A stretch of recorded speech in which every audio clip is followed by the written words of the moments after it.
Recorded Books, Incorporated presents an unabridged recording of High Five by Janet Evanovich, narrated by C.J. Critt.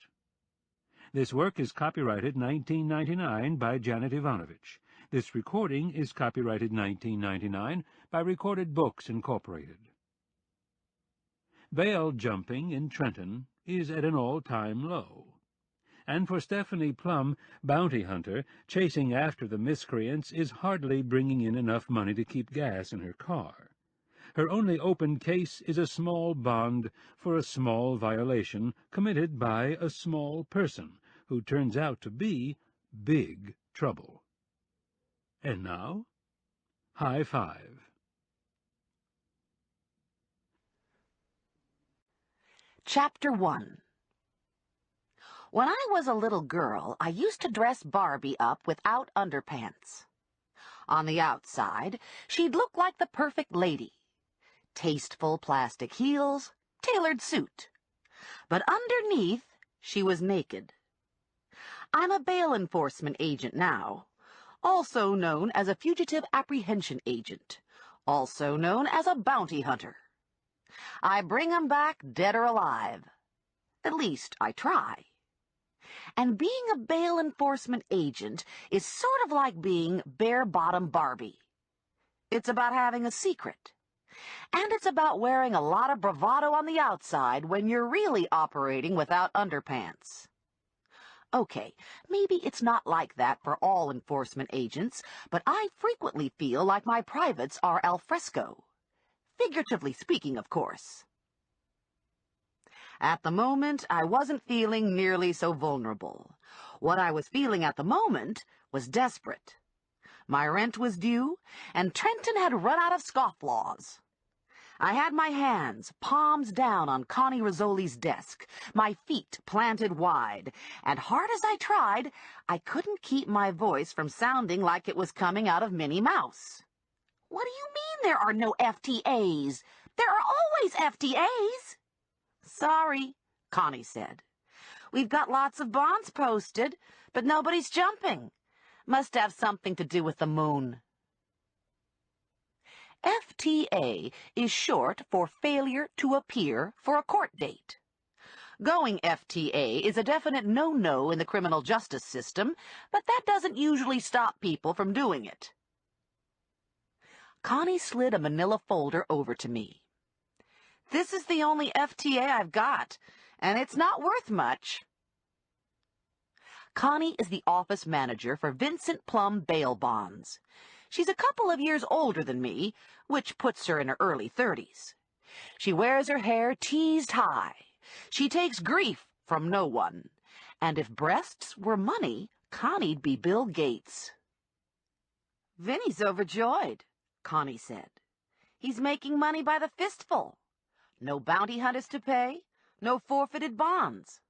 Last time I saw Vinny in a mood like this was when Madame Zaretsky was arrested for pandering and sodomy and put her trained dog up as collateral for her bond.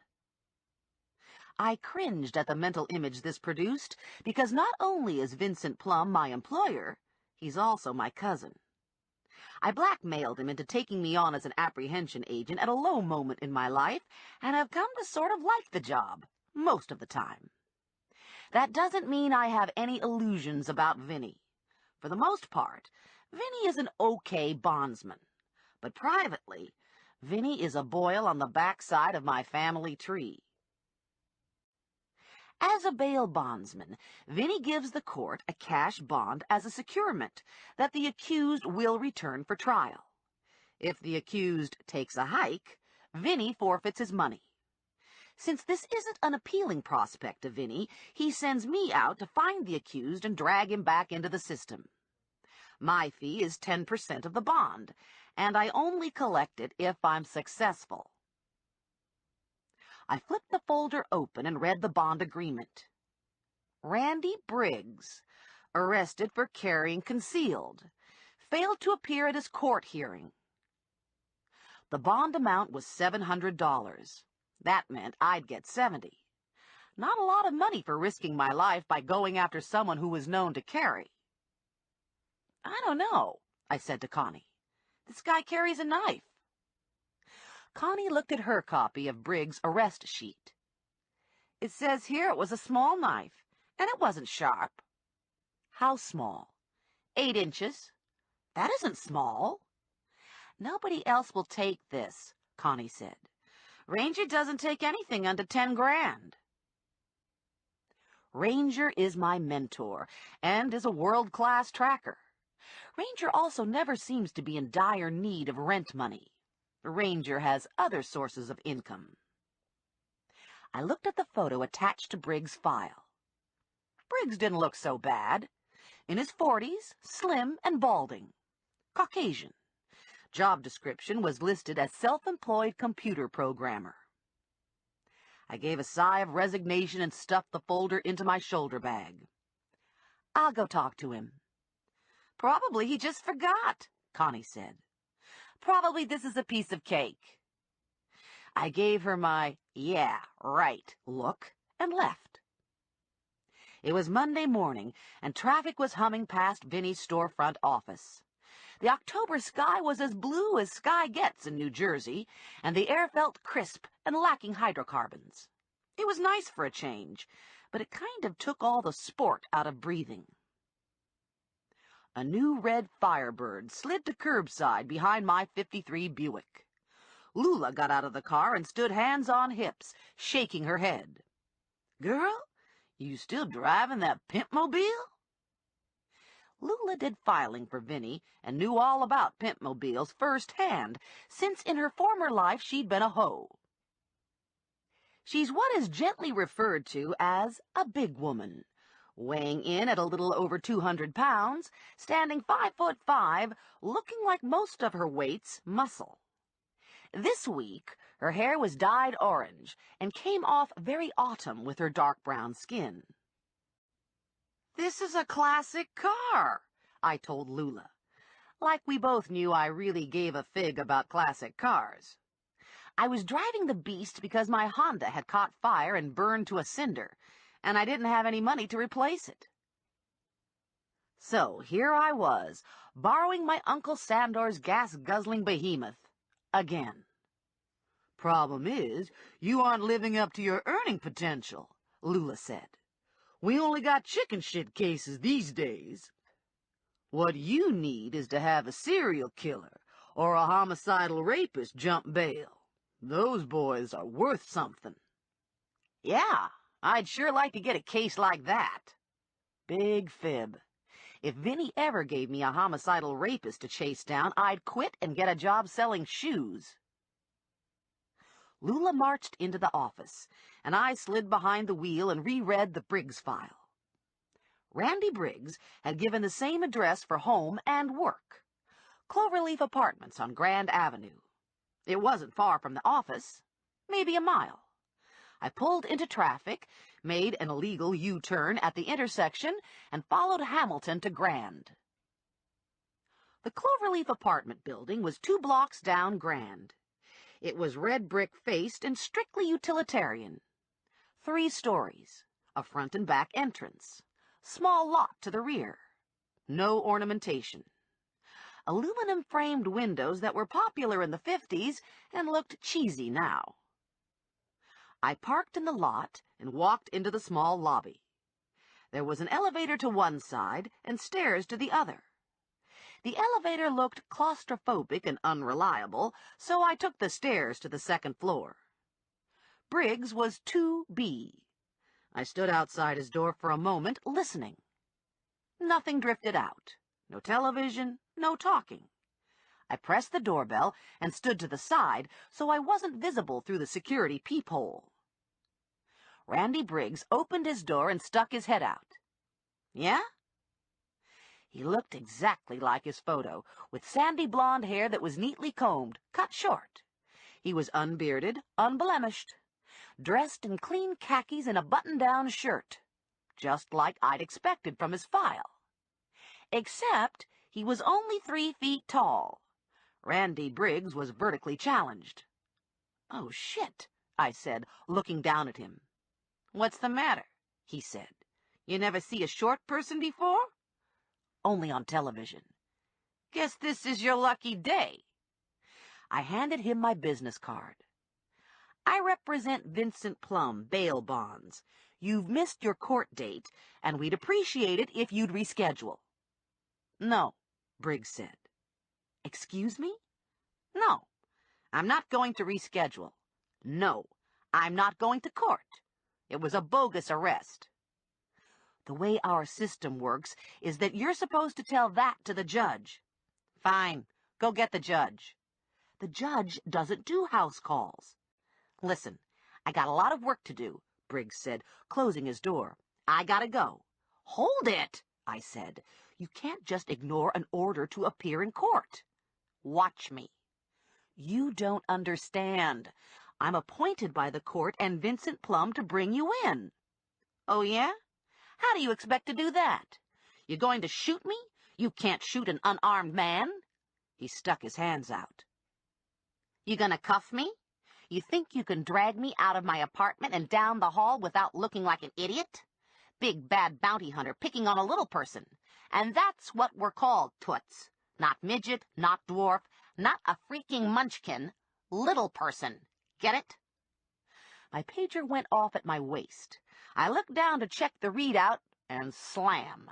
Briggs closed and locked his door. Loser, he called from inside. Well, that didn't go as smoothly as I'd hoped. I had a choice now.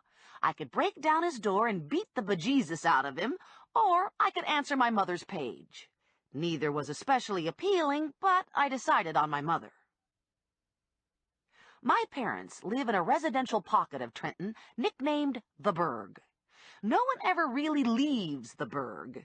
You can relocate in Antarctica, but if you were born and raised in the Burg, you're a burger for life.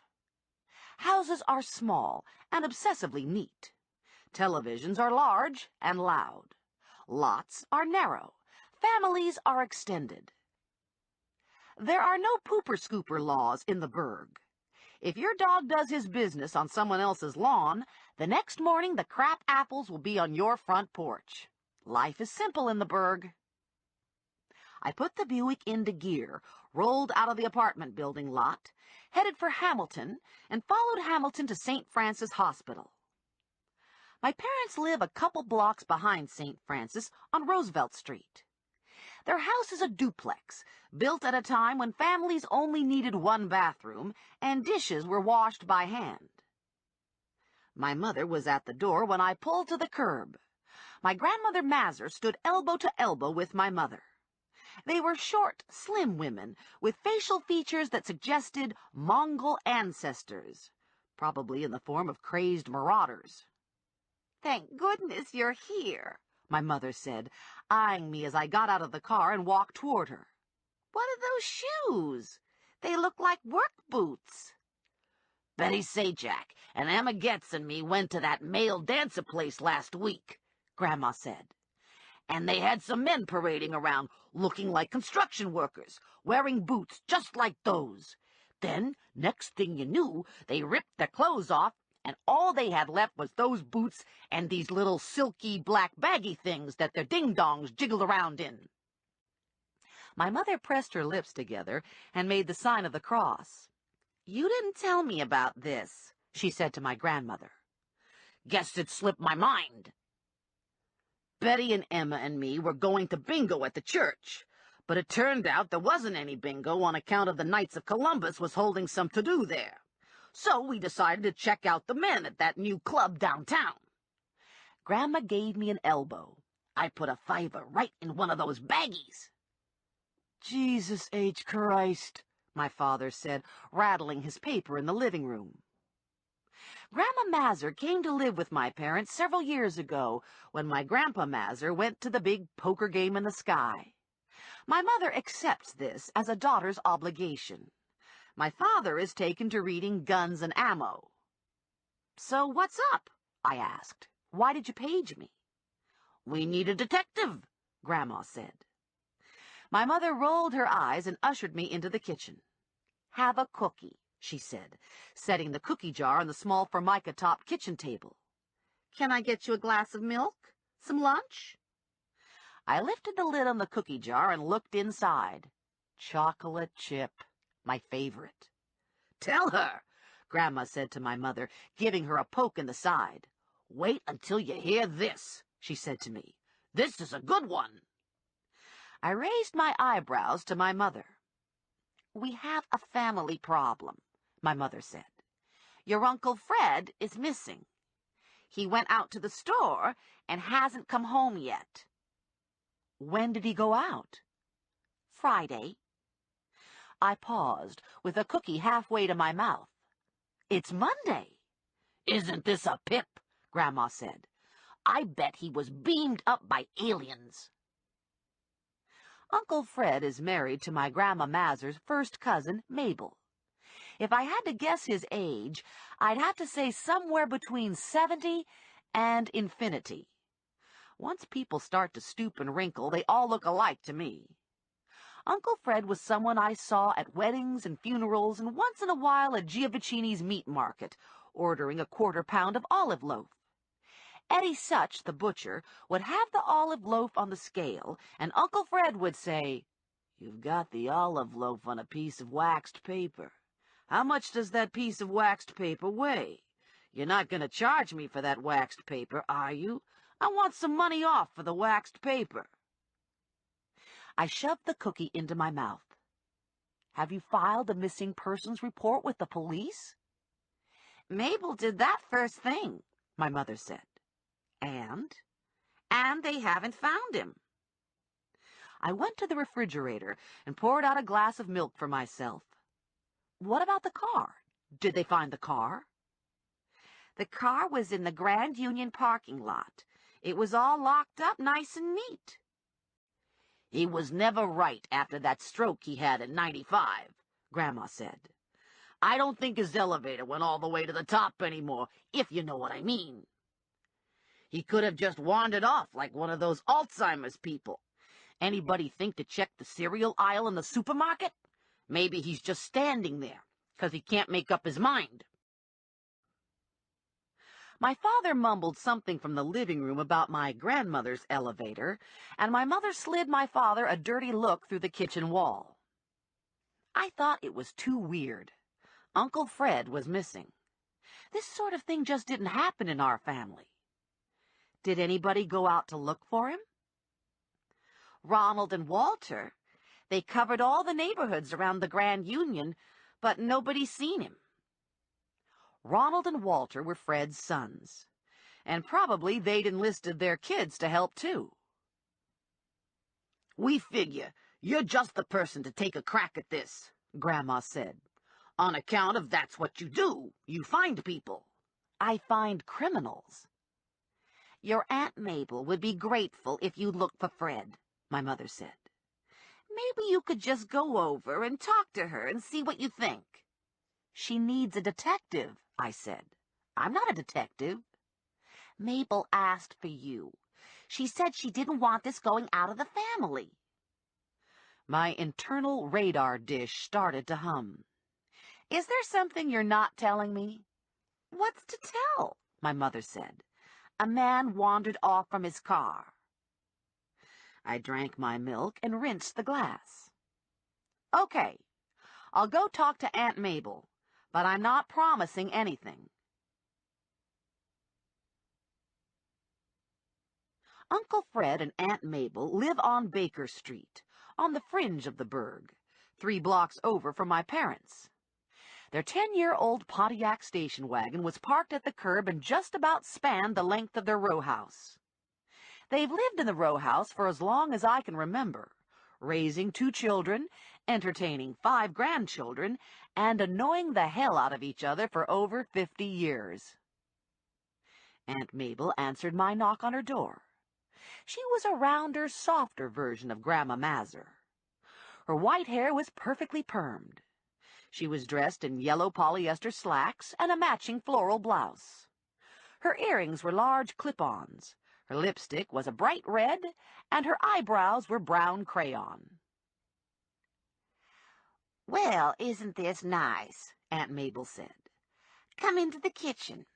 I got a coffee cake from Giovacchini today. It's the good kind with the almonds." Certain proprieties were observed in the burg. No matter that your husband was kidnapped by aliens, visitors were offered coffee cake. I followed after Aunt Mabel and waited while she cut the cake. She poured out coffee and sat opposite me at the kitchen table. "I suppose your mother told you about your Uncle Fred," she said. 52 years of marriage, and poof, he's gone. Did Uncle Fred have any medical problems? The man was healthy as a horse. How about his stroke? Well, yes, but everybody has a stroke once in a while. And that stroke didn't slow him down any. Most of the time he remembered things no one else would remember.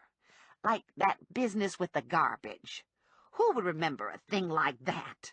Who would even care about it? Such a fuss over nothing. I knew I was going to regret asking, but I felt compelled. What about the garbage? Mabel helped herself to a piece of coffee cake. Last month, there was a new driver on the garbage truck, and he skipped over our house. It only happened once, but would my husband forget a thing like that? No. Fred never forgot anything, especially if it had to do with money. So at the end of the month, Fred wanted $2 back on account of we pay quarterly, you see, and Fred had already paid for the missed day. I nodded in understanding. This didn't surprise me at all. Some men played golf. Some men did crossword puzzles. Uncle Fred's hobby was being cheap. That was one of the things Fred was supposed to do on Friday, Mabel said. The garbage company was making him crazy. He went there in the morning, but they wouldn't give him his money without proof that he'd paid. Something about the computer messing up some of the accounts. So Fred was going back in the afternoon. For $2. I did a mental head slap. If I'd been the clerk Fred had talked to at the garbage company, I'd have given Fred $2 out of my own pocket just to get rid of him. What garbage company is this? RGC. The police said Fred never got there. Fred had a whole list of errands he was going to do. He was going to the cleaners, the bank, the supermarket, and RGC. And you haven't heard from him? Not a word. Nobody's heard anything. I had a feeling there wasn't going to be a happy ending to this story. Do you have any idea where Fred might be? Everyone thinks he just wandered away like a big dummy. What do you think? Mabel did an up and down thing with her shoulders, like she didn't know what to think. Whenever I did that, it meant I didn't want to say what I was thinking. If I show you something, you have to promise not to tell anyone, Mabel said. Oh, boy.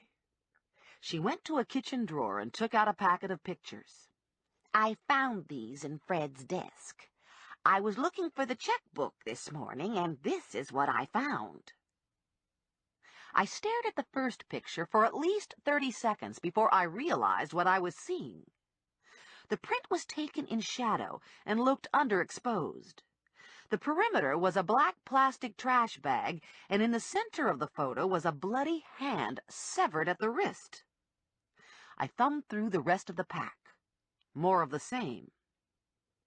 In some, the bag was spread wider, revealing more body parts.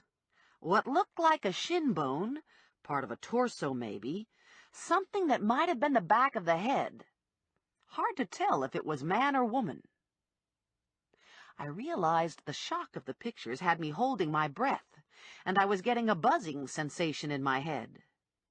I didn't want to ruin my bounty hunter image and keel over onto the floor, so I concentrated on quietly resuming breathing. You have to give these to the police, I said. Mabel gave her head a shake. I don't know what Fred was doing with these pictures. Why would a person have pictures like this? No date on the front or the back. Do you know when they were taken? No. This is the first I saw them. Do you mind if I look through Fred's desk? It's in the cellar, Mabel said. Fred spent a lot of time down there.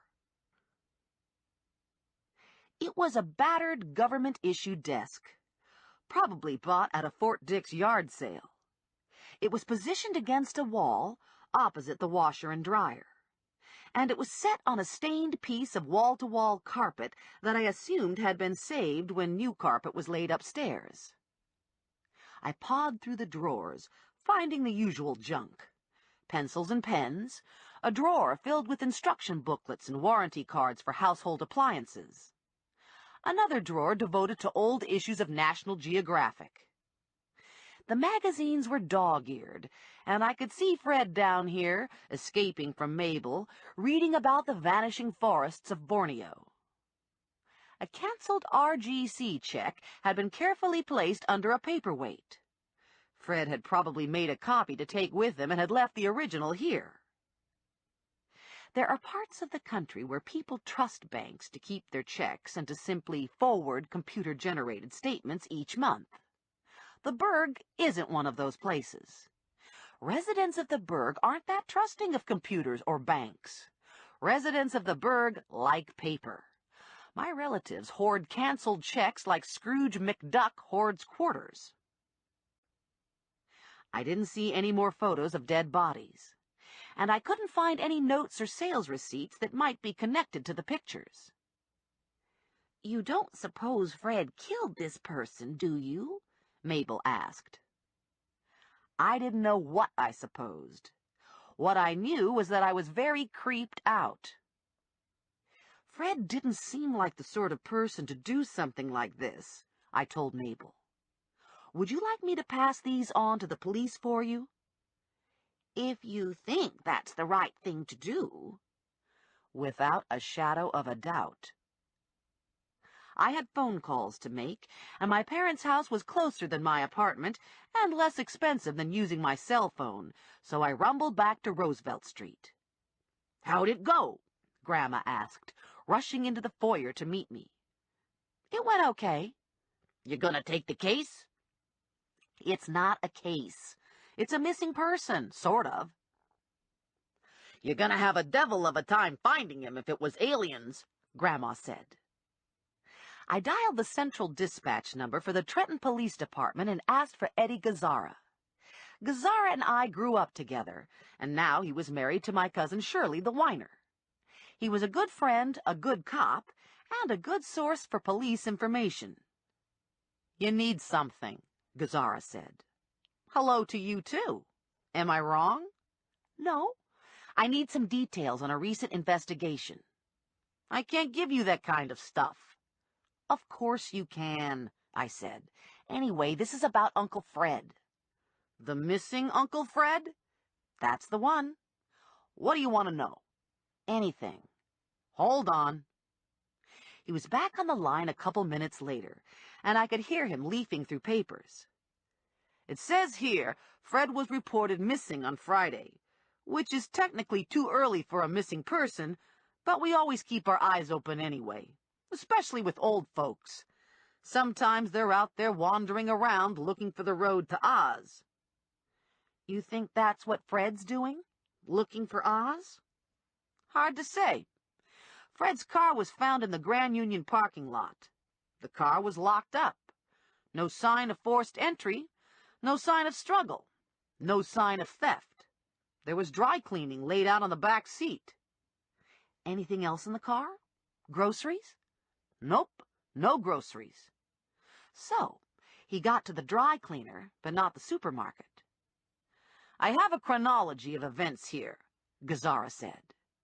Fred left his house at 1 o'clock, right after he ate lunch. Next stop that we know of was the bank, First Trenton Trust. Their records show he withdrew $200 from the automatic teller in the lobby at 2:35. The cleaner, next to Grand Union in the same strip mall, said Fred picked his cleaning up around 2:45. That's all we have. There's an hour missing. It takes 10 minutes to get from the Burg to Grand Union and First Trenton. Don't know, Gazzara said. He was supposed to go to RGC waste haulers, but RGC says he never showed up. Thanks, Eddie. If you want to return the favor, I could use a babysitter Saturday night. Gazara could always use a babysitter. His kids were cute, but death on babysitters. Gee, Eddie, I'd love to help you out, but Saturday's a bad day. I promised somebody I'd do something on Saturday. Yeah, right. Listen, Gazara, last time I babysat for your kids, they cut 2 inches off my hair. You shouldn't have fallen asleep. What were you doing, sleeping on the job anyway? It was 1 a.m. My next call was to Joe Morelli. Joe Morelli is a plainclothes cop who has skills not covered in the policeman's handbook. A couple months ago, I let him into my life and my bed. A couple weeks ago, I kicked him out. We've seen each other several times since then on chance encounters and arranged dinner dates. The chance encounters were always warm. The dinner dates took the temperature up a notch and more often than not involved loud talking, which I called a discussion and Morelli called a fight. None of these meetings had ended in the bedroom. When you grow up in the burg, there are several mantras little girls learn at an early age. One of them is that men don't buy goods they can get for free. Those words of wisdom hadn't stopped me from giving my goods away to Morelli, but they did stop me from continuing to give them away. That, plus a false pregnancy scare. Although I have to admit, I had mixed feelings about not being pregnant. There was a smidgen of regret mixed with the relief. And probably it was the regret more than the relief that made me take a more serious look at my life and my relationship with Morelli. That and the realization that Morelli and I don't see eye to eye on a lot of things. Not that we'd entirely given up on the relationship. It was more that we were in a holding pattern, with each of us staking out territory, not unlike the Arab-Israeli conflict. I tried Morelli's home phone, office number, and car phone. No luck. I left messages everywhere and left my cell phone number on his pager. Well, what did you find out? Grandma wanted to know when I hung up. Not much. Fred left the house at 1, and a little over an hour later he was at the bank and the cleaner. He must have done something in that time, but I don't know what. My mother and my grandmother looked at each other. What? I asked. What?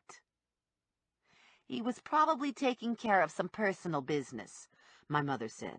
You don't want to bother yourself with it. What's the big secret? Another exchange of looks between my mother and grandmother. There's 2 kinds of secrets, Grandma said. One kind is where nobody knows the secret, and the other kind is where everybody knows the secret but pretends not to know the secret. This is the second kind of secret. So? It's about his honeys, Grandma said. His honeys? Fred always has a honey on the side, Grandma said. Should have been a politician. You mean Fred has affairs? He's in his 70s. Midlife crisis, Grandma said. 70 isn't midlife, I said. 40 is midlife. Grandma slid her uppers around some. Guess it depends on how long you intend to live. I turned to my mother. You knew about this? My mother took a couple deli bags of cold cuts out of the refrigerator and emptied them on a plate. The man's been a philanderer all his life. I don't know how Mabel's put up with it. Booze, Grandma said. I made myself a liverwurst sandwich and took it to the table. Do you think Uncle Fred might have run off with one of his girlfriends? More likely one of their husbands picked Fred up and drove him to the landfill, Grandma said. I can't see cheapskate Fred paying for the cleaning if he was going to run off with one of his floozies. Have you any idea who he was seeing? Hard to keep track, Grandma said. She looked over at my mother. What do you think, Ellen? You think he's still seeing Loretta Walanowski?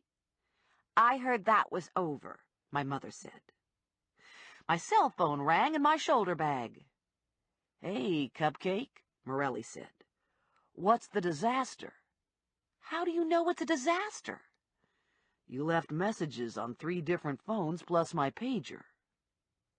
It's either a disaster or you want me bad, and my luck hasn't been that good today. I need to talk to you. Now? It'll only take a minute.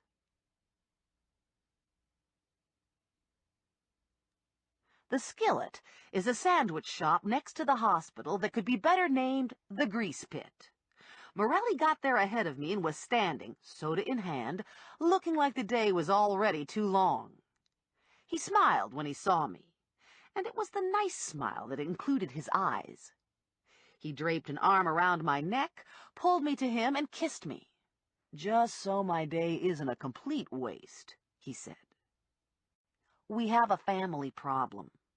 Uncle Fred? Boy, you know everything. You should be a cop. Wise ass, Morelli said. What do you need? I handed him the packet of pictures. Mabel found these in Fred's desk this morning. He shuffled through them. Christ, what is this shit? Looks like body parts. He tapped me on the head with a stack of pictures. Comedian. You have any ideas here? They need to go to Arnie Mott, Morelli said. He's in charge of the investigation. Arnie Mott has the initiative of a squash. Yeah, but he's still in charge. I can pass them on for you. What does this mean? Joe shook his head, still studying the top photo. I don't know, but this looks real.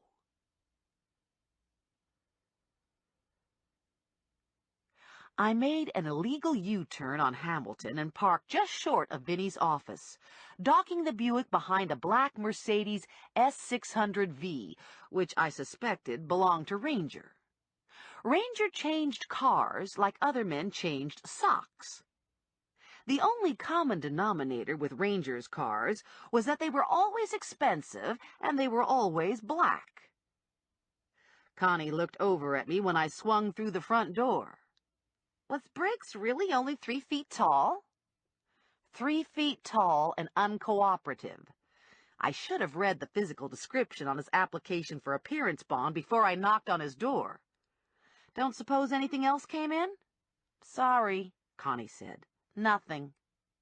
This is turning into a real bummer of a day.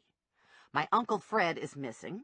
He went out to run errands on Friday, and that was the last anyone's seen him. They found his car in the Grand Union parking lot. No need to mention the butchered body. I had an uncle do that once, Lula said. He walked all the way to Perth Amboy before someone found him. It was one of them senior moments.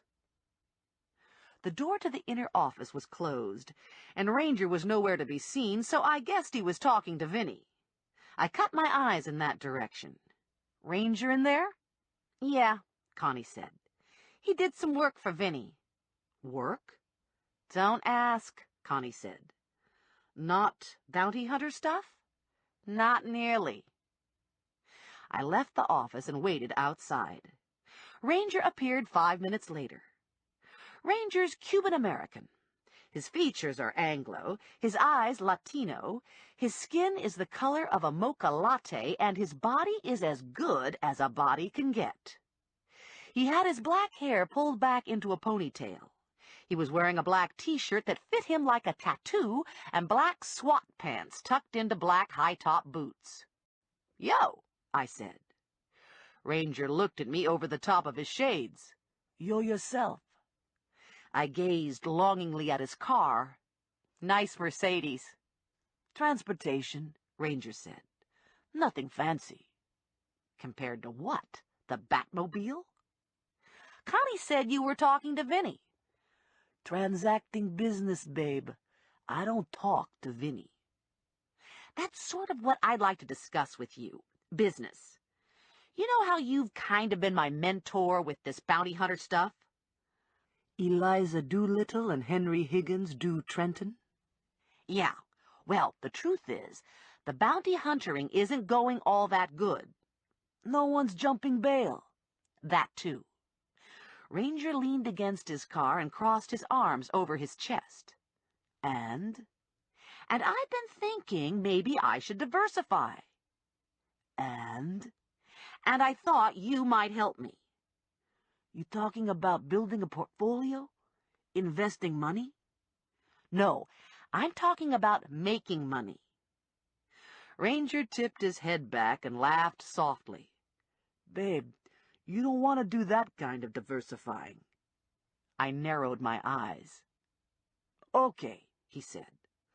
What did you have in mind? Something legal. There's all kinds of legal. I want something entirely legal. Ranger leaned closer and lowered his voice. Let me explain my work ethic to you. I don't do things I feel are morally wrong, but sometimes my moral code strays from the norm. Sometimes my moral code is inconsistent with the law. Much of what I do is in that gray area, just beyond entirely legal. All right, then. How about steering me towards something mostly legal and definitely morally right? You sure about this? Yes. No, not at all. Ranger's face was expressionless. I'll think about it. He slipped into his car, the engine caught, and Ranger rolled away. I had a missing uncle who quite possibly had butchered a woman and stuffed her parts in a garbage bag, but I was also a month overdue on my rent. Somehow, I was going to have to manage both problems.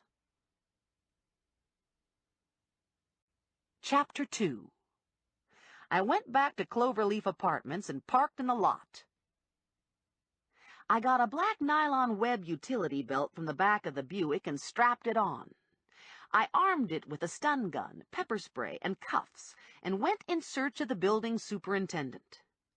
10 minutes later, I had a key to Briggs' apartment and was at his door.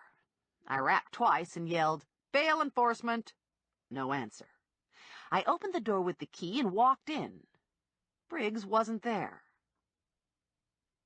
Patience is a virtue bounty hunters need, and I lack. I found a chair facing the door and sat down to wait. I told myself I'd stay for as long as it took, but I knew it was a lie. To begin with, being in his apartment like this was a little illegal. And then there was the fact that I was actually pretty scared. Okay, so he was only 3 feet tall. That didn't mean he couldn't shoot a gun. And it didn't mean he didn't have friends who were 6'4" and nuts. I'd been sitting for a little over an hour when there was a knock at the door, followed by a piece of paper being slipped in under the door jamb. Dear loser, I know you're there, the message said, and I'm not coming home until you leave. Great.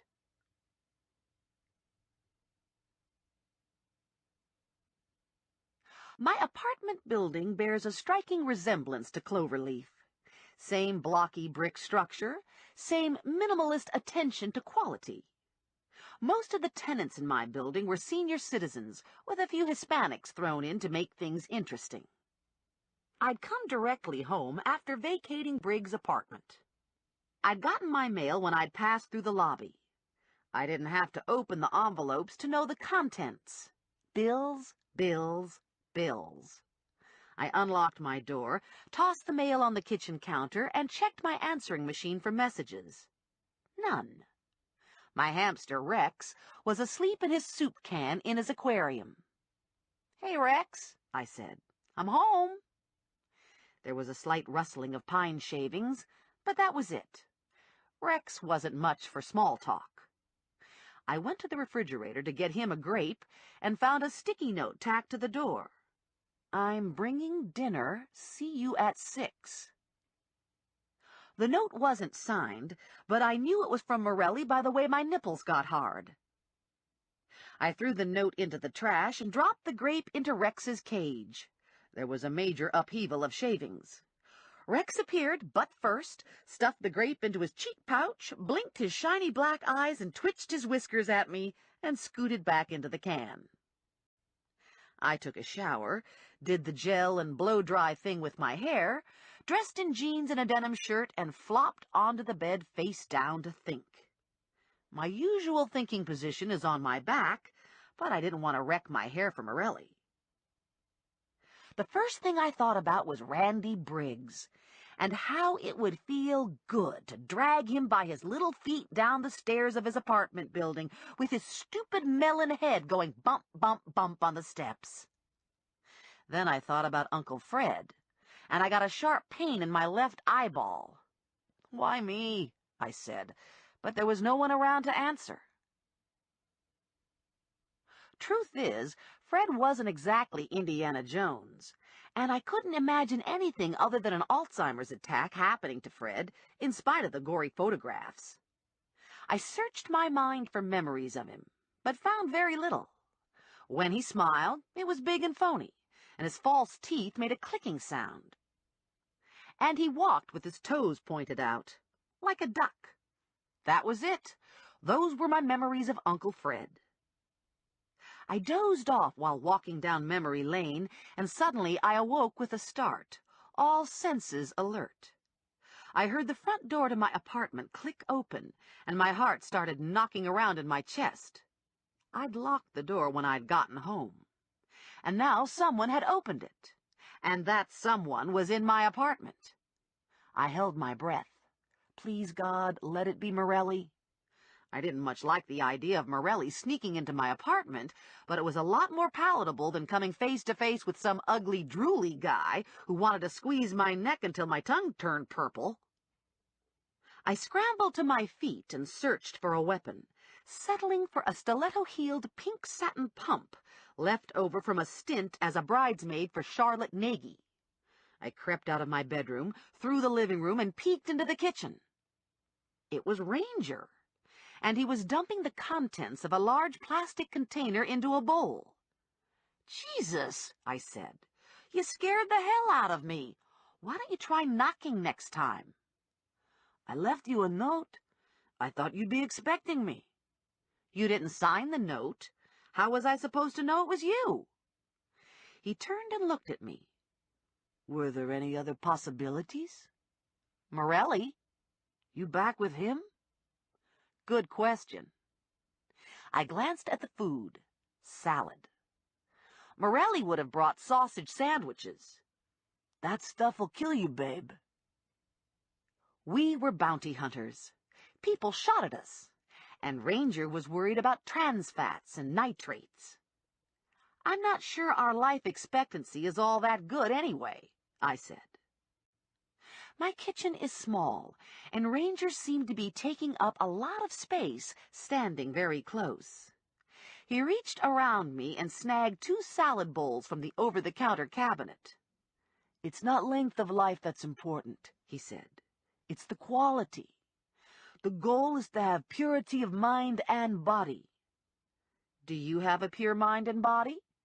Ranger locked eyes with me. "Not right now." He filled a bowl with salad and handed it to me. "You need money."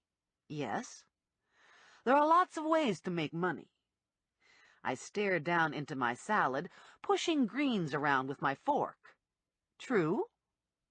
Ranger waited for me to look up at him before he spoke. "You sure you want to do this?" "No, I'm not sure. I don't even know what we're talking about. I don't actually know what it is you do. I'm just searching for a second profession that'll supplement my income." "Any restrictions or preferences?" "No drugs or illegal gun sales." "Do you think I deal drugs?" "No, that was thoughtless." He helped himself to salad. "What I have going now is a renovation job." This sounded appealing. "You mean like interior decorating?" "Yeah, guess you could call it interior decorating." I tried the salad. It was pretty good, but it needed something. Croutons fried in butter, big chunks of fattening cheese, and beer. I looked in vain for another bag. I checked the refrigerator. No beer there either. "This is the way it works," Ranger said. "I send the team in to renovate, and then I place 1 or 2 people in the building to take care of long-term maintenance." Ranger looked up from his food.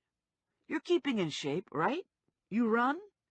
"Sure, I run all the time." "I run never. My idea of exercise is to barrel through a shopping mall." Ranger gave me a dark look. "You're lying." "Well, I think about running." He finished his food and put the bowl in the dishwasher. "I'll pick you up tomorrow at 5 a.m. 5 a.m.? To start an interior decorating job? "It's the way I like to do it." A warning message flashed through my brain. Maybe I should know more. "It's routine. Nothing special." He checked his watch. "I have to go. Business meeting." I didn't want to guess at the nature of his business meeting. I buzzed the television on, but couldn't find anything to watch. No hockey, no fun movies. I went to my shoulder bag and pulled out the large envelope from the copier. I'm not sure why, but I'd made color copies of the pictures before meeting Morelli. I'd been able to fit 6 photos to a page and had filled 4 pages. I spread the pages on my dining room table. Not nice stuff to look at. When the photos were laid out side by side, certain things became evident. I was pretty sure there was only one body, and that it wasn't the body of an old person. No gray hair, and the skin was firm. Difficult to tell if it was a woman or a young man. Some of the pictures had been taken quite close. Some were further away. It didn't look like the parts were ever rearranged, but the bag was sometimes pulled down to reveal more. "Okay, Stephanie, put yourself in the photographer's shoes. Why are you taking these pictures? Trophy shots?" I didn't think so because none showed the face. And there were 24 pictures here, so the roll was intact. If I wanted a remembrance of this grisly act, I'd want a face shot. Ditto for proof that the job had been done. Proof of a kill required a face shot. What was left? A visual record by someone who didn't want to disturb the evidence. So maybe Uncle Fred happened on a bag of body parts and ran out and got himself a point-and-shoot. And then what? Then he put the pictures in his desk drawer and disappeared while running errands? That was my best guess, as weak as it was. The truth is, the pictures could have been taken 5 years ago. Someone could have given them to Fred for safekeeping or as a macabre joke. I stuffed the prints back into their envelope and grabbed my shoulder bag. I thought searching the neighborhood around Grand Union would be wasted effort, but I felt the need to do it anyway. I drove to a residential area behind the strip mall and parked on the street. I grabbed my flashlight and set out on foot, walking streets and back alleys, looking behind bushes and trash cans, calling Fred's name. When I was a kid, I had a cat named Catherine. She showed up on our doorstep one day and refused to leave. We started feeding her on the back porch, and then somehow she found her way into the kitchen. She went out at night to roam the neighborhood and slept curled up in a ball on my bed during the day. One night, Catherine went out and never came back. For days, I walked the streets and alleys, looking behind bushes and trash cans, calling her name, just like I was doing now for Fred. My mother said cats sometimes wander off like that when it's their time to die. I thought it was a lot of hooey. I stumbled out of bed at 4:30, staggered into the bathroom, and stood in the shower until my eyes opened. After a while, my skin started to shrivel, and I figured I was done. I toweled off and shook my head by way of styling my hair. I didn't know what I was supposed to wear for interior decorating, so I wore what I always wore. jeans and a t-shirt. And then to dress it up, just in case this actually turned out to be interior decorating, I added a belt and a jacket. Ranger was waiting in the parking lot when I swung out the back door. He was driving a shiny black Range Rover with tinted side windows. Ranger's cars were always new, and their point of purchase was never easy to explain. 3 men took up the back seat. 2 were black. 1 was of indeterminate origin. All 3 men had marine buzz cuts. All were wearing black SWAT pants and black t-shirts. All were heavily muscled. None of them looked like interior decorators. I buckled myself into the seat next to Ranger. "Is that the interior decorating team in the back seat?" Ranger smiled in the pre-dawn darkness and cruised out of the lot. "I'm dressed different from everybody else," I said. Ranger stopped at the light on Hamilton. "I've got a jacket and a vest for you in the back." "This isn't interior decorating, is it?" "There's all kinds of interior decorating, babe." "About the vest?" "Kevlar." Kevlar was bulletproof. "Rats," I said. "I hate getting shot at. You know how I hate getting shot at." "Just a precaution," Ranger said. "Probably no one will get shot." Probably. We rode in silence through Center City. Ranger was in his zone, thinking private thoughts. The guys in the back looking like they had no thoughts at all, ever. And me debating jumping out of the car at the next light and running like hell back to my apartment. And at the same time, as ridiculous as it sounds, I was keeping an eye peeled for Fred. He was stuck in my brain. It was like that with my cat, Catherine, too. She'd been gone 15 years, but I always looked twice when I caught a glimpse of a black cat. Unfinished business, I guess. "Where are we going?" I finally asked. "Apartment building on Sloane. Gonna do some house cleaning."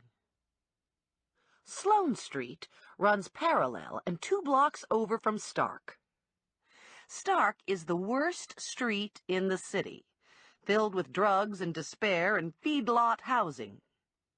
The ghetto gentrifies as the blocks march south, and much of Sloane is the demarcation line between the lawless and the law-abiding. It's a constant struggle to hold the line and keep the pushers and hookers off Sloane, and word is that lately Sloane's been losing the battle. Ranger drove 3 blocks up Sloane and parked. He nodded at the yellow brick building across the street, 2 doors down. "That's our building. We're going to the 3rd floor." The building was 4 stories tall, and I guessed there were 2 or 3 small apartments on each floor. Ground-level brick was covered with gang graffiti. Windows were dark. No street traffic.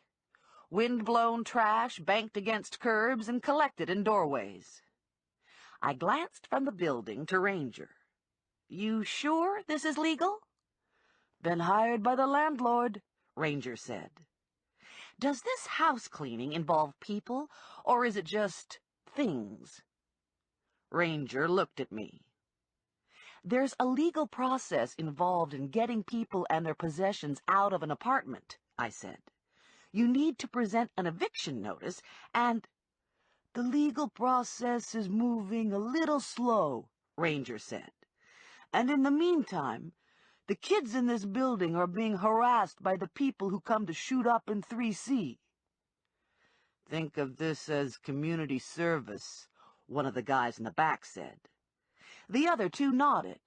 "Yeah," they said, "community service." I cracked my knuckles and chewed on my lower lip. Ranger angled from behind the wheel, walked to the rear of the Range Rover, and opened the door. He gave everyone a flak vest, and then he gave everyone a black windbreaker that had "Security" printed in large white letters on the back. I strapped my vest on and watched while everyone else buckled on black nylon web utility belts and holstered guns. "Let me take a wild guess here," Ranger said, slinging an arm around my shoulder. "You forgot to bring your gun." "Interior decorators don't use guns." "They do in this neighborhood." The men were lined up in front of me. "Gentlemen," Ranger said, "this is Ms. Plum." The indeterminate origin guy put his hand out. "Lester Santos." The next man in line did the same. "Bobby Brown." The last man was Tank, and it was easy to see how he'd come by the name. "I'd better not get into trouble for this," I said to Ranger. "I'm going to be really bummed if I get arrested. I hate getting arrested." Santos grinned. "Man, you don't like to get shot. You don't like to get arrested. You don't know how to have fun at all." Ranger shrugged into his jacket and set off, crossing the street with the band of merry men closing ranks behind him. We entered the building and climbed 2 flights of stairs. Ranger went to 3C and listened at the door.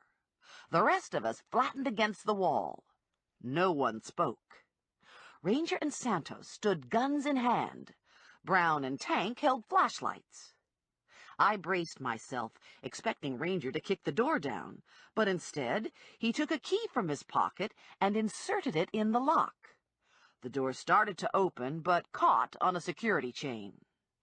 Ranger took 2 steps back and threw himself at the door, catching the door at chain height with his shoulder. The door popped open and Ranger was in first. Then everyone was in except me. Lights flashed on. Ranger shouted, "Security!" and everything was chaos.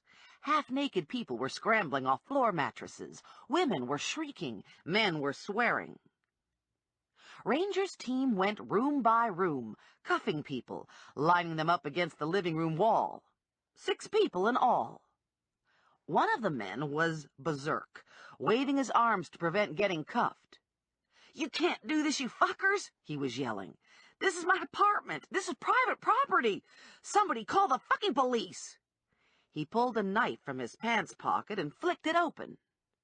Tank grabbed the guy by the back of his shirt, lifted him off his feet, and threw him out the window. Everyone went still, staring dumbstruck at the shattered glass. My mouth was open, and my heart had gone dead in my chest. Ranger didn't look all that disturbed. "Have to replace that window," he said. I heard a groan and some scraping sounds. I crossed the room to the window and looked out. The guy with the knife was spread eagle on the fire escape, making feeble attempts to right himself. I clapped a hand to my heart, relieved to find it had started beating again. "He's on the fire escape. God, for a minute there I thought you dumped him 3 stories.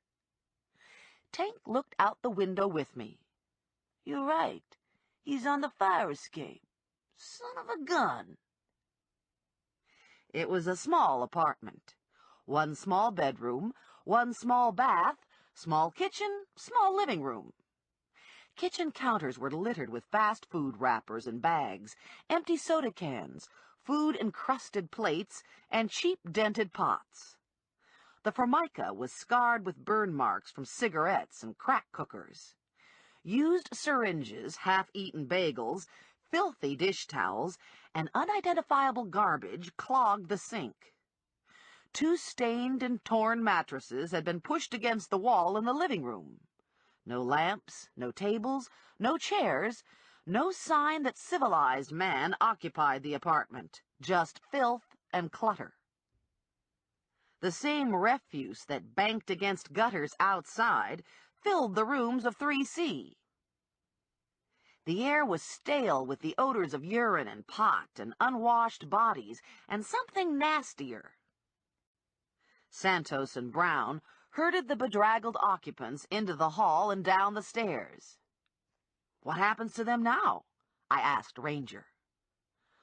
"Bobby'll drive them over to the meth clinic and drop them off. They're on their own from there. No arrests? We don't do arrests.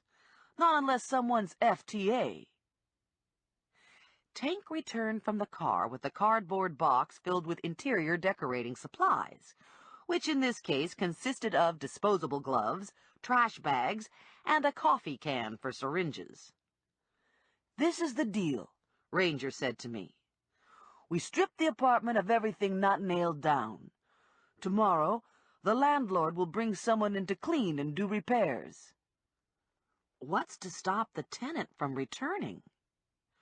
Ranger just stared at me. "Right," I said. "Stupid question."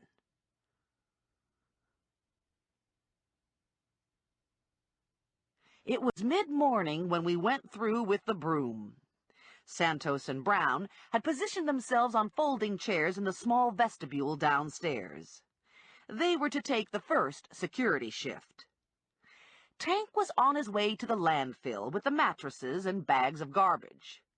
Ranger and I were left to lock up the apartment. Ranger angled the brim of a Navy SEAL's ball cap to shade his eyes. "So," he said, "what do you think of security work? You want to be on the team? I can let you take the graveyard shift with Tank."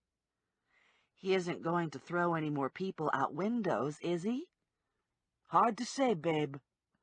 "I don't know if I'm cut out for this." Ranger took his SEAL's hat off and put it on me, tucking my hair behind my ears, letting his hands linger a moment too long. "You have to believe in what you're doing." That could be a problem. And Ranger could be a problem. I was feeling much too attracted to him. Ranger wasn't listed under potential boyfriends in my Rolodex.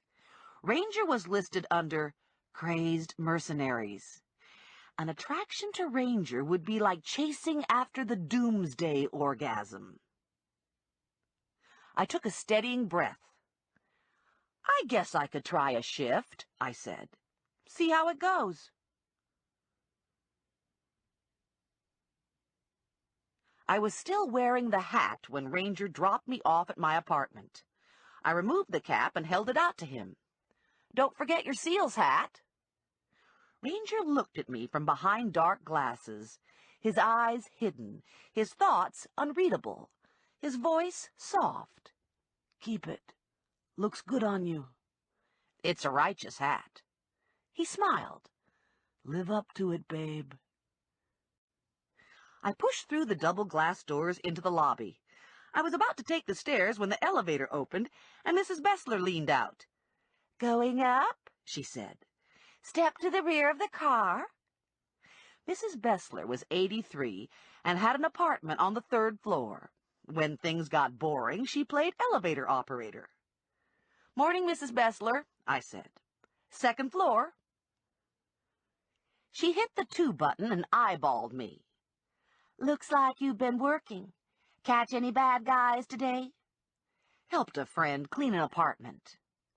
Mrs. Bestler smiled. "What a good girl." The elevator stopped and the doors opened. "2nd floor," Mrs. Bestler sang out. "Better dresses, designer suits, ladies' lounge." I let myself into my apartment and went straight to the phone machine and its blinking red light.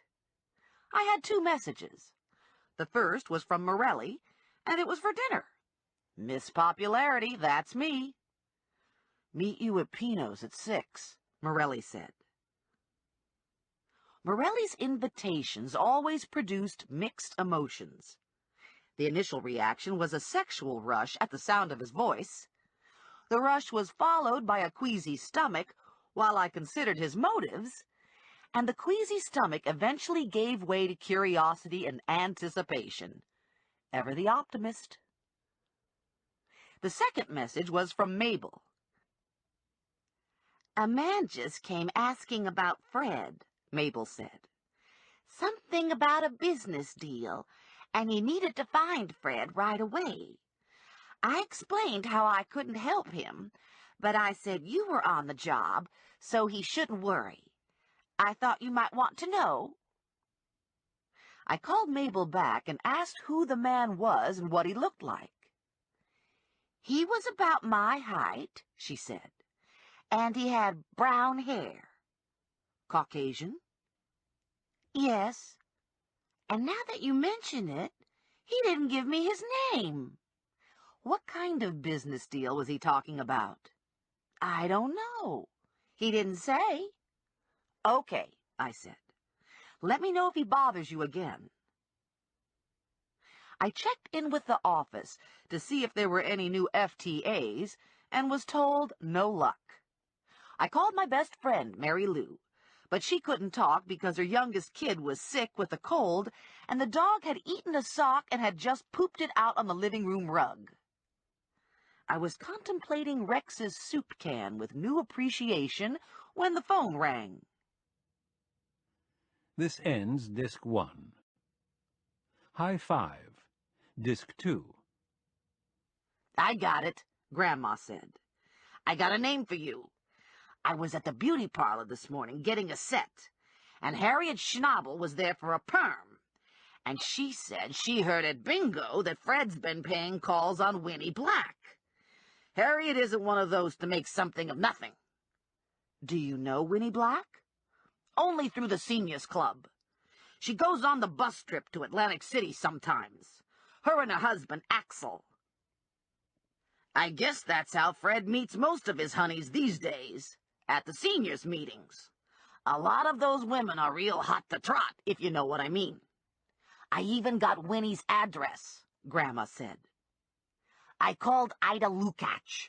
She's the club's membership chairman. She knows everything." I took down the address and thanked Grandma. "Personally, I'm hoping it was aliens," Grandma said. "But then, I don't know what they'd want with an old fart like Fred." I settled my new hat on my brown bear cookie jar and traded my jeans for a beige suit and heels. I didn't know Winnie Black, and I thought it wouldn't hurt to look professional.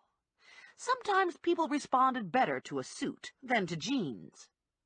I grabbed my shoulder bag, locked the apartment, and joined Mrs. Bestler in the elevator. "Did he find you?" Mrs. Bestler wanted to know. "Did who find me?" "There was a man looking for you. Very polite. I let him off on your floor about 10 minutes ago." "He never knocked on my door. I would have heard him. I was in the kitchen almost the whole time." "Isn't that odd?" The elevator door opened to the lobby, and Mrs. Bestler smiled. "First floor, ladies' handbags, fine jewelry." "What did the man look like?" I asked Mrs. Bestler. "Oh, dear, he was big, very big, and dark-skinned, African-American." Not the man Mabel just called about. That guy was short and Caucasian. "Did he have long hair? Maybe pulled back in a ponytail?" "No, he almost didn't have any hair at all." I did a fast check of the lobby. No big guy lurking in the corners. I exited the building and looked around the lot. Nobody there either. My visitor had disappeared. Too bad, I thought. I'd love an excuse not to visit Winnie Black. I'd talk to a census taker, a vacuum cleaner salesman, a religious zealot, all preferable to Winnie Black. It was bad enough knowing cheapskate Uncle Fred had a girlfriend. I really didn't want to see her. I didn't want to confront Winnie Black and have to imagine her in the sack with duck-footed Fred.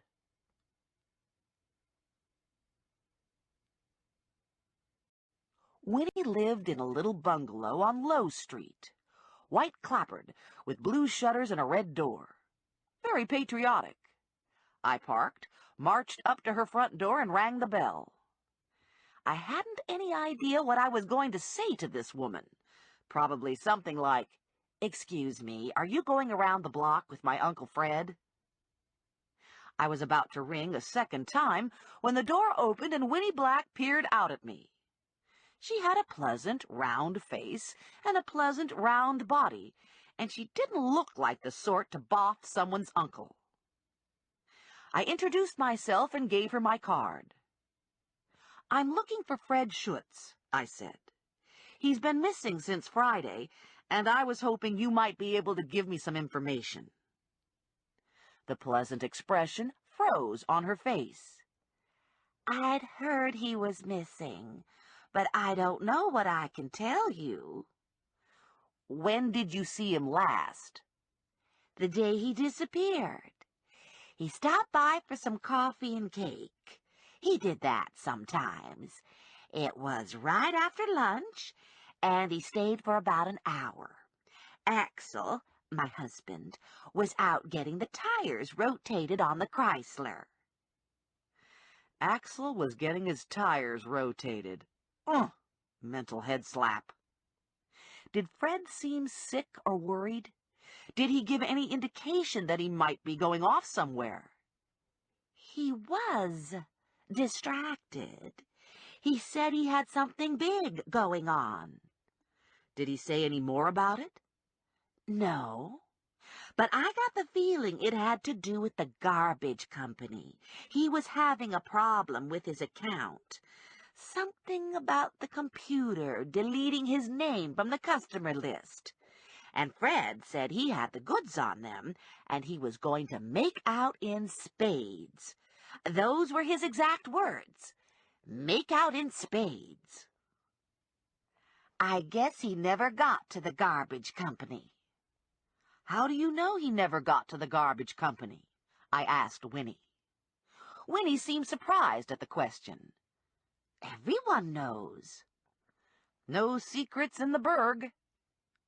One other thing. I found some photographs on Fred's desk. Did Fred ever mention any photographs to you? No, not that I can think of. Were these family photographs? They were pictures of a garbage bag, and in some of the pictures you could see the bag's contents. No, I would have remembered something like that. I looked over her shoulder into the interior of her neat little house. No husband in sight. "Is Axel around?" "He's at the park with the dog." I got back in the Buick and drove 2 blocks to the park. It was a patch of well-tended grass, 2 blocks long and a block wide. There were benches and flower beds and large trees, and there was a small kids' play area at one end. It wasn't hard to spot Axel Black. He was sitting on a bench, lost in thought, with his dog at his side. The dog was a small mutt type, sitting there, eyes glazed, looking a lot like Axel. The difference was that Axel had glasses and the dog had hair. I parked the car and approached the two. Neither moved, even when I was standing directly in front of them. "Axel Black?" I asked. He looked up at me. "Yes?" I introduced myself and gave him my card. "I'm looking for Fred Schutz," I said, "and I've been talking to some of the seniors who might have known Fred." "Bet they've been giving you an earful," Axel said. "Old Fred was a real character. Cheapest man who ever walked the earth. Argued over every nickel. Never contributed to anything. And he thought he was a Romeo, too, always cozying up to some woman." "Doesn't sound like you thought much of him." "Had no use for the man," Axel said. "Don't wish him any harm, but don't like him much either. The truth is, he was shifty." "You have any idea what happened to him?" "Think he might have paid too much attention to the wrong woman." I couldn't help thinking maybe he was talking about Winnie as being the wrong woman. And maybe he ran Fred over with his Pontiac, picked him up, shoved him in the trunk, and drove him to the river. That didn't explain the photographs, but maybe the photographs had nothing to do with Fred's disappearance. "Well," I said, "if you think of anything, let me know." "You bet," Axel said. Fred's sons, Ronald and Walter, were next on my list. Ronald was the line foreman at the pork roll factory. Walter and his wife, Jean, owned a convenience store on Howard Street. I thought it wouldn't hurt to talk to Walter and Ronald, mostly because when my mother asked me what I was doing to find Uncle Fred, I needed to have something to say. Walter and Jean had named their store the One Stop. It was across the street from a 24-hour supermarket and would have been driven out of business long ago were it not for the fact that in One Stop, customers could purchase a loaf of bread, play the numbers, and put down $20 on some nag racing at freehold. Walter was behind the register, reading the paper when I walked into the store. It was early afternoon and the store was empty. Walter put the paper down and got to his feet. "Did you find him?" "No, sorry." He took a deep breath. "Jesus, I thought you were coming to tell me he was dead." "Do you think he's dead?" "I don't know what I think. In the beginning, I figured he just wandered off, had a stroke or something. But now I can't figure it. None of it makes sense." "Do you know anything about Fred having problems with his garbage company?" "Dad had problems with everyone," Walter said. I said goodbye to Walter, fired up the Buick, and drove across town to the pork roll factory. I parked in a visitor's slot, went inside, and asked the woman at the front desk to pass a note through to Ronald. Ronald came out a few minutes later.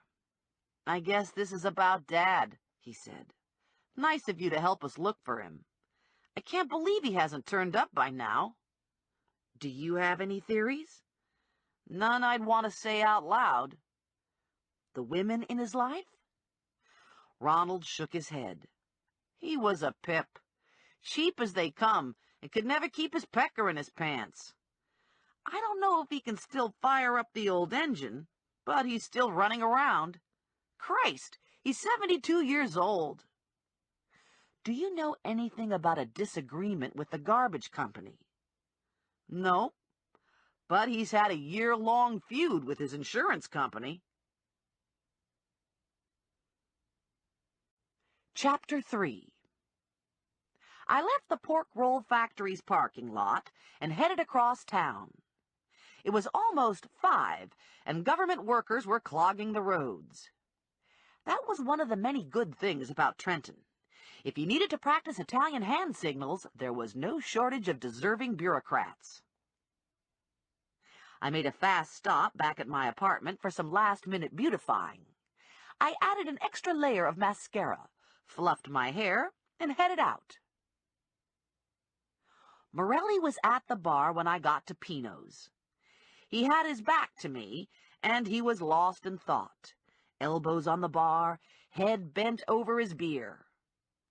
He wore jeans and running shoes and a green plaid flannel shirt unbuttoned over a Gold's Gym t-shirt. A woman at the opposite end of the bar was watching him in the behind-the-bar mirror. Women did that now. They watched and wondered. When he was younger and his features were softer, women did more than watch. When he was younger, mothers statewide warned their daughters about Joe Morelli. And when he was younger, daughters statewide didn't give a darn what their mothers told them. Morelli's features were more angular these days. His eyes were less inviting to strangers, women included. So women watched and wondered what it would be like to be with Morelli. I knew, of course, what it was like to be with Morelli.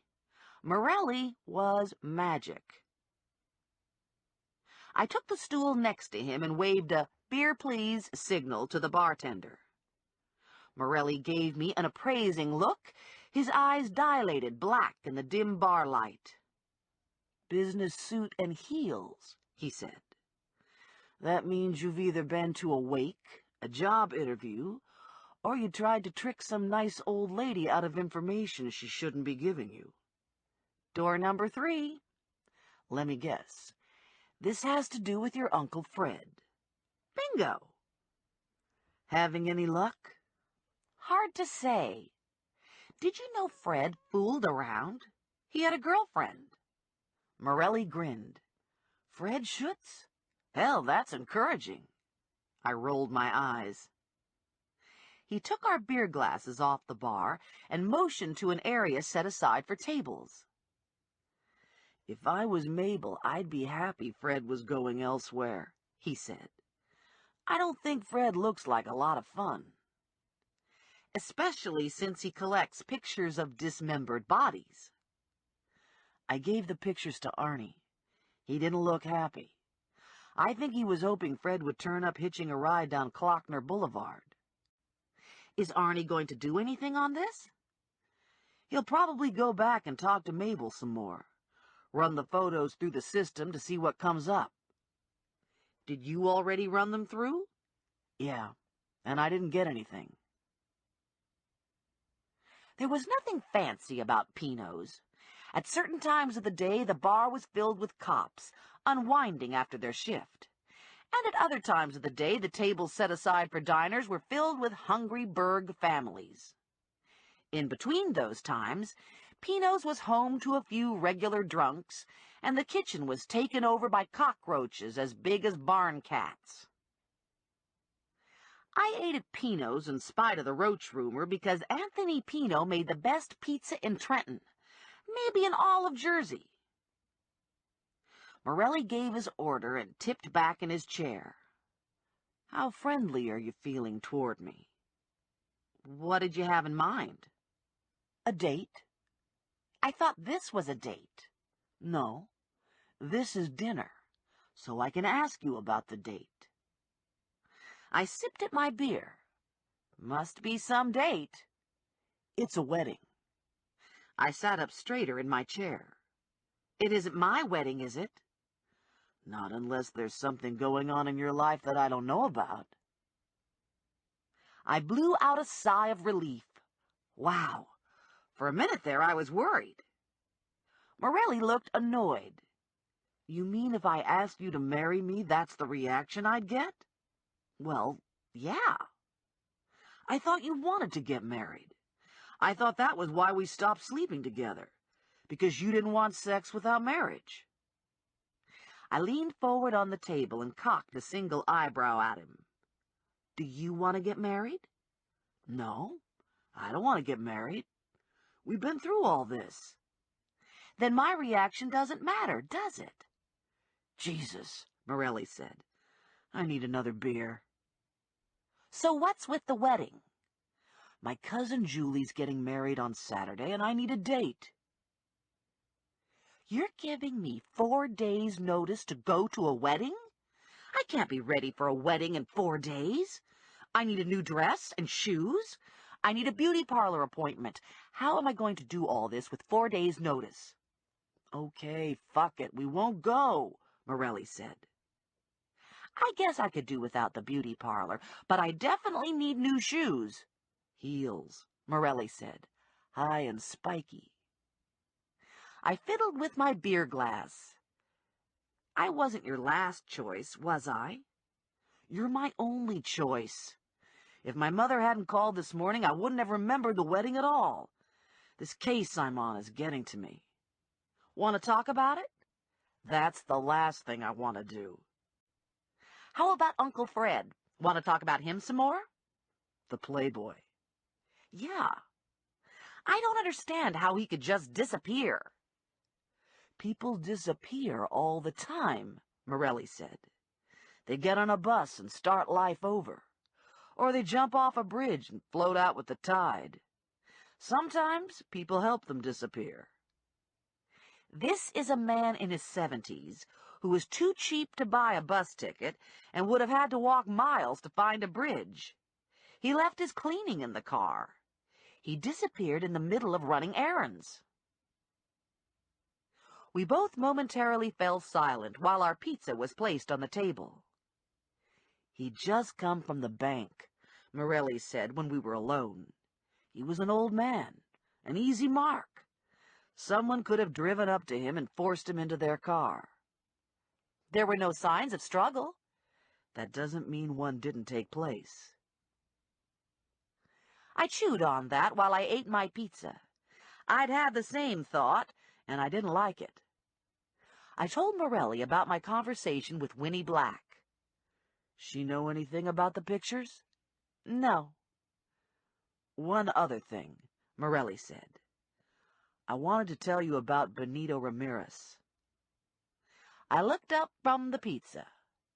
Benito Ramirez was a heavyweight professional boxer from Trenton. He liked to punish people and didn't limit the punishing to inside the ring. He liked to beat up on women, liked to hear them beg while he inflicted his own brand of sick torture. And in fact, I knew some of that torture had ended in death. But there'd always been camp followers who'd gotten posthumous credit for the worst of Ramirez's crimes. He'd been involved in my very first case as a bounty hunter, and I'd been instrumental in putting him behind bars. His incarceration hadn't come soon enough for Lula. Ramirez had almost killed her. He'd raped her and beat her and cut her in terrible places. And then he'd left her naked, bloody body on my fire escape for me to find. What about Ramirez? I asked Morelli. He's out. Out where? Out of jail. What? What do you mean he's out of jail? He almost killed Lula, and he was involved in a whole bunch of other murders, not to mention that he'd stalked and terrorized me. He's released on parole, doing community service, and getting psychiatric counseling. Morelli paused to pull off another piece of pizza. He had a real good lawyer. Morelli had said this very matter-of-fact, but I knew he didn't feel matter-of-fact.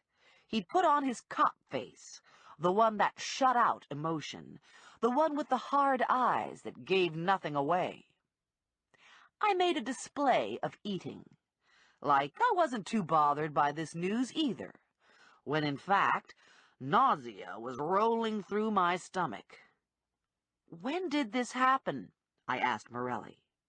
Yesterday. And he's in town? Just like always, working out in the gym on Stark. A big man, Mrs. Bestseller had said. African-American. Polite. Prowling in my hall. Sweet Jesus, it might have been Ramirez. If you even suspect he's anywhere near you, I want to know, Morelli said. I'd shoved another piece of pizza into my mouth, but I was having a hard time swallowing. Sure. We finished the pizza and dawdled over coffee. Maybe you should spend the night with me, Morelli said, just in case Ramirez decides to look you up. I knew Morelli had other things in mind beyond my safety, and it was a tempting offer. But I'd already taken that bus, and it seemed like a ride that went nowhere. Can't, I said. I'm working tonight. I thought things were slow. This isn't for Vinny. This is for Ranger. Morelli did a little grimace. I'm afraid to ask. It's nothing illegal. It's a security job. It always is, Morelli said. Ranger does all kinds of security. Ranger keeps small third-world countries secure. This has nothing to do with gun running. This is legitimate. We're doing front door security for an apartment building on Sloan. Sloan? Are you crazy? Sloan's at the edge of the war zone. That's why the building needs policing. Fine. Let Ranger get someone else. Trust me, you don't want to be out looking for a parking place on Sloan in the middle of the night. I won't have to look for a parking place. Tank's picking me up. You're working with the guy named Tank? He's big. Jesus, Morelli said. I had to fall in love with a woman who works with a guy named Tank. You love me? Of course I love you. I just don't want to marry you.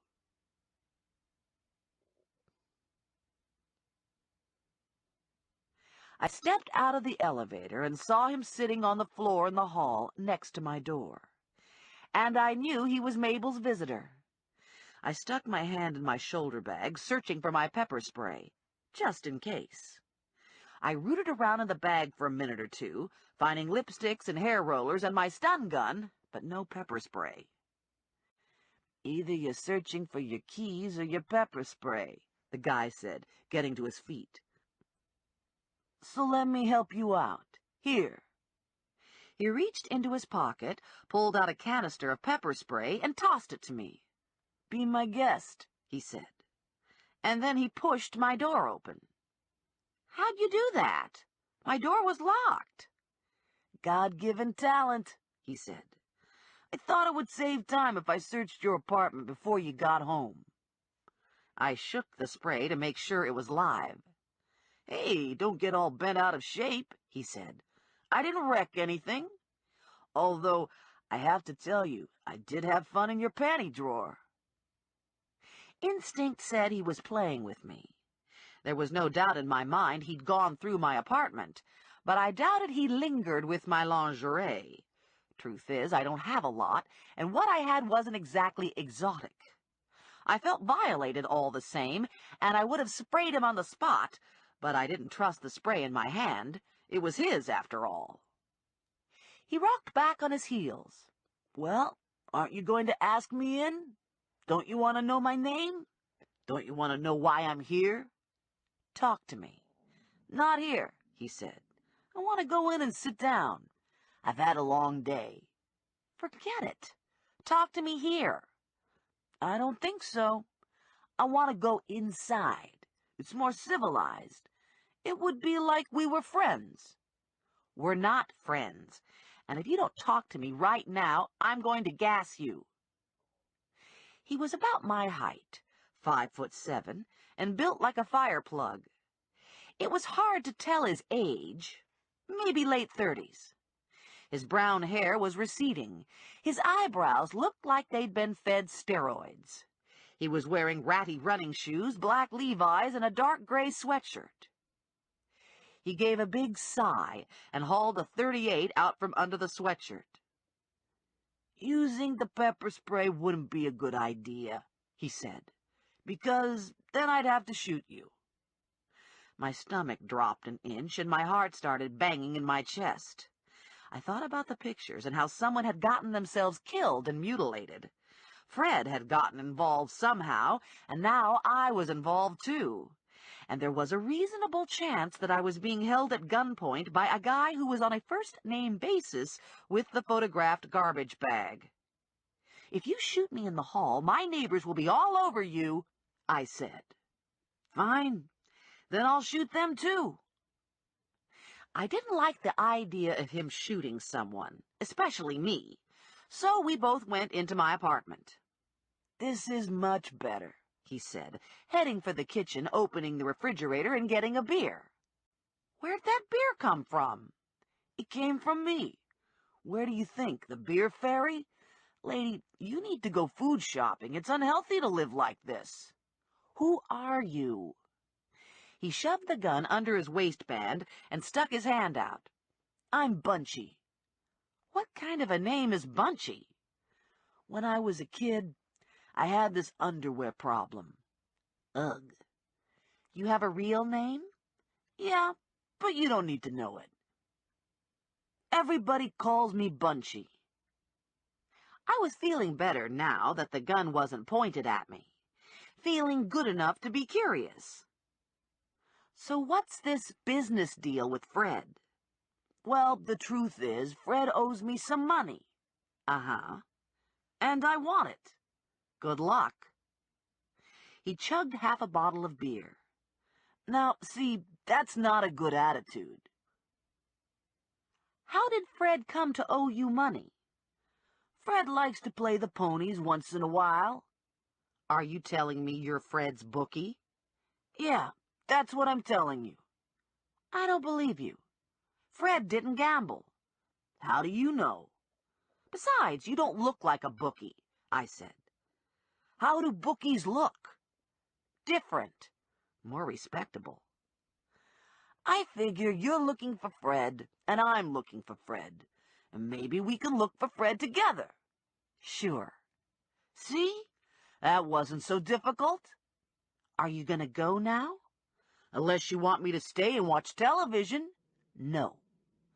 I got a better television anyway, he said. At 12:30, I was downstairs, waiting for Tank.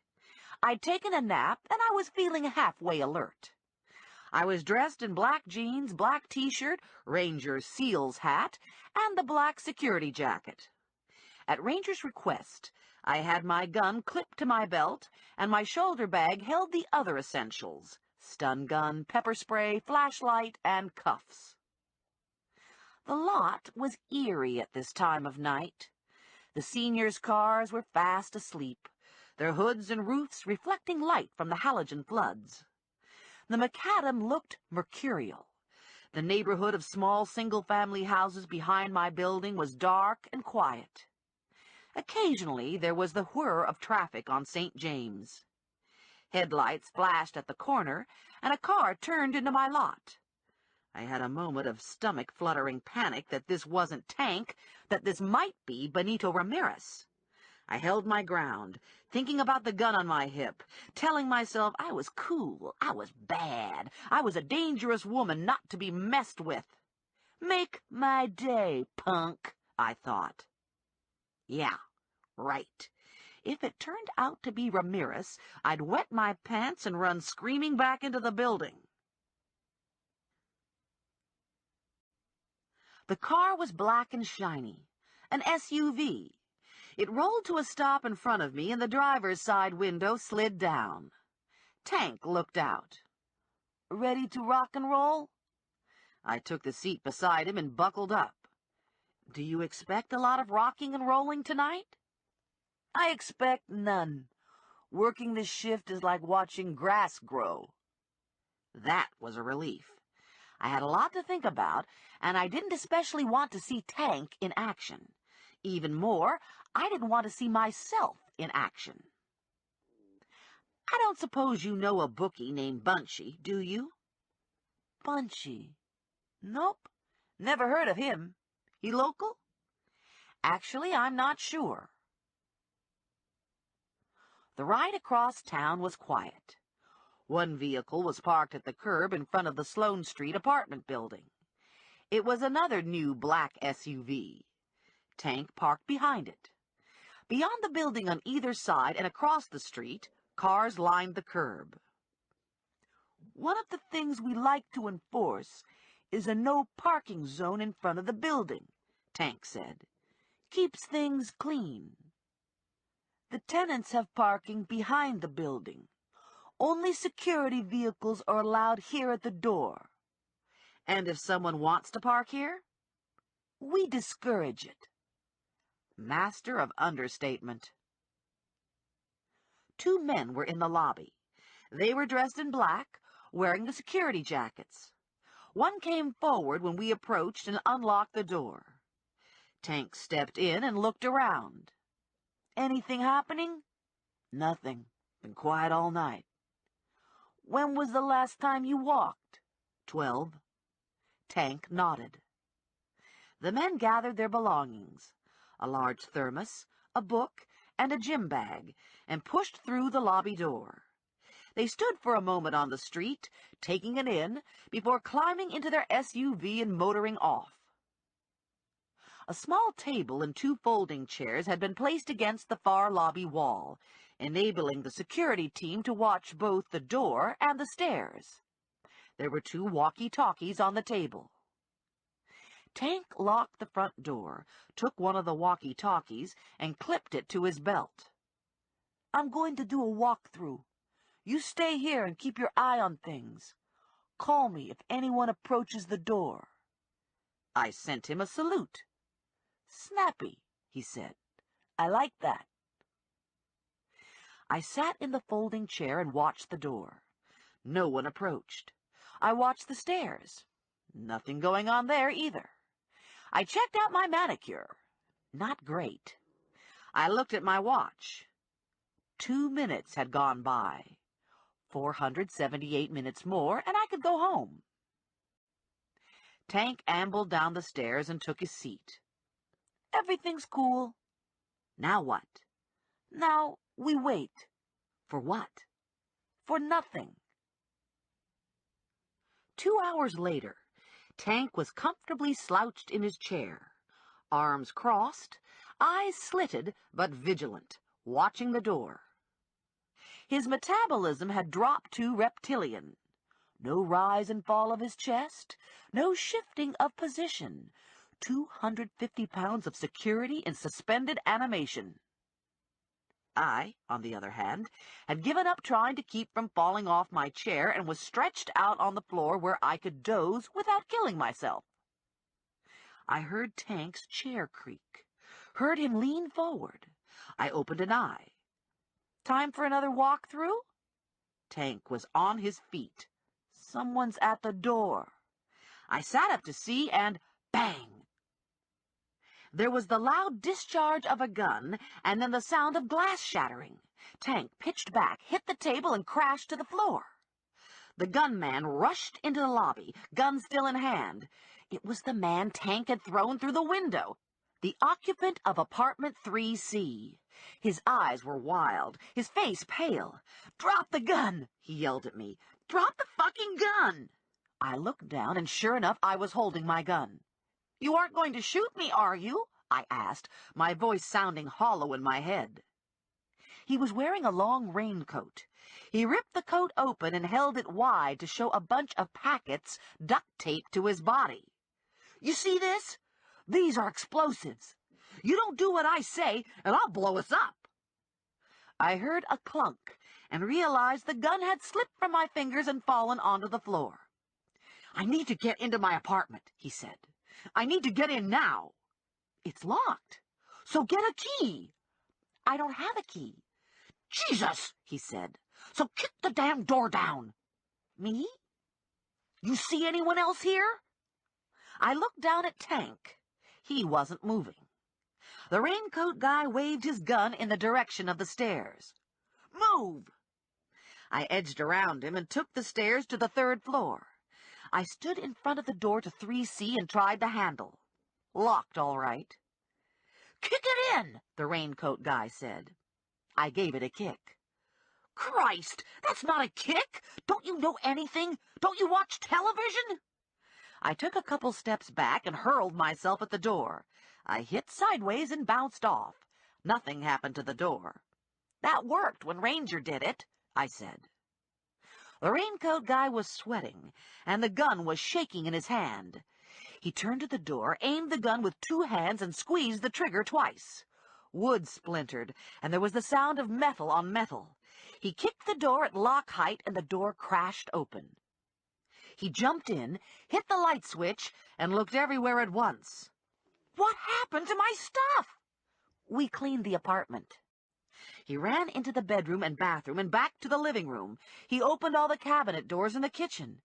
"You had no right!" he screamed at me. "You had no right to take my stuff!" "There wasn't much." "There was a lot! Do you know what I had here? I had good stuff. I had pure. Jesus, do you know how bad I need a hit?" "Listen, how about I drive you to the clinic? Get you some help." "I don't want the clinic. I want my stash." The occupant of apartment 3A opened her door. "What's going on?" "Get back in your apartment and lock the door," I said. "We have a little problem here." The door slammed shut and the lock clicked. The raincoat guy was running around in his apartment again. "Jesus," he was saying. "Jesus, Jesus." Another woman appeared in the hall. She was frail and stooped. Her age had to be upwards of 100. Her short white hair stuck up in tufts. She was dressed in a worn pink flannel nightgown and big fuzzy slippers. "I can't sleep with all this racket," she said. "I've lived in this building for 43 years, and I've never seen such goings-on. This used to be a nice neighborhood." The rain-coated guy whipped around, pointed his gun at the woman, and fired. The bullet bit into the wall behind her. "Bite me," the old lady said, pulling a nickel-plated 9mm from somewhere in the folds of her nightgown, aiming the gun 2-handed. "No," I yelled. "Don't shoot! He's wired with—" Too late. The old lady drilled the guy, the sound of my voice lost in the blast. I woke up strapped to a gurney. I was in the lobby, and the lobby was filled with people, mostly cops. Morelli's face swam into focus. He was moving his mouth, but he wasn't saying anything. "What?" I yelled. "Speak up." He shook his head, waved his hands, and I saw him mouth, "Take her away." A paramedic rolled the gurney out of the lobby into the night air.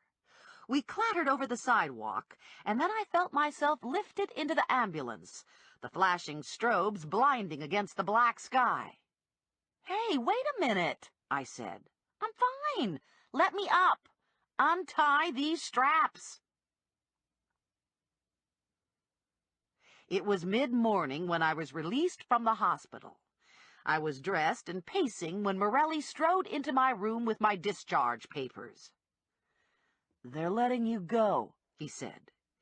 "If I had my way, I'd move you upstairs to psychiatric." I stuck my tongue out at him because I was feeling exceptionally mature. I grabbed my bag, and we fled the room before the nurse arrived with the mandatory wheelchair. "I have a lot of questions," I said to Morelli. He steered me toward the elevator. "I have a few of my own. Like, what the hell happened?" "Me first. I need to know about Tank. No one will tell me anything." "Is he, you know?" "Dead? No, unfortunately. He was wearing a flak vest. The impact of the bullet knocked him back and stunned him. He hit his head when he fell and was out for a while, but he's fine. And, by the way, where were you when he was shot?" "I was stretched out on the floor. It was past my bedtime." Morelli grinned. "Let me get this straight. You didn't get shot because you fell asleep on the job?" "Something like that. It sounded better the way I phrased it." "What about the guy with the bomb?" "So far, they found a shoe and a belt buckle in the vicinity of what's left of the apartment, which, by the way, isn't much, and some teeth on Stark Street." The elevator door opened, and we both stepped in. "You're kidding about the teeth, right?" Morelli grimaced and pushed the button. "Nobody else hurt?" "No. The old lady got knocked on her ass, just like you. Can you corroborate her story that it was self-defense?" "Yeah. He got a round off before she blew him up. It should be embedded in the wall, if the wall's still there." We exited the downstairs lobby and crossed the street to Morelli's truck. "Now what?" Morelli asked. "Your place? Your mother's house? My place? You're welcome to stay with me if you're feeling shaky." "Thanks, but I need to go home. I want to take a shower and change my clothes." Then I wanted to go look for Fred. I was antsy to retrace Fred's steps. I wanted to stand in the parking lot where he'd disappeared and get psychic vibes. Not that I'd ever gotten psychic vibes from anything before, but hey, there's always a first time. "By the way, do you know a bookie named Bunchy?" "No. What's he look like?" "Average, short Italian guy. 40, maybe." "Doesn't do anything for me. How do you know him?" "He visited Mabel, and then he visited me. He claims Fred owes him money." "Fred?" If Fred wanted to play the horses, why wouldn't he place his bets with his son? "Because he doesn't want anyone to know he's gambling." "Oh, yeah, I didn't think of that." "Duh." "I talked to your doctor," Morelli said. "He told me you're supposed to stay quiet for a couple days, and he said the ringing in your ears should diminish over time." "The ringing's already a lot better." Morelli glanced at me sideways. "You're not going to stay quiet, are you?" "Define quiet." "At home, reading, watching television." "I might do some of that." Morelli pulled into my parking lot and rolled to a stop. "When you're up to it, you need to stop in at the station and make a formal report." I jumped out. "Okay." "Hold it," Morelli said. "I'll go up with you." "Not necessary. Thanks anyway. I'm fine." Morelli was grinning again. "Afraid you might lose control in the hall and beg me to come in and make love to you?" "In your dreams, Morelli." When I got up to my apartment, the red light on my phone machine was blinking, blinking, blinking, and Bunchy was asleep on my couch. "What are you doing here?" I yelled at him. "Get up! Get out! This isn't the Hotel Ritz. And do you realize what you're doing is breaking and entering?" "Boy, don't get your panties in a bunch," he said, getting to his feet. "Where have you been? I got worried about you. You didn't come home last night." "What are you, my mother?" "Hey, I'm concerned, that's all. You should be happy to have a friend like me." He looked around. "Do you see my shoes? You are not my friend, and your shoes are under the coffee table." He retrieved the shoes and laced them up. "So, where were you?" "I had a job. I was moonlighting." "Must have been some job. Your mother called and said she heard you blew someone up." "You talked to my mother?" "She left a message on your machine." He was looking around again. "Do you see my gun?" I turned on my heel and went into the kitchen to play my messages. "Stephanie, it's your mother. What's this about an explosion? Edna Gluck heard from her son Richie that you blew someone up. Is this true? Hello? Hello?" Bunchy was right. Damn that big-mouth Richie. I played the second message, breathing, as was message number 3. "What's with the breathing?" Bunchy wanted to know, standing in the middle of my kitchen floor, hands stuck in his pockets, his rumpled, beyond faded plaid flannel shirt hanging loose. "Wrong number." "You'd tell me if you had a problem, right? Because, I have a way of solving problems like that." No doubt in my mind. He didn't look like a bookie, but I had no trouble at all believing he could solve that kind of problem. "Why are you here?" He prowled through my cabinets, looking for food, finding nothing that interested him. Guess he wasn't crazy about hamster pellets.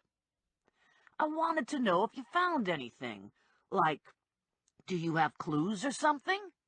"No, no clues, nothing." "I thought you were supposed to be this hotshot detective." "I'm not a detective at all. I'm a bail enforcement agent." "Bounty hunter." "Yeah, bounty hunter." "So that's okay. You go out and find people. That's what we want to have happen here." "How much money did Fred owe you?" "Enough that I want it. Not enough to make a man feel like he had to disappear.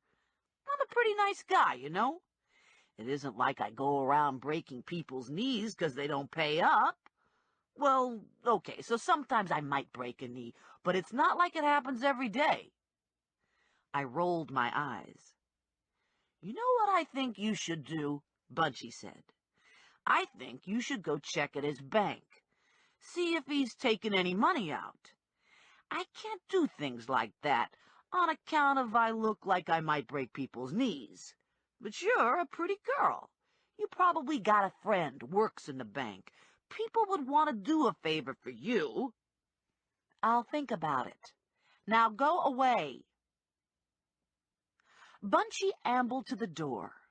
He took a beat-up brown leather jacket from one of the pegs on the wall and turned to look at me. His expression was serious. "Find him." What hung unsaid in the air was, "or else." I slipped the bolt behind him. First chance I had, I was going to have to get a new lock. Surely someone made a lock that actually kept people out. I called my mother back and explained to her that I hadn't blown someone up. He'd sort of blown himself up with some help from an old lady in a pink nightgown. "You could have a good job," my mother said. "You could take lessons from that place that advertises on television and teaches you to be a computer operator." "I have to go now." "How about dinner? I'm making a nice pot roast with new potatoes and gravy." "I don't think so." "Pineapple upside-down cake for dessert." "Okay, I'll be there at 6. I erased the breathing messages and told myself they were wrong numbers, but in my heart I knew the breather. I double-checked all the locks on my door, and I checked to make sure my windows were secure and no one was hiding in a closet or under the bed. I took a long hot shower, wrapped myself in a towel, stepped out of the bathroom, and came face to face with Ranger. Chapter 4. Yikes! I jumped back and clapped my hand to my chest, tightening my towel. "What are you doing here?" I yelled at Ranger. His eyes dropped to the towel and then back to my face. "Returning your hat, babe." He put the seal's hat on my head and adjusted it over my damp hair. "You left it in the lobby." "Oh, thanks." Ranger smiled. "What?" I asked. "Cute," Ranger said. I narrowed my eyes. "Anything else?" "You doing the shift with Tank tonight?" "You're still policing that building?" "It's got a big hole in it, babe. Gotta keep the bad guys out." "I'll pass on that one." "No problem. I have other jobs you can try on." "Oh, yeah? Like what?" Ranger shrugged. "Things turn up." He reached behind him and came up with a gun. My gun. "Found this in the lobby, too." He tucked the gun under the top edge of my towel, wedging it between my breasts, his knuckles brushing against me. My breath caught in my throat, and for a moment I thought my towel might catch fire. Ranger smiled again, and I did more eye narrowing. "I'll be in touch," Ranger said. And then he was gone. Dang! I carefully extracted the gun from the towel and put it in the cookie jar in the kitchen. Then I went back to my door to examine the locks. Worthless pieces of junk. I locked them anyway, including the bolt. I didn't know what more I could do. I went into the bedroom, dropped the towel, and shimmied into a sports bra and jockey bikinis. This wasn't going to be one of those silk and lace days. This was going to be a no-nonsense jockey day all the way through. Half an hour later, I was out the door, dressed in jeans and a denim shirt. I buckled myself into Big Blue and motored out of the lot. 2 blocks later, I turned onto Hamilton and noticed a car close on my tail. I swiveled in my seat and looked at the driver. Bunchy. I pressed my lips together, getting a smile and a wave from him. This guy was unreal. He'd pulled a gun on me, and probably he had something to do with the body in the garbage bag, but I was having a hard time working up any real fear of him. In all honesty, he was sort of likable. In an annoying kind of way. I swerved to the curb, yanked the emergency brake up, got out, and stomped over. "What are you doing?" I shouted into his window. "Following you." "Why?" "I don't want to miss anything, in case you get lucky and find Fred. I want to be there." I don't know how to break this to you, but between you and me, I think it's unlikely that Fred is going to be in any shape to repay your money if and when I find him. "You think he's fish food?" "It's a possibility." He shrugged. "Call me crazy, but I'm an optimist." "Fine. Go be an optimist someplace else. I don't like you following me around. It's creepy." "I won't be any bother. You won't even know I'm here." "You're driving 6 inches from my rear. How am I going to not know you're here? Don't look in your mirror. And I don't think you're a bookie either, I said. Nobody knows you. I've been asking around. He smiled, like this was pretty funny. Oh, yeah? Who do you think I am? I don't know. Let me know when you find out, asshole. Sticks and stones, Bunchy said, and I bet your mother wouldn't like you using that language. I huffed off to the Buick, jammed myself behind the wheel, and drove to the office. You see that guy parked behind me? I asked Lula. The one in the piece-of-shit brown Dodge? His name's Bunchy, and he says he's a bookie. He don't look like no bookie to me, Lula said, and I never heard of anyone named Bunchy. Connie squinted out the window, too. I don't recognize him either, she said. And if he's a bookie, he's not doing all that good. He says Fred owes him money, and he's following me in case I find Fred. Does that float your boat? Lula wanted to know. No, I need to get rid of him. Permanently? 'Cause I got a friend. No, just for the rest of the day. Lula took another look at Bunchy. If I shoot out his tires, will he shoot back? Probably. I don't like when they shoot back, Lula said. I thought maybe I could trade cars with you. Trade my Firebird for that whale you drive? I don't think so. Friendship don't go that far. Fine. Great. Forget I asked. Hold on, Lula said. Don't have to go getting all snippy. I'll have a talk with him. I can be real persuasive. You aren't going to threaten him, are you? I don't threaten people. What kind of woman you think I am? Connie and I watched her sashay out the office over to the car. We knew what kind of woman she was. Lula was wearing a canary yellow spandex miniskirt and stretchy top that was at least 2 sizes too small.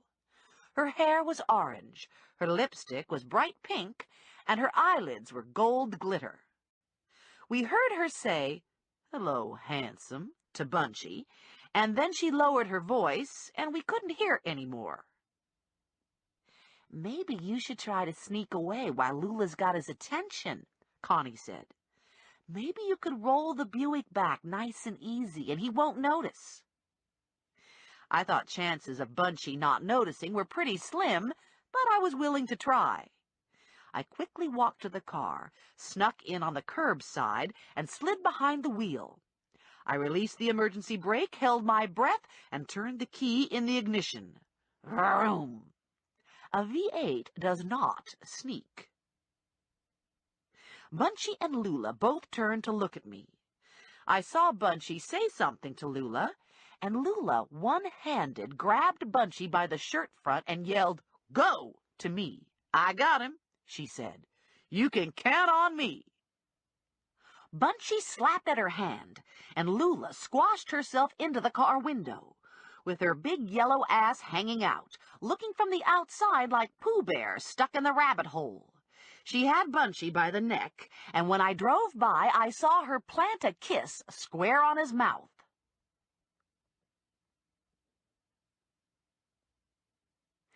Mabel was in the kitchen making tea when I got there.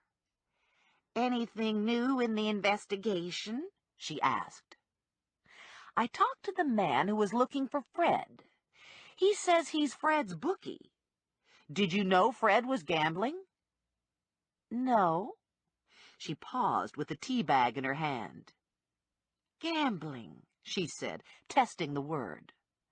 I had no idea. He could be lying, I said. Why would he do that? Good question. If Bunchy wasn't a bookie, then what? What was his involvement? About those pictures, I said to Mabel. Do you have any idea when they might have been taken? Mabel added water to her teapot. I think it must have been recently, because I never saw them before.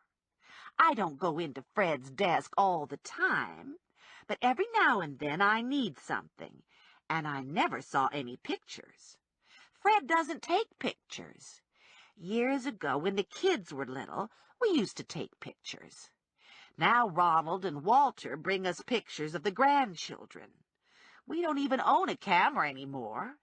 Last year we had to take pictures of the roof for the insurance company, and we got one of those disposable cameras. I left Mabel to her tea and got back behind the wheel. I looked up and down the street. So far, so good. No Bunchy. My next stop was the strip mall where Fred did his shopping. I parked in the same area where Fred's car was found. It was about the same time of day. Weather was similar, 70 and sunny. There were enough people moving around that a scuffle would be noticed.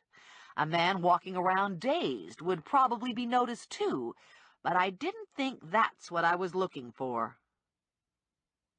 First Trenton was located at the end of the strip mall.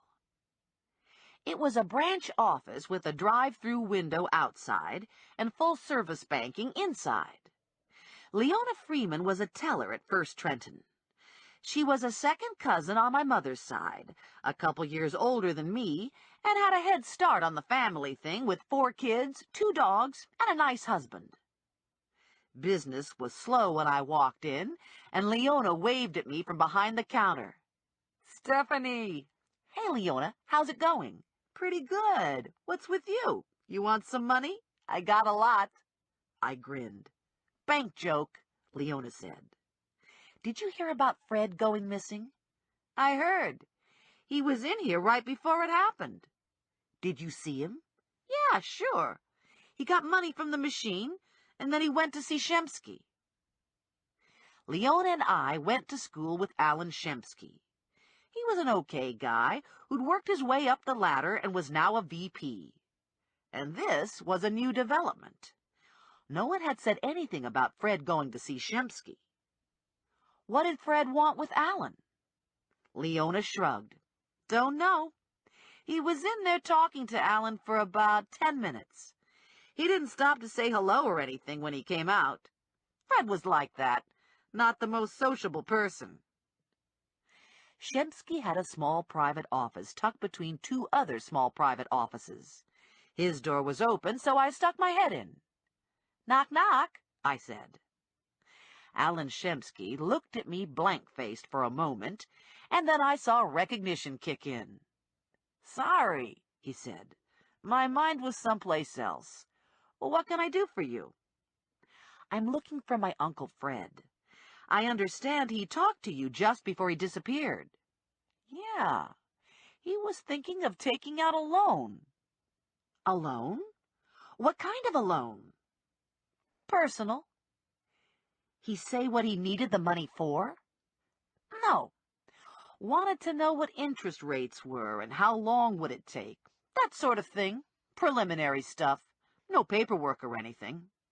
I think he was only in here for maybe 5 minutes. 10 tops." "Did he seem upset?" "Not that I remember. Well, not any more than usual. Fred was sort of a grumpy guy. The family asked you to look for Fred?" "Yeah." I stood and gave Shemsky my card. "Let me know if you think of anything significant." A loan. I couldn't help wondering if it was to pay off Bunchy. I didn't think Bunchy was a bookie, but I wouldn't be shocked to find he was a blackmailer. The dry cleaner was in the middle of the strip of buildings, next to Grand Union. I knew the woman behind the counter by sight, but not by name.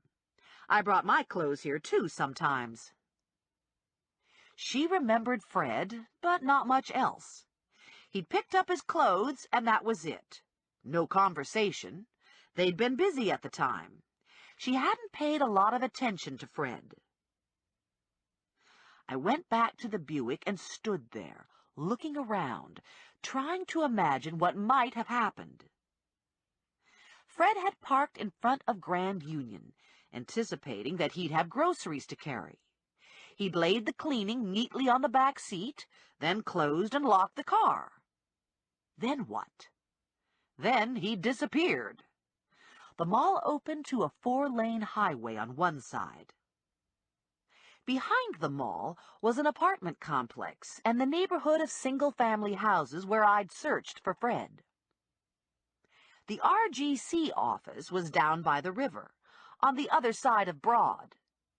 It was an industrial area of warehouses and mom-and-pop factories, not especially scenic, perfect for a waist hauler.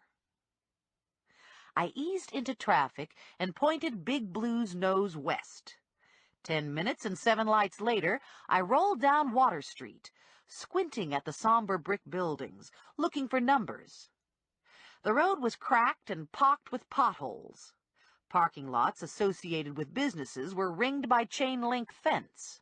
Sidewalks were empty. Windows were dark and lifeless. I didn't need to see the numbers. RGC was easy to spot. Large sign, lots of garbage trucks parked in the lot.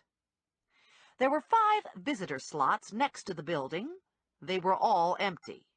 No surprise there, it didn't exactly smell like roses outside. I parked in one of the slots and scurried inside. The office was small. Linoleum floor, death pallor green walls. A counter cut the room in half. There were 2 desks and file cabinets in the back half of the room. A woman got up from one of the desks and stood at the counter. A plaque on the counter read Martha Dieter, receptionist, and I assumed this was Martha. "Can I help you?" Martha asked. I introduced myself as Fred's niece and told her I was looking for Fred. "I remember speaking to him," she said.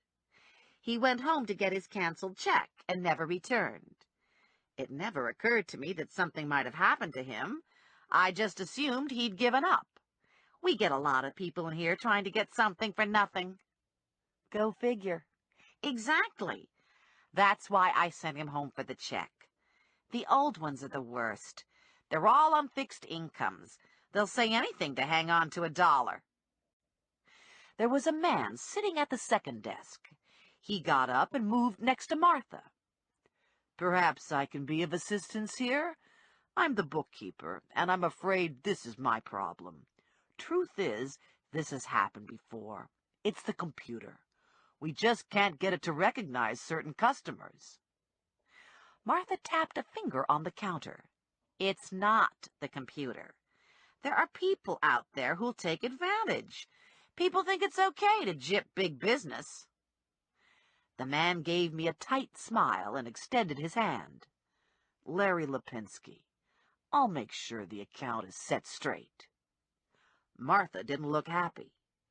"We really should see the canceled check." "For goodness sakes," Lipinski said to Martha. "The man disappeared in the middle of his errands. He probably had the check on him. How do you expect him to show you the check?" "Supposedly the Schutzes have been customers for years. They must have canceled checks from previous quarters," she said. "I don't believe this," Lipinski said. "Give it a rest. It's the computer. Remember last month? We had the same problem." "It isn't the computer." "It is." "Isn't." "Is." I backed out of the office and slipped out the door. I didn't want to be around for the bitch-slapping and hair-pulling. If Fred was going to make out in spades, it seemed unlikely he'd make his killing with these 2. Half an hour later, I was back at Vinnie's. His door was shut, and there were no bond seekers at Connie's desk. Lula and Connie were discussing meatloaf. "That's disgusting," Lula said, eyeballing Connie's sandwich. "Who ever heard of mayonnaise on meatloaf? Everybody knows you gotta put ketchup on meatloaf. You can't put no dumbass mayonnaise on it.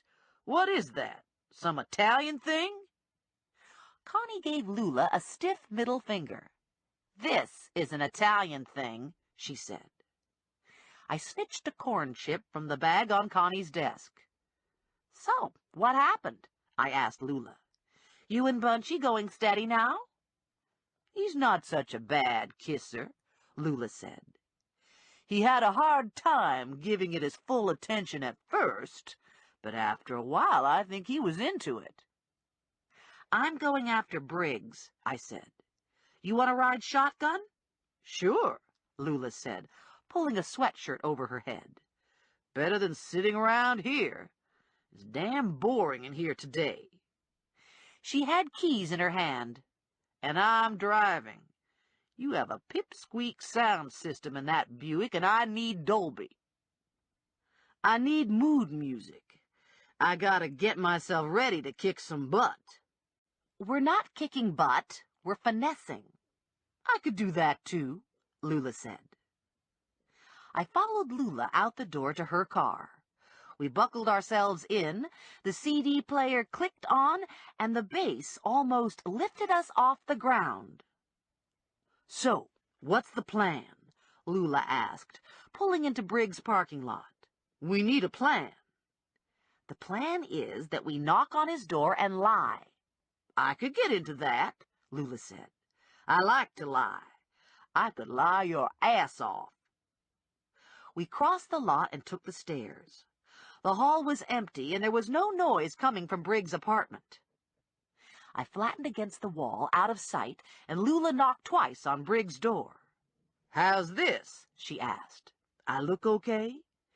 This here's my non-threatening look. This look says, come on, motherfucker, open your door. If I saw Lula on the other side of my apartment door, wearing her non-threatening look, I'd hide under my bed. But hey, that's me. The door opened with the security chain in place, and Briggs peeked out at Lula. Howdy, Lula said. I'm from downstairs, and I got a petition for you to sign on account of they're gonna raise our rent. I didn't hear anything about a rent raise, Briggs said. I didn't get any notice. Well, they're gonna do it all the same, Lula said. Sons of bitches, Briggs said. They're always doing something in this building. I don't know why I stay here. Cheap rent? Lula asked. The door closed, the chain slid off, and the door opened wide. Hey, Briggs said, when Lula and I pushed past him into the apartment. You can't just barge in like this. You tricked me. Look again, Lula said. We're bounty hunters. We can barge if we want to. We got rights. You have no rights, Briggs said. It's a bogus charge. I was carrying a ceremonial knife. It was engraved. A ceremonial knife? Lula said. Seems like a little dude like you should be able to carry a ceremonial knife. Exactly, Randy said. I'm unjustly accused. Course, it don't matter, Lula said. You still gotta go to the pokey with us. I'm in the middle of a big project. I don't have time. Lula said. Let me explain to you how this works. Bottom line is we don't give a duty. This ends Disc 2. High 5. Disc 3. Briggs pressed his lips together and folded his arms tight across his chest. You can't make me go. Sure we can, Lula said. You're just a little pipsqueak. We could make you sing Yankee Doodle if we wanted. Course, we wouldn't do that on account of we're professionals. I pulled a pair of cuffs out of my back pocket and clamped one of the bracelets on Briggs. Briggs looked at the cuff like it was the flesh-eating virus. What's this? Nothing to be alarmed about, I said. Standard procedure. Eee! Briggs shrieked. Eee! Stop that, Lula yelled. You sound like a girl. You're creeping me out. He was running around the room now, waving his arms and still shrieking. Eee! Get a grip, Lula said. Eee! I made a grab for the cuff, but missed. Stand still, I ordered. Briggs bolted past Lula, who was dumbstruck, rooted to the floor, and ran out the door. Get him, I yelled, rushing at Lula. Don't let him get away. I pushed her into the hall, and we thundered down the stairs after Briggs. Briggs sprinted through the small lobby, through the front door, and into the parking lot. "Well, damn," Lula said. "I can hear his little feet going, but I can't see him. He's lost in between all these cars." We separated and walked into the lot, Lula going one way and me the other. We stopped and listened for footsteps when we got to the outer perimeter. "I don't hear him anymore," Lula said. "He must be going tippy-toe." We started to walk back when we saw Briggs round the corner of the apartment building and race inside. "Holy cow," Lula said. "He's going back to his apartment." We ran across the lot, barreled through the door, and took the stairs 2 at a time. When we got to Briggs' apartment, the door was closed and locked. "We know you're in there," Lula yelled. "You better open this door." "You can huff and you can puff, but you'll never get through this door," Briggs said. "The hell we won't," Lula told him. "We could shoot the lock off, and then we're going to come in there and root you out like a rodent." No answer. "Hello?" Lula called. We listened at the door and heard the computer boot up. Briggs was going back to work. "Nothing I hate more than a wise-ass dwarf," Lula said, hauling a .45 out of her purse. "Stand back. I'm going to blast this door open." Drilling Briggs' door held a lot of appeal, but probably it wasn't practical to shoot up an apartment building for a guy who was only worth $700. "No shooting," I said. "I'll get the key from the super." "That isn't going to do you no good if you're not willing to shoot," Lula said. "You still got to have the security chain on." I saw Ranger pop a door open with his shoulder. Lula looked at the door. "I could do that too," she said. "Only I just bought this dress with them little spaghetti straps, and I wouldn't want to have a bruise." I looked at my watch. It's almost 5, and I'm having dinner with my parents tonight. "Maybe we should do this some other time." "We're leaving," I hollered through Briggs' door. "But we'll be back, and you'd better be careful with those handcuffs. They cost me $40. "We would have been justified to shoot our way in on account of he's in possession of stolen property," Lula said. "Do you always carry a gun?" I asked Lula. "Don't everybody?" "They released Benito Ramirez 2 days ago." Lula faltered on the step. "That's not possible." "Joe told me." "Piece of shit legal system." "Be careful." "Hell," Lula said. "He already cut me. You're the one who has to be careful." We swung through the door and stopped in our tracks. "Uh-oh," Lula said. "We got company." It was Bunchy. He was parked behind me in the lot, and he didn't look happy. "How do you suppose he found us?" Lula asked. "We aren't even in your car." "He must have followed us from the office." "I didn't see him, and I was looking." "I didn't see him either." "He's good," Lula said. "He might be someone to worry about." "How's the pot roast?" my mother wanted to know. "Is it too dry?" "It's fine," I told her, "just like always." I got the green bean casserole recipe from Rose Malinowski. It's made with mushroom soup and breadcrumbs. "Whenever there's a wake or a christening, Rose always brings this casserole," Grandma said. "It's her signature dish." My father looked up from his plate. "Signature dish?" "I got that from the Shoppers Channel on TV. All the big designers got signature this and that." My father shook his head and bent lower over his pot roast. Grandma helped herself to some of the casserole. "How's the manhunt going? You got any good leads on Fred yet?" "Fred is a dead end. I've talked to his sons and his girlfriend. I've retraced his last steps. I've talked to Mabel. There's nothing. He's disappeared without a trace." My father muttered something that sounded a lot like Lucky bastard, and continued to eat. My mother rolled her eyes. And Grandma spooned in some beans. "We need one of them psychics," Grandma said. "I saw on television where you can call them up and they know everything. They find dead people all the time. I saw a couple of them on a talk show, and they were saying how they help the police with these serial murder cases. I was watching that show, and I was thinking that if I was a serial murderer, I'd chop the bodies up in little pieces, so those psychics wouldn't have such an easy job of it. Or maybe I'd drain all the blood out of the body and collect it in a big bucket. Then I'd bury a chicken, and I'd take the victim's blood and make a trail to the chicken. Then the psychic wouldn't know what to make of it when the police dug up a chicken." Grandma helped herself to the gravy boat and poured gravy over her pot roast. "Do you think that'd work?" Everyone but Grandma paused with forks in midair. "Well, I wouldn't bury a live chicken," Grandma said. No one had much to say after that, and I felt myself nodding off halfway through my second piece of cake. "You look all done in," Grandma said. "Guess getting blown up takes it out of you." "I didn't get much sleep last night."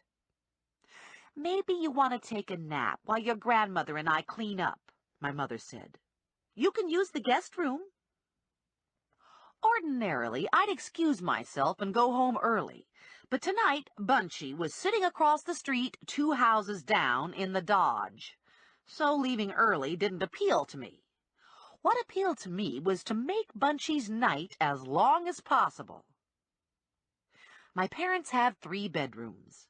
My Grandma Mazur sleeps in my sister's room, and my room is used as a guest room. Of course, I'm the only guest who ever uses the guest room. All my parents' friends and family live within a 5-mile radius and have no reason to overnight. I also live within 5 miles, but I've been known to have the occasional disaster that sends me in search of temporary residence. So my bathrobe hangs in the guest room closet. "Maybe just a short nap," I said. "I'm really tired." The sun was slanting through the break in the curtains when I woke up. I had a moment of disorientation, wondering if I was late for school, and then realized I'd been out of school for a lot of years, and that I'd crawled into bed for a short nap and ended up sleeping through the night. I rolled out of bed fully dressed and shuffled down to the kitchen. My mother was making vegetable soup, and my grandmother was sitting at the kitchen table, reading the paper, scrutinizing the obituaries. Grandma looked up when I came in.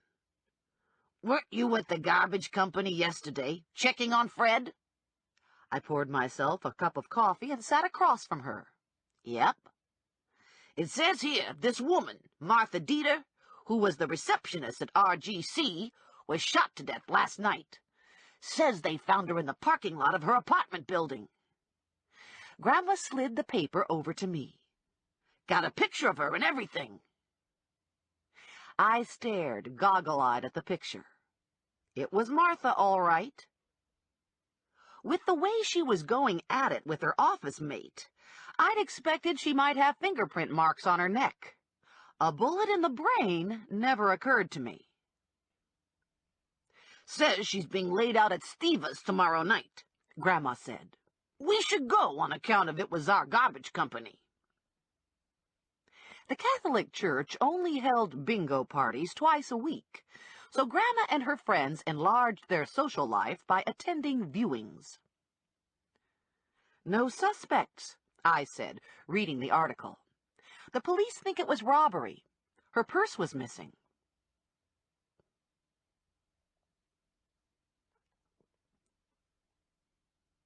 The brown Dodge was still parked down the street when I left my parents' house.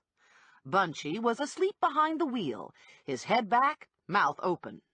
I rapped on the window and he jumped awake. "Shit," he said.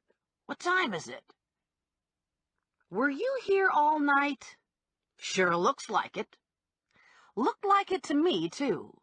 He looked even worse than usual. He had dark circles under his eyes. He needed a shave, and his hair looked like it had been styled by a stun gun. "So, you didn't kill anybody last night?" Bunchy blinked at me. "Not that I remember. Who bought the farm?" "Martha Dieter. She worked at RGC Waste Haulers." "Why would I want to kill her?" "I don't know. I saw it in the paper this morning and just thought I'd ask." "Never hurts to ask," Bunchy said. I let myself into my apartment and saw the light flashing on my phone machine. "Hey, babe," Ranger said. "Got a job for you." The second message was from Benito Ramirez. "Hello, Stephanie," he said, quiet-voiced, articulate as always. "I've been away for a little while, as you know." There was a pause, and in my mind I could see his eyes, small for his face and terrifyingly insane.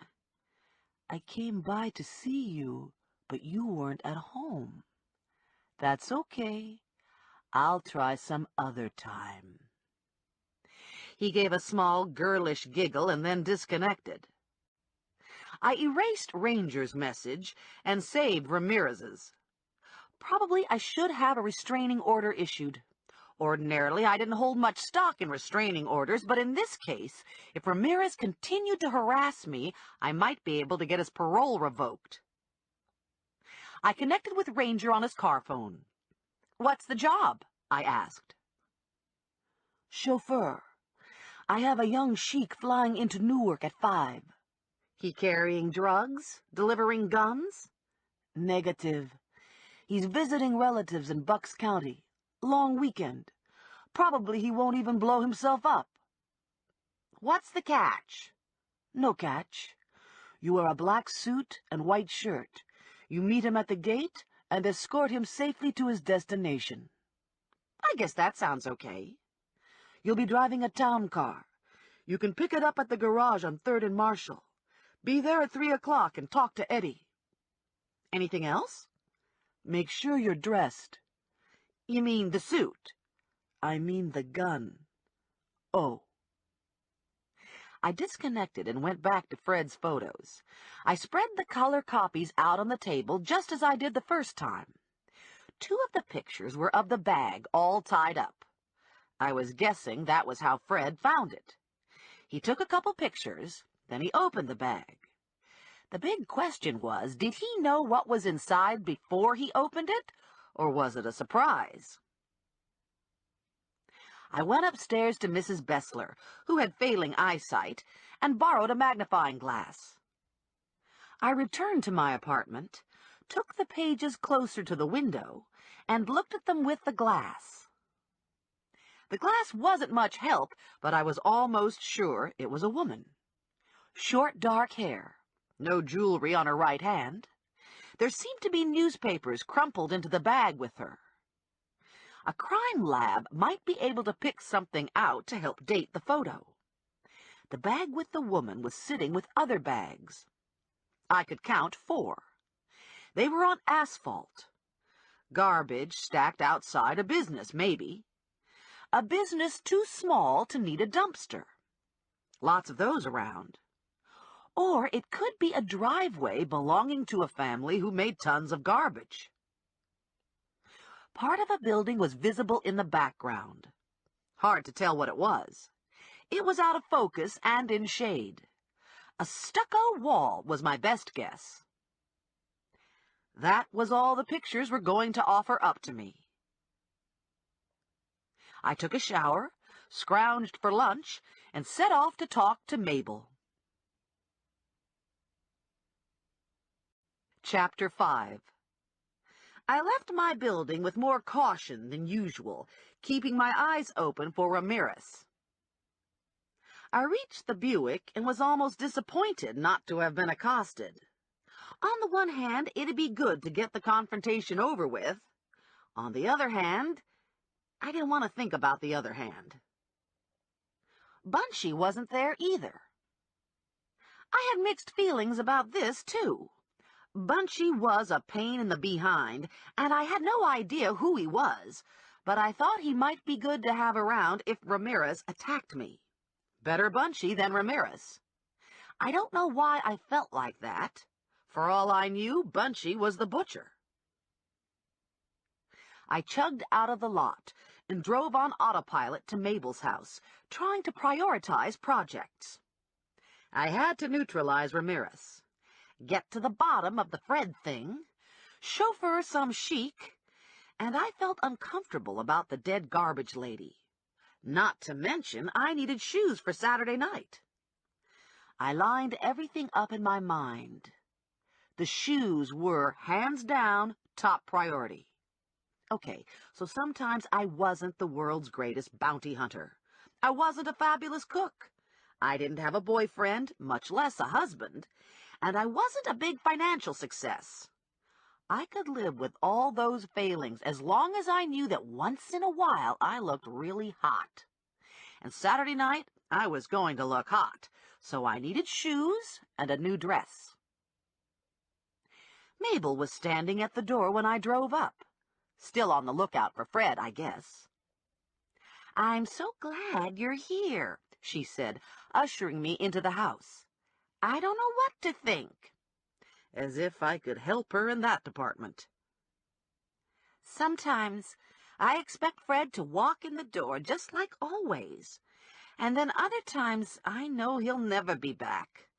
And the thing is, I really need a new washer and dryer. In fact, I've needed them for years, but Fred was so cautious about spending money. Maybe I'll just go down to Sears and take a look. It doesn't hurt to look, does it? Looking sounds good to me. I knew I could count on you, Mabel said. Would you like some tea? No thanks on the tea, but I have some more questions. I want you to think about places Fred might go that would have 4 or 5 garbage bags sitting outside on garbage day.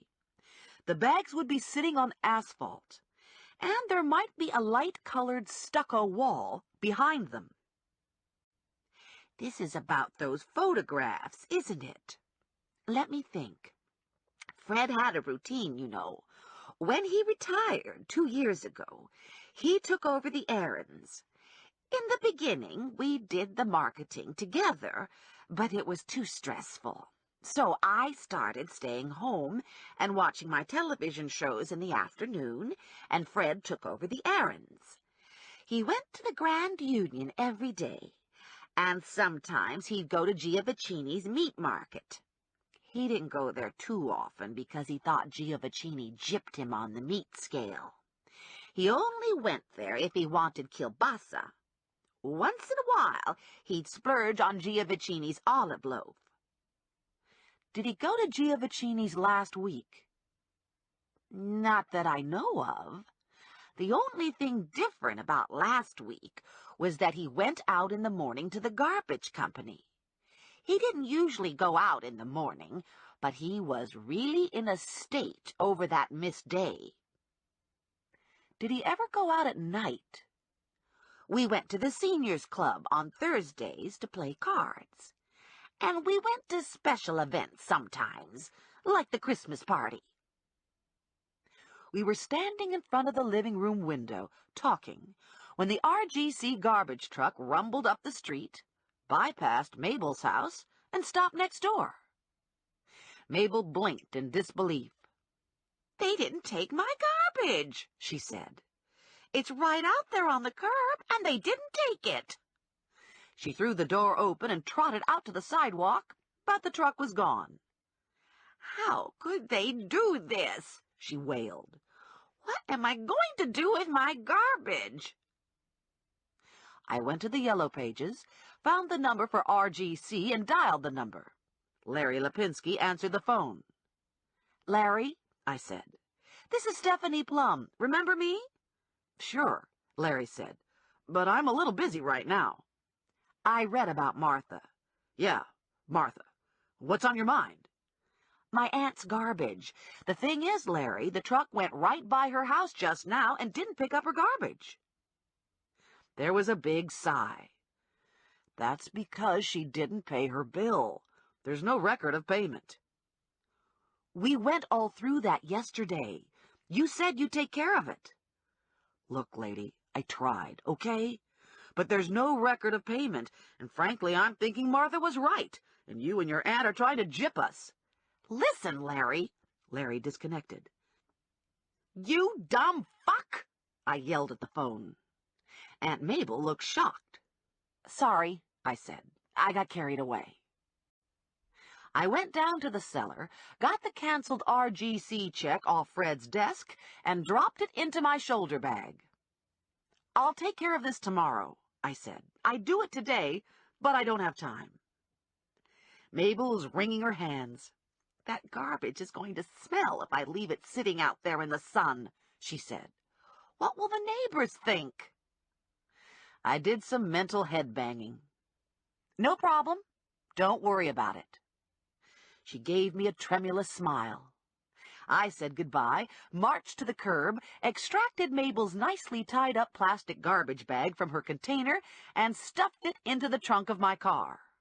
Then I drove to RGC, pitched the bag onto the sidewalk in front of their office, and raced away. Am I a take-charge woman or what? I drove away thinking about Fred. Suppose Fred saw someone do that. Well, not exactly what I just did. Suppose he saw someone take a garbage bag out of the trunk of their car and put it on the curb, alongside someone else's garbage. And suppose for one reason or another he got to wondering what was in the garbage bag. This made a reasonable picture to me. I could see this happening. What I didn't understand, if in fact any of this occurred the way I imagined, was why Fred didn't report it to the police. Maybe he knew the person dumping the bag. But then, why would he take pictures? Hold on. Let's reverse it. Suppose someone saw Fred dump the bag. They went to investigate, found the body, and took pictures for evidence, then tried to blackmail Fred. Who would do such a thing? Bunchy. And maybe Fred all of a sudden got spooked and left for points south. What's wrong with this picture? I couldn't see Fred taking a chainsaw to some woman, and you'd have to be pretty dumb to blackmail Fred, because Fred didn't have any money.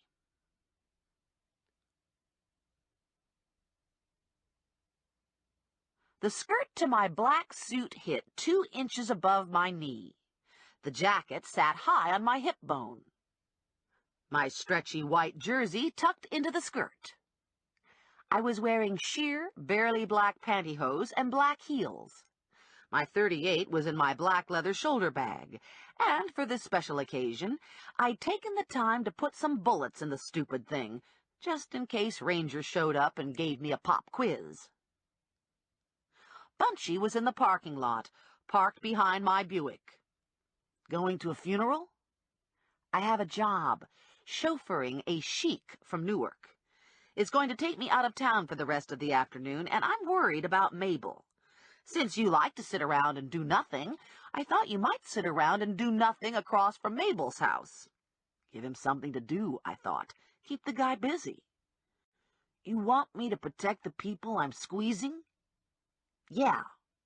It doesn't work that way. And what the hell are you doing going off on a chauffeuring job? You're supposed to be looking for your uncle. I need money. You need to find Fred. Okay. This is the honest-to-God truth. I don't know how to find Fred. I run down leads, and they don't go anywhere. Maybe it would help if you told me what you were really after. I'm after Fred.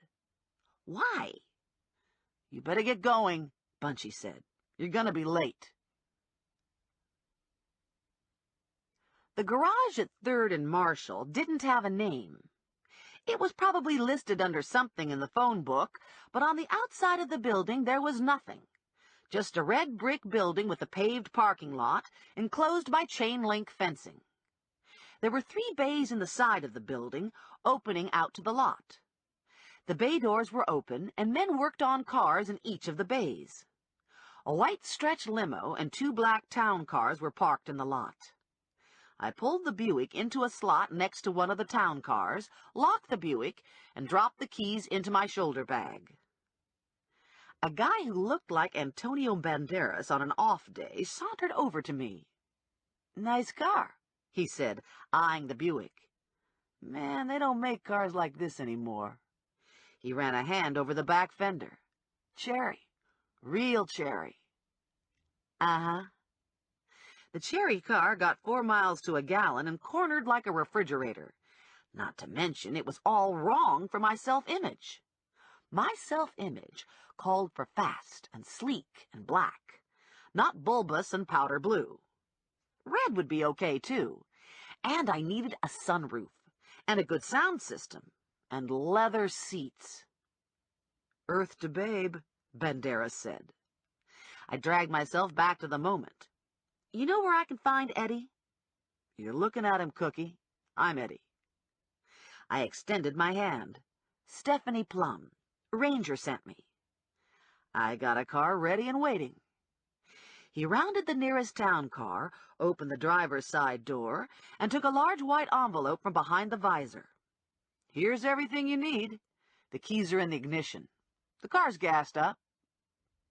"I don't need a chauffeur's license to do this, do I?" He stared at me, blank-faced. "Yeah, right," I said. "Probably nothing to worry about anyway. It wasn't easy to get a permit to carry concealed in Mercer County. And I wasn't one of the chosen. If I got stopped by a cop, he'd be so overjoyed to be able to arrest me for illegally carrying concealed that he'd no doubt forget to charge me for the driving thing. I took the envelope and slid behind the wheel. I adjusted the seat and leafed through the papers. Flight information, parking directions, some procedural instructions, name and brief description and snapshot of Ahmed Fayed. No age was given, but he looked young in the photo. I eased the Lincoln out of the lot and headed for Route 1. I picked up the turnpike in East Brunswick and glided along in my big, black, climate-controlled car, feeling very professional. Chauffeuring wasn't so bad, I thought. Today, a Sheik. Tomorrow, who knows, maybe Tom Cruise. Definitely better than getting some computer nut out of his apartment. And if it wasn't for the fact that I couldn't stop thinking about that severed right hand and decapitated head, I'd really be enjoying myself. I took the airport exit and found my way to arrivals. My passenger was coming in from San Francisco, flying commercial. I parked in the area reserved for limos, crossed the road, entered the terminal, and checked the monitors for gate information. Half-hour later, Fayed strolled through the gate, wearing $200 sneakers and oversized jeans. His T-shirt advertised a microbrewery. His red plaid flannel shirt was wrinkled and unbuttoned, sleeves rolled to the elbow. I'd expected chic clothes with the head thing and robe. Fortunately for me, he was the only arrogant Arab departing first class, so it wasn't hard to pick him out. "Ahmed Fayed?" I asked. His eyebrows raised ever so slightly in acknowledgement. "I'm your driver." He looked me over. "Where's your gun?" "In my shoulder bag." "My father always orders a bodyguard for me. He's afraid someone will kidnap me." Now it was my turn to raise an eyebrow. He shrugged. "We're rich. Rich people get kidnapped." "Hardly ever in Jersey," I said. "Too much overhead. Hotel rooms and food bills. The payoff's better on extortion." His gaze dropped to my chest. "You ever do it with a sheik?" "Excuse me?" "You could get lucky today." "Yeah, and you could get shot. How old are you anyway?" He tipped his chin up 1/8 of an inch. 19. My guess would be closer to 15, but hey, what do I know about Arabs? "You have luggage?" "2 bags." I led the way to baggage, snagged his 2 pieces, and rolled them out of the building, across the pickup lanes to the parking garage. When I had my charge settled into the back seat, I cruised off into gridlock traffic. After a couple minutes of creeping along, Faid was antsy. "What's the problem?" "Too many cars," I said. "Not enough road." "Well, do something." I glanced at him in the rearview mirror. "What did you have in mind?" "I don't know. Just do something. Just go." "This isn't a helicopter. I can't just go." "Okay," he said. "I've got an idea. How about we do this?" "What?" "This." I turned in my seat and looked at him. "What is this?" He wagged his wonky at me and smiled. "Great. A 15-year-old sex fiend exhibitionist chic." "I can make it do tricks," he said. "Not in my car, you can't. Put it back in your pants or I'll tell your father." "My father would be proud. Look at me. I'm hung like a horse." I pulled a knife out of my shoulder bag and flipped it open. "I can make you hung like a hamster." "American whore bitch." I rolled my eyes. "This is intolerable," he said. "I hate this traffic, and I hate this car, and I hate sitting here doing nothing." Fayed wasn't the only one experiencing road rage. Other drivers were coming unglued. Men were swearing to themselves and tugging at ties.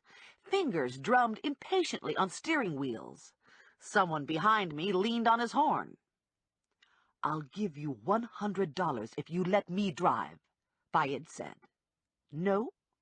"1,000. "No." "5,000. I glanced at him in the rearview mirror. "No." "You were tempted," he said, smiling, looking satisfied. Ugh. An hour and a half later, we managed to reach the New Brunswick interchange. "I need something to drink," Fayed said. "There's nothing to drink in this car. I'm used to having a stretch with a bar. I want you to find a place to get me a soda."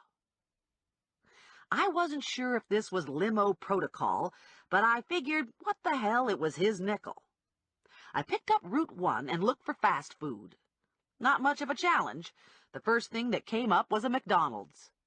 It was dinner time, and the drive-through lane looked like the Jersey Turnpike, so I jumped the drive-through and parked the car. "I want a Coke," he said, sitting tight, clearly not interested in standing in line with the rest of New Jersey. "Don't freak out," I told myself. He's used to being waited on. "Anything else?" "French fries." "Fine." I grabbed my bag and crossed the lot. I swung through the door and chose a line. 2 people in front of me. I studied the menu over the counter. 1 person left in front of me. I hiked my bag higher on my shoulder and looked out the window. I didn't see my car. There was a small twinge of alarm just below my heart. I scanned the lot. No car. I left the line and pushed through the door into the cool air. The car was gone. Shit! My first fear was that he'd been kidnapped.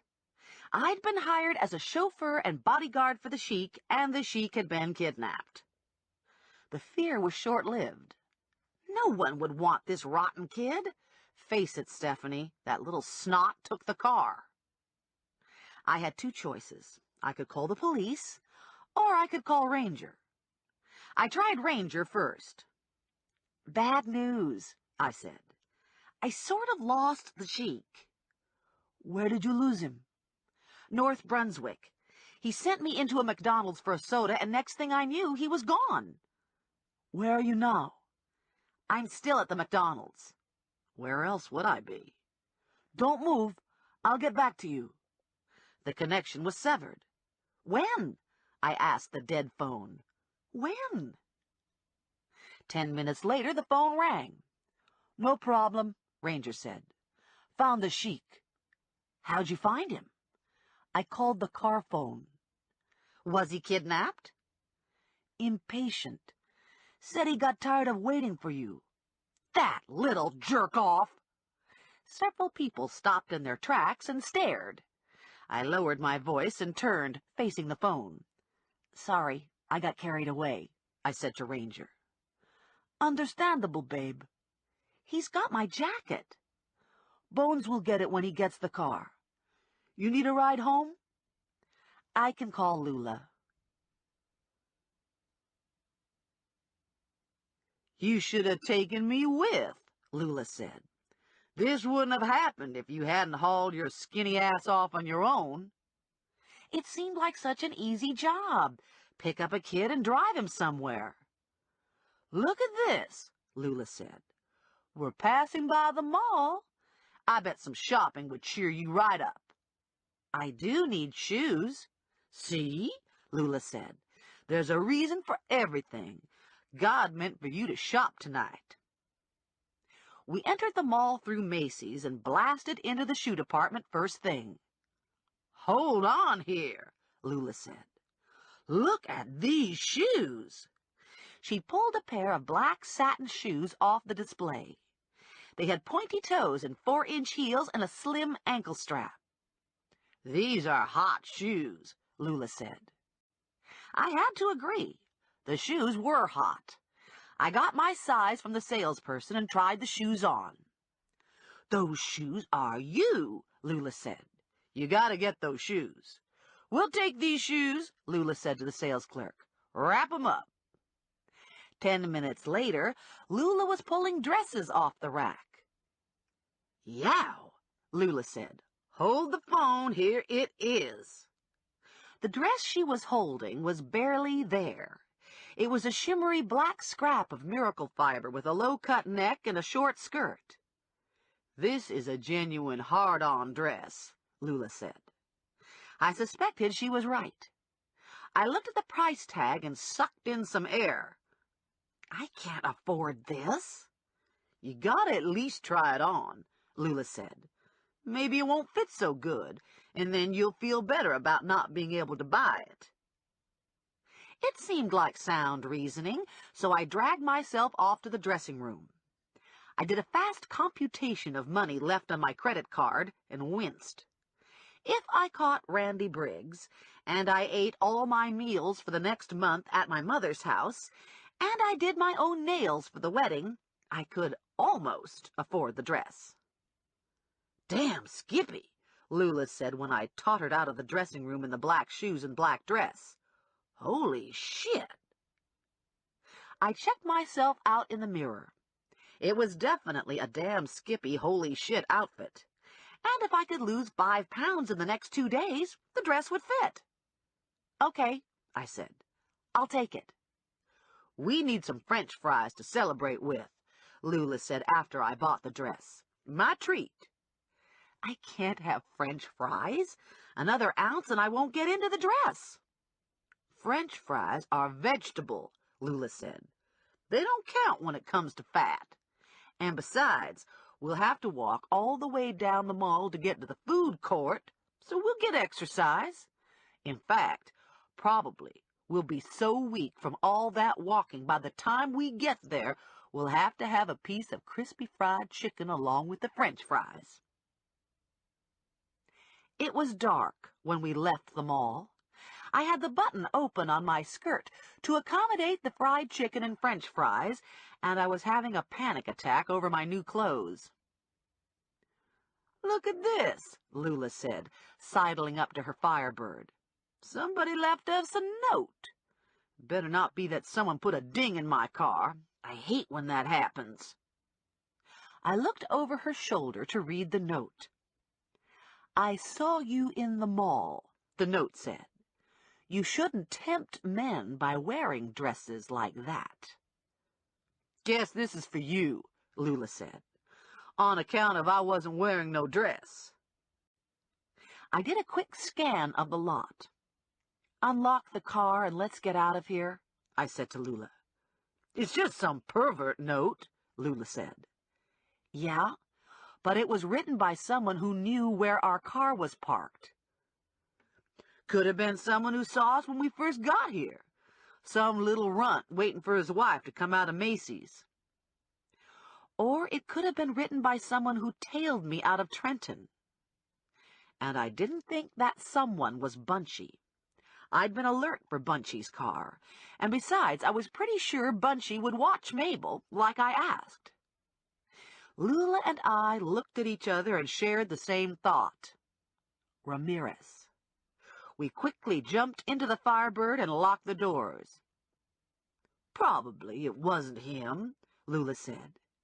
You would have seen him, don't you think? My neighborhood is quiet after dark.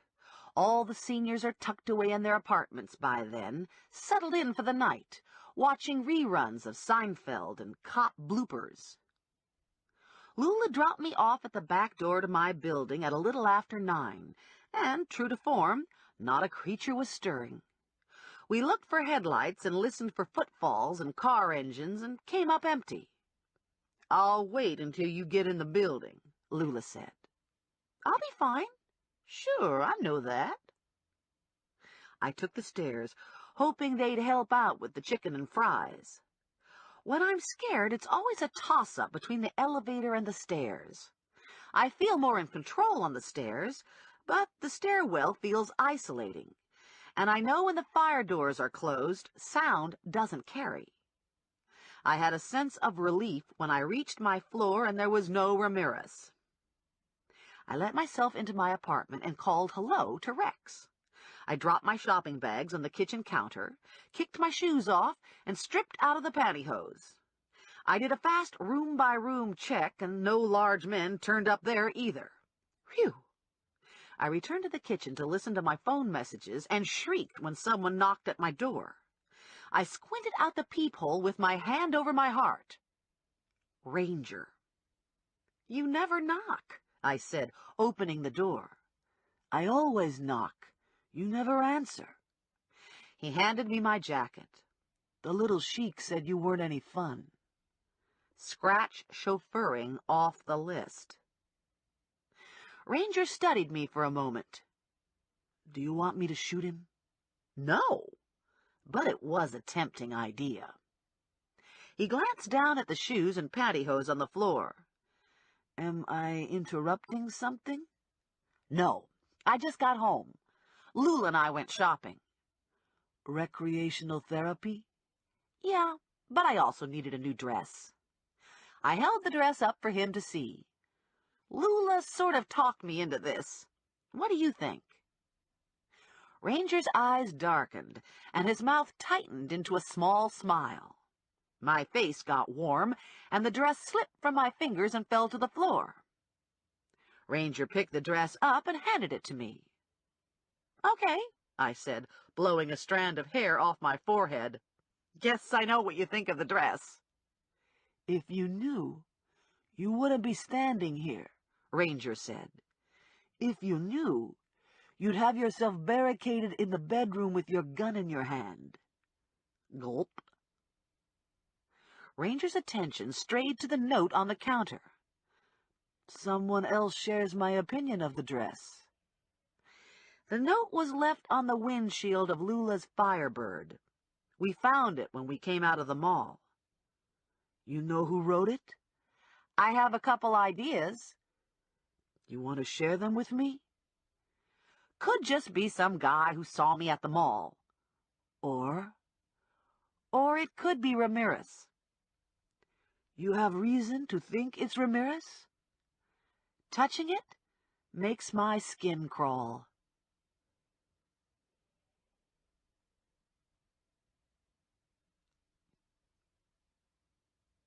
Chapter 6. "Word on the street is that Ramirez got religion," Ranger said, relaxed against my kitchen counter, arms crossed over his chest. "So maybe he doesn't want to rape and mutilate me. Maybe he just wants to save me." "Either way, you should carry a gun." When Ranger left, I listened to the single message on my phone machine. "Stephanie, this is your mother. Remember, you promised to take your grandmother to the funeral parlor tomorrow night. And you can come early and have something to eat with us. I'm going to have a nice leg of lamb. The lamb sounded good, but I would have preferred the message had been about Fred. Like, guess what? The funniest thing just happened. Fred showed up. There was another knock on the door, and I looked out the peephole at Bunchy. I know you're looking out at me, he said, and I know you're thinking you should go get your gun and your pepper spray and your electronic torture device. So just go get them all, because I'm getting tired of standing here. I opened the door a bit, leaving the security chain in place. Give me a break, Bunchy said. What do you want? How come the Rambo guy gets in and I don't? I work with him. You work with me, too.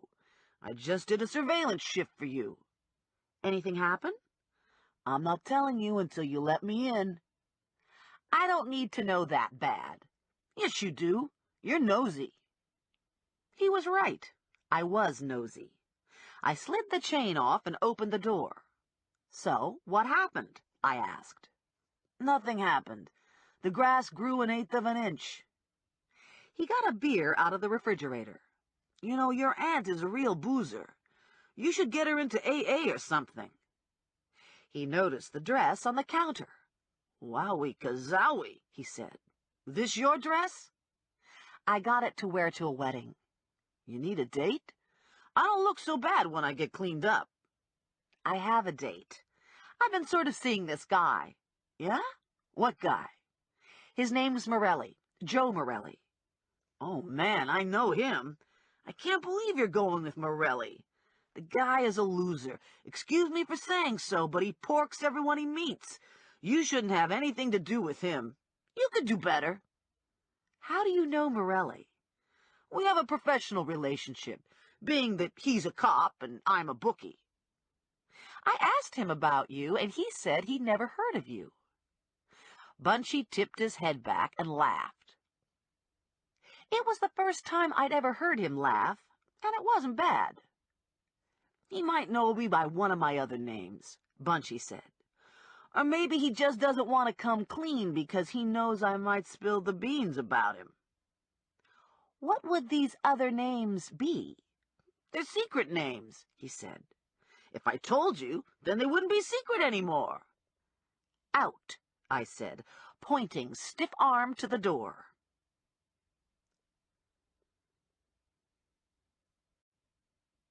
Morelli called at 9 the next morning. Just wanted to remind you the wedding is tomorrow, he said. I'll pick you up at 4. And don't forget you have to come in to make a report on the Sloane Street shooting. Sure. You get any leads on Fred? No, nothing worth mentioning. Good thing I don't do this for a living. Good thing, Morelli said, sounding like he was smiling. I hung up and called my friend Larry at RGC. Guess what, Larry? I said. I found the check. It was on my uncle's desk. Payment for 3 months' worth of garbage pickup. And the check has been canceled and everything. Fine, Larry said. Bring the check in and I'll credit the account. How late are you open? 5. I'll be there before you close. I shoveled my gear into my shoulder bag, locked my apartment behind me, and took the stairs to the lobby.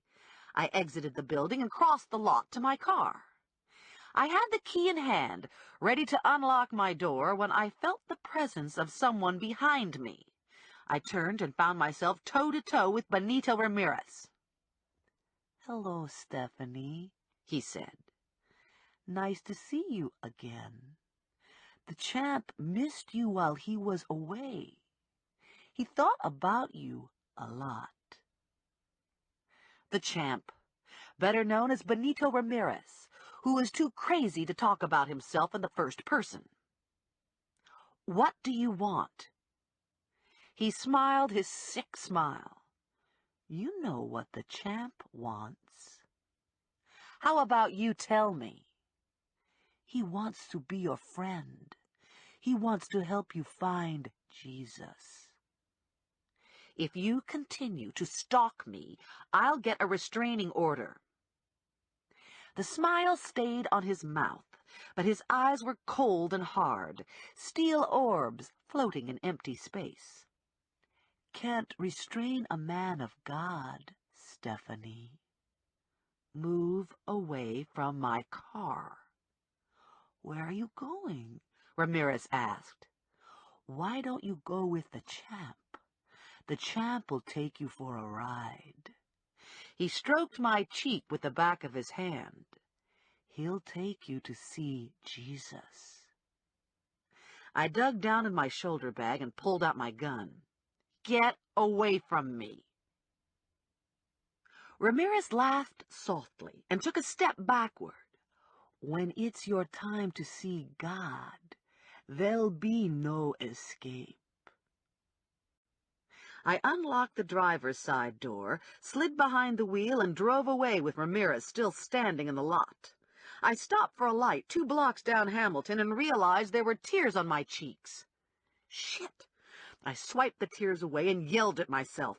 "You are not afraid of Benito Ramirez!"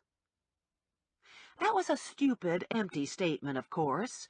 Ramirez was a monster. Anyone with a grain of sense would be afraid of him. And I was beyond afraid. I was terrified to the point of tears.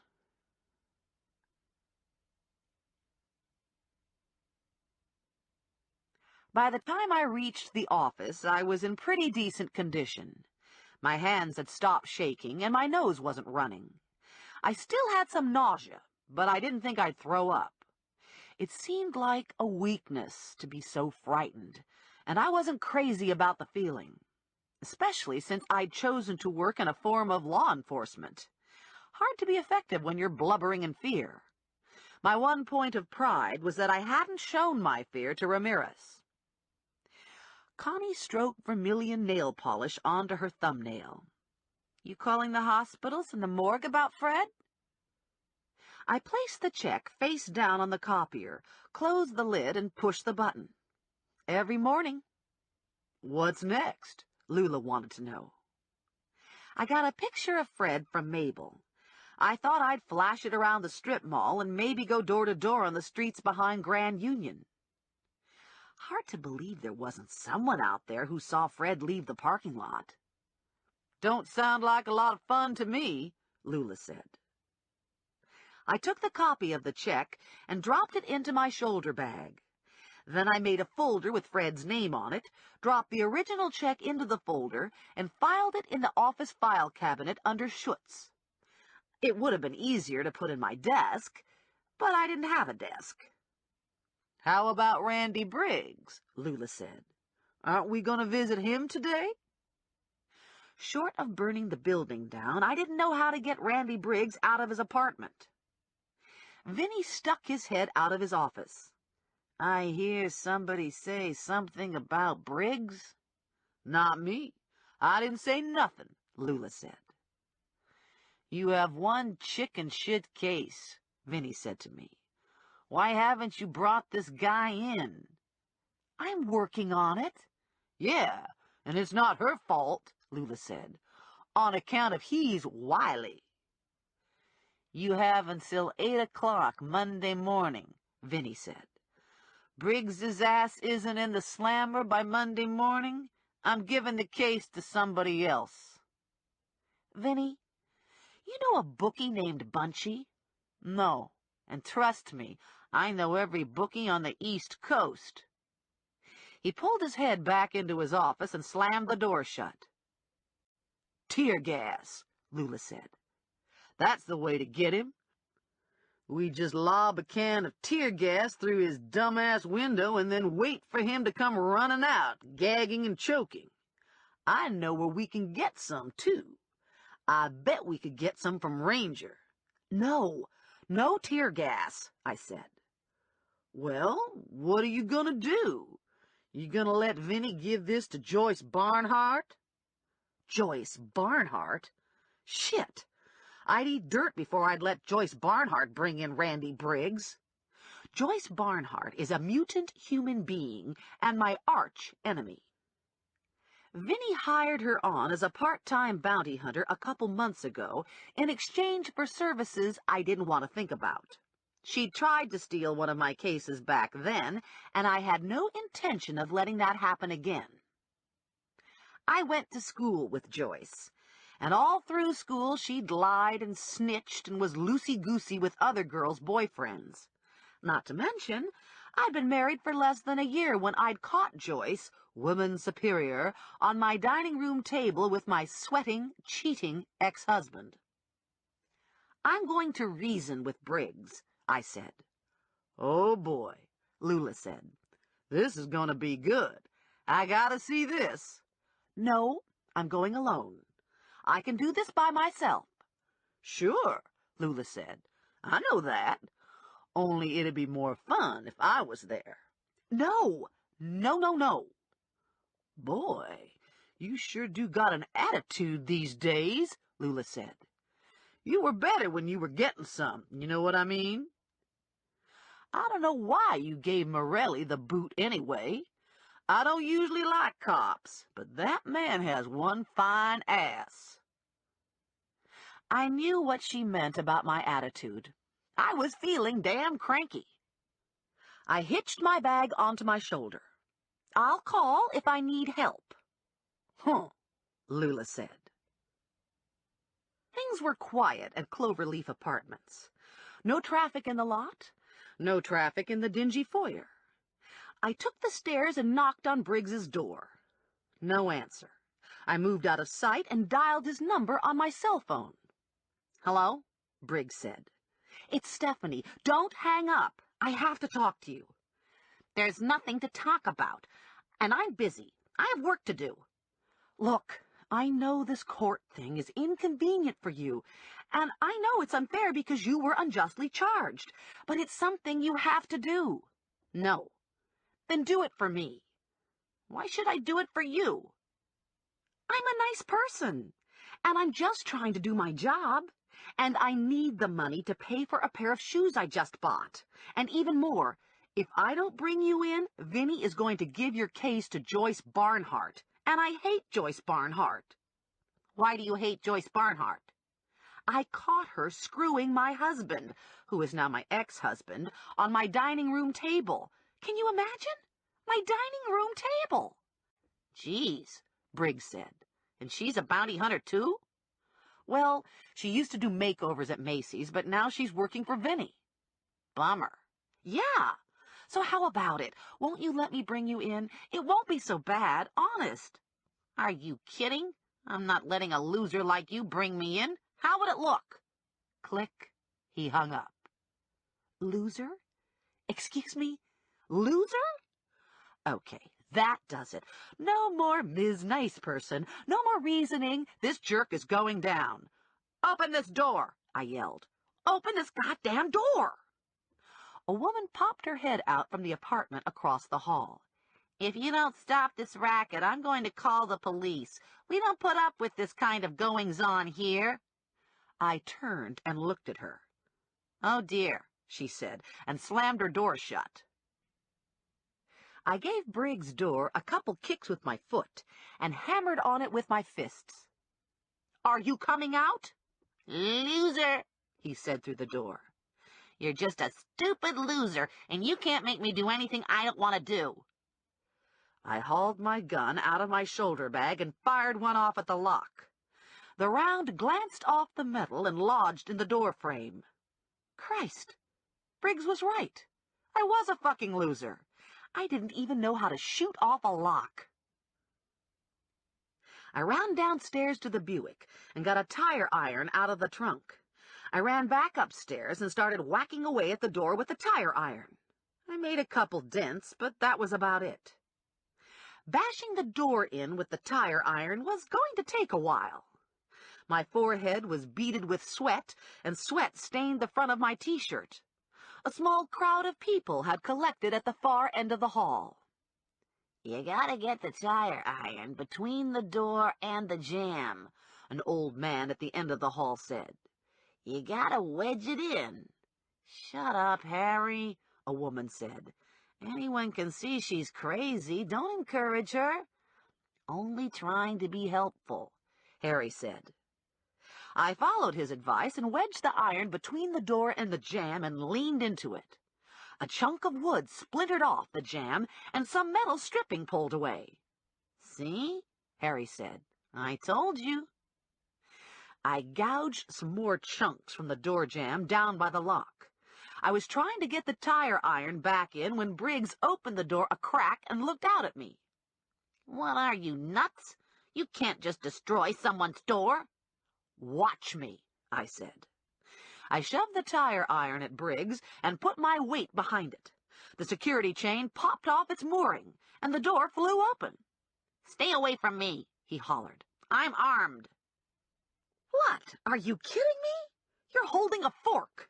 "Yes, but it's a meat fork, and it's sharp. I could poke your eye out with this fork." "Not on your best day, Shorty." "I hate you," Briggs said. "You're ruining my life." I could hear sirens in the distance. Swell. Just what I needed. The police. Maybe we could call in the fire department, too. And the dog catcher. And hell, how about a couple newspaper reporters? "You're not taking me in," Briggs said. "I'm not ready." He lunged at me with his fork. I jumped away and the fork ripped a hole in my Levi's. "Hey," I said. "These were almost new pants." He came at me again, shouting, "I hate you! I hate you!" This time I smacked the fork out of his hand, and he stumbled into an end table, knocking the table over, smashing a lamp in the process. "My lamp!" he shrieked. "Look what you did to my lamp!" He lowered his head and charged me, bull style. I stepped to the side, and he crashed into a bookcase. Books tumbled out and knickknacks shattered on the polished wood floor. "Stop it," I said. "You're wrecking your apartment. Get a grip on yourself." "I'll get a grip on you," he snarled, lunging forward, catching me with a body tackle at knee level. We both went down hard to the floor. I had him by about 70 pounds, but he was in a frenzy and I couldn't pin him. We rolled around, locked together, cursing and breathing heavy. He slithered away from me and ran for the door. I scrambled after him on hands and knees and grabbed him by the foot at the top of the stairs. He yelped and fell forward, and we both went head over heels, tumbling down the stairs to the landing where we tangled again. There was some scratching and hair-grabbing and attempted eye-gouging. I had him by the front of his shirt when we lost balance and pitched down the second flight of stairs. I flopped to a stop in the foyer, flat on my back, gasping for air. Briggs was squashed under me, dazed into inertia. I blinked my eyes to clear my head, and 2 cops swam into focus. They were staring down at me, and they were smiling. One of the cops was Carl Costanza. I'd gone to school with Carl, and we'd stayed friends, in a remote sort of way. "I heard you liked the top," Carl said.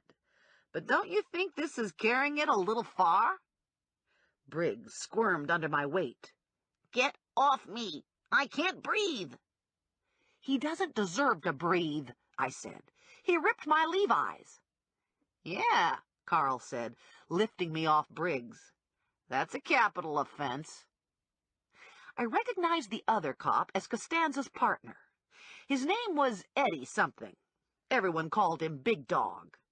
"Geez," Big Dog said, barely controlling laughter. "What did you do to this poor little guy? Looks like you beat the crap out of him." Briggs was standing on wobbly legs. His shirt was untucked, and he'd lost a shoe. His left eye was starting to bruise and swell, and his nose was bleeding. "I didn't do anything," I yelped. "I was trying to take him into custody, and he went berserk." "That's right," Harry said from the top of the landing. "I saw the whole thing. This runty little guy just about ruined himself. And this lady hardly put a hand to him, except, of course, when they were wrestling." Carl looked at the cuff still attached to Briggs' wrist. "Your bracelet?" he asked me. I nodded. "You're supposed to cuff both hands." "Very funny. You got papers?" "Upstairs in my shoulder bag." We climbed the stairs while Big Dog babysat Briggs. "Holy shit!" Costanza said when he saw Briggs' door. "Did you do this?" "He wouldn't let me in." "Hey, big dog," Costanza yelled. "Lock the little guy in the car and come take a look. You gotta see this." I gave Costanza the bond documents. "Maybe we could keep this all kind of quiet?" "Holy shit," Big Dog said when he saw the door. "Steph did that," Costanza told him proudly. Big Dog clapped me on the shoulder. "I guess they don't call you the bounty hunter from hell for nothing." "Everything seems to be in order," Costanza said to me. "Congratulations. You caught yourself a munchkin." Big Dog examined the door jamb. "You know there's a slug in here?" Costanza looked at me. "Well, I didn't have a key." Costanza put his hands over his ears. "I don't want to hear this." I tiptoed into Briggs' apartment, found a set of keys on a hook in his kitchen, and used one to lock his door. Then I collected his shoe, which had been left on the landing, gave the shoe and the keys to Briggs, and told Carl I'd follow him in. When I walked back to the Buick, Bunchy was waiting for me. "Cripes," he said. "You beat the bejesus out of that little guy. Who the hell was he? The son of Satan?" "He's a computer operator who got picked up for carrying concealed. He really isn't such a bad guy." "Man, I'd hate to see what you do to someone you don't like." "How did you know where to find me?" "And why weren't you in my parking lot when I needed you?" "I picked you up leaving the office. I overslept this morning. So I tried hitting your usual haunts and got lucky. What's new with Fred?" "I haven't found him." "You aren't giving up, are you?" "No, I'm not giving up. Listen, I have to go. I have to get my body receipt." "Don't drive too fast. There's something wrong with my transmission. It makes this real bad sound when I go over 40. I watched him walk to his car. I was pretty sure I knew what he was, and he wasn't a bookie. I just didn't know why he was tagging after me.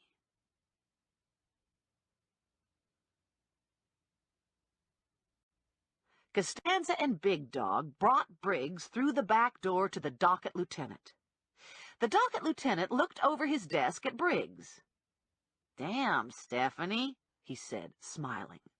"What did you do to the poor little guy? What, are you on the rag today?" Juniac was passing through. "You're lucky," he said to Briggs. "Usually she blows people up." Briggs didn't look like he thought that was funny. "I've been framed," he said. I got my body receipt for Briggs, and then I went upstairs to Crimes Against Persons and gave my report on the Sloane Street shooting. I called Vinny and told him I brought Randy Briggs in so America could rest easier tonight. Then I drove over to RGC with Bunchy close on my bumper. It was a little after 3 when I got to Water Street. Clouds had rolled in late in the day, thick and low, the color and consistency of lard. I could feel them pressing on the roof of the Buick, slowing my progress, dulling down the firing of brainy synapses. I cruised on autopilot, my thoughts sliding from Uncle Fred to Joe Morelli to Charlie Chan. Life was good for Charlie Chan. He knew freaking everything. 2 blocks from RGC, I snapped out of the stupor, realizing there was something going on in the street ahead. There were cops in front of RGC. Lots of them. The medical examiner's truck was there, too, and this wasn't a good sign. I parked half a block from RGC and walked the rest of the way, Bunchy trailing after me like a faithful dog. I looked for a familiar face in the crowd. No luck. A small knot of uniformed RGC employees huddled on the fringe. Probably had just come in with the trucks. "What's going on?" I asked one of the men. "Somebody got shot." "Do you know who?" "Lipinski." The shock must have shown on my face because the man said, Did you know him? I shook my head. No, I was just coming to settle my aunt's bill. How did it happen? Suicide. I was the one who found him, another of the men said. I brought my truck in early, and I went inside to get my paycheck. And there he was, with his brains blown out. He must have put the gun in his mouth. Christ, there was blood and brains all over the place. I wouldn't have thought Lipinski had that much brains. Are you sure it was suicide? There was a note, and I read it. Lipinski said he was the one who offed Martha Dieter. Said they'd had a fight over an account, and he shot her. And then he tried to make it look like she was robbed. Said he couldn't live with what he'd done, so he was checking out. Oh, boy. That's horse shit, Bunchy said. That smells like a load of horse shit. I hung around for a while longer. The forensic photographer left, and most of the police left. The RGC men left one by one. And then I left too, with Bunchy in tow. He'd gotten quiet after his horseshit pronouncement, and very serious. 2 RGC employees are dead, I said to him. Why? We locked eyes for a moment. He shook his head and walked away. This ends Disc 3. High 5, Disc 4. I took a fast shower, dried my hair, and dressed in a short denim skirt and red t-shirt. I took a look at my hair and decided it needed some help, so I did the hot roller thing. My hair still didn't look wonderful after the roller, so I'd lined my eyes and added extra mascara. Stephanie Plum, master of diversion. If your hair is bad, shorten your skirt and add extra mascara. Before I left the apartment, I took a minute to go through the yellow pages and find a new garbage company for Mabel. Bunchy was in the lobby when I came down. He was leaning against the wall, and he was still looking serious. Or maybe he just looked tired. "You look nice," he said to me. "Real nice. But you wear too much makeup."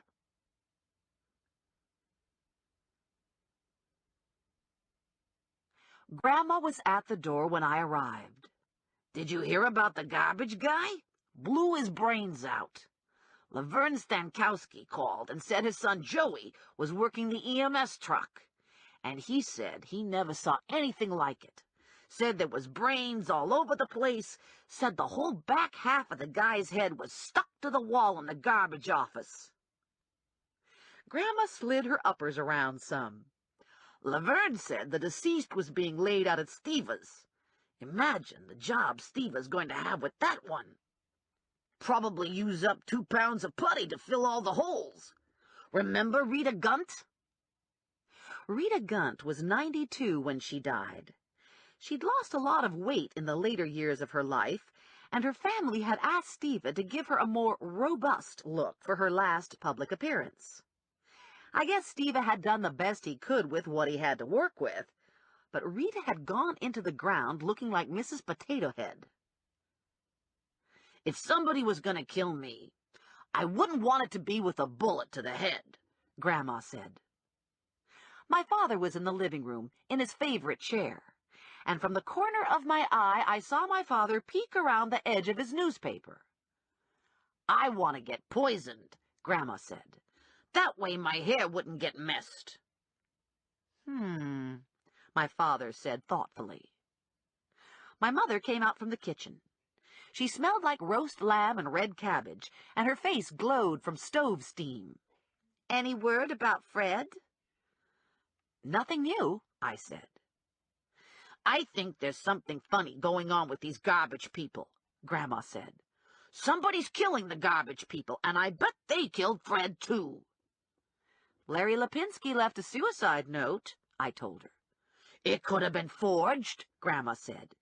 "It could have been a fake to throw everybody off guard." "I thought it was aliens that took Fred," my father said from behind his paper. "That would account for a lot of things," Grandma said. Nothing to say aliens didn't off the garbage people, too. My mother shot my father a warning glance and went back to the kitchen. "Everyone come to the table before the lamb gets cold," she said. "And I don't want to hear any more talk about aliens and killing." "It's the change," Grandma whispered to me. "Your mother's been snarfy ever since she started the change." "I heard that," my mother said. "And I'm not snarfy." "I keep telling her she should take them hormone pills," Grandma said. "I've been thinking about taking them myself. Mary Jo Click started taking them, and she said there were parts to her that had got all shriveled, and after a week on them hormones she was all plumped up again." Grandma looked down at herself. "I wouldn't mind getting plumped up in some of them parts." We all went to the table and took our places. Grace was said at Christmas and Easter. Since this wasn't either of those, my father shoveled food onto his plate and dug in, head down, concentrating on the task at hand. "What do you think happened to Uncle Fred?" I asked, catching his attention between forkfuls of lamb and potato. He looked up, surprised. No one ever asked his opinion. "Mob," he said. "When someone disappears without a trace, it's the mob. They've got ways." "Why would the mob want to kill Uncle Fred?" "I don't know," my father said. "All I know is it sounds like the mob." "We better hurry," Grandma said. "I don't want to be late for the viewing. I want to get a good seat right up front, and there'll probably be a crowd, being that the deceased was shot. You know how some people are nosy about that sort of thing." There was silence at the table, no one daring to make a comment. "Well, I guess I might be a little nosy," Grandma finally said. When we were done, I put some lamb and potatoes and vegetables in a disposable aluminum pie plate.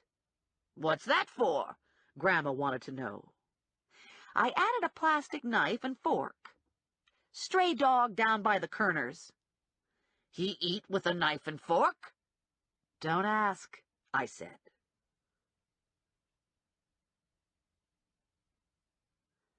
Chapter 7. Steva's funeral home was in a big white house on Hamilton. There had been a fire in the basement, and much of the house was newly rebuilt and refurnished. New green indoor-outdoor carpet on the front porch. New ivory medallion wallpaper throughout. New industrial-strength blue-green carpeting in the lobby and viewing rooms. I parked the blue bomb in the lot and helped Grandma wobble inside on the black patent leather pump she always wore to evening viewings. Constantine Steva was in the middle of the lobby, directing traffic. Mrs. Baylog in Slumber Room 3, Stanley Kriensky in Slumber Room 2, and Martha Dieter, who was clearly going to be the big draw, was laid out in Room 1. Not long ago, I'd had a run-in with Constantine's son, Spiro. The result had been the aforementioned fire and the mysterious disappearance of Spiro. Fortunately, Con was the consummate undertaker, his demeanor always controlled, his smile sympathetic, his voice as smooth as vanilla custard. There was never any ugly mention of the unfortunate incident. After all, I was a potential customer, and with my line of work it might be sooner rather than later, not to mention Grandma Mazur. "And who are you visiting tonight?" he asked. "Ah, yes, Miss Dieter is resting in Room 1. "Resting? "Let's get a move on," Grandma said, taking me by the hand and pulling me forward. "Looks like there's already a crowd collecting." I scanned the faces. Some other people like Myra Smolinski and Harriet Farver. Some other people who probably worked for RGC and most likely wanted to make sure Martha was really dead. A knot of people dressed in black, staying close to the casket. Family members. I didn't see any representatives from big business. I was pretty sure my father was wrong about the mob doing in Uncle Fred and the garbage people. Still, it didn't hurt to keep my eyes open. I also didn't see any aliens. "Will you look at this?" Grandma said. "Closed casket. Isn't this a fine howdy-do? I get dressed up and come out to pay my respects, and I don't even get to see anything." Martha Dieter was shot and autopsied. They'd taken her brain out to get weighed. After putting her back together, she probably looked like Frankenstein. I was personally relieved to see a closed casket. "I'm going to check out the flowers," Grandma said. "See who's buttering up the garbage company." I did another crowd scan and spotted Terry Gilman. Hello. Maybe my father was right. It was rumored that Terry Gilman worked for her uncle, Vito Grizzoli. Vito was a family man who ran a dry cleaning business that laundered a lot more than dirty clothes. What I heard from Connie, who was connected in a non-participating sort of way, was that Terry had started out in collections and was moving up the corporate ladder.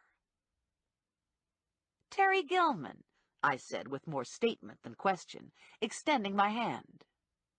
Terry was slim and blonde and had dated Morelli all through high school, none of which endeared her to me. She was wearing an expensive gray silk suit and matching heels. Her manicure was to die for, and the gun she carried in a slim-line shoulder holster was discreetly hidden by the line of her jacket. Only someone who had worn a similar rig would notice Terry's. "Stephanie Plum," Terry said. "Nice to see you again. Were you friends with Martha?" "No, I'm here with my grandma. She likes to come scope out the caskets. How about you? Were you friends with Martha?" "Business associates," Terry said. That hung in the air for a moment. "I hear you're working for your Uncle Vito." "Customer relations," Terry said. Another silence. I rocked back on my heels. Funny how Martha and Larry died from gunshot one day apart. Tragic. I lowered my voice and leaned a little closer. "That wasn't your job, was it? I mean, you weren't the one to, whack them?" Terry said. "No. Sorry to disappoint you. It wasn't me. Anything else you want to know?" "Well, yeah, actually. My Uncle Fred is missing." "I didn't whack him either," Terry said. "I didn't think so," I said. "But it never hurts to ask." Terry glanced at her watch. "I've got to give my respects. And then I'm out of here. I have 2 more viewings tonight. One at Moser and one across town." "Boy, sounds like Vito's business is booming." Terry shrugged. "People die." "Uh-huh." Her eyes focused on something beyond my shoulder, and her interest shifted. "Well, well," she said. "Look who's here." I turned to see who put the purr in Terry's voice, and wasn't all that surprised. It was Morelli. He draped a proprietary arm around my shoulders and smiled at Terry. "How's it going?" "Can't complain," Terry said. Morelli cut his eyes to the casket at the end of the room. "You know Martha?" "Sure," Terry said. "We go way back." Morelli smiled some more. "I think I'll go find Grandma," I said. Morelli tightened his hold on me. "Not yet. I need to talk to you." He nodded at Terry. "Will you excuse us?" "I need to be moving on anyway," Terry said. She sent Joe a smoochy air kiss and went off in search of the Dieters. Joe dragged me out to the lobby. "That was very friendly back there," I said, trying hard not to narrow my eyes and grind my teeth. "We have a lot in common," Morelli said. "We both work in Vice." You know, you're kind of cute when you're jealous." "I'm not jealous." Liar. Now my eyes were definitely narrowed, but I was secretly thinking it'd be nice if he'd kiss me. "Did you want to discuss something?" "Yeah. I want to know what the hell went on today. Did you really beat the shit out of that poor little Briggs guy?" "No! He fell down the stairs." "Oh, boy," Morelli said. "He did." "Honey, I say that all the time, and it's never true." "There were witnesses." Morelli was trying to look serious, but I could see the grin twitching at the corners of his mouth. "Costanza said you tried to shoot the lock off, and when that didn't work, you took an axe to the door." "That's totally wrong. It was a tire iron." "Christ," Morelli said. "Is it that time of the month?" I pressed my lips together. He tucked a clump of hair behind my ear and trailed a fingertip down my cheek. "Guess I'll find out tomorrow." "Oh?" "A woman's always an easy mark at a wedding," Morelli said. I thought about the tire iron. It'd be really satisfying to clonk Morelli on the head with it. "Is that why you invited me?" Morelli grinned. Yep, he definitely deserved to get smacked with the tire iron. Then, after I smacked him, I'd kiss him. Run my hand down his chest to his flat, hard stomach, to his nice, hard... Grandma materialized at my elbow. "How nice to see you," she said to Morelli. "Hope this means you're going to start paying attention to my granddaughter again. Things are pretty dull since you got cut out of the scene." "She broke my heart," Morelli said. Grandma shook her head. "She don't know much." Morelli looked pleased. "Well, I'm ready to go," Grandma said. "Nothing to see here."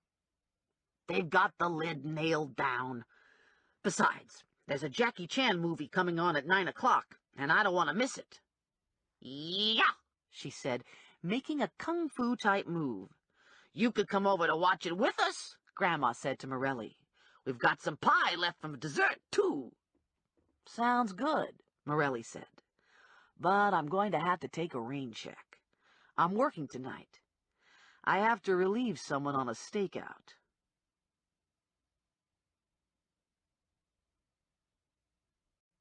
Bunchy was nowhere in sight when we came out of the funeral home.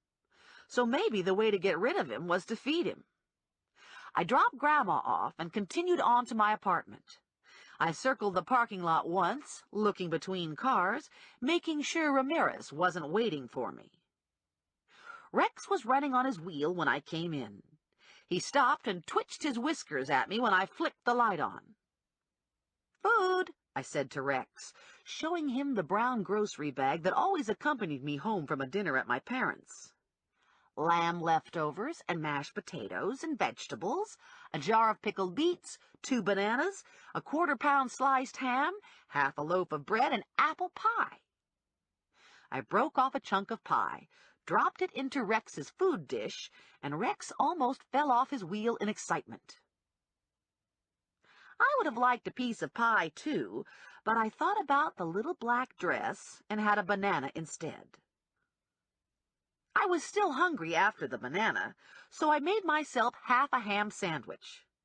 After the sandwich, I picked the lamb, and finally I gave in and ate the pie. Tomorrow morning I'd get up first thing and go for a run. Maybe. No, definitely. Okay, I knew how to do this. I'd call Ranger and see if he wanted to run with me. Then he'd be over here first thing tomorrow and make me go out and get some exercise. "Yo," Ranger said, answering the phone. His voice was husky, and I realized it was late, and I'd probably awakened him. "It's Stephanie. I'm sorry to be calling so late." He took a slow breath. "No problem. Last time you called me late at night, you were naked and chained to your shower curtain rod. I hope this isn't going to be disappointing." That had happened when we'd first started working together, and I barely knew him. He'd broken into my apartment and released me with clinical efficiency. I suspected he'd act differently now. The thought of him coming on me naked and chained now gave me a hot flash. "Sorry," I said. You only get one call like that in a lifetime. This call's about exercise. I could use some. Now? No, in the morning. I want to go running, and I'm looking for a partner. You're not looking for a partner, Ranger said. You're looking for an enforcer. You hate to run. You must be worried about getting into that black dress. What did you eat just now? Piece of cake? Candy bar? Everything, I said. I just ate everything. You need some self-control, babe. Boy, that was the truth. Are you going to run with me or what? Only if you're serious about getting into shape. I am. You're a terrible liar, Ranger said. But since I don't want to have some fat chick working for me, I'll be there at 6. I'm not a chick, I yelled. But he'd already hung up. Damn. I set the alarm for 5:30, but was awake at 5 and dressed by 5:15. I wasn't all that enthusiastic about running anymore. And I didn't especially care about being on time as a courtesy to Ranger. My fear was that I'd oversleep, and when Ranger broke into my apartment to wake me up, I'd drag him into bed with me. And then, what would I tell Joe? We sort of had an agreement, except neither of us knew exactly what the agreement meant.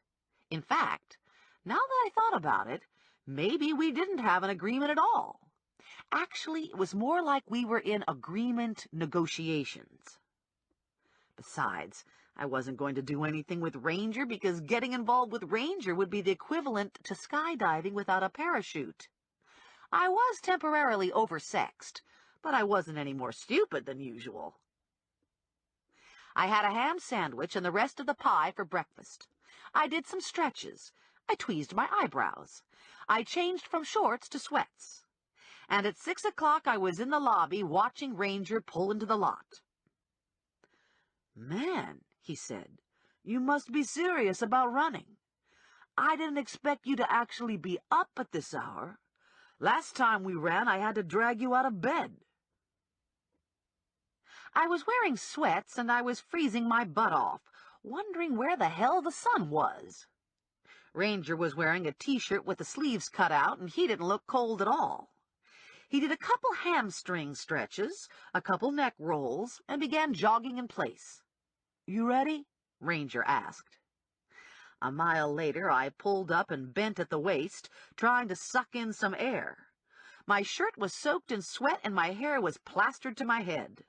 Hold it a minute, I said. I have to throw up. Boy, I'm really out of shape. And maybe I shouldn't have had the ham and pie. You aren't going to throw up, Ranger said. Keep going. I can't keep going. Do another quarter mile. I shoved off behind him. Boy, I'm really out of shape, I said again. Guess running once every 3 months wasn't enough for maximum fitness. 2 more minutes, Ranger said. You can make it. I really think I'm going to throw up. You're not going to throw up, Ranger said. 1 more minute. The sweat was dripping off my chin and running into my eyes, blurring my vision. I wanted to wipe it away, but I couldn't lift my arm that high. We there yet? Yes, 1.25 miles, Ranger said. See, I knew you could do it. I was unable to speak, so I nodded my head. Ranger was jogging in place. Want to keep moving, he said. You ready to go? I bent over and threw up. That's not going to save you, Ranger said. I gave him a stiff middle finger. Shit, Ranger said, looking down at the mess I'd made on the ground. What's that pink stuff? Ham sandwich. Maybe you just want to shoot yourself in the head. I like ham. He jogged a few feet in front of me. Come on, we'll do another mile. I just threw up. Yeah, so? So I'm not running anymore. No pain, no gain, babe. I don't like pain, I said. I'm going home, and I'm walking. He pushed off. I'll catch you on the way back. Look on the bright side, I thought. At least I didn't have to worry about breakfast going straight to my thighs. And throwing up is so attractive, chances were real good I wouldn't have to worry about Ranger having a libido attack over me any time in the near future. I was walking 1 block from Hamilton, in a neighborhood of small single-family houses. Traffic was picking up on Hamilton, but 1 block over, where I walked, activity was centered in kitchens. Lights were on, coffee was brewing, cereal bowls were being set out. It was Saturday, but Trenton wasn't sleeping in. Kids had to be chauffeured to football and soccer. Laundry had to go to the cleaner. Cars needed washing. And the farmer's market was calling. Fresh vegetables, eggs, baked goods, and sausages.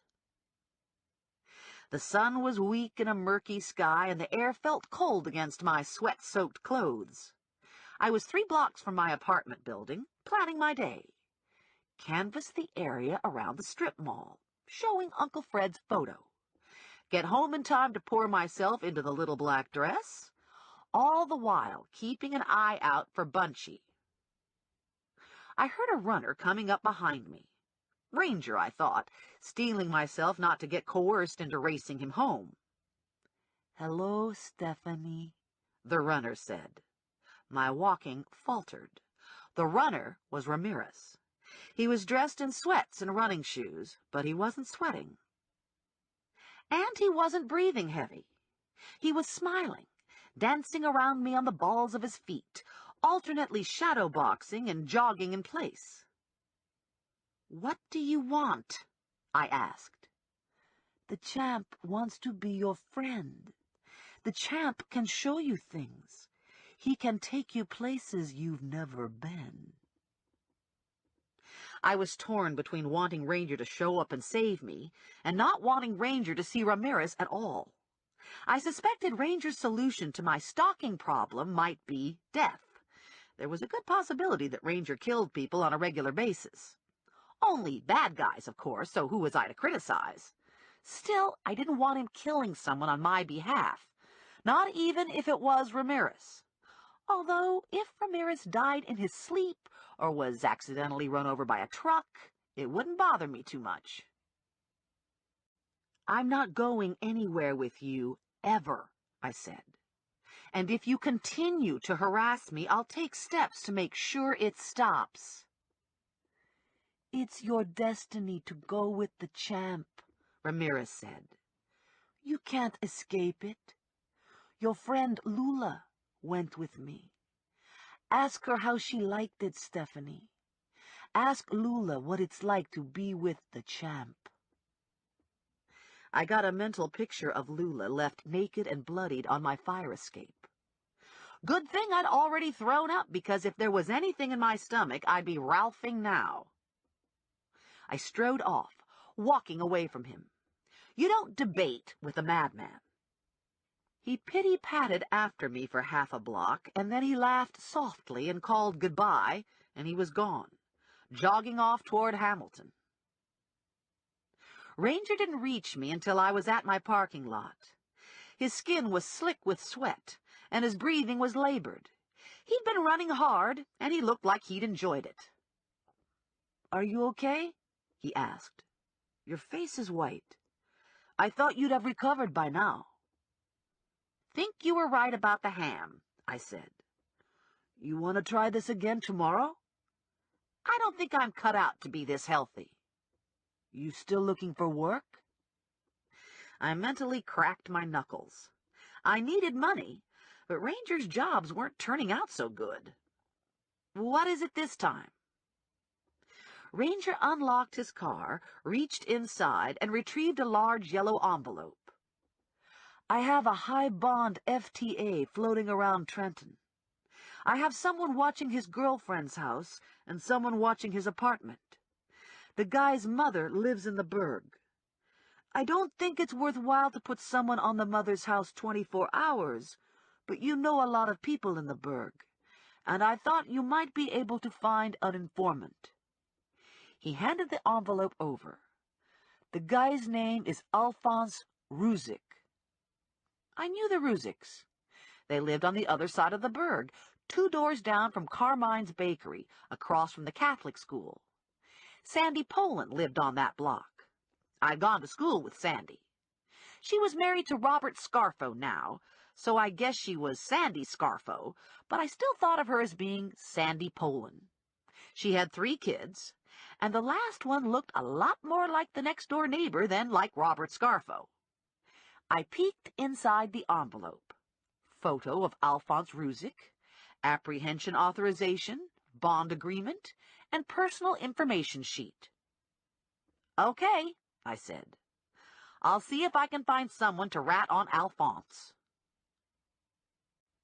I pushed through the glass door to the lobby and did a fast sweep to make sure Ramirez wasn't laying in wait for me. I took the stairs and felt safe when I stepped onto my floor.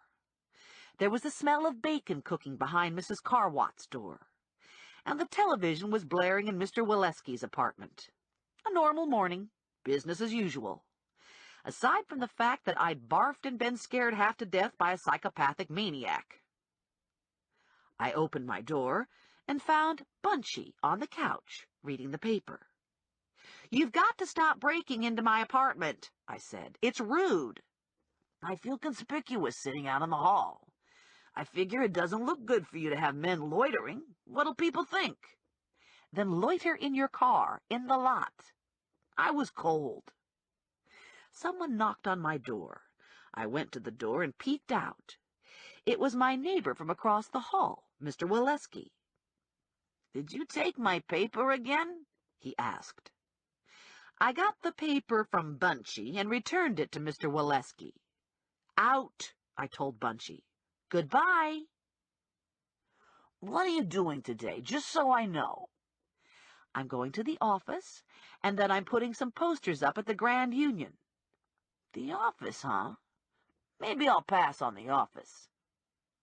But you can tell Lula there's gonna be payback for making me lose you the other day. You should be happy she didn't use her stun gun." He stood at the couch with his hands in his pockets. "You want to tell me about the color copies on your table?" Damn, I hadn't put the prints away. "They're nothing special." "Body parts in a garbage bag?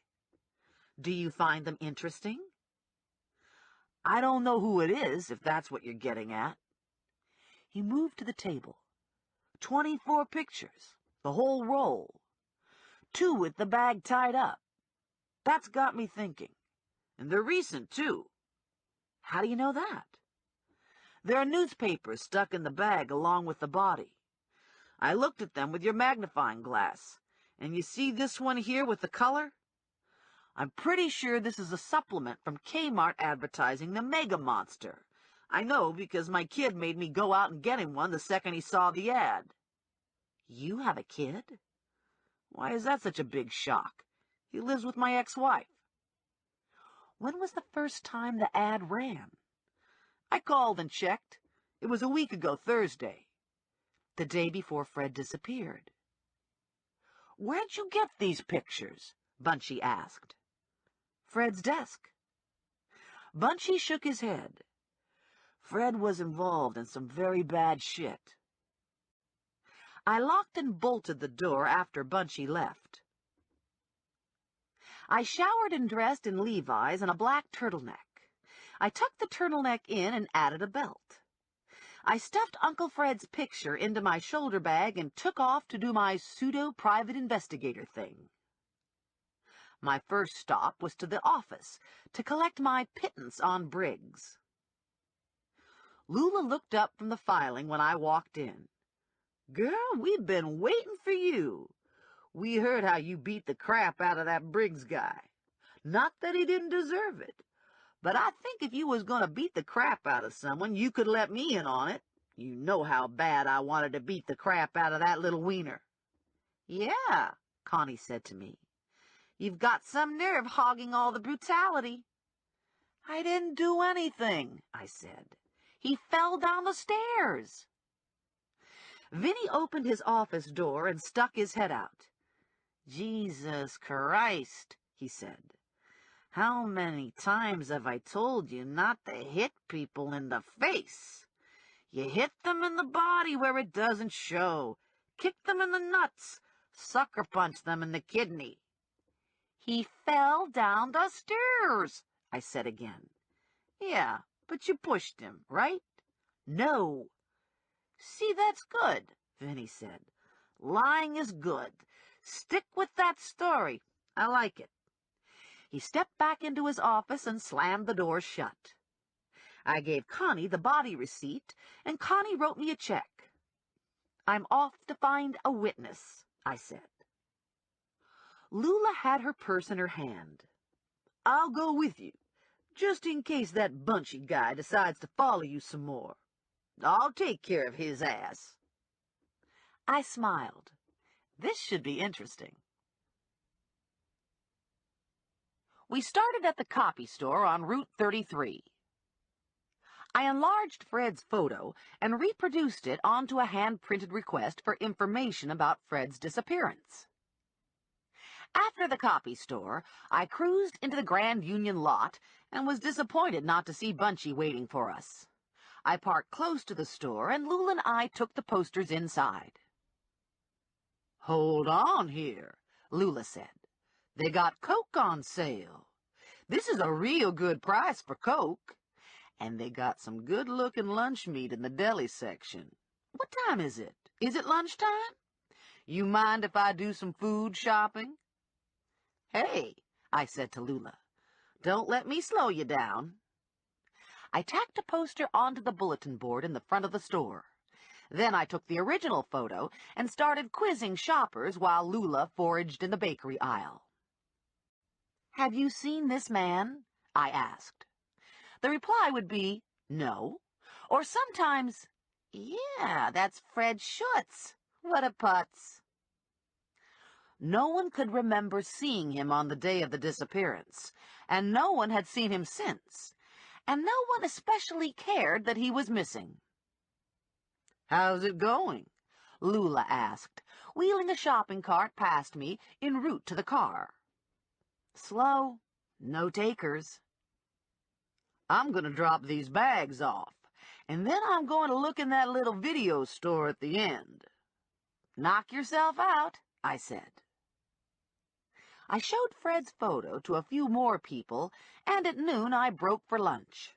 I searched my pockets and the bottom of my bag and came up with enough money to buy a small bag of nutritious, already washed and ready-to-eat baby carrots. For the same amount of money, I could also buy a giant Snickers bar. Boy, what a tough decision. Lula returned from the video store just as I was licking the last of the chocolate off my fingers. Look at this, Lula said. They had Boogie Nights on sale. I don't care much about the movie. I just like to look at the ending once in a while. I'm going door to door with Fred's photo, I told her. Want to help? Sure. You just give me one of them posters and I'll door to door the hell out of you. We divided the neighborhood in half and decided to work until 2 o'clock. I was done early, scoring a big 0. One woman said she saw Fred go off with Harrison Ford, but I thought that was unlikely. And another woman said she'd seen a vision of Fred floating across her television screen. I didn't put a lot of stock in that either. Since I had some time to kill, I went back to the Grand Union to buy pantyhose for the wedding. I stepped into the glass vestibule and noticed an elderly woman was staring at the Fred poster I'd tacked up on the community bulletin board. That's good, I thought. People read these things. I bought the pantyhose, and as I was leaving, I saw the woman was still standing in front of the poster. Have you seen him? I asked. Are you Stephanie Plum? Yes. I thought I recognized you. I remember your picture from when you blew up that funeral home. Do you know Fred? Sure, I know Fred. He's in my seniors club, Fred and Mabel. I didn't realize he was missing. When did you see him last? I was trying to remember that. I was sitting on the bench outside Grand Union here, waiting for my nephew to come pick me up on account of I don't drive anymore, and I saw Fred come out of the cleaners. That must have been Friday. That's what I think, too. I think it was Friday. What did Fred do when he came out of the cleaners? He went to his car with the clothes, and it looked like he laid them out real careful on the back seat, although it was hard to tell from here. What happened next? A car pulled up alongside Fred, and a man got out, and him and Fred talked for a while. And then Fred got in the car with the man, and they drove away. I'm pretty sure that's the last time I saw Fred, except I can't be certain of the day. My nephew would know. Holy shit. Did you know the man Fred was talking to? No, he wasn't familiar to me. But I got the feeling Fred knew him. They seemed friendly. What did he look like? Goodness, I don't know. He was just a man, ordinary.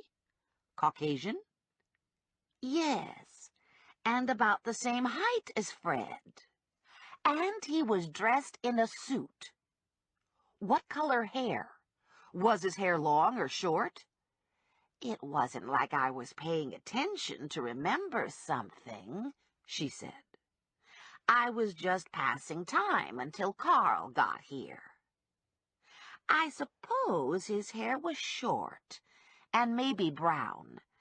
I can't actually remember, but if it was unusual, it would have stuck in my mind. Would you know him if you saw him again? Would you recognize him from a picture? I don't think I could say for sure.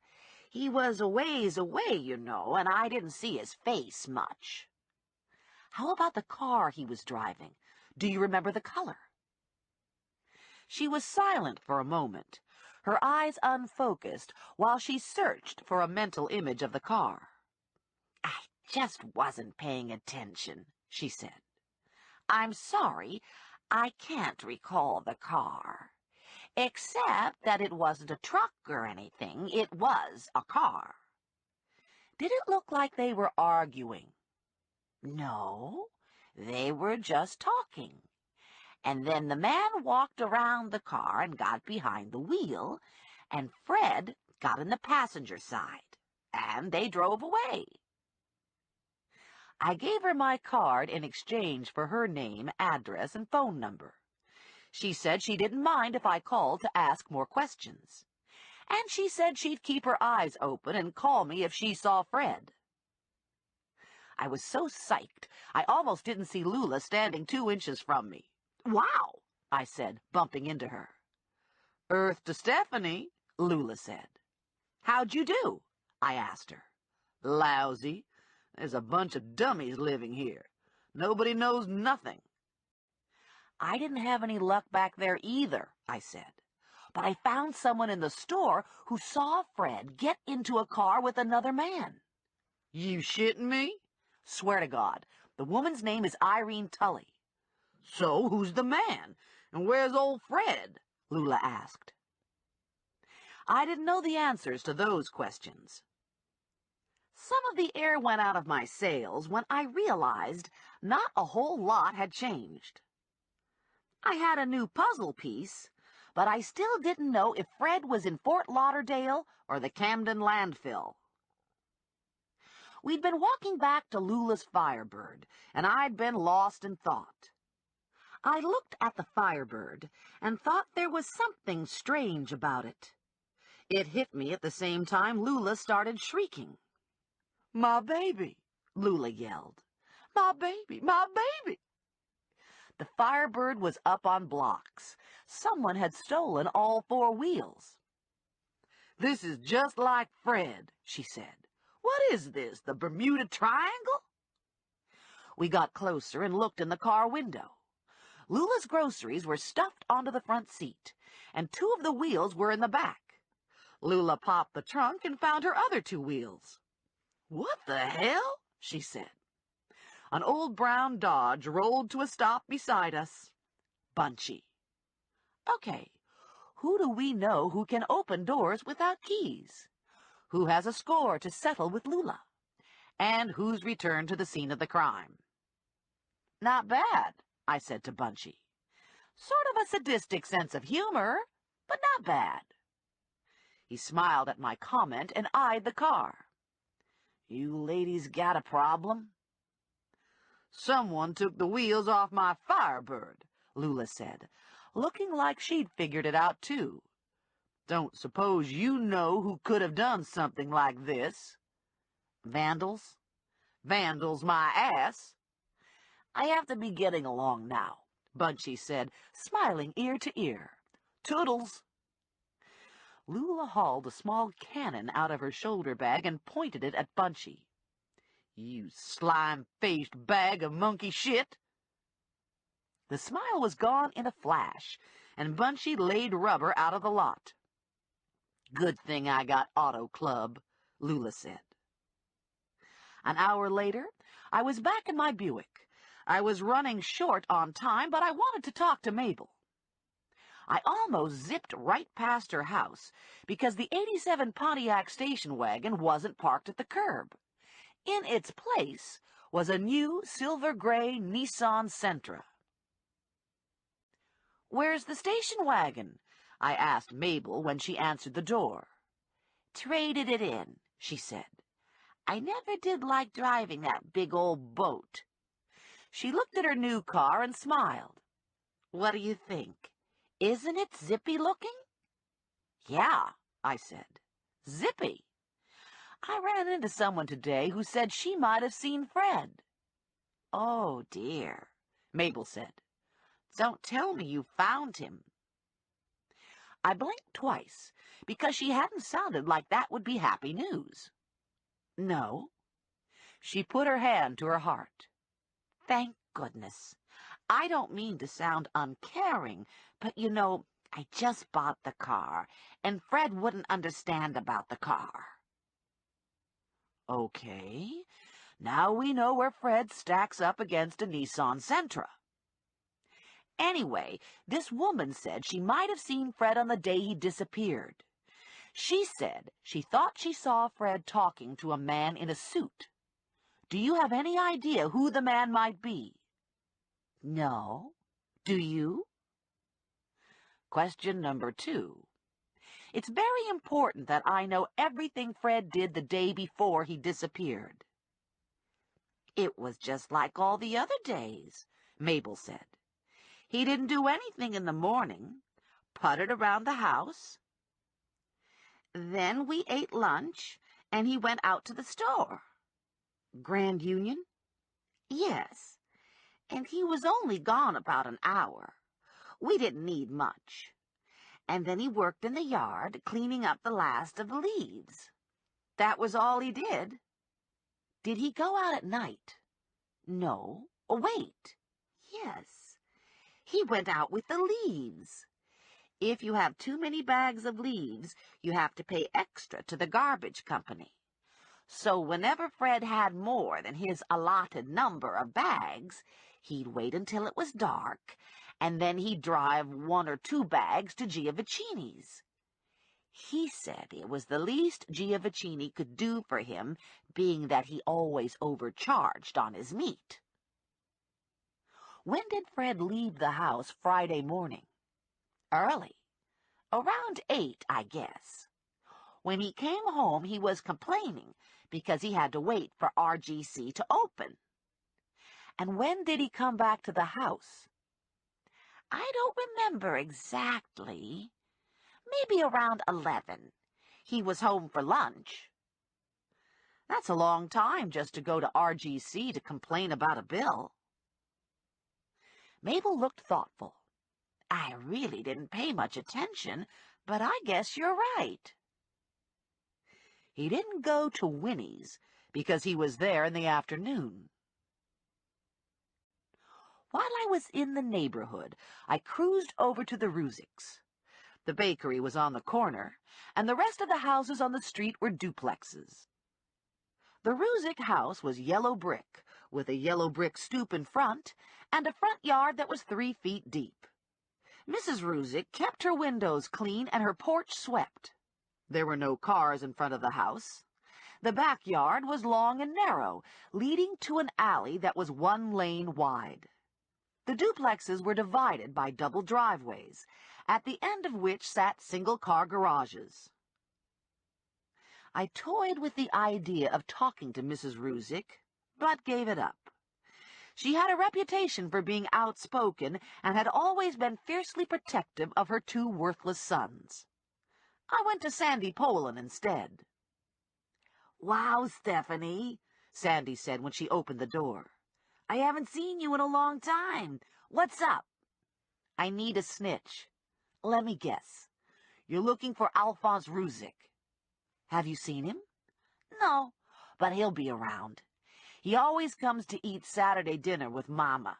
He is such a loser." "Would you mind doing lookout for me? I'd do it myself, but I have to go to a wedding this afternoon." "Oh, my God! You're going to Julie Morelli's wedding! It's true about you and Joe." "What about me and Joe?" "I heard you were living with him." "I had a fire in my apartment, and I rented a room from him for a short time." Sandy's face scrunched up in disappointment. "You mean you weren't sleeping with him?" "Well, yeah, I guess I was sleeping with him." "Oh, my God! I knew it! I just knew it! What's he like? Is he excellent? Is he, big? He doesn't have a little Twinkie, does he? Oh, God, don't tell me if he has a little Twinkie." I looked at my watch. "Gee, look at the time. I have to be going." "Oh, you've got to tell me or I'll die," Sandy said. "I had such a crush on him in high school. Everyone did. If you tell me, I swear I won't tell another soul." "Okay, it's not a little Twinkie." Sandy looked at me expectantly. "That's it," I said. "Did he tie you up?" He always looked like the kind of guy who liked to tie women up. "No, he didn't tie me up." I gave her my card. "Listen, if you see Alphonse, give me a call. Try my cell phone number first, and if that doesn't work, try my pager."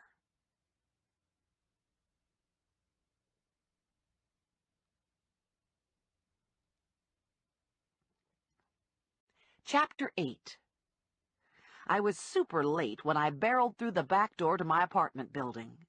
I quickly crossed to the bank of mailboxes on the far side of the lobby, spun the dial on my box, and grabbed my mail. A phone bill, a wad of junk mail, and an envelope from Range Man Enterprises. My curiosity was stronger than my desire to be punctual, so I tore the Range Man envelope open on the spot. Range Man Enterprises is Ricardo Carlos Manoso, better known as Ranger, incorporated as Range Man. It was a payroll check issued by Ranger's accountant, paying me for the 2 jobs I screwed up. I had a moment of guilt, but brushed it aside. I didn't have time to feel guilty right now.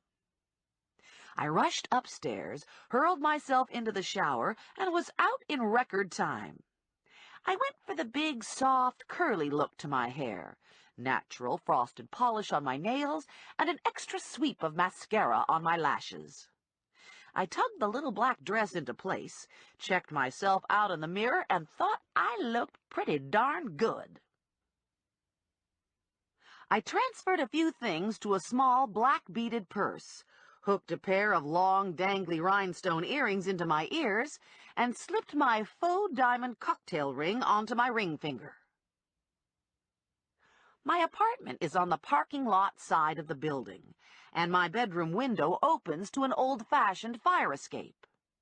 More modern buildings have balconies instead of fire escapes. Those buildings charge $25 more a month than mine for rent, so I like my fire escape just fine. The only problem with the fire escape is that people can climb up as well as down. Now that Ramirez was back on the street, I checked my bedroom window 14 times a day to make sure it was locked. And when I left the apartment, not only was the window locked, but the curtain was pushed open, so I could immediately see upon entering the room if the window was broken. I went to the kitchen to say goodbye to Rex. I gave him a green bean from my cache of leftovers and told him not to worry if I came home late. He watched me for a beat and then took the bean to a soup can. "Don't look at me like that," I said to Rex. "I'm not going to sleep with him." I looked down at the black dress with the low scoop neck and slinky little skirt. Who was I kidding? Morelli wouldn't waste any time getting me out of this dress. We'd be lucky if we got to the wedding at all. Is that what I wanted? Shit, I didn't know what I wanted. I ran back to the bedroom, kicked off the heels, and shimmied out of the black dress.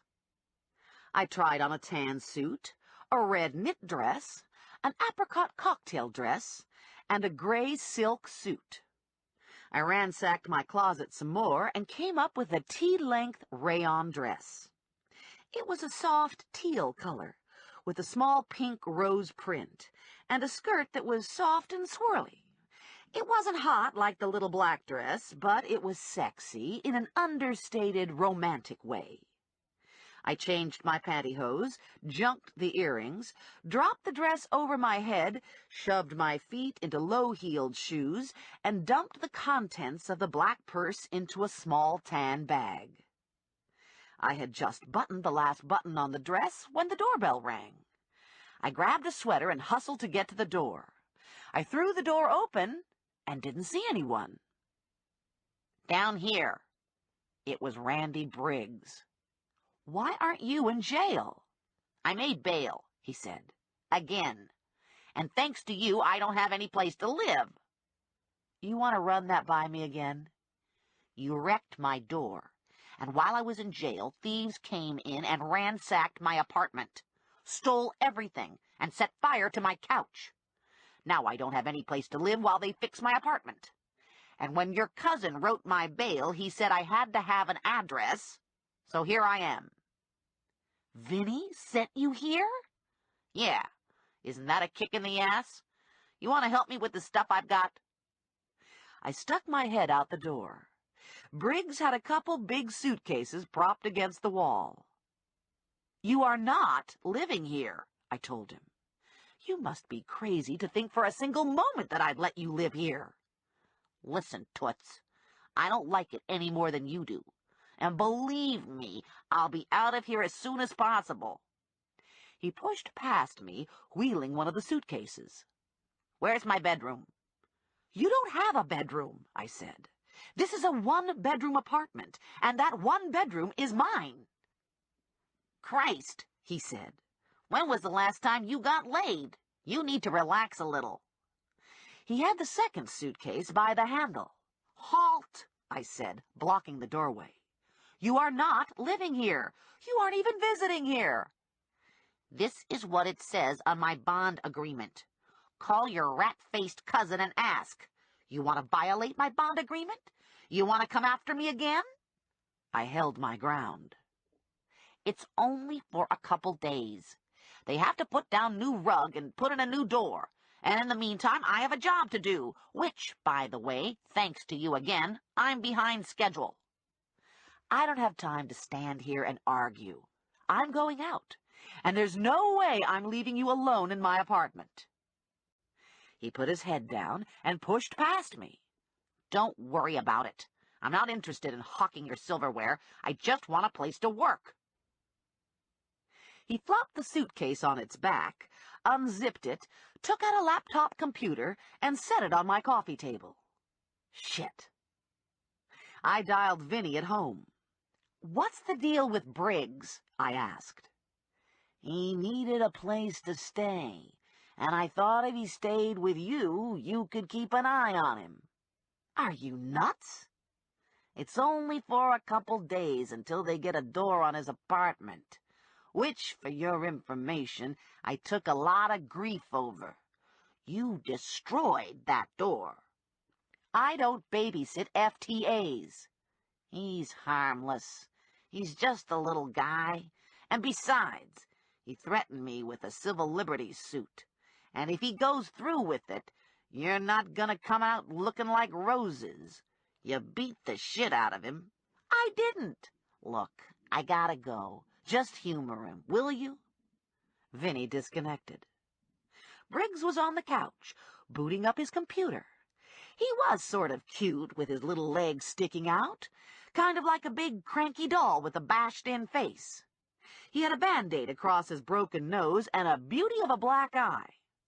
I didn't think he could win a lawsuit, but I didn't want to put it to the test. "This comes at a bad time for me," I said to him. "I have a date." "Yeah, I bet that's a big event in your life. And just between you and me, that dress is a dud." "I like this dress. It's romantic." "Men don't like romantic, sis. Men like sexy, short and tight, something you can get your hand up real easy. And I'm not saying I'm like that. I'm just telling you about men." I heard the elevator doors open down the hall. Morelli was here. I snatched my sweater and handbag and ran for the door. "Don't touch anything," I said. "When I get back, I'm going to inspect this apartment, and it better be exactly the way I left it." "I go to bed early, so be quiet if you get home late. Being that you're wearing that dress, I don't guess I have to worry about you spending the night with this guy." I met Morelli in the hall. Morelli said when he saw me. "Pretty, but not what I'd expected." I couldn't say the same for him. He was exactly what I'd expected. He was edible. California-cut charcoal silk gabardine suit, French blue shirt, very cool tie. Black Italian loafers. "What did you expect?" I asked. "Higher heels, shorter skirt, more breast." Damn that Briggs. "I had another outfit," I told him, "but I had to use my little black beaded purse with it, and it was too small to hold my cell phone and pager." "This is a wedding," Morelli said. "You don't need a cell phone and pager." "You have a pager clipped to your belt." "It's this job I'm on. We're close to wrapping it up, and I don't want to miss the takedown. I'm working with a couple Treasury guys who make me look like a Boy Scout." "Dirty?" "Crazy." "I got a break today with Uncle Fred." "I found a woman who saw Fred talking to a man in a suit, and then they got in the man's car and drove away." "You should call Arnie Mott and let him know what you've got," Morelli said. "You don't want to withhold information on a possible kidnapping and murder." Holy Ascension Church had a small lot that was already filled. Morelli parked a block and a half from the church and blew out a sigh. "I don't know why I agreed to do this. I should have pulled duty." "Weddings are fun." "Weddings suck." "What don't you like about weddings?" "I have to talk to my relatives." "Okay, I'll concede you that one. What else?" "I haven't been to church in a year. The Monsignor is going to assign me to hell." "Maybe you'll see Fred there. I don't think he went to church either." "And I have to wear a suit and tie. I feel like my Uncle Manny." His Uncle Manny was a construction expediter. Manny could expedite the completion of a building project by ensuring that no unexplained fires would take place during the construction process. "You don't look like your Uncle Manny," I said. "You look very sexy." I felt the material in his trouser leg. "This is a beautiful suit." His eyes softened. "Yeah?" His voice pitched low. "Why don't we skip the wedding? We could still go to the reception." "The reception isn't for another hour. What would we do?" He slid his arm along the back of my seat and twirled a curl around his finger. "No," I said. trying to get some conviction behind it. "We could do it in the truck. We've never done it in the truck." Morelli drove a four-wheel-drive Toyota pickup. It was pretty nice, but it wasn't going to replace a queen-size bed. And besides, my hair would get messed. Not to mention, I was afraid Bunchy might be watching. "I don't think so," I said. He brushed his lips across my ear and told me some of the things he wanted to do to me. A rush of heat fluttered through my stomach. Maybe I should reconsider, I thought. I liked all of those things. A lot. A mile-long car pulled to the curb behind us. "Damn," Morelli said. "It's my Uncle Dominic and Aunt Rosa." "I didn't know you had an Uncle Dominic." "He's from New York State, and he's in retail," Morelli said, opening his door. "Don't ask him too many questions about the business." Aunt Rosa was out of the car and running toward us. "Joey!" she yelled. "Let me look at you. It's been so long. Look, Dominic, it's little Joey." Dominic ambled up and nodded at Joe. "Long time." Joe introduced me. "I heard you had a girl," Rosa said, talking to Joe, beaming at me. "It's about time you settled down. Give your mother more grandchildren." "One of these days," Joe said. "You're not getting any younger. Pretty soon it'll be too late." "It's never too late for a Morelli," Joe said. Dominic made a move like he was going to smack Joe in the head. "Wise guy," he said. Then he smiled. There are only a few places big enough to handle an Italian wedding reception in the burg. Julie Morelli held hers in the back room of Angio's. The room could hold 200 and was reaching maximum capacity when Joe and I arrived. "And when is your wedding?" Joe's Aunt Loretta wanted to know, smiling broadly, giving Joe the squinty eye. She shook her finger at him.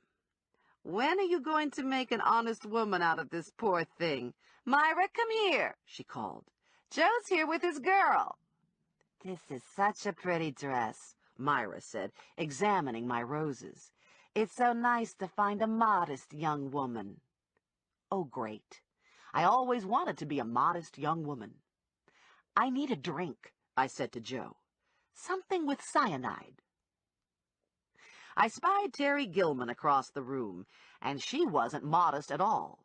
She was wearing a dress that was short and clingy and shimmery gold, leaving me to wonder where the gun was hidden.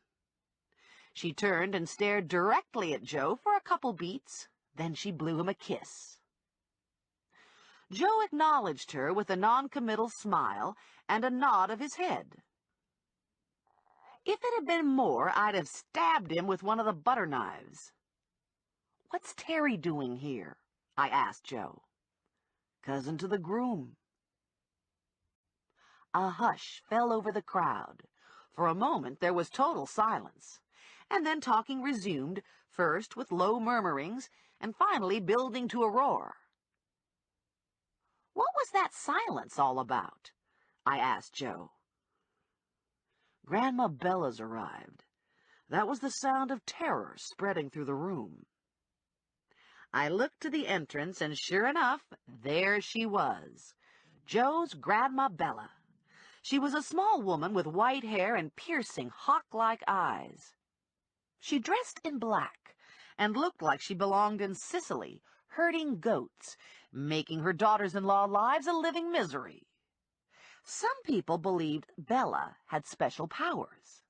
Some thought she was wacko.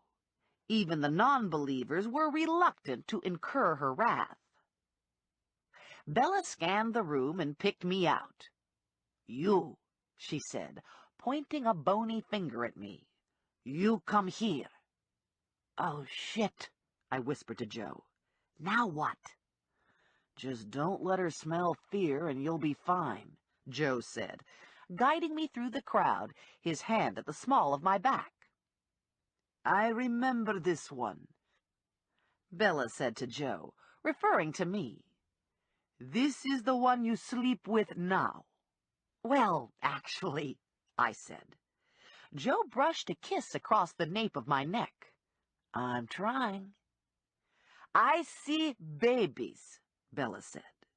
You will give me more great-grandchildren. I know these things. I have the eye. She patted my stomach. You're ripe tonight. Tonight would be good. I looked at Joe.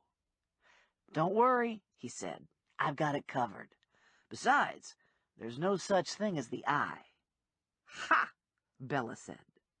I gave Ray Barkalowski the eye, and all his teeth fell out. Joe grinned down at his grandmother. Ray Barkalowski had periodontal disease. Bella shook her head. Young people, she said. They believe in nothing. She took my hand and dragged me after her. Come, you should meet the family. I looked back at Joe and mouthed, Help. You're on your own, Joe said. I need a drink. A big one. This is Joe's cousin, Louis, Grandma Bella said. Louis fools around on his wife. Louis looked like a 30-year-old loaf of fresh raised white bread, soft and plump, scarfing down appetizers. He stood next to a small olive-skinned woman, and from the look she gave him, I assumed they were married. Grandma Bella, he said, croaky-voiced, his cheeks mottled and red, mouth stuffed with crab balls. I would never.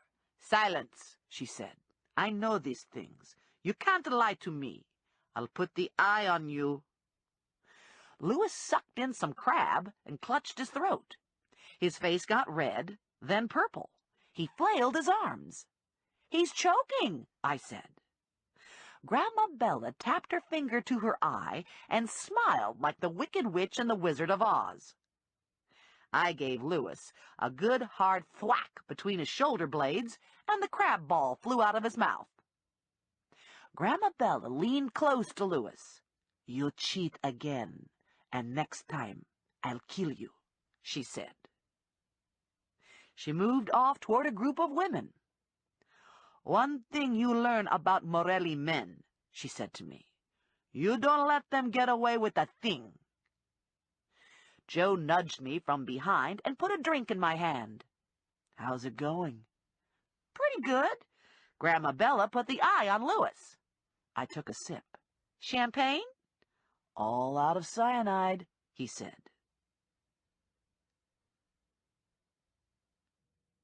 This ends Disc 4. High 5, Disc 5. At 8 o'clock, the waitresses were clearing the plates off the tables. The band was playing, and all the Italian ladies were on the dance floor, dancing with one another. Kids were running between the tables, squealing and shrieking. The wedding party was at the bar, and the Morelli men were out back, smoking cigars and passing gas. Morelli had forsaken the cigar ritual and was slouched back in his chair, studying the buttons on my dress. We could go now, he said, and no one would notice. Your Grandma Bella would notice. She keeps looking over here. I think she might be getting ready to do the eye thing again. I'm her favorite grandson, Morelli said. I'm safe from the eye. So, your Grandma Bella doesn't scare you? You're the only one who scares me, Morelli said. You want to dance? You dance? When I have to. We were sitting close, with our knees touching. He leaned forward and took my hand and kissed the inside, and I felt my bones heat up and start to liquefy. I heard the click of stiletto heels approaching and caught a flash of gold in my peripheral vision. Am I disturbing something? Terry Gilman said, all glossy lipstick and carnivorous perfect white teeth. Hello, Terry, Joe said. What's going on? Frankie Russo's taking the men's room apart. Something about his wife eating potato salad off Hector Santiago's fork. And you want me to talk to him? Either that or shoot him. You're the only one with a legal piece. He's racking up a hell of a bill in there. Morelli gave my hand another kiss. Don't go anywhere. They walked off together, and I had a moment of doubt that they might not be going to the men's room. That's dumb, I told myself. Joe isn't like that anymore. 5 minutes later, he still hadn't returned, and I was having a hard time controlling my blood pressure. I was distracted by ringing far off in the distance. I realized with a start that it wasn't far off at all. It was my cell phone, the ringing smothered in my purse. It was Sandy. "He's here," she said. I was just walking the dog, and I looked in the Ruzik's windows, and there he was, watching television. It was easy to see because the lights are all on, and Mrs. Ruzik never pulls her shades. I thanked Sandy and dialed Ranger. No answer, so I left a message on his machine. I tried his car phone and cell phone. No answer at those numbers either. I called his pager and left my cell phone number. I tapped my finger on the table for 5 minutes while I waited for a call back. No call back. No Joe. Little wisps of smoke were starting to escape from my hairline. The Ruzik's house was 3 blocks away. I wanted to go over and keep my eye on things, but I didn't want to walk out on Joe. No problem, I told myself. Just go find him. He's in the men's room. Only he wasn't in the men's room. No one was in the men's room. I asked a few people if they knew where I could find Joe. Nope. No one knew where I could find Joe. Still no call from Ranger. The steam was coming out of my ears now. If this kept up, I'd start whistling like a tea kettle. Wouldn't that be embarrassing? Okay, I'll leave him a note, I decided. I had a pen but no paper, so I wrote on a napkin. Be right back, I wrote. I have to check on an FTA for Ranger. I propped the napkin up against Joe's drink and left. I power walked the 3 blocks and pulled up across from the Ruzik house. Sure enough, Alphonse was there, big as life, watching television. I could see him crystal clear through the living room window. No one had ever accused Alphonse of being smart. You might say that about me, too, because I'd remembered to take my purse, but I'd left my sweater and cell phone at Angio's. And now that I was standing still, I was freezing. No problem, I told myself. Go to Angio's, get your stuff, and come back. It would have been a good plan, except at that moment, Alphonse stood, scratched his belly, hiked up his pants, and walked out of the room. Damn, now what? I was across the street from the Ruziks, crouched between 2 parked cars. I had good line of sight to the living room and front of the house. But all else was lost to me. I was contemplating this problem when I heard the back door open and close. Shit! He was leaving. He'd probably parked his car in the alley behind the house. I ran on tiptoe across the street and hugged the shadows on the side of the house. Sure enough, I could see the hulking outline of Alphonse Ruzik making his way to the alley, carrying a bag. He was charged with armed robbery and assault with a deadly weapon.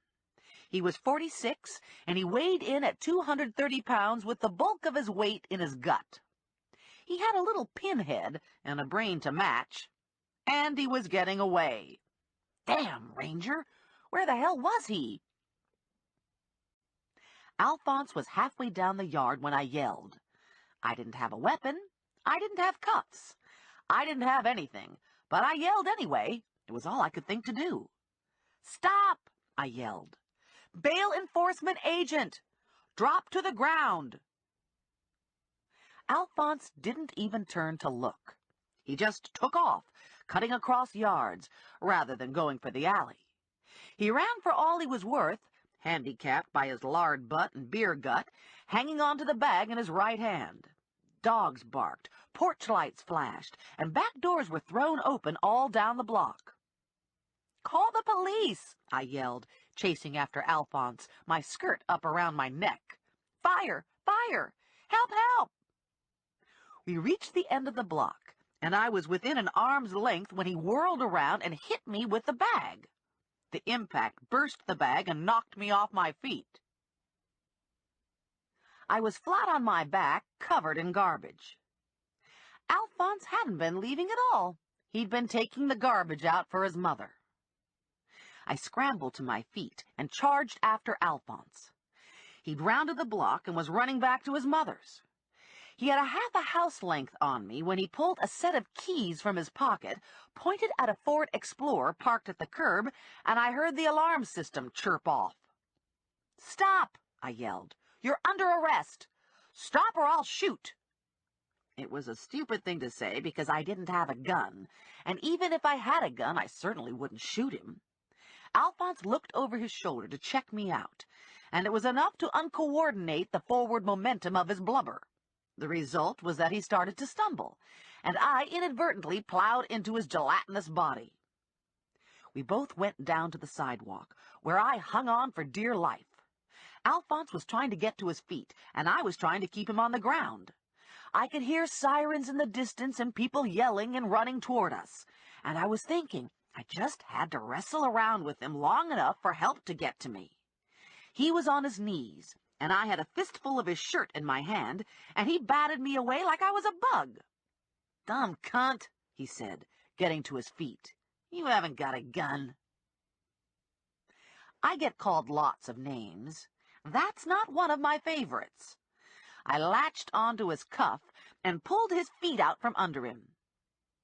He seemed suspended in air for a fraction of a second, and then he crash-landed with a loud whump that shook the ground and hit about 6.7 on the Richter scale. "I'm gonna kill you," he said, sweating and panting, rolling on top of me, hands to my neck. "I'm gonna fucking kill you."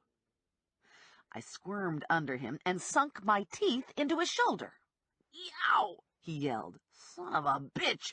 What are you, a goddamn vampire?" We rolled around for what seemed like hours, locked onto each other, him trying to kill me, and me just hanging on like a tick on a dog's back, oblivious to my surroundings and the state of my skirt, afraid if I let go, he'd beat me to death. I was exhausted, and I was thinking I was about at the end of the line when I was hit with a splash of ice-cold water. We both instantly unlocked and flopped onto our backs, sputtering. "What?" I said. "What?" I blinked my eyes and saw there were lots of people around us. Morelli and Ranger, a couple uniformed cops, and some people from the neighborhood. Plus, Mrs. Ruzick was there, holding a big empty pot. "Works every time," Mrs. Ruzick said. "Except usually I hose down cats. This neighborhood has too many cats." Ranger grinned down at me. "Good bust, Tiger." I got to my feet and took stock of myself. No broken bones, no bullet holes, no knife wounds, ruined manicure, soaking wet hair and dress, what looked like vegetable soup clinging to my skirt. Morelli and Ranger were staring at my breasts and smiling at the wet dress that was plastered to my skin. "So I have nipples," I snapped. "Get over it." Morelli gave me his jacket. "What's with the vegetable soup on your skirt?" He hit me with a bag of garbage. Morelli and Ranger were smiling again. "Don't say anything," I told them. "And if you value your lives, you'll stop grinning." "Hey, man," Ranger said, grinning wider than ever. "I'm out of here. I've got to take Bluto for a ride." "Show's over," Morelli said to the neighbors. Sandy Poland was there. She gave Joe an appraising once-over, giggled, and left. "What was that about?" Joe asked me. I gave him a palms up.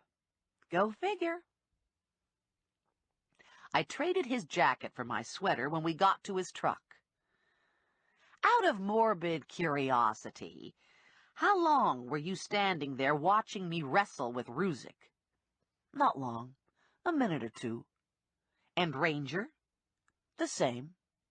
You could have jumped in and helped me. We were trying. We couldn't get a hold of you the way you were tumbling around. Anyway, you looked like you were doing okay. How did you know where I was? I talked to Ranger. He called your cell phone.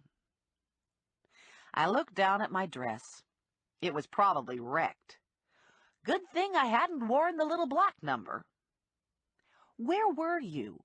I went to the men's room and it was empty. Frankie needed some air. Morelli stopped for a light and glanced over at me. Whatever possessed you to go after Alphonse like that? You were unarmed. Charging after Alphonse wasn't what bothered me. Okay, so it hadn't been the bright thing to do, but it hadn't been as stupid as walking the streets alone and unarmed when Ramirez might have been stalking me. Morelli parked the truck in the lot and walked me up to my apartment. He backed me against the door and kissed me lightly on the lips. Do I get to come in? I have coffee grinds in my hair and Randy Briggs in my apartment. Yeah, Morelli said.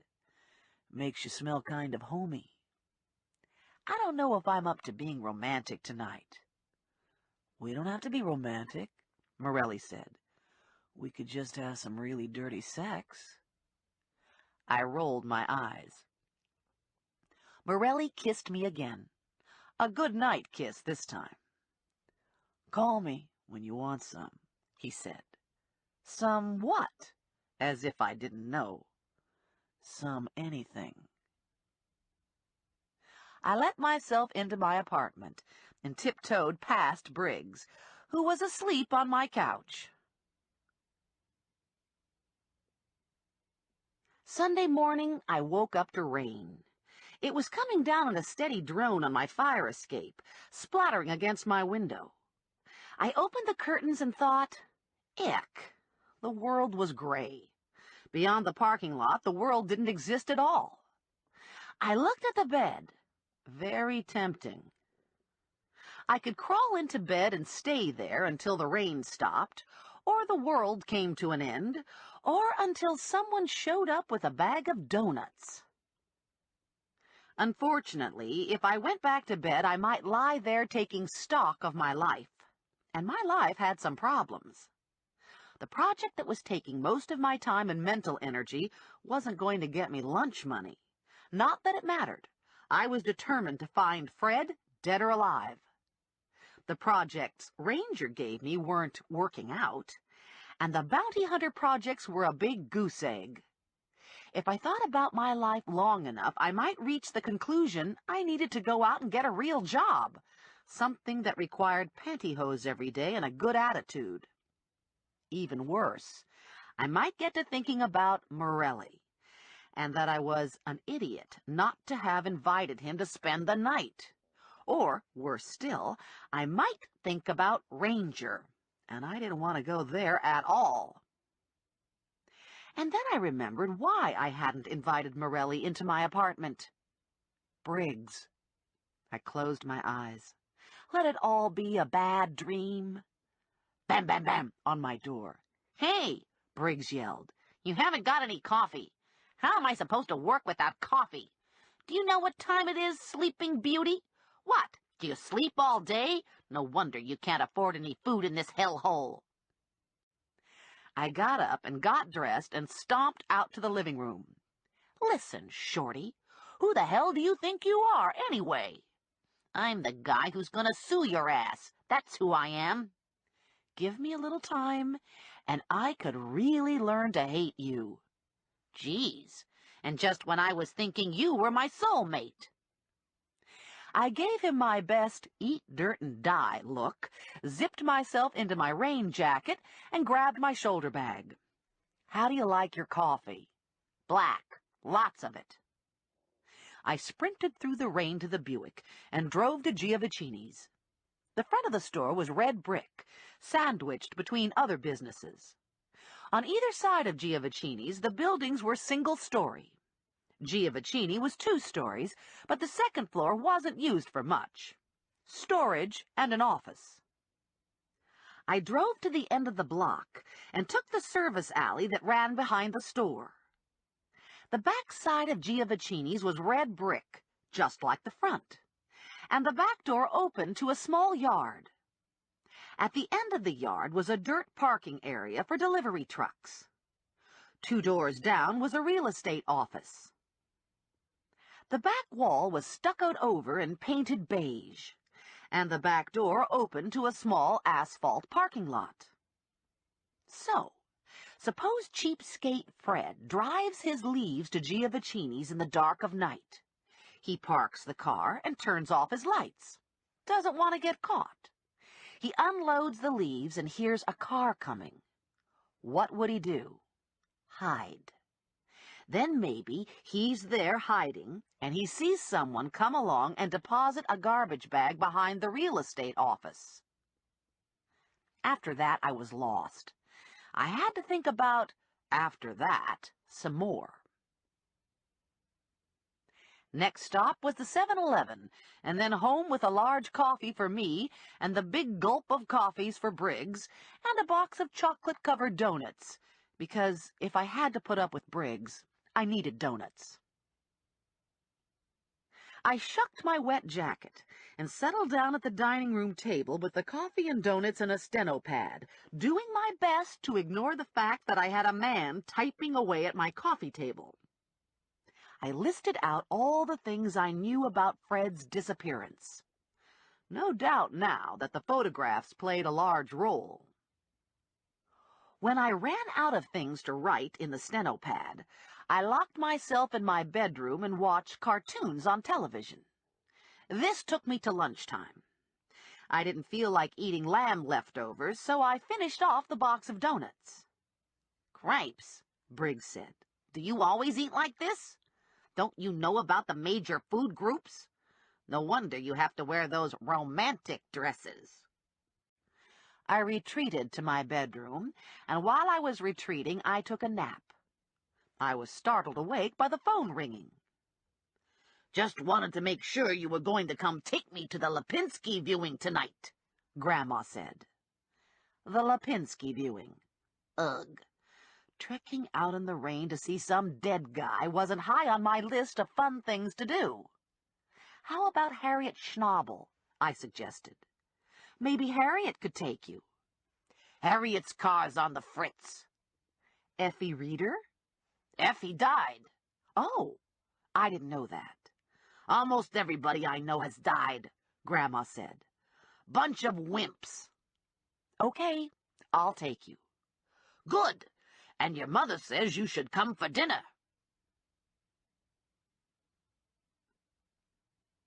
I buzzed through the living room, but before I could get to the door, Briggs was on his feet. "Hey, where are you going?" he asked. "Out." "Out where?" "My parents' house." "I bet you're going there for dinner." "Man, that's the pits. You're going to leave me here with nothing to eat, and you're going to your parents' house for dinner." "There's some cold lamb in the refrigerator." "I ate that for lunch. Hold on, I'll go with you." "No, you will not go with me." "What? Are you ashamed of me?" "Yes." "Well, who's this little guy?" Grandma asked when I walked in with Briggs. "This is my friend, Randy." "Aren't you something?" Grandma said. "I never saw a midget up close." "Little person," Briggs said. "And I never saw anyone as old as you up close either." I gave him a smack on the top of his head. "Behave yourself," I said. "What happened to your face?" Grandma wanted to know. "Your granddaughter beat me up." "No kidding," Grandma said. "She did a pip of a job." My father was in front of the TV. He turned in his chair and looked at us. "Oh, cripes. Now what?" he said. "This is Randy," I told him. He's kind of short, isn't he?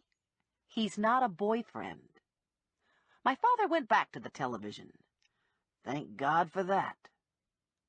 There were 5 places set at the table. Who's the 5th person? I asked. Mabel, my mother said. Your grandmother invited her. I thought it would give us a chance to grill her. See if she's holding something out, Grandma said. There will be no grilling, my mother said to my grandmother. You invited Mabel over for dinner, and that's what we're going to have, a nice dinner. Sure, Grandma said, but it wouldn't hurt to ask her a few questions. A car door slammed at the front of the house, and everyone migrated to the foyer. What's that car Mabel's driving? Grandma asked. That's not the station wagon. Mabel bought a new car, I said. She thought the old one was too big. Good for her, my mother said. She should be able to make those decisions. Yeah, Grandma said. But she better hope Fred's dead. Who's Mabel and Fred? Briggs asked. I gave him the condensed explanation. Cool, Briggs said. I'm starting to like this family. I brought a coffee cake, Mabel said, handing a box to my mother, closing the door with her other hand. It's prune. I know Frank likes prune. She craned her neck to the living room. Hello, Frank, she called. Mabel, my father said. Nice car, Grandma said to Mabel. Aren't you afraid Fred'll come back and have a cow?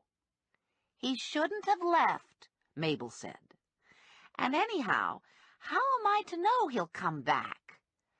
I got a new bedroom set, too. It's getting delivered tomorrow. New mattress and everything. Maybe you were the one who bumped Fred off, Grandma said. Maybe you did it for the money. My mother slammed a bowl of creamed peas down on the table. Mother, she said. It was just a thought, Grandma said to Mabel. We all took our seats, and my mother set a highball down for Mabel and a beer for my father and brought a kid cushion for Briggs to sit on. My grandchildren use these, she said. Briggs looked over at me. My sister, Valerie's kids, I said. Ha, he said. So you're a loser in the grandchildren race, too. I have a hamster, I told him. My father forked some roast chicken onto his plate and reached for the mashed potatoes. Mabel swilled down half her highball. What else you gonna buy? Grandma asked her. I might go on a vacation, Mabel said. I might go to Hawaii. Or I might go on a cruise. I always wanted to go on a cruise. Of course, I wouldn't do that for a while.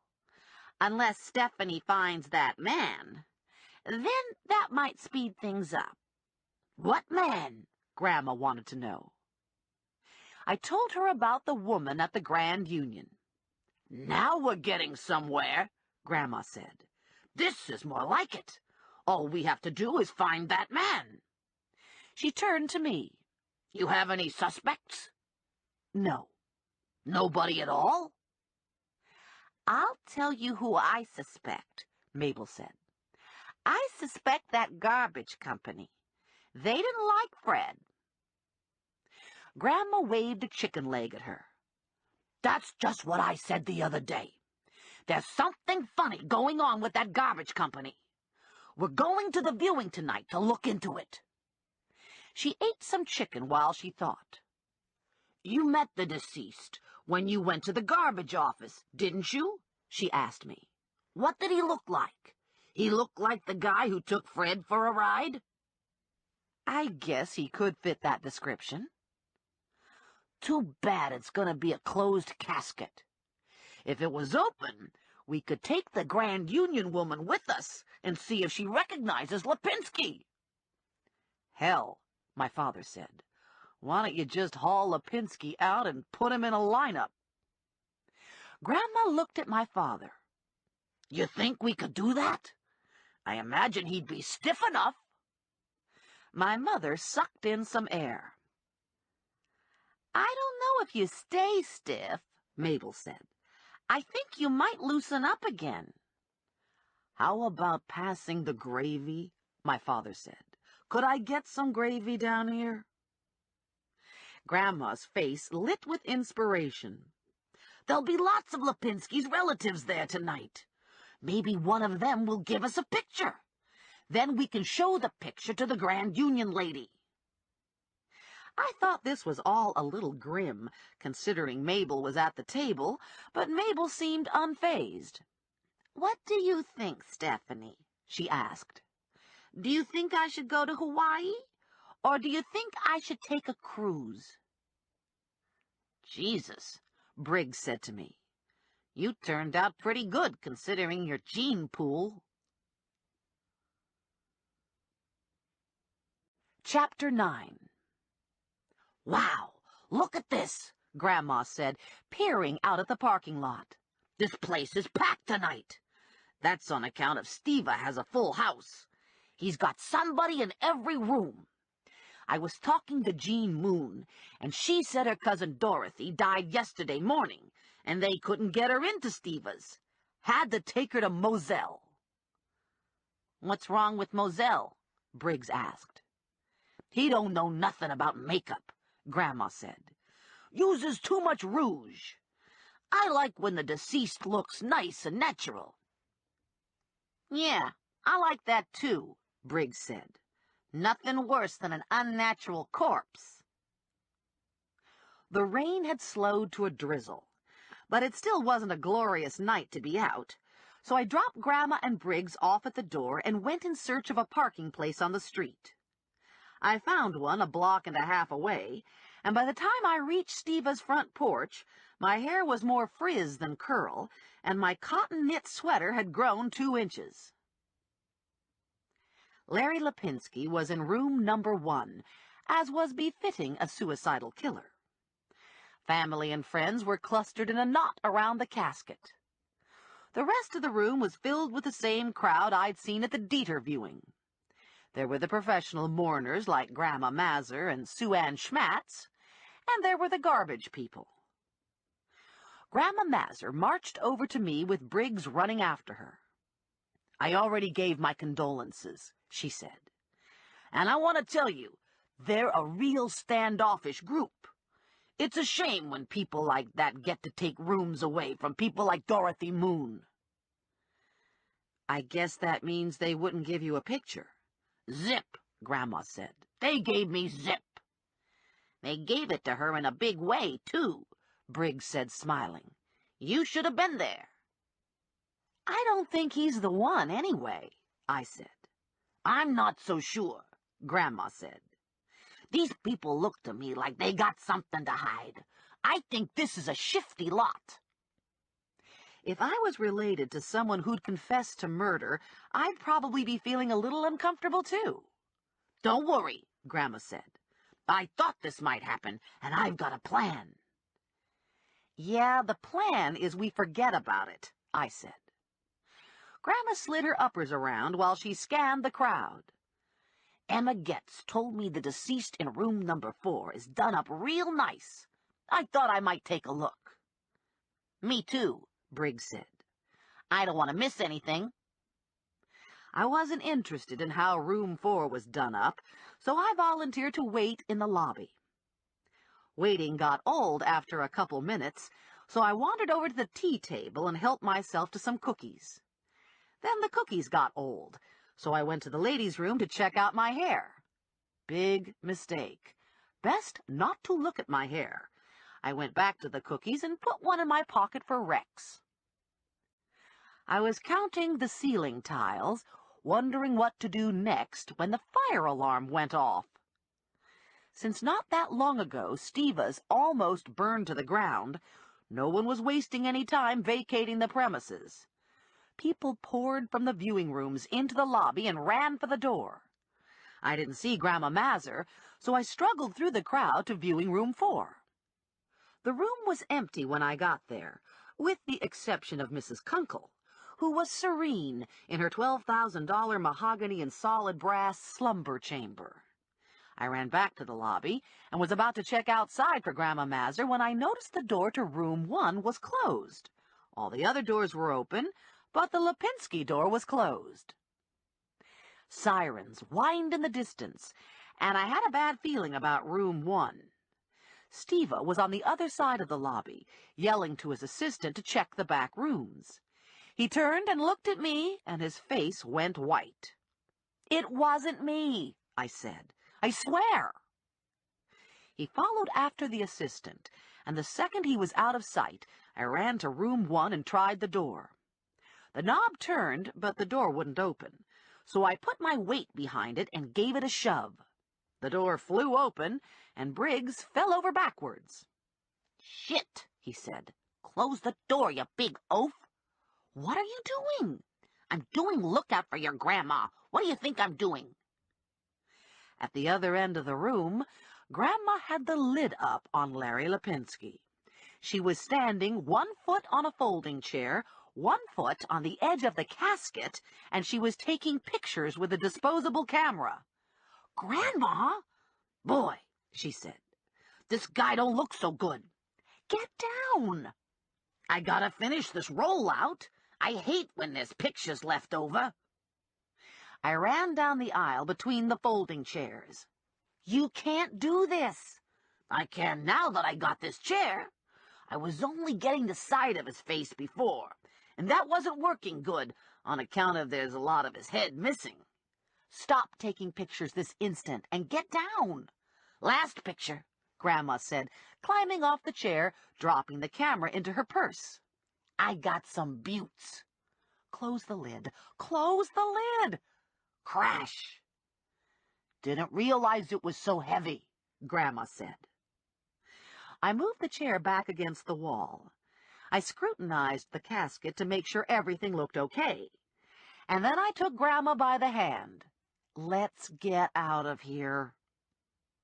The door was wrenched open before we got to it, and Steva gave me a startled look. "What are you doing in here? I thought you were leaving the building." "I couldn't find Grandma," I said.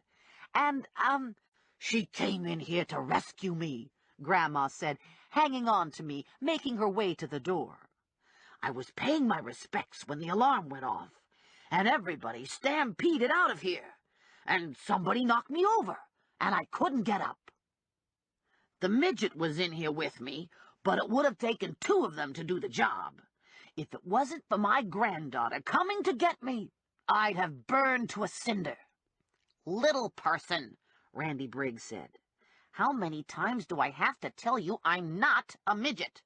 "Well, you sure do look like a midget," Grandma said. She sniffed the air. "Do I smell smoke?" "No," Steva said. "It looks like a false alarm. Are you all right?" "I think so," Grandma said. "And it's a lucky thing, too, because I got fragile bones on account of I'm so old." Grandma glanced over at me. "Imagine that. A false alarm." "Imagine that." Mental head slap. There were 2 fire trucks in the street when we left. Mourners were outside, shivering in the drizzle, kept in place by curiosity and the fact that their coats were inside. A police car was angled at the curb. "You didn't set that alarm off, did you?" I asked Grandma Mazur. "Who? Me?"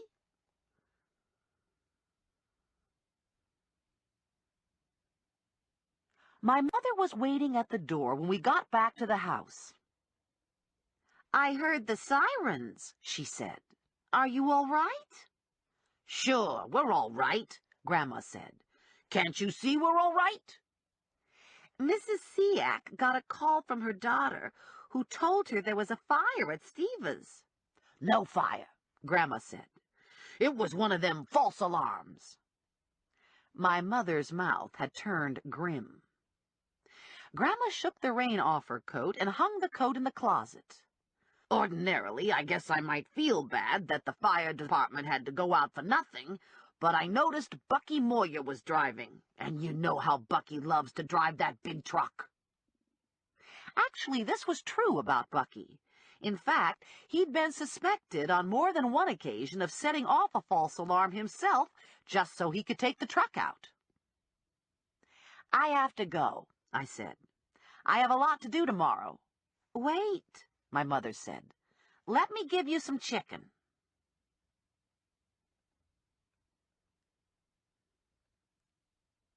Grandma called at 8. "I got a beauty parlor appointment this morning," she said. "I thought maybe you could give me a ride, and on the way we could drop the you-know-what off." "The film?" "Yeah." "When is your appointment?" 9.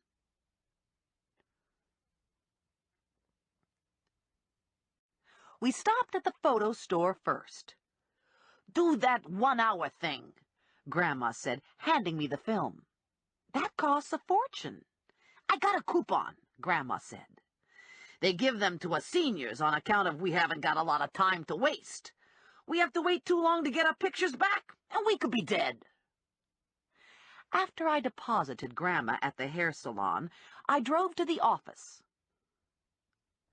Lula was on the Naugahyde couch, drinking coffee, reading her horoscope. Connie was at her desk, eating a bagel. And Vinny was nowhere in sight. Lula put the paper down as soon as she spied me walking through the door. "I want to know all about it. Everything. I want details." "Not much to tell," I said. "I chickened out and didn't wear the dress." "What? Say that again?" "It's sort of complicated." "So you're telling me you didn't get any this weekend?" "Yeah." "Girl, that's a sad-ass state of affairs." "Tell me about it." "You got any FTAs?" I asked Connie. "Nothing came in on Saturday, and it's too early for today." "Where's Vinny?" "At the lockup, writing bail on a shoplifter." I left the office and stood outside, staring at the Buick.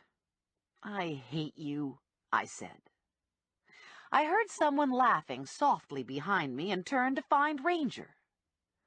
"You always talk to your car like that? Think you need a life, babe?" "I've got a life. What I need is a new car." He stared at me for a couple beats, and I was afraid to speculate what he was thinking. His brown eyes were assessing, and his expression was mildly amused. "What would you be willing to do for a new car?" "What did you have in mind?" Again, the soft laugh. "Would it still have to be morally correct?" "What kind of car are we talking about?" "Powerful, sexy." I had a feeling those words might be included in the job description, too. A light rain had started to fall. He pulled my jacket hood up and tucked my hair in. His finger traced a line at my temple. Our eyes met, and for a terrifying moment I thought he might kiss me. The moment passed, and Ranger pulled back. "Let me know when you decide," he said. "Decide?" He smiled. "About the car." "Okie dokie." Oh! I climbed into the Buick and roared off into the mist. I stopped for a light and thunked my head on the steering wheel while I waited for the green. Stupid, stupid, stupid, stupid, I thought while I thunked. Why had I said okie dokie? What a dopey thing to say. I did one last thunk and the light turned. Grandma was getting coated with hairspray when I got to the salon. Her hair was steel gray, and she kept it cut short and curled in rolls that marched in side-by-side rows on her pink skull. "I'm almost done," she said. "Did you get the pictures?" "Not yet." She paid for her wash and set, stuffed herself into her coat, and carefully tied the plastic rain bonnet on her head. "That was some viewing last night," she said, being cautious how she walked on the wet pavement. "What a lot of excitement. You weren't even there when Margaret Berger pitched a fit over the guy in room 3. You remember how Margaret's husband, Saul, died from a heart attack last year? Well, Margaret said it was all over a problem Saul was having with the cable company. Margaret said they drove Saul to high blood pressure, and she said the guy who did it was the dead guy in room 3, John Curley. Margaret said she came to spit on his dead body. Margaret Berger came to Steva's to spit on someone? Margaret Berger was a sweet, white-haired lady. That's what she told me, but I didn't actually see her spit. I guess I came in too late. Or maybe after she saw this John Curley person, she decided not to do it. He looked even worse than Lipinski. How did he die? Hit and run. And from the looks of him, he must have got hit by a truck. Boy, I'm telling you, these companies are something. Margaret said Saul was arguing over his bill, just like Fred. And this smart mouth in the office, John Curley, didn't want to hear anything. I parked in front of 1 Hour Photo and got Grandma's pictures. These aren't so bad, she said, shuffling through the pack. I looked over at them. Ew. You think it's real obvious he's dead? Grandma asked. He's in a casket. Well, I still think they're pretty good. I think we should see if that Grand Union lady recognizes him. Grandma, we can't ring some woman's doorbell and show her pictures of a dead man. Grandma pawed through her big black patent leather handbag. The only other thing I got is the memorial brochure from Steva. The picture's kind of fuzzy, though. I took the picture from Grandma and looked at it. It was a photo of Lipinski and his wife, and below it was the 23rd Psalm. Lipinski was standing with his arm around a slim woman with short brown hair. It was a snapshot taken outdoors on a summer day, and they were smiling at each other. Kind of funny they used that picture, Grandma said. I overheard people talking, saying as how Lipinski's wife left him last week. Just up and went. And she didn't show up for the viewing either. Nobody could find her to tell her about it. Was like she just disappeared off the face of the earth. Just like Fred. Except from what I heard, Laura Lipinski left on purpose, packed her bags and said she wanted a divorce. Isn't that a shame? Now, I know there are billions of women out there who are slim with short brown hair. But my mind made the leap anyway to the severed head with the short brown hair. Larry Lipinski was the second RGC employee to die a violent death in the space of a week. And while it seemed like a remote connection, Fred had been in contact with Lipinski. Lipinski's wife was gone. And Lipinski's wife could, in a very vague way, fit the body in the bag. Okay, I said. Let's show the pictures to Irene Tully. What the hell? If she freaked out, I'd write it off as an average day. I dug her address out of my bag. Apartment 117, Brookside Gardens. Brookside Gardens was an apartment complex about a quarter mile from the strip mall. Irene Tully, Grandma said. The name sounds familiar, but I can't place her. She said she knew Fred from the seniors club. I guess that's where I heard of her. There's lots of people in that seniors club, and I don't go to the meetings all the time. I can only take so much of old people. If I want to see loose skin, I can look in the mirror. I turned into Brookside Gardens and started searching for numbers. There were 6 buildings arranged around a large parking area. The buildings were 2-story brick, done up in colonial modern, which meant the trim was white and the windows were framed by shutters. Each apartment had its own outside entrance. Here it is, Grandma said, unbuckling her seatbelt. The one with the Halloween decoration on the door. We walked up the short sidewalk and rang the bell. Irene looked out at us. Yes? We need to ask you about the disappearance of Fred Schutz, Grandma said. And we got a picture to show you. Oh, Irene said. Is it a picture of Fred? Nope, Grandma said. It's a picture of the kidnapper. Well, actually, we aren't really sure Fred was kidnapped, I said. What Grandma meant was, Take a look at this, Grandma said, handing Irene one of the photos. Of course, the suit might be different. Irene studied the photo. Why is he in a casket? He's sort of dead now, Grandma said. Irene shook her head. This isn't the man. Maybe you're just thinking that because his eyes are closed and he don't look so shifty, Grandma said. And his nose looks a little smushed. I think he might have fallen on his face after he blew his brains out. Irene studied the picture. No, it's definitely not him. Bummer, Grandma said. I was sure he was the one. Sorry, Irene said. Well, they're still pretty good pictures, Grandma said when we got back to the car. They would have been better if I could have got his eyes to open. I took Grandma home and bummed lunch off my mom.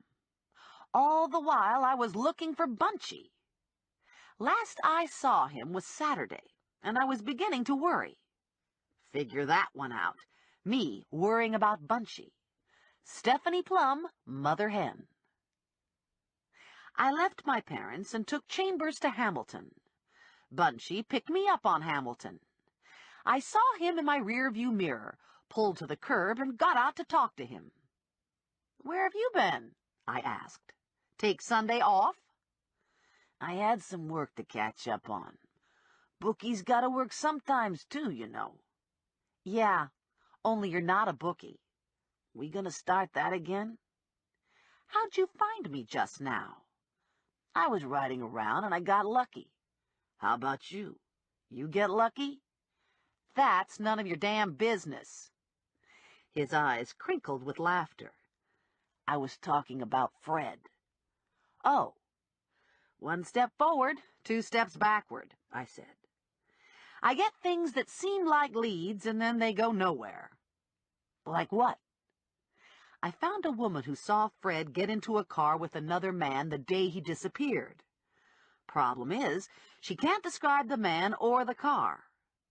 And then something weird happened at the funeral home, and it feels to me like it might tie in, but I can't find any logical reason why. What was the weird thing? There was a woman at one of the viewings who seemed to have a similar problem to the one Fred was having with the garbage company. Only this woman had problems with her cable company. Bunchy looked interested. What kind of problems? I don't know exactly. Grandma told me about it. She just said they were similar to Fred's. I think we should talk to this woman. We? There's no we. I thought we were working together. You brought me lamb and everything. I felt sorry for you. You were pathetic sitting out there in your car. He wagged his finger at me. I don't think so. I think you're getting to like me. Like a stray dog. Maybe not that much. But he was right about talking to Margaret Berger. What was the harm? I had no idea where Margaret Berger lived, so I went back to my parents' house and asked Grandma. I can show you, she said. Not necessary. Just tell me. And miss all the action? No way. Why not? I had Bunchy tagging along. Maybe I should ask Mrs. Siak and Mary Lou and my sister Valerie. I did a deep breath. Sarcasm always made me feel better. Get in the car, I said to Grandma. I took Chambers to Liberty and turned onto Roosling. It's one of these houses, Grandma said. I'll know it when I see it. I went to a get-together there once. She looked over her shoulder. I think someone's following us. I bet it's one of them garbage people. It's Bunchy, I said. I'm sort of working with him." "No kidding. I didn't realize this had turned into such a big investigation. We've got a whole team here." I stopped at the house Grandma had described, and we all got out and collected together on the sidewalk. It had stopped raining, and the temperature had risen to pleasant. "My granddaughter tells me you're working together," Grandma said to Bunchy, looking him over. "Are you a bounty hunter, too?" "No, ma'am," he said. "I'm a bookie." "A bookie," Grandma said. "Isn't that something? I always wanted to meet a bookie." I knocked on Margaret Berger's door, and before I could introduce myself, Grandma stepped forward. "Hope we aren't disturbing you," Grandma said. "But we're conducting an important investigation. Stephanie and me and Mr. Bunchy." Bunchy elbowed me. "Mr. Bunchy," he said. "Not at all," Margaret Berger said. "I guess this is about poor Fred." "We can't find him nohow," Grandma said. "And my granddaughter thought your problem with that cable company sounded real similar. Except, of course, they gave Saul a heart attack instead of making him disappear." "They were awful people," Margaret said. "We paid our bills on time. We never missed a payment. And then when we had trouble with the cable box, they said they never heard of us. Can you imagine?" "Just like Fred," Grandma said. "Isn't that right, Stephanie?" Yeah, it sounds—" "So then what?" Bunchy said. "Did Saul complain?" "He went down there in person and raised a big fuss, and that's when he had his heart attack." "What a shame," Grandma said. "Saul was only in his 70s, too." "Do you have any canceled checks from the cable company?" Bunchy asked Margaret. "Something from before you had the problem?" "I could look in my file," Margaret said. "I keep all my checks for a couple years, but I don't think I have any of the cable checks. After Saul died, that awful cable person, John Curley, came and tried to look like he was being helpful about solving the mix-up. I didn't buy that for a minute. He was just trying to cover his tracks because he messed up the computer records. He even said as much, but it was too late for Saul. He'd already been given the heart attack." Bunchy looked resigned to what he was hearing. "John Curley took the canceled checks," Bunchy said, more statement than question. "He said he needed them for his records." "And he never brought them back?" "Never. And next thing I know, I get a statement from them welcoming me like I was a brand new customer. I'm telling you, that cable company is a mess." "Anything else you want to know?" I asked Bunchy. "No, that's about it." "How about you, Grandma?" "I can't think of anything more." "Well, then," I said to Margaret, "I guess there isn't anything else. Thanks for talking to us." "I hope Fred turns up," Margaret said. "Mabel must be beside herself." "She's holding up pretty good," Grandma said. "I guess Fred wasn't one of those husbands you really mind losing." Margaret nodded, like she understood completely what Grandma was saying. I dropped Grandma off and continued on home to my apartment. Bunchy followed me the whole way and parked behind me. "Now what?" Bunchy said. "What are you going to do now?" "I don't know. You have any ideas?"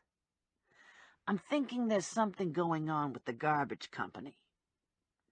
I considered telling him about Laura Lipinski, but decided against it. "Why did you want to see Margaret's canceled checks?" I asked. "No special reason. Just thought they'd be interesting." "Uh-huh."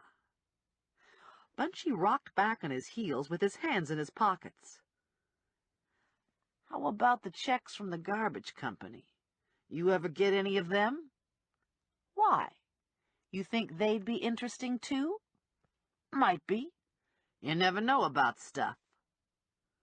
His eyes focused on something behind me, and his face changed expression. Wariness, maybe. I felt a body move so close it was skimming my own, and a warm hand protectively settled at the base of my neck. Without turning, I knew it was Ranger. "This is Bunchy," I said to Ranger, by way of introduction. "Bunchy the bookie." Ranger didn't move. Bunchy didn't move. And I wasn't moving, held in a kind of suspended animation by Ranger's force field. Finally, Bunchy took a couple steps backward. It was the sort of maneuver a man might make when confronted with a grizzly. "I'll be in touch," Bunchy said, pivoting on his heel, walking to his car. We watched Bunchy drive out of the lot. "He's not a bookie," Ranger said, his hand still holding me captive. I stepped away and turned to face him, putting space between us. "What was with the intimidation routine you just did?" Ranger smiled. "You think I intimidated him?" "Not a whole lot." "I don't think so either. He's got a few face-offs behind him." "Am I right in assuming you didn't like him?" "Just being cautious. He was carrying, and he was lying. And he's a cop." I already knew all those things. "He's been following me for days. So far, he's been harmless." "What's he after?" "I don't know. Something to do with Fred. Right now, he knows more than I do. So I figure it's worthwhile to play along with him. He's probably a Fed. I think he has a tracking device on my car. Jersey cops can't usually afford to do stuff like that. And I think he must be working with a partner to be able to pick me up. But I haven't spotted the partner yet." "Does he know you've made him?" "Yeah, but he doesn't want to talk about it." "I can help with the tracking problem," Ranger said, handing me a set of keys. "What's this?"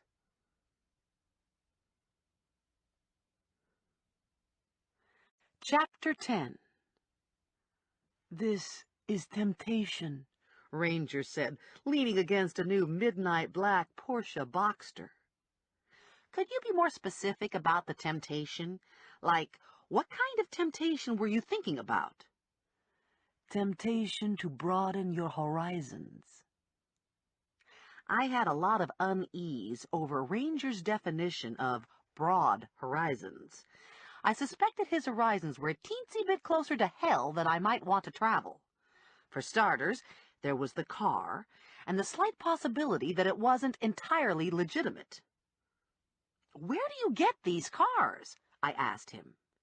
"You seem to have a never-ending supply of new, expensive black cars." "I have a source." "This Porsche isn't stolen, is it?" "Do you care?" "Of course I care." "Then it isn't stolen," Ranger said. I shook my head. "It's a really cool car, and I appreciate your offer, but I can't afford a car like this." "You don't know the price yet," Ranger said. "Is it more than $5? "The car isn't for sale. It's a company car. You get the car if you continue to work with me. You're ruining my image in that Buick. Everyone who works with me drives black." "Well, hell," I said. "I wouldn't want to ruin your image." Ranger just kept looking at me. "Is this charity?" I asked him. "Guess again." "I'm not selling my soul, am I?" "I'm not in the soul-buying business," Ranger said. "The car's an investment, part of the working relationship." "So what do I have to do in this working relationship?" "Jobs come up. Don't accept any that make you uncomfortable." You aren't doing this just to amuse yourself, are you? To see what I'd be willing to do for an expensive car?" "That would be somewhere in the middle of the list," Ranger said. He looked at his watch. "I have a meeting. Drive the car. Think it over." He had his Mercedes parked next to the Porsche. He slid behind the wheel and drove away without looking back. I almost collapsed on the spot. I put a hand to the Porsche to steady myself, and then immediately yanked my hand away, afraid I'd left prints. Dang! I ran inside and looked around for Randy Briggs. His laptop was on the coffee table, but his jacket was gone. I toyed with the idea of packing all his things into the 2 suitcases, moving them into the hall, and locking my door, but gave it up as futile. I cracked open a beer and called Mary Lou. "Help," I said. "What help?" "He gave me a car, and he touched me twice." I looked at my neck in the hall mirror to see if I was branded where his hand had rested. "Who? What are you talking about?" "Ranger." "Oh, my God, he gave you a car?" "He said it was an investment in our working relationship." "What does that mean?" "What kind of car is it?" "A new Porsche." "That's at least oral sex." "Be serious," I said. "Okay, the truth is, it's beyond oral sex. It could be, butt stuff." "I'll return the car." "Stephanie, this is a Porsche." "And I think he's flirting with me, but I'm not sure." "What does he do?" "He's gotten sort of physical." "How physical?" "Touchy." "Oh, my God. What did he touch?" "My neck." "Is that all?" "My hair." Mary Lou said. "Was it sexy touching?" "It felt sexy to me." "And he gave you a Porsche," Mary Lou said. "A Porsche?"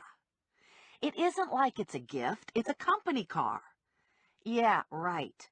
When do I get to ride in it? You want to go to the mall tonight?" "I don't know if I should be driving it for personal stuff." In fact, I didn't know if I should be driving it at all until I made sure about the butt thing. "You really think this is a company car?" Mary Lou asked. "So far as I can see, everyone who works for Ranger drives a new black car." "A Porsche?" "Usually an SUV, but maybe a Porsche happened to fall off the back of the truck yesterday." I could hear screaming in the background. "What's happening?" "The kids are having a conflicting opinion. I suppose I should go mediate." Mary Lou had started taking parenting classes because she couldn't get the 2-year-old to stop eating the dog's food. Now she said things like, "The kids are having a conflicting opinion," instead of, "The kids are trying to kill each other." I think it sounds much more civilized, but when you come right down to it, the kids were trying to kill each other. I hung up and took the check Fred had written to RGC out of my shoulder bag and studied it. Nothing unusual that I could see. A plain old check. The phone rang, and I put the check back in my bag. "Are you alone?" Bunchy asked. "Yes, I'm alone." "Something going on between you and that Ranger guy?" "Yes. I just didn't know what it was." "We didn't get much of a chance to talk," Bunchy said. "I was wondering what you were going to do next." "Look, why don't you just tell me what it is you want me to do?" "Hey, I'm following you around, remember?" "Okay, I'll play the game. I thought I'd go back to the bank and talk to a friend of mine. What do you think of that?" "Good idea." It was close to 5. Joe would most likely be home now, watching the news on television, fixing himself something to eat, getting ready for Monday Night Football. If I invited him here for Monday Night Football, I could show him the check and see what he thinks. And I could ask him to check into Laura Lipinski. If things went well, maybe I could also make up for opportunities missed on Saturday night. I dialed his number. "Hey," I said, "I thought maybe you wanted company for Monday Night Football." "You don't like football." "I sort of like football.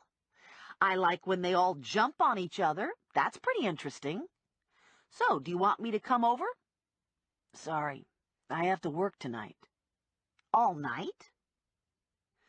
There was a moment of silence while Morelli processed the hidden message. "You want me bad," he said. "I was just being friendly." "Will you still be feeling friendly tomorrow?" "I don't think I'll be working tomorrow." "Order a pizza." After I hung up, I looked guiltily at the hamster cage. "Hey, I'm just being friendly," I said to Rex. "I'm not going to sleep with him."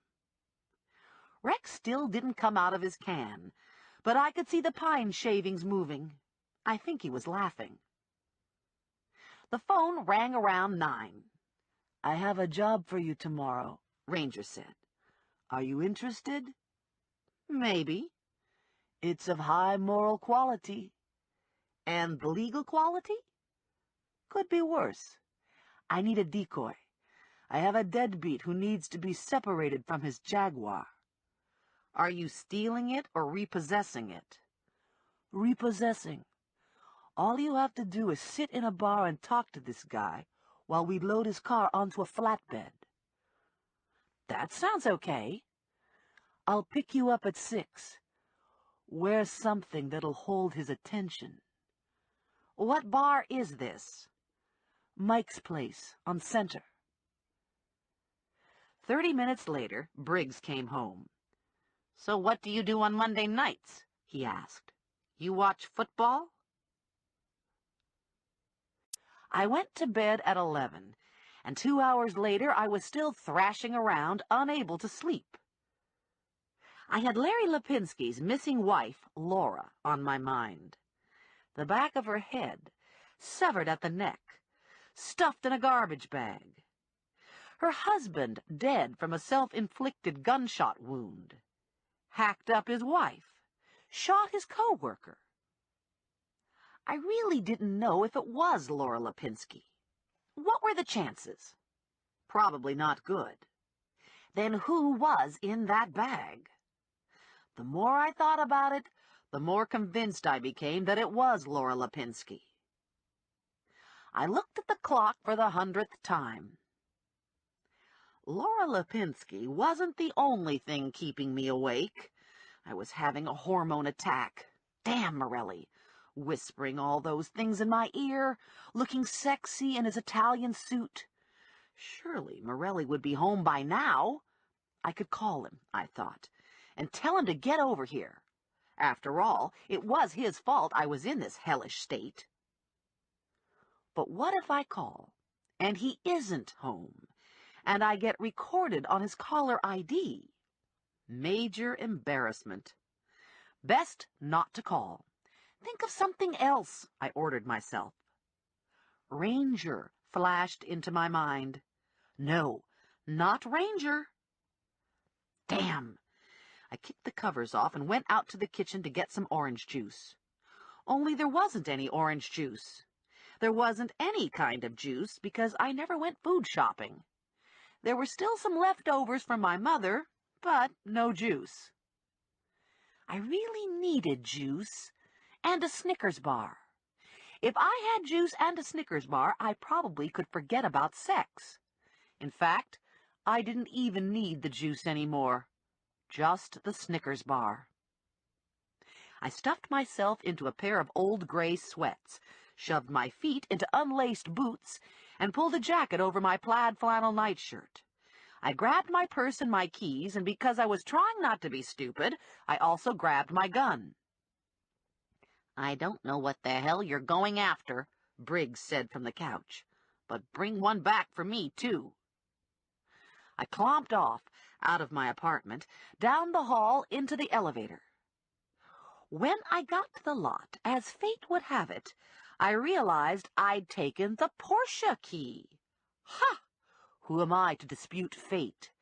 Guess I just had to drive the Porsche. This ends Disc 5. High 5, Disc 6. I started out for the 7-Eleven, but I was there in no time at all, and it seemed a shame not to at least work the kinks out of the car, especially since I hadn't yet found any kinks.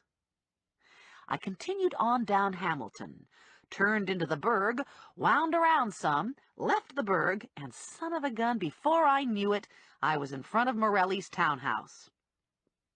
His truck was parked at the curb, and the house was dark.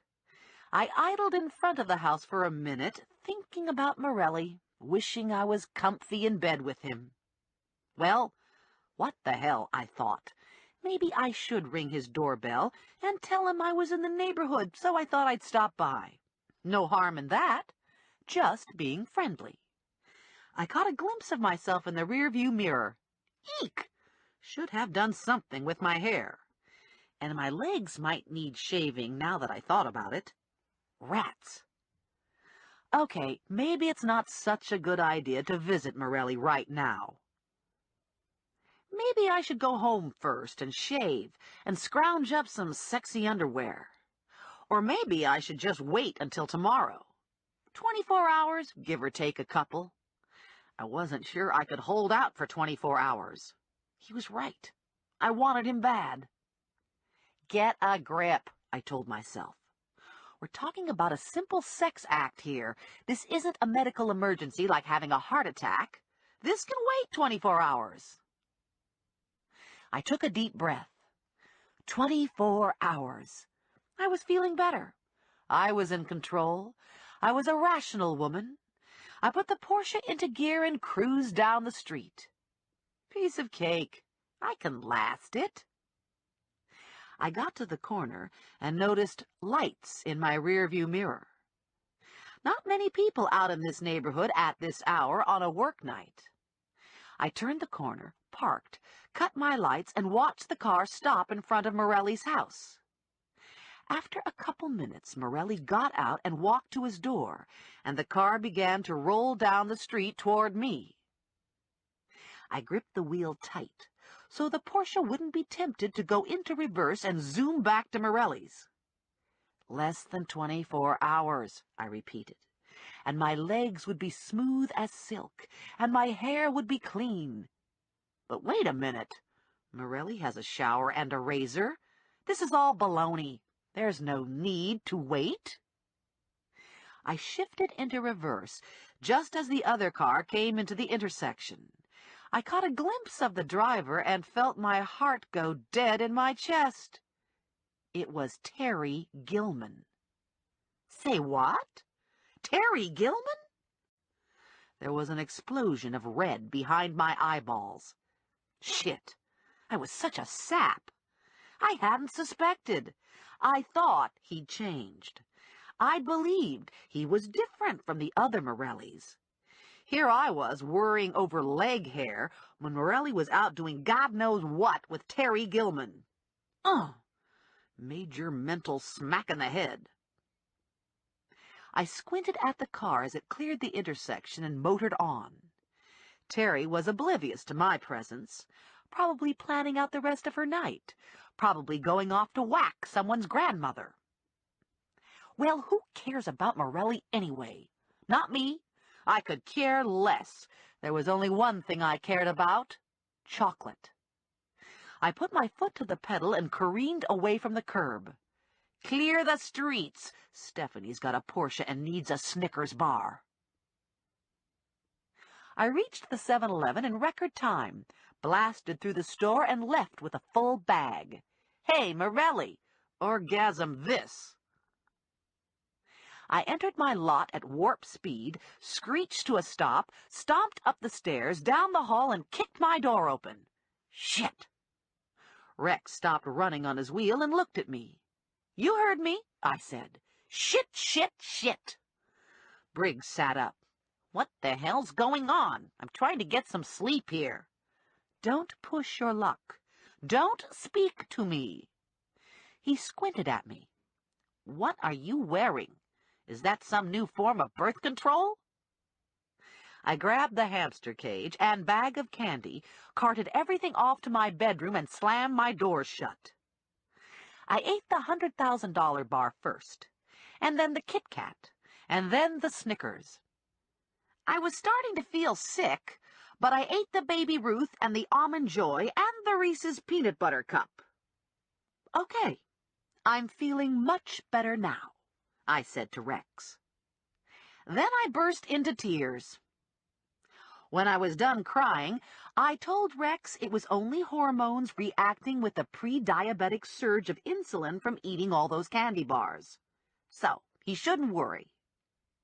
I went to bed and immediately fell asleep. Crying is fucking exhausting. I awoke the next morning with my eyes crusty and puffed from crying, and my spirit lower than slug slime.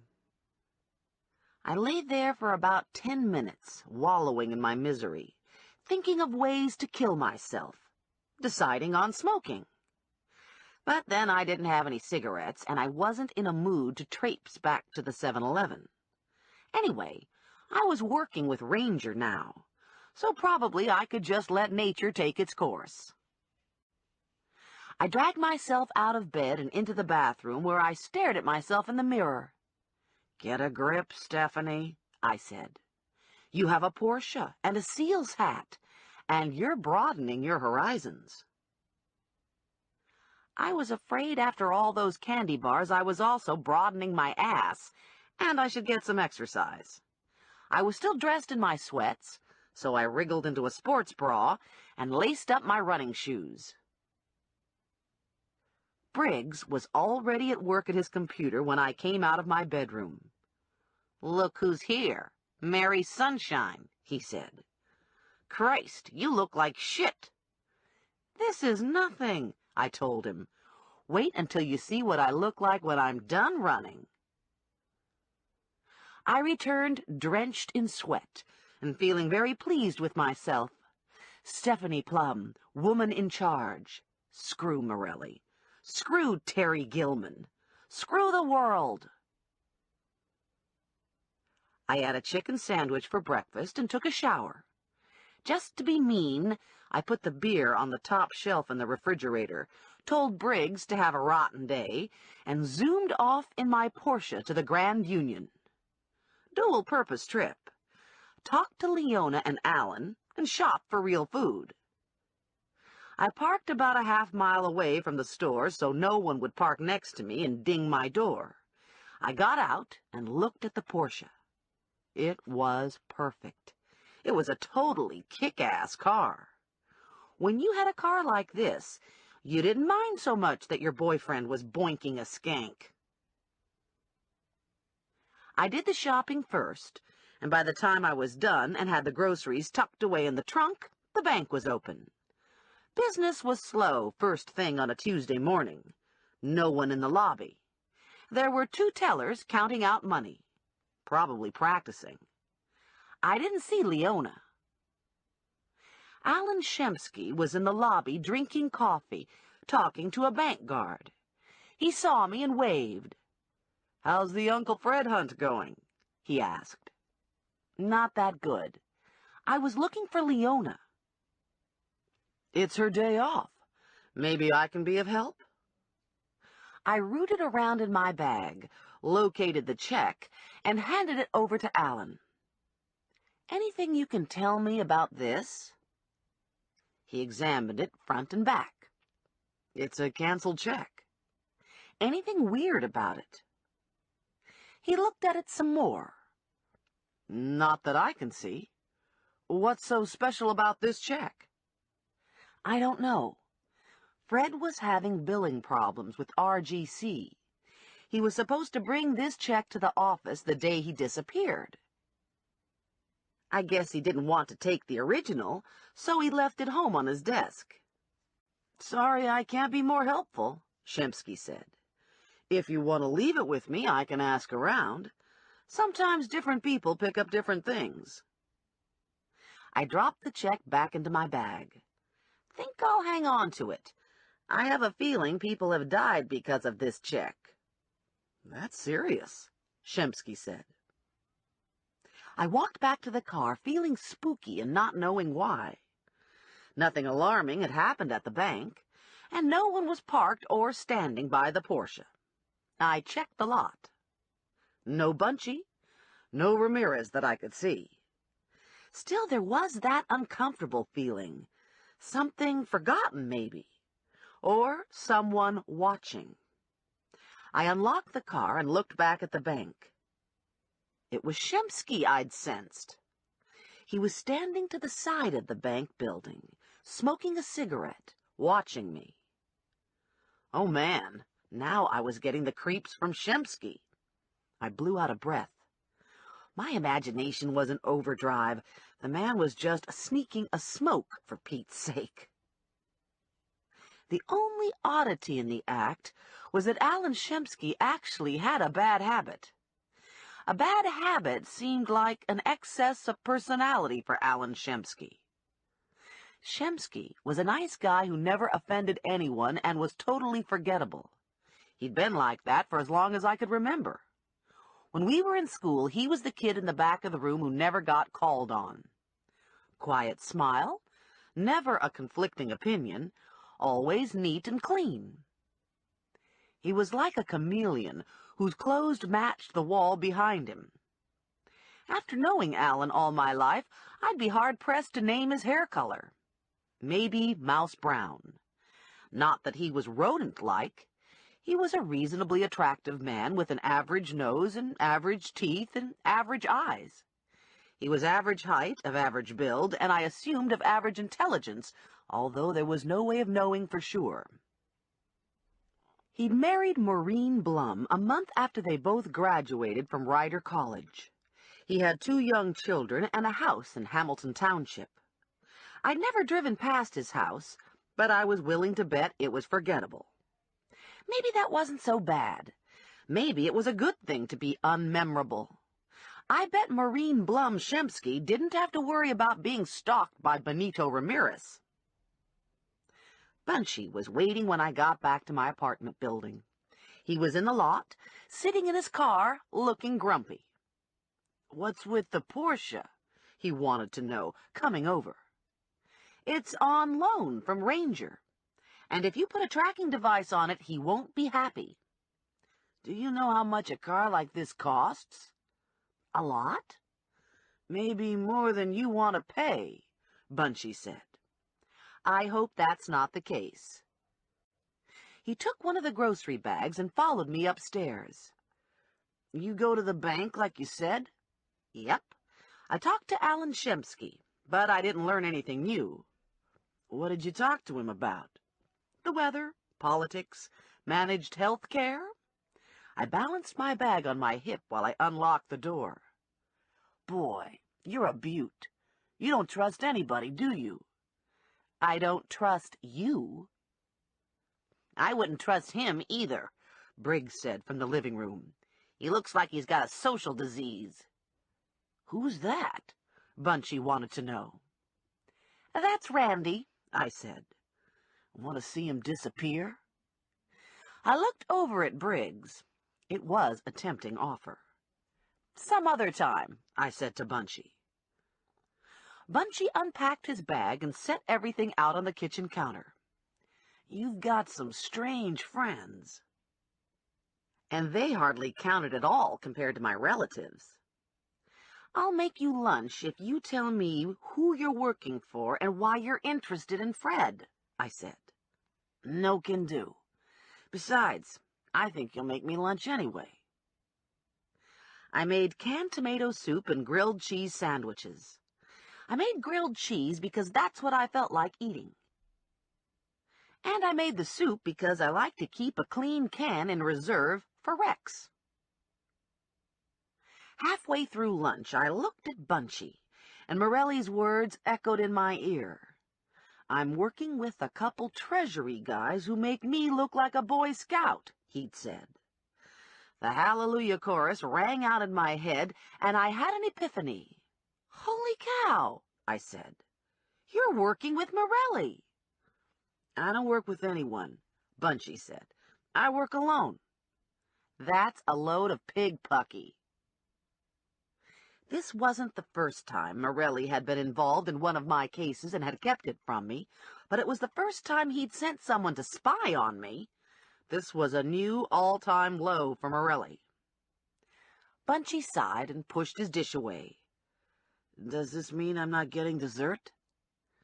I gave him one of the leftover candy bars. I'm depressed. Now what? Morelli is scum. He looked down at the candy bar. I told you I work alone. Yeah, and you told me you were a bookie. He glanced up. You don't know for sure that I'm not. The phone rang, and I snatched it up before the machine could take over. Hey, Cupcake, Morelli said. What do you want on your pizza tonight? I want nothing. There is no pizza. There is no you, no me, no us, no pizza. And don't ever call me again, you scummy, slimy, fungus-ridden dog-turd piece of fly crud. And I slammed the phone down. Bunchy was laughing. Let me guess, he said. That was Morelli. And you, I yelled, pointing my finger, teeth clenched, you are no better. I gotta go, Bunchy said, still doing his Mr. Chuckles impersonation. So, have you always had a problem with men? Briggs asked. Or is this something recent?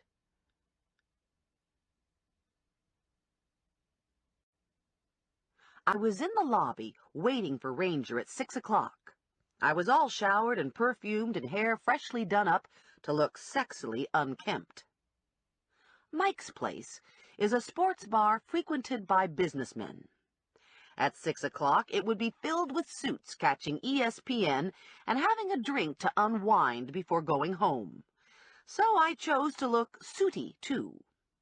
I was wearing my Wonder Bra, which worked wonders, a white silk shirt unbuttoned clear to the front clasp on the magical bra, and a black silk suit with the skirt rolled at the waist to show a lot of leg. I covered the mess at the waist with a wide, fake leopard skin belt, and I stuffed my stocking-clad feet into 4-inch fuck-me-pumps. Mr. Morgenthau shuffled out of the elevator and winked at me. Hey, hoochie mama, he said. Want a hot date? He was 92 and lived on the 3rd floor next to Mrs. Delgado. You're too late, I told him. I've already made plans. That's just as well.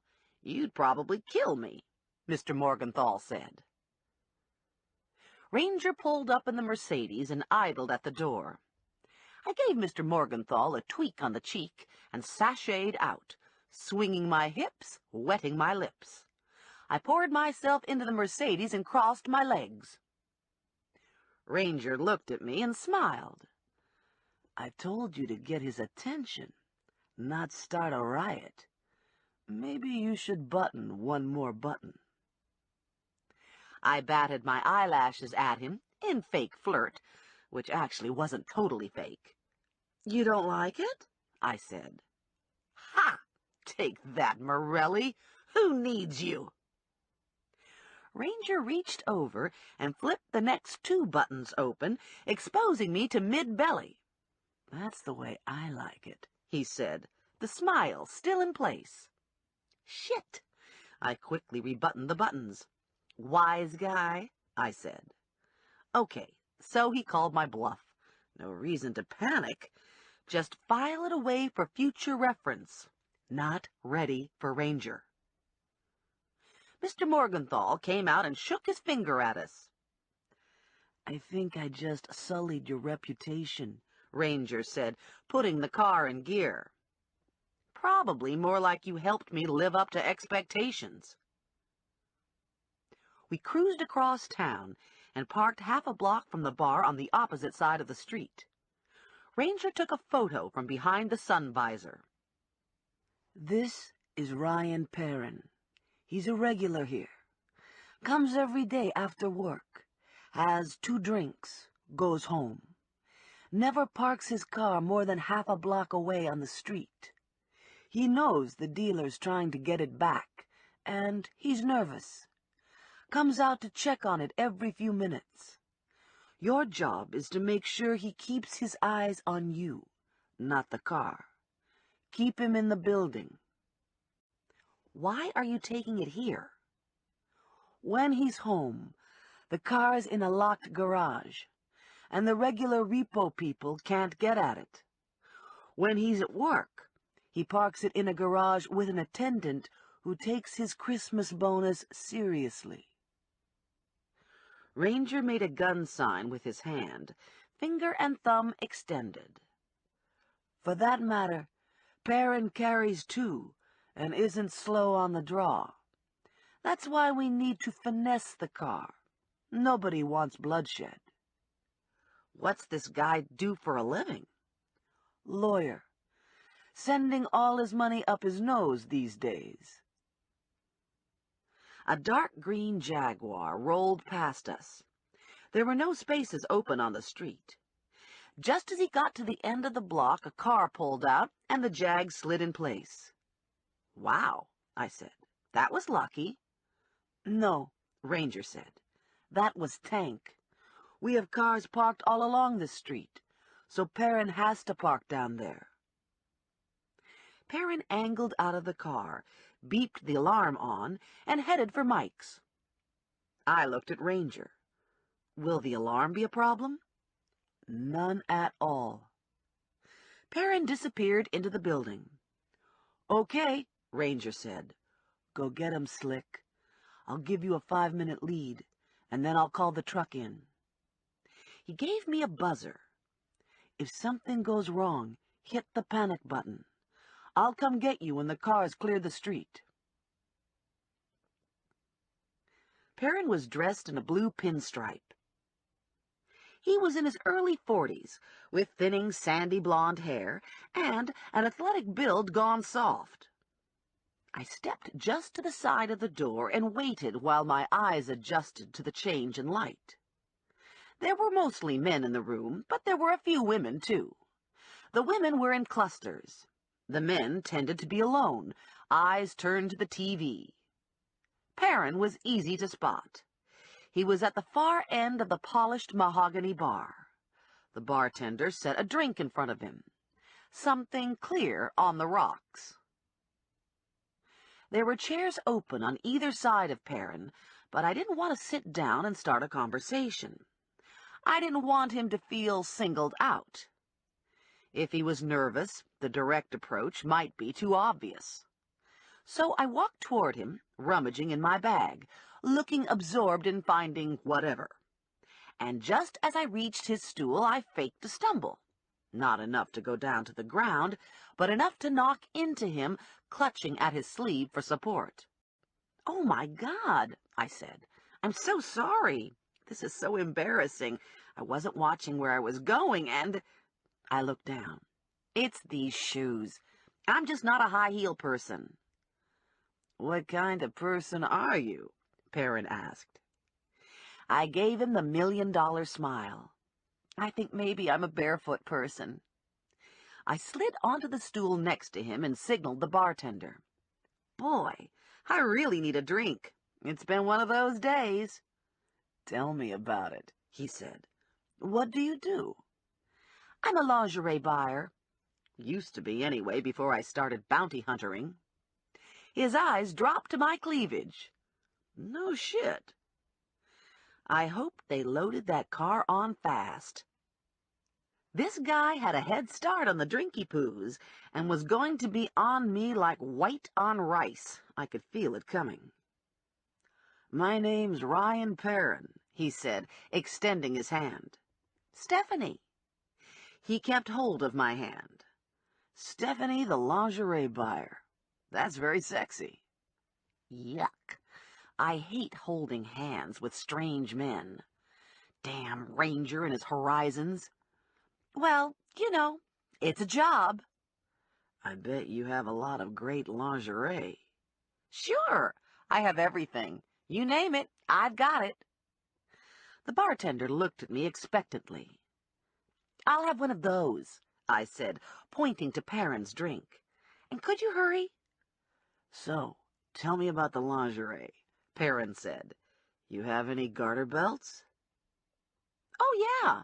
I wear garter belts all the time. Red, black, purple. How about thong panties? Yeah, thong panties. Every time I feel like flossing my ass. The alarm went off on his watch. What's that? I asked. It's a reminder to check on my car. Damn. Don't panic.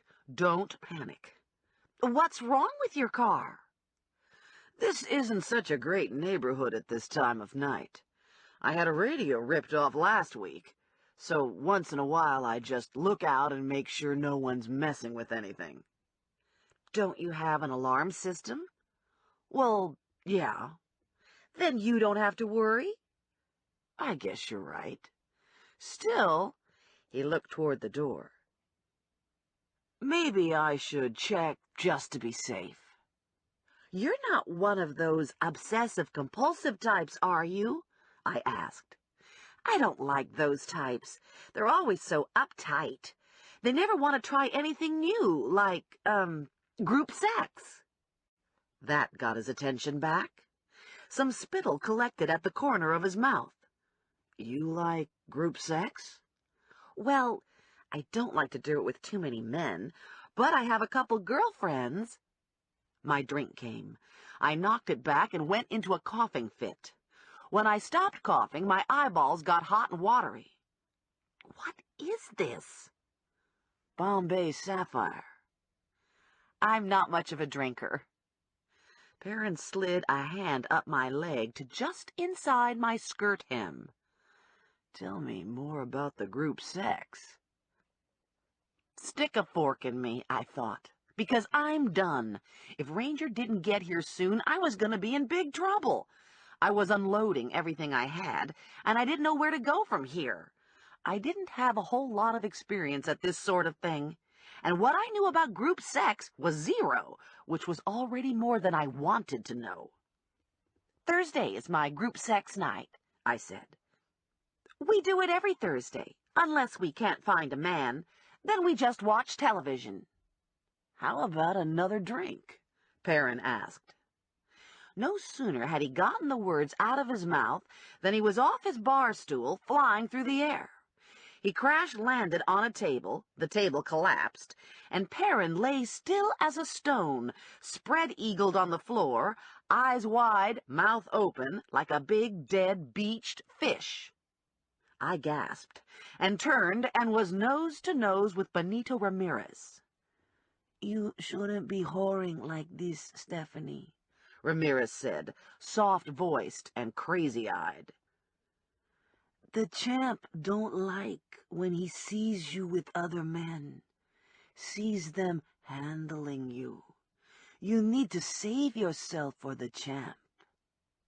He managed a small, sick smile. The champ's gonna do things to you, Stephanie. Things you've never had done to you before. Did you ask Lula about the things the champ can do?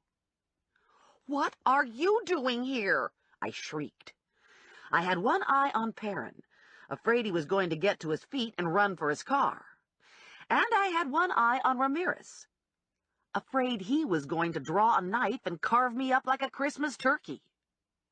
You can't get away from the champ, Ramirez whispered. The champ sees everything. He sees when you go out for candy bars late at night. What's the matter, Stephanie? Having trouble sleeping? The champ could fix that. He knows how to make women sleep. My stomach clenched, and I broke into an instant cold sweat. I never saw him.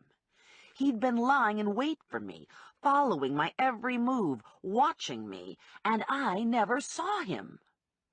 Probably the only reason I was alive was because Ramirez loved the cat-and-mouse game. He loved the smell of another person's fear. Loved to torture, to prolong the pain and terror.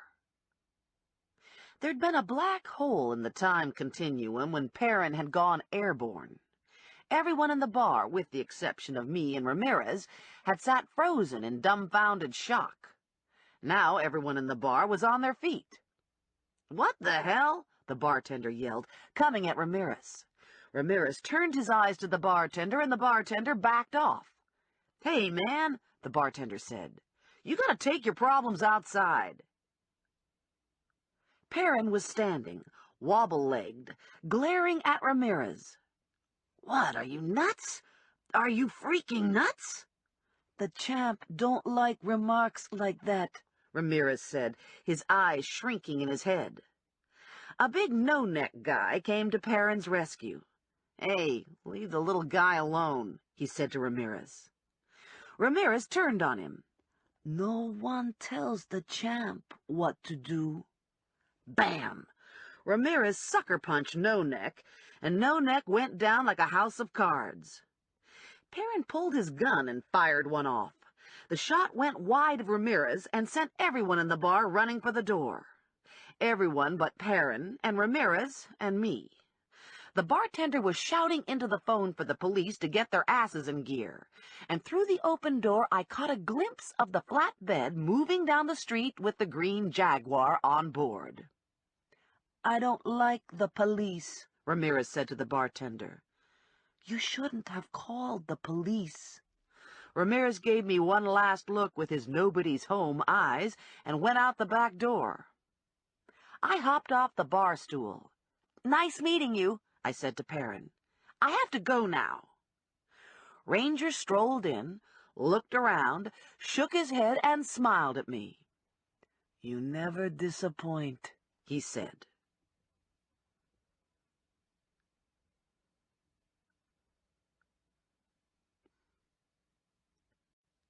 Chapter 11. Ranger had the Mercedes double-parked outside Mike's place. I got in, and we took off before Perrin made it through the door to the sidewalk. Ranger glanced over at me. "Are you okay?" "Never been better." This brought another appraising look from Ranger. "Well, maybe I'm a little buzzed," I said. "Think I shouldn't have drunk that whole drink." I leaned closer to Ranger as he was looking very fine, and I was finding him superior to that rat-fink Morelli. Ranger downshifted at a light. "Want to tell me about the gunfire?" Perrin got one off. He didn't hit anybody, though. I smiled at him. Ranger wasn't nearly so scary when I was tanked on Bombay. "Perrin was shooting at you?" "Well, no. There was this other guy who sort of didn't like Perrin talking to me, and there was an altercation." I touched Ranger's diamond stud earring. "Pretty," I said. Ranger grinned. "How many drinks did you have?" "One, but it was a big one, and I'm not much of a drinker." "Something to remember," Ranger said.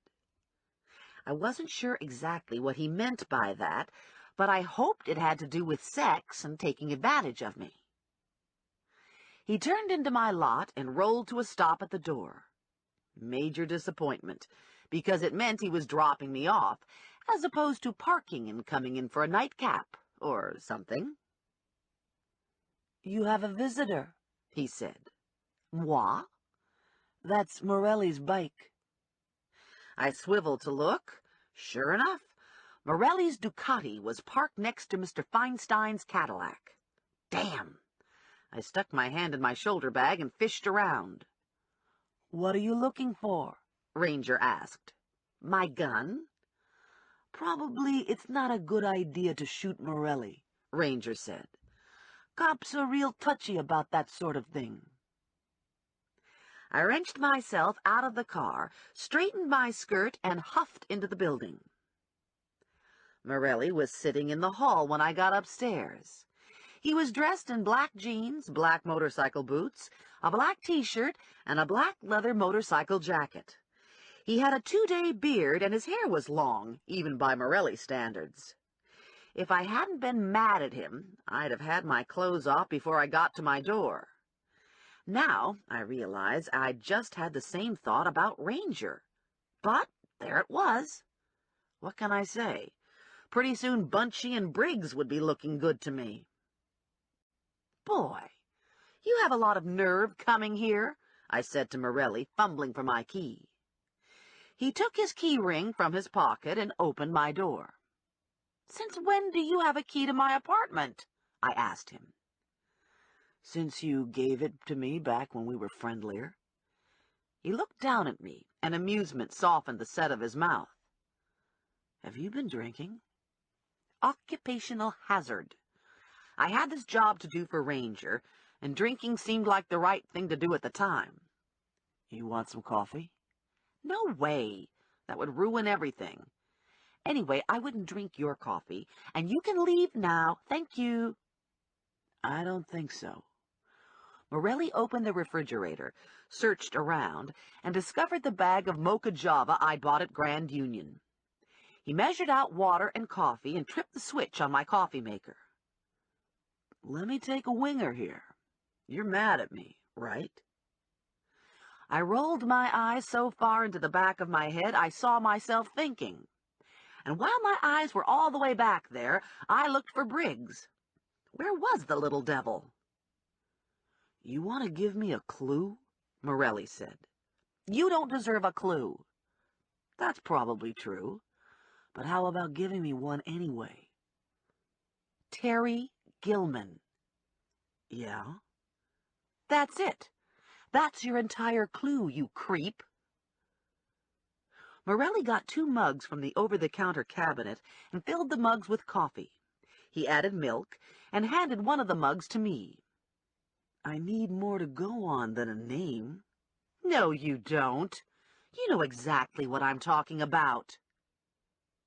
His pager went off, and he did some creative swearing. He looked at the readout and made a call on my phone. "I have to leave," he said. "I'd like to stay and settle this, but something's come up." He got to the door and turned and came back. "I almost forgot. Have you seen Ramirez?" "Yes, and I want to get a restraining order and have his parole revoked." "His parole has already been revoked. He picked up a hooker on Stark Street last night and almost killed her. Brutalized her and left her for dead in a dumpster. Somehow she managed to climb out, and 2 kids found her this morning." "Is she going to be okay?" "Looks like it. She's still on critical, but she's holding her own." "When did you see him?" "About a half hour ago." I told him about the repo and the incident with Ramirez. I could see emotion bubbling inside Morelli. Frustration, mostly, and some anger. "I don't suppose you'd consider moving back in with me?" he asked. "Just until Ramirez is found." "Be a little crowded, what with Terry there, too." "Don't suppose I would," I said. "How about if I marry you?" "Now you want to marry me? What happens after they catch Ramirez? We get a divorce?" "There's no divorce in my family. Grandma Bella wouldn't hear of it. You have to die to get out of a marriage in my family." "Gosh, that's cheery." And true. I understood some of Joe's attitude about marriage. The Morelli men had a bad track record. They drank too much. They cheated on their wives. They beat their kids. And the misery lasts till death do them part. Fortunately for many of the Morelli wives, death visited the Morelli men early. They were shot in bar brawls, killed themselves in DUI car crashes, and exploded their livers. "We'll talk some other time," I said. "You'd better get moving. And don't worry. I'll be careful. I've been keeping my doors and windows locked, and I'm carrying a gun." "You have a permit to carry concealed?" "Got it yesterday." "I didn't hear any of this," Morelli said. He bent his head and kissed me lightly on the lips. "Make sure the gun's loaded." He was actually a very nice guy. Some of the less desirable Morelli genes had passed him by. He had the Morelli good looks and charm, and none of the abusive qualities. The womanizing part was in question. I smiled and said thanks, although I'm not sure what I was thanking him for. For being a decent person about the gun, I guess. Or maybe for caring about my safety. At any rate, the smile and the thanks were encouragement enough for Morelli. He pulled me to him and kissed me again, hot and serious this time. Not a kiss I'd easily forget, nor want to end. When he broke from the kiss, still holding me close, the grin returned. "That's better," he said. "I'll call when I can." And he was gone. Damn! I locked the door behind him and thunked myself on the forehead with the heel of my hand. I was such a dope. I just kissed Morelli like there was no tomorrow. Not the message I'd wanted to give him at all. What about Terry? What about Bunchy? What about Ranger? Never mind Ranger, I thought. Ranger wasn't part of this problem. Ranger was a different problem. Briggs stuck his head out from my bathroom doorway. "Is it safe to come out?" "What are you doing in there?" "I heard you in the hall and didn't want to screw it up for you. Sounded like you finally had a live one." "Thanks." But he wasn't all that live. "So I see." At 1 o'clock, I was still awake. It was the kiss. I couldn't stop thinking about the kiss, and the way I'd felt when Morelli had taken me in his arms. And then I got to thinking about the way I'd have felt if he'd ripped my clothes off and kissed me in other places. And then there was Morelli naked. And Morelli naked and aroused. And Morelli doing something about being naked and aroused. And that's why I couldn't sleep. Again. At 2 o'clock, I was no closer to sleep. Damn Morelli! I rolled out of bed and padded barefoot into the kitchen. I went through the cupboards and fridge, but I couldn't find exactly the right thing to satisfy my hunger. Morelli was what I wanted, of course, but if I couldn't have Morelli, what I wanted was an Oreo. Lots of Oreos. I should have thought to get Oreos when I was at the store. Grand Union was open 24 hours. Tempting, but a bad idea. Ramirez could be out there. Bad enough to worry about him during the day when there are people around and visibility is good. Going out at night seemed foolishly risky. I went back to bed, and instead of thinking about Joe Morelli, I found myself thinking about Ramirez, wondering if he was out there, parked in the lot, or on one of the side streets. I knew all the cars that belonged in the lot.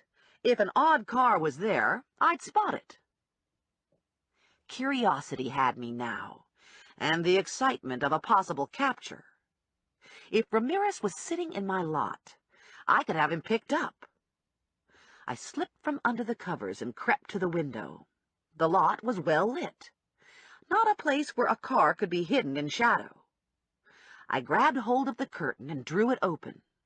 I expected to look down at the lot. Instead, I looked into the obsidian eyes of Benito Ramirez. He was on my fire escape, leering in at me, his face illuminated in ambient light, his massive body shadowed and threatening against the night sky, his arms outspread, his hands flat to the window frame. I jumped back and yelped, and terror filled every part of me. I couldn't breathe, I couldn't move, I couldn't think. "Stephanie," he sang, his voice muffled through the black glass. He laughed softly and sang my name out again. "Stephanie." I wheeled around and flew out of the room and into the kitchen, where I fumbled in my bag for my gun. I found the gun and ran back to the bedroom, but Ramirez was gone. My window was still closed and locked, the curtains half open. The fire escape was empty. No sign of him in the lot. No strange car that I could see. For a moment, I thought I'd imagined the whole thing. and then I saw the paper taped to the outside of my window. There was a hand-printed message on the paper. God is waiting. Soon it will be your time to see him. I ran back to the kitchen to dial police dispatch. My hand was shaking, and my fingers wouldn't go to the right buttons on the phone. I took a calming breath and tried again. Another breath, and I was telling the answering officer about Ramirez. I hung up and dialed Morelli. Halfway through the dial, I cut the connection. Suppose Terry answered. Stupid thought, I told myself. She dropped him off. Don't make more of it than it is. There could be an explanation, and even if Joe wasn't the world's best boyfriend, he was still a damn good cop. I redialed and waited while the phone rang 7 times. Finally, Morelli's machine picked up. Morelli wasn't home. Morelli was working. 90% certainty, 10% doubt. It was the 10% that kept me from calling his cell phone or pager. I suddenly realized Briggs was standing next to me. The usual sarcasm was gone from his voice. "I don't think I've ever seen anyone that scared," he said. "You didn't hear anything I was saying to you." "There was a man on my fire escape." "Ramirez?" "Yeah. You know who he is?" "Boxer." "More than that. He's a terrible person." "Let's make some tea," Briggs said. "You don't look too good." I brought my pillow and quilt into the living room and settled on the couch with Briggs. Every light in my apartment was on, and I had my gun within reach on the coffee table. I sat like that until daylight, dozing occasionally. When the sun was up, I went back to bed and slept until the phone woke me at 11. It was Margaret Berger. "I found a check," she said. "It was misfiled. It's from that time when Saul was arguing with the cable company. I know Mr. Bunchy was interested in seeing it, but I don't know how to get in touch with him." "I can get it to him," I told her. "I have a few things to do, and then I'll stop around." "I'll be here all day," Margaret said. I didn't know what I was going to get out of the check, but I thought it couldn't hurt to take a look. I made fresh coffee and chugged a glass of orange juice. I took a fast shower, dressed in my usual uniform of Levi's and a long-sleeved T-shirt, drank my coffee, ate a Pop-Tart, and called Morelli. Still no answer, but I left a message this time. The message was that Morelli should page me immediately if Ramirez was caught. I took the pepper spray out of my shoulder bag and clipped it onto the waistband of my Levi's. Briggs was in the kitchen when I left. "Be careful," he said. My stomach knotted when I got to the elevator, and again when I stepped out of the lobby into the lot. I quickly crossed to the car, powered up the Porsche, and watched my rearview mirror as I drove.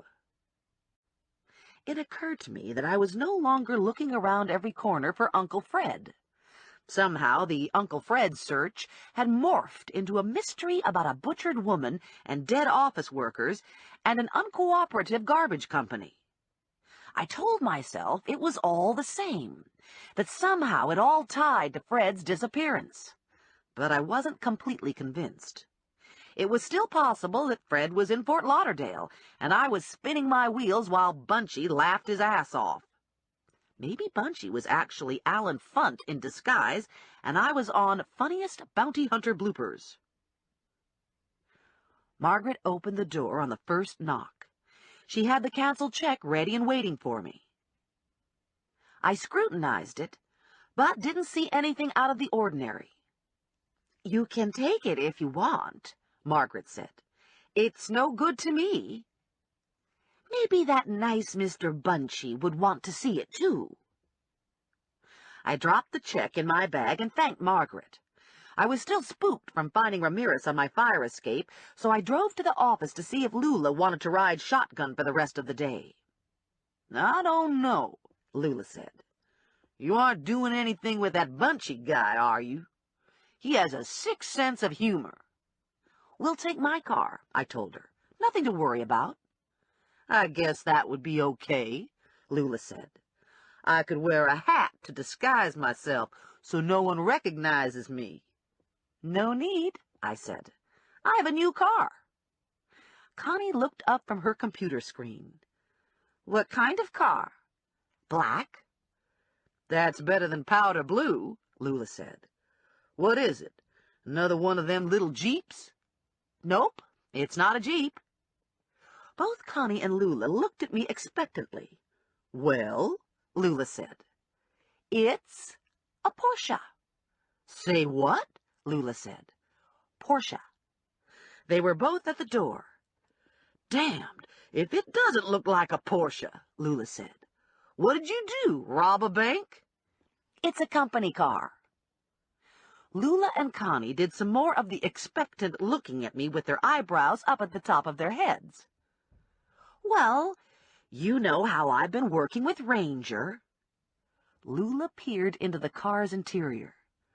"You mean like getting that guy to blow himself up? And like the time you lost the Sheik?" "Hold on here," Lula said. "Are you telling me Ranger gave you this car because you're working with him?" I cleared my throat and polished a thumbprint off the right rear quarter panel with the hem of my flannel shirt. Lula and Connie started smiling. "Dang," Lula said, punching me in the arm. "You go, girl." "It's not that kind of work," I said. The smile on Lula had stretched ear to ear. "I didn't say anything about what kind of work. Connie, did you hear me say anything about this kind of work or that kind of work?" "I know what you were thinking," I said. Connie jumped in. "Let's see.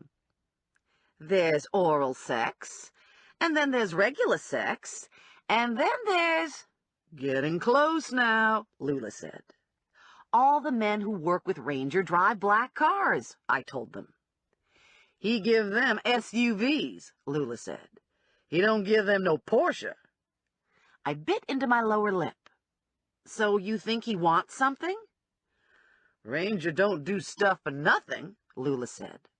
"Sooner or later he gets his price. You telling me you don't know the price?" "Guess I was hoping I was one of the guys, and the car was part of my job." "I've seen the way he looks at you," Lula said. "And I know he don't look at any of the guys like that. Think what you need is a job description. Not that it would matter if it was me. If I could get my hands on that man's body, I'd buy him a Porsche." We drove to the Grand Union Strip Mall, and I parked in front of First Trenton. "What are we doing here?" Lula wanted to know. Good question. The answer was a little vague to me. "I have a couple canceled checks I want to show my cousin. She's a teller here." "Something special about these checks?" "Yeah, only I don't know what." I gave them to Lula. "What do you think?" "Looks like a couple plain-ass checks to me." The bank was busy at lunchtime, so we got in line to see Leona. I looked over at Shemsky's office while I waited my turn. The door was open, and I could see Shemsky at his desk on the phone. "Hey," Leona said when I got to her window. "What's up?" "I wanted to ask you about a check." I passed Margaret's check to her. "You see anything unusual here?" She looked at it front and back. "No." I gave her Fred's check to RGC. "How about this one?" "Nope." "Anything strange about the accounts?" "Not that I can see." She typed some information into her computer and scanned the screen. "Money comes in and goes out pretty fast on this RGC account. My guess is this is a small liquid account RGC keeps at the local level." "Why do you say that?" "RGC is the biggest waste hauler in the area, and I don't see enough transactions here. Besides, I use RGC, and my checks to RGC are canceled through Citibank. When you work at a bank, you notice things like that." "How about the cable check?" Leona looked at it again. "Yep, same thing. My checks are canceled someplace else." Is it unusual to assign customers to 2 different banks? She shrugged. I don't know. I guess not, since both these companies are doing it. I thanked Leona and dropped the checks back into my bag. I almost collided with Shemsky when I turned to leave. Oops, he said, jumping back. Didn't mean to bumper ride you. Just thought I'd come over and see how things are going. Things are going okay. I introduced Lula, and thought it was to Shemsky's credit that he didn't seem to notice Lula's neon orange hair, or the fact that she'd poured over 200 pounds of woman into a pair of size 9 tights and topped it off with a Cherry Garcia t-shirt and faux fur jacket that was trimmed in what looked like pink lion mane. Whatever happened to that check? Shemsky asked. Did you solve your mystery? Not yet, but I'm making progress. I found a similar check from another business, and the curious thing is that both checks were canceled here. Why is that curious? I decided to fib. I didn't want to involve Leona or Margaret Berger. The checks I write to those companies are canceled elsewhere. Don't you think that's weird? Shemsky smiled. No, not at all. Businesses often keep small, liquid, local accounts, but deposit the bulk of their money somewhere else. Heard that before, Lula said. Do you have the other check with you? Shemsky asked. Would you like me to look at it? No, but thanks for offering. Boy, Shemsky said, you're really tenacious. I'm impressed. I assume you think this all ties in with Fred's disappearance. I think it's possible. Where do you go from here? RGC. I still need to get the account straightened out. I was going to do it last Friday, but I got there after Lipinski killed himself. Not a good time to take care of business, Shemsky said. No. He gave me a friendly banker smile. Well, good luck. She don't need luck, Lula said. She's excellent. She always gets her man. You see what I'm saying? She's so good she drives a Porsche. How many bounty hunters you know got a Porsche? It's actually a company car, I told Shemsky. It's a great car, he said. I saw you drive off in it yesterday. Finally, I felt like I was on to something. I had an idea how a lot of stuff might tie together. It was still pretty half-baked, but it was something to think about. I took Klockner to Hamilton and crossed South Broad. I pulled into the industrial area and was relieved at the absence of flashing lights and police cruisers. No human disasters today. The RGC lot was empty of trucks and didn't smell bad. Clearly, midday is the preferred time to visit a garbage company. They might be a little sensitive in here, I said to Lula. I can sensitive your ass off, Lula said. I just hope they got their wall painted. The office didn't look freshly painted, but it didn't look bloody either. A man was behind the counter, working at one of the desks. He was somewhere in his 40s, brown hair, slim build. He looked up when we approached. I'd like to settle an account, I said. I spoke to Larry about it, but it was never resolved. Are you new here? He extended his hand. Mark Stemper. I'm from the Camden office. I'm filling in temporarily. Is that the wall where the brains were splattered? Lula asked. It don't look fresh painted. How'd you get it so clean? I never have any luck getting blood off walls like that. We had a cleaning crew come in, Stemper said. I don't know exactly what they used. Boy, too bad, because I could use some of that. He looked at her warily. You get blood on your walls a lot? Well, not usually on my walls. About this account, I said. Name? Fred Schutz. He tapped into the computer and shook his head. Nobody here by that name. Exactly. I explained the problem and showed him the canceled check. We don't use this bank, he said. Maybe you have a second account there. Yeah, Lula said. A local liquid account. No, all the offices are the same. Everything goes through Citibank. Then how do you explain this check? I don't know how to explain it. Were Martha Dieter and Larry Lipinski the only office workers here? In this office, yes. When someone mails in their quarterly payment, what happens to it? It goes through here, it's logged into the system, and deposited in the Citibank account. You've been very helpful, I said. Thanks. Lula followed me out. Personally, I didn't think he was all that helpful. He didn't know nothing.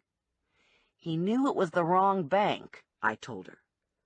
I could tell that turns you on. I sort of had a brainstorm while I was talking to Alan Shemsky. You want to share that brainstorm? Suppose Larry Lipinski didn't enter all the accounts. Suppose he held out 10% for himself and deposited them someplace else. Skimming, Lula said. You think he was skimming RGC money. And then Uncle Fred come along and started making a stink. And so Lipinski had to get rid of Uncle Fred. Maybe. You're the shit, Lula said. Girlfriend, you are smart. Lula and I did a high five, and then a down low, and then she tried to do some elaborate hand thing with me, but I got lost halfway through. Actually, I thought it was more complicated than Fred getting disposed of because he made some noise over his account.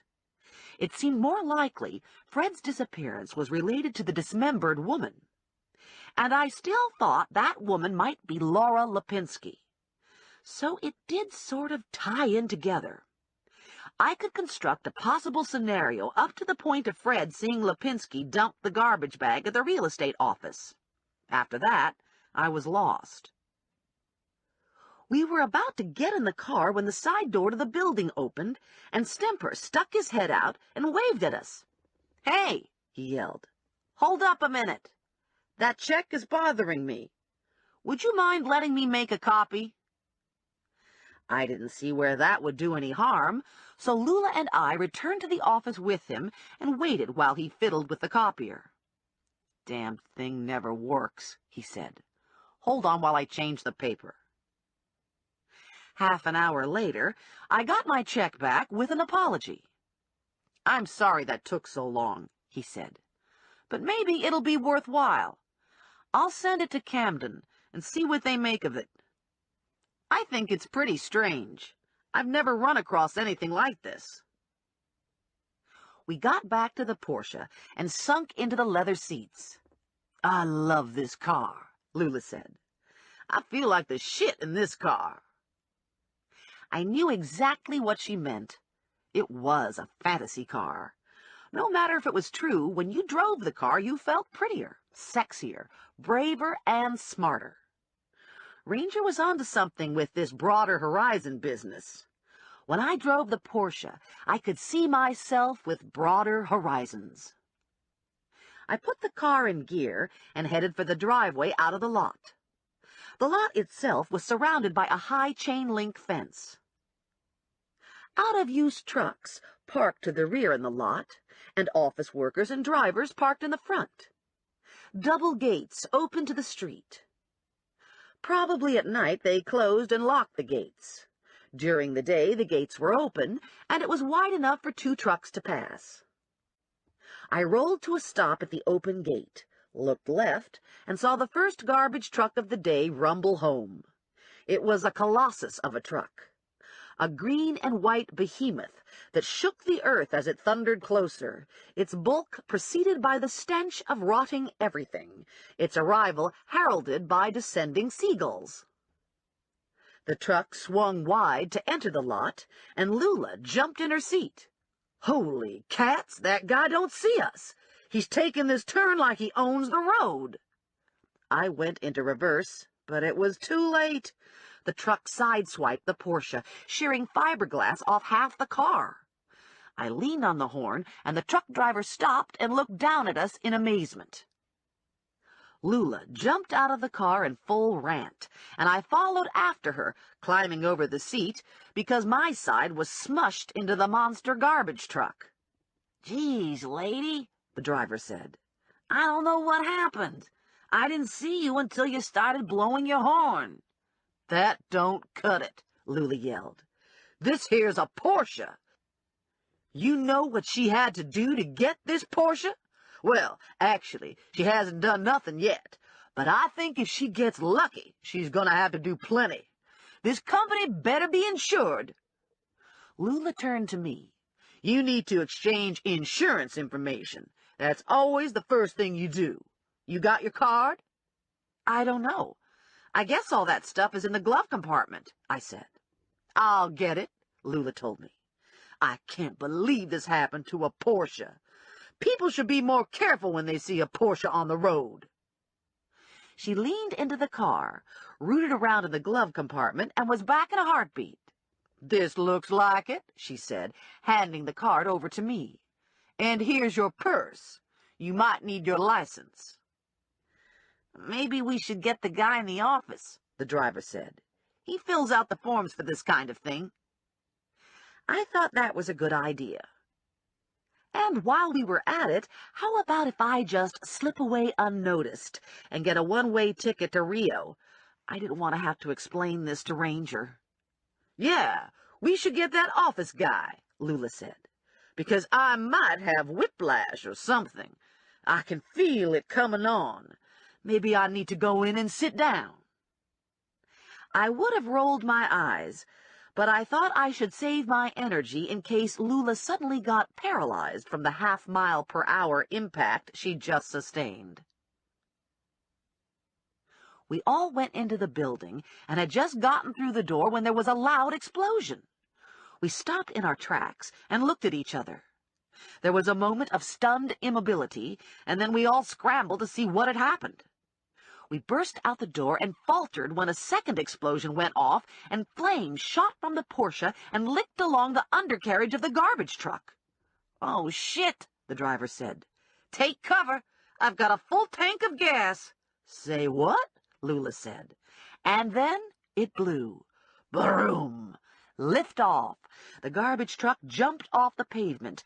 Tires and doors flew off like frisbees. The truck bounced down with a jolt, listed to one side, and rolled over onto the furiously burning Porsche, turning it into a Porsche pancake.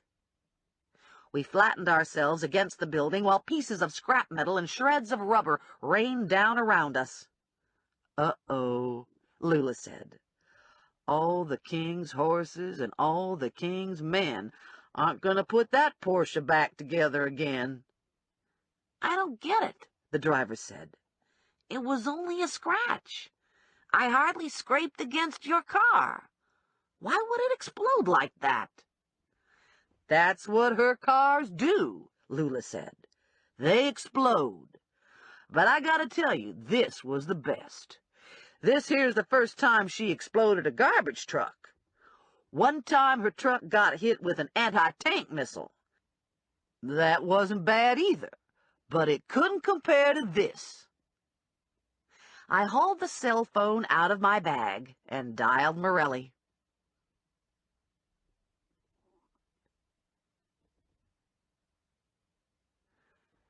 Chapter 12. Only one fire truck was left on the scene, and the remaining firemen were directing the cleanup. A crane had been brought in to move the RGC truck. When they got the truck up and off the Porsche, I'd be able to put the Porsche in my pocket. Connie had picked Lula up and taken her back to work, and most of the returning truck drivers had lost interest and dispersed. Morelli had arrived seconds after the first fire truck and was now standing threateningly close to me, fist on hip, eyes narrowed, giving me the third degree. "Tell me again," Morelli said, "why Ranger gave you a Porsche?" "It's a company car. Everyone who works with Ranger drives a black car, and since my car is blue, he gave you a Porsche?" I narrowed my eyes back at him. Just what is the problem here? I want to know what's going on with you and Ranger is the problem. I told you. I'm working with him. And I supposed I was flirting with him, but I didn't think it was necessary to report flirting. Anyway, talk about the pot calling the kettle black. Morelli didn't look satisfied, and he definitely didn't look happy. I don't suppose you bothered to check the registration number on your Porsche. Don't suppose I did. And it was unlikely anyone was going to check it now, being that the Porsche was blown up and its remnants were only 3 inches thick. You weren't worried that you might be driving a hot car? Ranger wouldn't give me a hot car. Ranger would give his mother a hot car, Morelli said. Where do you think he gets all those cars he gives away? You think he gets them from the car ferry? I'm sure there's an explanation. Such as? Such as? I don't know. And anyway, there are other things that are more important to me right now. Like, why did my car explode? Good question. I think it's unlikely the garbage truck sideswiping you caused the explosion. If you were a normal person, I'd be hard-pressed to find an explanation. Since you're who you are, my guess is someone planted a bomb. Why did it take so long? Why didn't it go off when I started the car? I asked Murphy. He's the demo expert. He thinks it might have been set on a timer, so it would go off when you were on the street, not in the lot. So maybe the bomber is someone from the garbage company, and he didn't want the explosion so close to home. We looked for Stemper, but he's nowhere. Did you check for his car? It's still here. Are you kidding me? He's just disappeared? Morelli shrugged. Doesn't mean much. He could have gone out for a drink with a friend. Or he could have gotten fed up with waiting for the lot to get cleared enough to get the cars out and found some other way to go home. But you guys are going to look for him, right? Right. And he isn't home yet? Not yet. I have a theory, I said. Morelli smiled. I love this part. This ends Disc 6. High 5, Disc 7. I think Lipinski was skimming, and maybe Martha Dieter was in on it. Or maybe she found out about it. Or maybe she was just a pain in the ass. Anyway, I think Lipinski might have been keeping some accounts for himself. I showed Morelli the checks and told him about the banks. And you think this other guy who worked for the cable company, John Curley, was skimming too? There are some similarities. And Fred might have disappeared because he was making too much noise? More than that. I told him about the Mega Monster flyer in the garbage bag, and about Laura Lipinski, and finally about Fred and the leaves. I'm not liking this picture, Morelli said. I wish I'd known about these things sooner. I just put it together. 2 steps in front of me. I've been really stupid on this one. Tell me about the fake bookie. Bunchy. Yeah, whoever. I raised an eyebrow. I figured you two were working together. What's Bunchy look like? A fireplug with eyebrows. About my height, brown hair, needs a cut, receding hairline. Looks like a street person. Walks and talks like a cop. Drinks Corona. I know him, but I'd be hard-pressed to say I was working with him. He doesn't work with anybody. I don't suppose you want to share what you know with me. Can't. Wrong answer. Okay, let me get this straight, I said. Some Fed has been following me around for days, camping out on my doorstep, breaking into my apartment, and you think that's okay? No, I don't think it's okay. I think it's grounds for beating the shit out of him. I didn't know he was doing it, and I intend to make sure it stops. I just can't tell you what it's all about right now. What I can tell you is that you should back off and let us take it from here. Obviously, we're both going down the same road. Why should I be the one to back off? Because you're the one who's getting bombed. You notice my car exploding? The day isn't over. Morelli's pager went off. Morelli looked at the readout and sighed. I have to go. You want to ride home? Thanks, but I need to stay. I have a call in to Ranger. I'm not sure what he wants to do with the Porsche. Sometime soon we need to talk about Ranger, Morelli said. Oh boy, I'll look forward to that conversation. Morelli skirted the crane and got into the dusty maroon Fairlane that was his company car. He cranked the engine over and pulled out of the lot. My attention swung back to the crane operator. He was maneuvering the boom over the truck. A cable was attached, and the truck was slowly hauled upright, exposing what was left of the Porsche. I caught a flash of black beyond the crane. It was Ranger's Mercedes. Just in time, I said, when he strolled over. He looked down at the flattened, charred piece of scrap metal pressed into the macadam. That's the Porsche, I said. It exploded and caught fire, and then the garbage truck fell over on it. I especially like the part about the garbage truck. I was afraid you might be mad. Cars are easy to come by, babe. People are harder to replace. Are you okay? Yeah, I was lucky. I was just waiting to see what you wanted to do with the Porsche. Not much anybody's going to do with that dead soldier, Ranger said. Think we'll walk away from this one. It was a great car. Ranger took one last look at it. You might be more the Humvee type, he said, steering me toward the Mercedes. Street lights were on when we crossed Broad, and the twilight was deepening. Ranger rolled down Roebling and stopped in front of Rossini's. I have to meet a guy here in a few minutes. Come in and have a drink, and we can have an early dinner when I'm done. This shouldn't take long. Is this bounty hunter business? Real estate, Ranger said. I'm meeting my lawyer. He has papers for me to sign. You're buying a house? He opened the door for me. Office building in Boston. Rossini's is an excellent burg restaurant. A pleasant mix of cozy but elegant, with linen tablecloths and napkins and gourmet food. Several men in suits stood at the small oak bar at the far end of the room. A few of the tables were already occupied, and in a half-hour the room would be filled. Ranger guided me to the bar and introduced me to his lawyer. Stephanie Plum, the lawyer said. You look familiar. I didn't intend to burn down the funeral home, I said. It was an accident. He shook his head. No, that's not it. He smiled.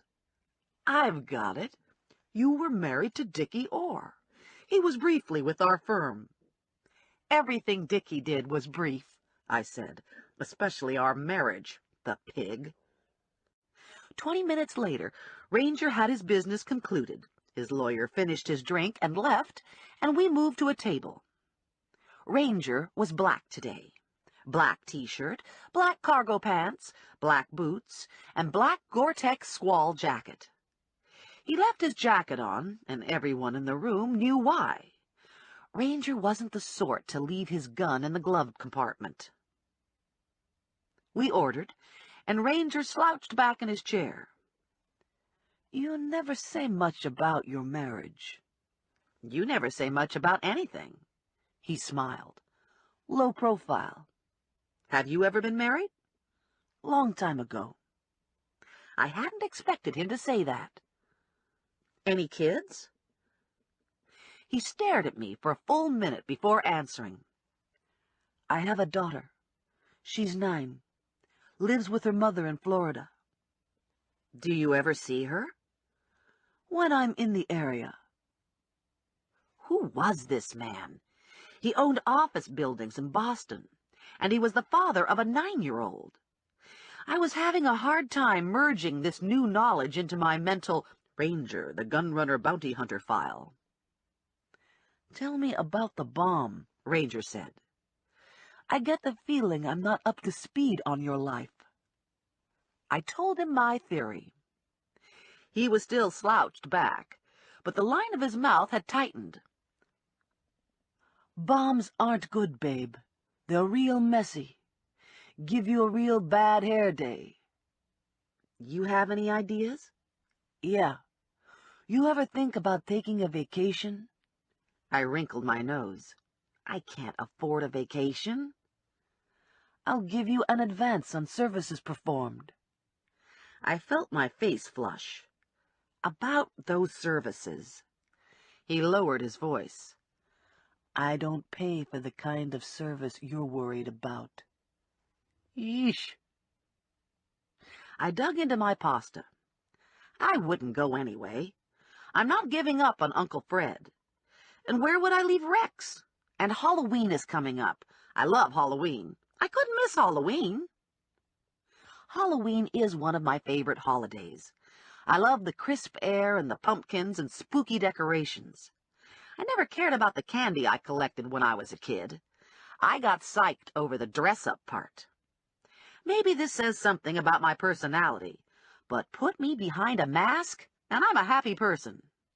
Not one of those ugly, sweaty rubber things that fit over your whole head. I like the kind that just fits around the eyes and makes you look like the Lone Ranger. And face paint is very cool, too.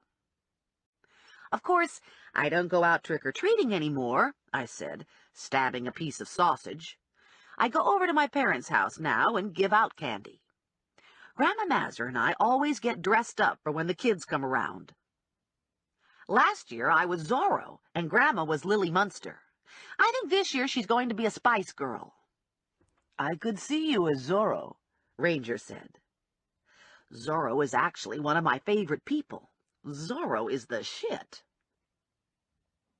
I had tiramisu for dessert, because Ranger was paying, and because Rossini's made orgasmic tiramisu. Ranger skipped dessert, of course, not wanting to pollute his body with sugar, not desiring an extra ripple in his washboard stomach. I scarfed up the last smidgens of cake and custard and reached under the tablecloth to discreetly pop the top snap on my jeans. I'm not a fanatic about weight. Truth is, I don't even own a scale. I judge my weight by the way my jeans fit. And unpleasant as it is to admit, these jeans weren't fitting at all. I needed a better diet. And I needed an exercise program. Tomorrow. Starting tomorrow, no more taking the elevator to the second floor, no more donuts for breakfast. I studied Ranger as he drove me home. Details seen in the flash of oncoming headlights and overhead streetlights. He wore no rings. A watch on his left wrist. Wide nylon band. No studs in his ears today. He had a network of fine lines around his eyes. The lines were from sun, not age. My best guess was that Ranger was somewhere between 25 and 35. No one knew for sure. And no one knew much of his background. He moved easily through the underbelly of Trenton, speaking the language, walking the walk of the projects and minority neighborhoods. There'd been no trace of that Ranger tonight.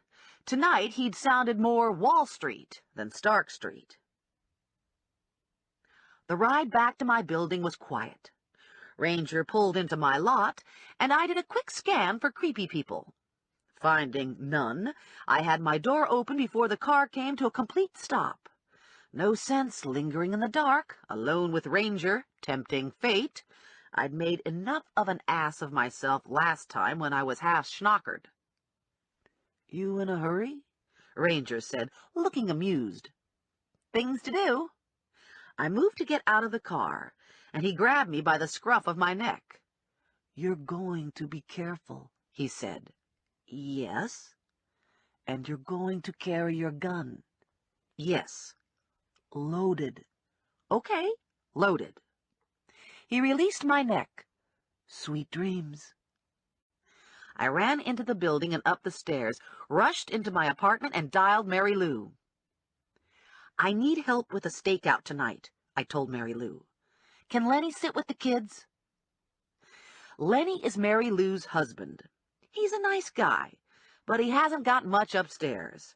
That's fine with Mary Lou, because she's more interested in what's downstairs anyway.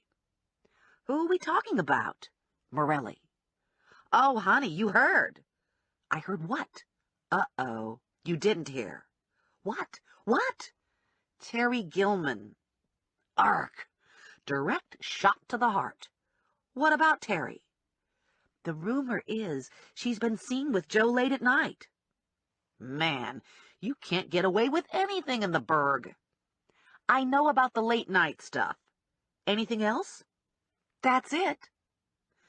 Besides seeing Terry, he's also involved in a project that ties in with Uncle Fred's disappearance, and he won't tell me anything. Asshole. Yeah, and after I gave him some of the best weeks of my life. Anyway, it seems like he works nights, so I thought I'd see what he was up to. "You going to pick me up in the Porsche?" "The Porsche is out of commission. I was hoping you could drive," I said. "I'm afraid Morelli might recognize the Buick." "No problemo." "And wear sneakers and something dark." Last time we went snooping together, Mary Lou wore ankle boots with spike heels and gold earrings the size of dinner plates. Not exactly the invisible snooper. Briggs was standing behind me. "You're going to spy on Morelli? This should be good." "He's leaving me no choice." "I bet you $5 he spots you." "Deal." "There could be a perfectly good explanation for the Terry thing," I said to Mary Lou. "Yeah, like he's a prick?" That's one of the things I like about Mary Lou. She's willing to believe the worst about anyone. Of course, it's easy to believe the worst about Morelli. He's never cared a whole lot about public opinion, and has never made much of an attempt to improve his rogue reputation. And in the past, his reputation was well-deserved. We were in Mary Lou's Dodge minivan. It smelled like gummy bears and grape lollipops and McDonald's cheeseburgers. And when I turned to look out the back window, I was confronted with two kiddie car seats that made me feel sort of left out of things. We were idling in front of Morelli's house, staring into his front windows, seeing nothing. The lights were on, but the curtains were drawn. His truck was parked at the curb, so probably he was home, but there was no guarantee. He lived in a row house that made surveillance difficult, because we couldn't creep around the entire house and easily do our peeping Tom thing. "We can't see anything like this," I said. "Let's park on the cross street and go on foot." Mary Lou had followed my instructions and was dressed in black. Black leather jacket with fringe running down the sleeves, tight black leather slacks, and as a compromise between my suggestion of sneakers and her preferred 4-inch heels, she was wearing black cowboy boots. Morelli's house was halfway down the block. His narrow yard backed up to a one-lane service road, and the side borders of his yard were delineated by bedraggled hedgerows.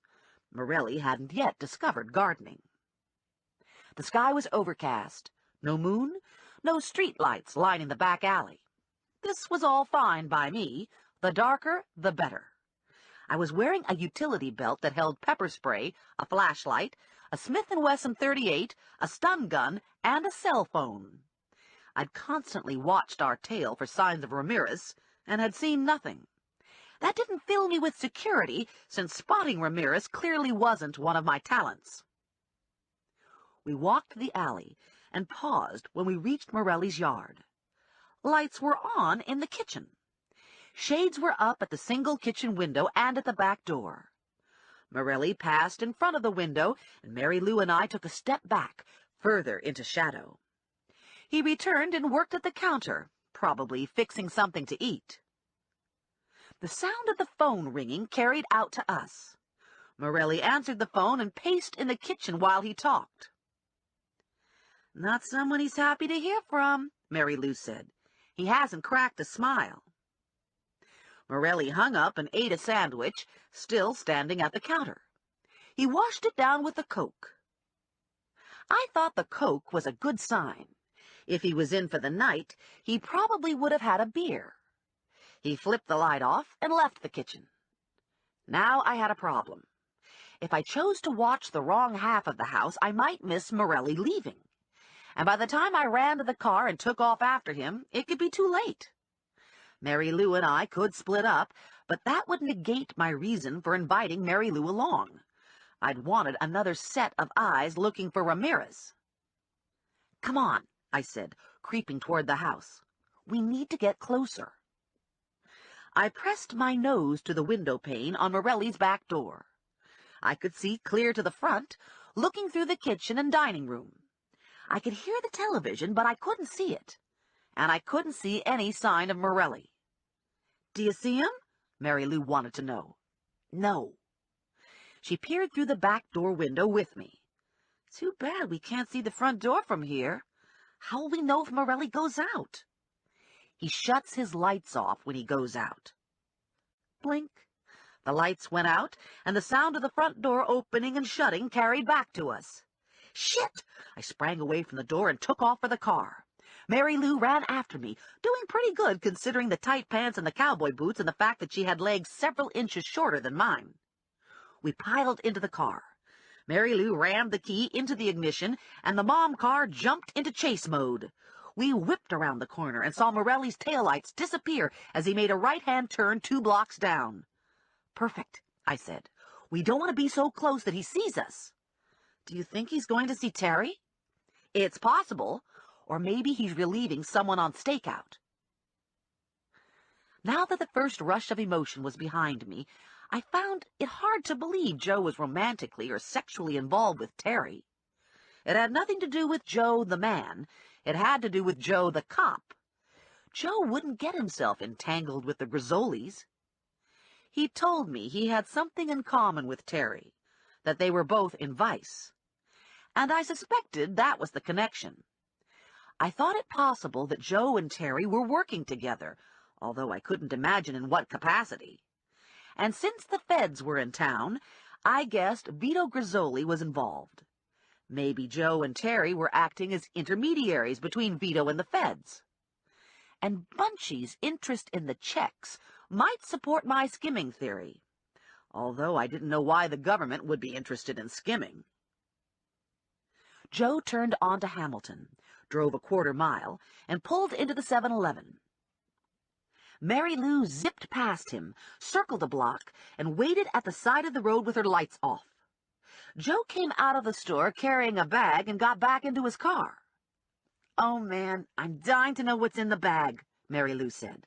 "Do they sell condoms at the 7-Eleven? I never noticed." "He's got dessert in that bag," I said. "My money's on ice cream, chocolate. And I bet he's taken the ice cream to Terry." His engine caught, and he retraced his route down Hamilton. "He's not going to Terry's," I said. "He's going home." "What a rip! I thought I was going to see some action."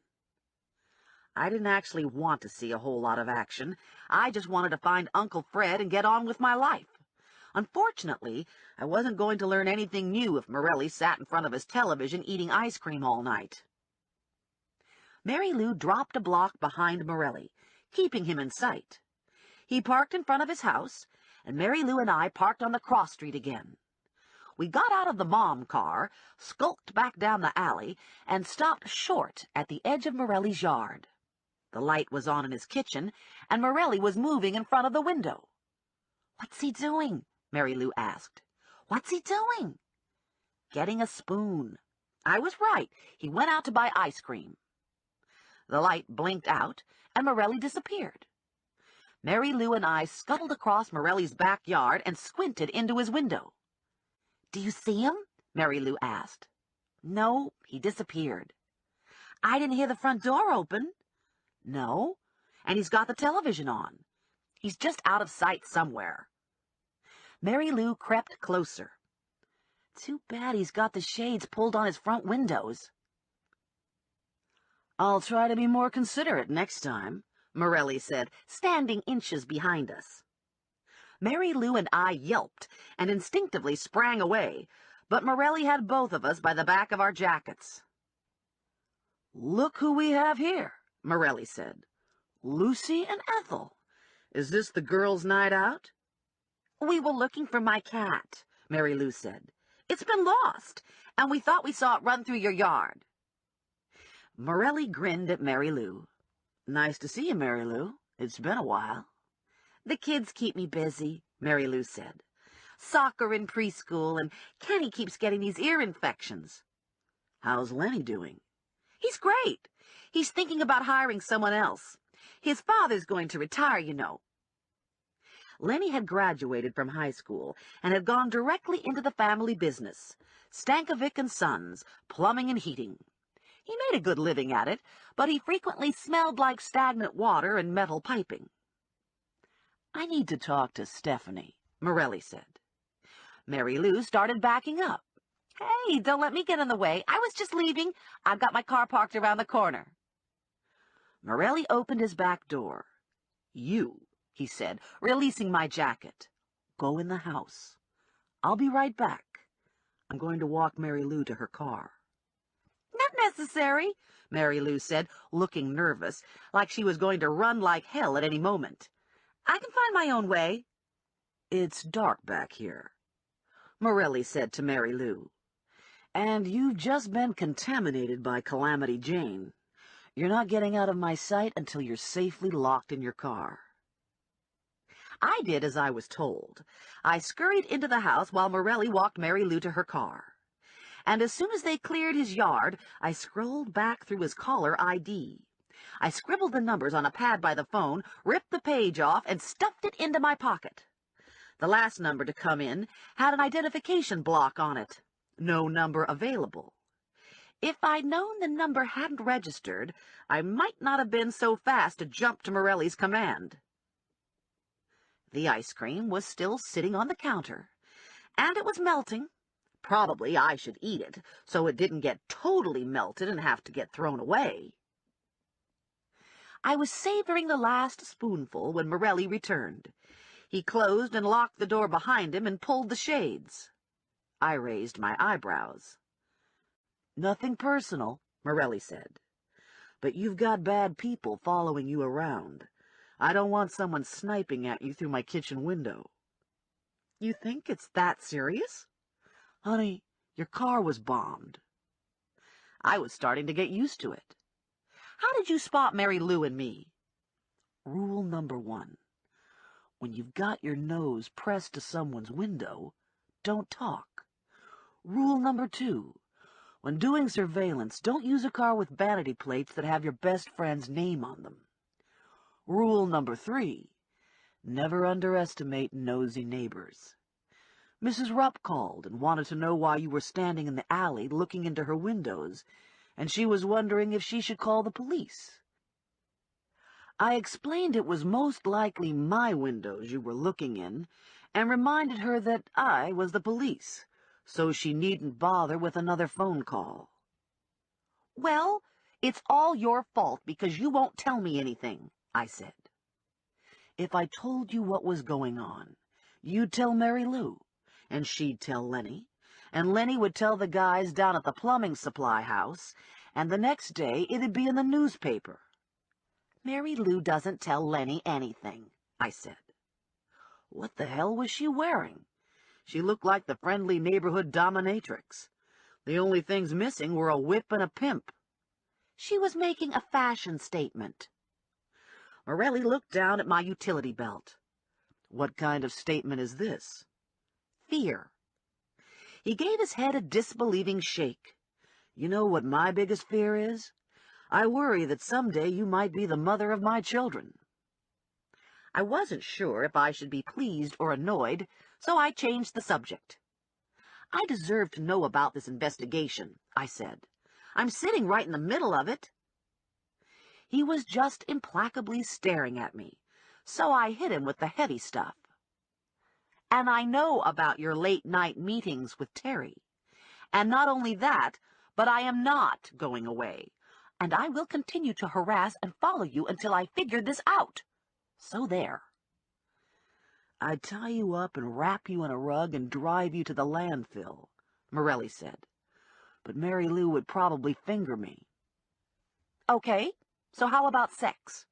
Maybe we can make a deal? Morelli grinned. You've got my attention? Start talking. Not so fast. I want to know what I'm going to get for this information. What do you want? Everything. Not working tonight? He looked at his watch. Shit, yeah, I'm working. In fact, I'm late. I need to relieve Bunchy on a surveillance watch. Who are you watching? He stared at me for a moment. Okay, I'm going to tell you, because I don't want you riding all over Trenton looking for me. But if I find out you leaked this to anyone, I swear I'll come get you. I held my hand up. Scout's honor. My lips are sealed.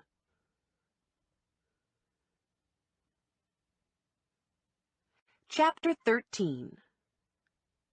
Morelli leaned back against the counter and folded his arms. Somehow it came to light that there was a discrepancy between how much money Vito Grizzoli's cleaning business was taking in and how much was reported for income tax purposes. Gee, what a surprise. Yeah. Well, the feds decided they wanted to nail him on it, so they started to do their thing, and it soon became pretty obvious that Vito, in fact, is losing money he has no knowledge of. Someone is skimming Vito? Morelli started to laugh. Can you believe it? Man, there's a lot of that going on. Enough to make it worthwhile for Treasury to deal with Vito so they can maybe get a bigger fish. Like, what kind of a bigger fish? Morelli shrugged. Don't know. The two brain surgeons I'm working with think it's some new crime organization. What do you think? Until you showed me the checks, I thought it was just some guy with a death wish trying to pay off his mortgage. Now I'm not sure what I think, but a new crime organization feels far out there. I don't see any other signs of a new organization. Maybe it's just coincidence. I don't think so. There are too many things adding up. 3 companies involved so far. 3 accounts receivable clerks have died. Another is missing. Fred is missing. Someone set a bomb to your car. How about the bank? Were Vito's missing accounts processed through First Trenton? Yes. It'd be helpful to pull some records, but we'd run the risk of alerting whoever is involved that there's an investigation going on. It turns out RGC had also been flagged for possible tax evasion. The RGC stands for Rubin, Grizzoli, and Cattell. I knew Grizzoli was part owner, but I didn't know there'd been any irregularities. My Treasury contacts didn't tell me that part. You're working as a team, and they didn't tell you about RGC? You don't know these guys. Real hot dogs. And they don't like being coupled with local law enforcement. I smiled at him. Yeah, I know, he said. Sounds like I'm describing myself. Anyway, Bronfman, the guy you know as Bunchy, was doing surveillance at RGC, looking to see who went in and out. He was sitting in the cafe across the street the Friday that Fred disappeared. I guess Fred had wanted to get an early start, but he got to RGC before the office opened, so we went across the street for coffee. Bronfman and Fred got to talking, and Bronfman realized Fred was one of the non-recorded accounts. The following Tuesday, Bronfman got to thinking it might be helpful to get a canceled check from Fred, one way or another, went to talk to Fred, and discovered Fred was missing.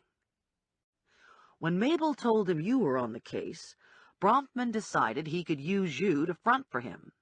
You could poke around and ask questions, and it wasn't as likely anyone would run for the hills. Didn't turn out exactly as he'd planned, because he hadn't counted on your ornery, suspicious nature. I didn't tell him much. No, his efforts got him 0. That's the good part. Morelli locked eyes with me. Now that you know what's going on, you're going to tell me what you have, though, right? Sure. Maybe. Christ, Morelli said. Hey, I might tell you something. I'm sorry. I didn't have enough pieces to put this together sooner. Part my fault, I said. Yeah, part your fault. You're not talking to me enough. Part my fault, too. What's your role with Treasury? Vito wouldn't talk to them directly. Said he'd only deal with someone he knew. And I guess he feels protected when information goes through a couple of sources. Makes it easier to deny. So, Vito talks to Terry, and Terry talks to me, and I talk to Frick and Frack. Who are you watching? Morelli flipped the kitchen light off. Vito's accounts receivable person, Harvey Tip. You better be watching him close. Harvey's life expectancy might not be too good. Morelli dropped me off on his way to relieve Bronfman. Thanks for the ride, I told Morelli. He snagged my collar as I turned to leave. We have an agreement, he said, and you owe me. Now? Later. How much later? To be determined, Morelli said. I just don't want you to forget. Not much chance of that. Briggs was working when I got upstairs. You keep long hours, I said. I've got to get this project done. I lost a lot of ground when my apartment got burglarized. I was lucky I had my laptop in the closet in the bedroom, and they missed it. I had most of my work backed up on the laptop, so it wasn't a total disaster.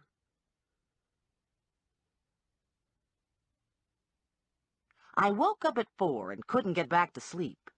I lay there for an hour, listening for sounds on my fire escape, planning my escape should someone toss a firebomb through my bedroom window. Finally, I gave up and tiptoed into the kitchen for a snack. I had so many things to worry about, I could barely sort through them. Fred was the last on the list. Morelli collecting on what was owed was closer to the top. Briggs padded in after me. Spooked again? Yeah, too much on my mind. I can't sleep. I looked down at him. He was wearing Winnie the Pooh pajamas. Nice jammies, I said. I have a hard time finding things that fit. When I want to really impress the ladies, I wear Spider-Man. Is it hard being a little person? Has its ups and downs. I get a lot of perks because people think I'm cute, and I try to take advantage of my minority status. I noticed. Hey, Briggs said, you gotta use what God gave you. True. So, you want to do something? You want to play Monopoly? Okay, but I want to be the shoe. We were still playing at 7 o'clock when the phone rang. I'm in your parking lot, Ranger said. Do you want to come down, or do you want me to come up? Why are you calling? You always just break in. I didn't want to take a chance on scaring the hell out of you and getting shot. Good thinking. What's the occasion? Wheels, babe. I went to the window, pulled the curtain aside, and looked down at Ranger. He was standing alongside a black BMW. I'll be right down, I said to Ranger. Give me a minute to get dressed. I pulled on a pair of jeans, shoved my feet into ratty sneakers, and covered my flannel nightshirt with an oversized gray sweatshirt. I grabbed my keys and took off for the stairs. Looking a little scary, babe, Ranger said when he saw me. A friend of mine suggested this look could be a new concept in birth control. It's not that scary. I smoothed an imaginary wrinkle from my sweatshirt and closely examined a speck of lint on my sleeve. I looked up and found Ranger smiling.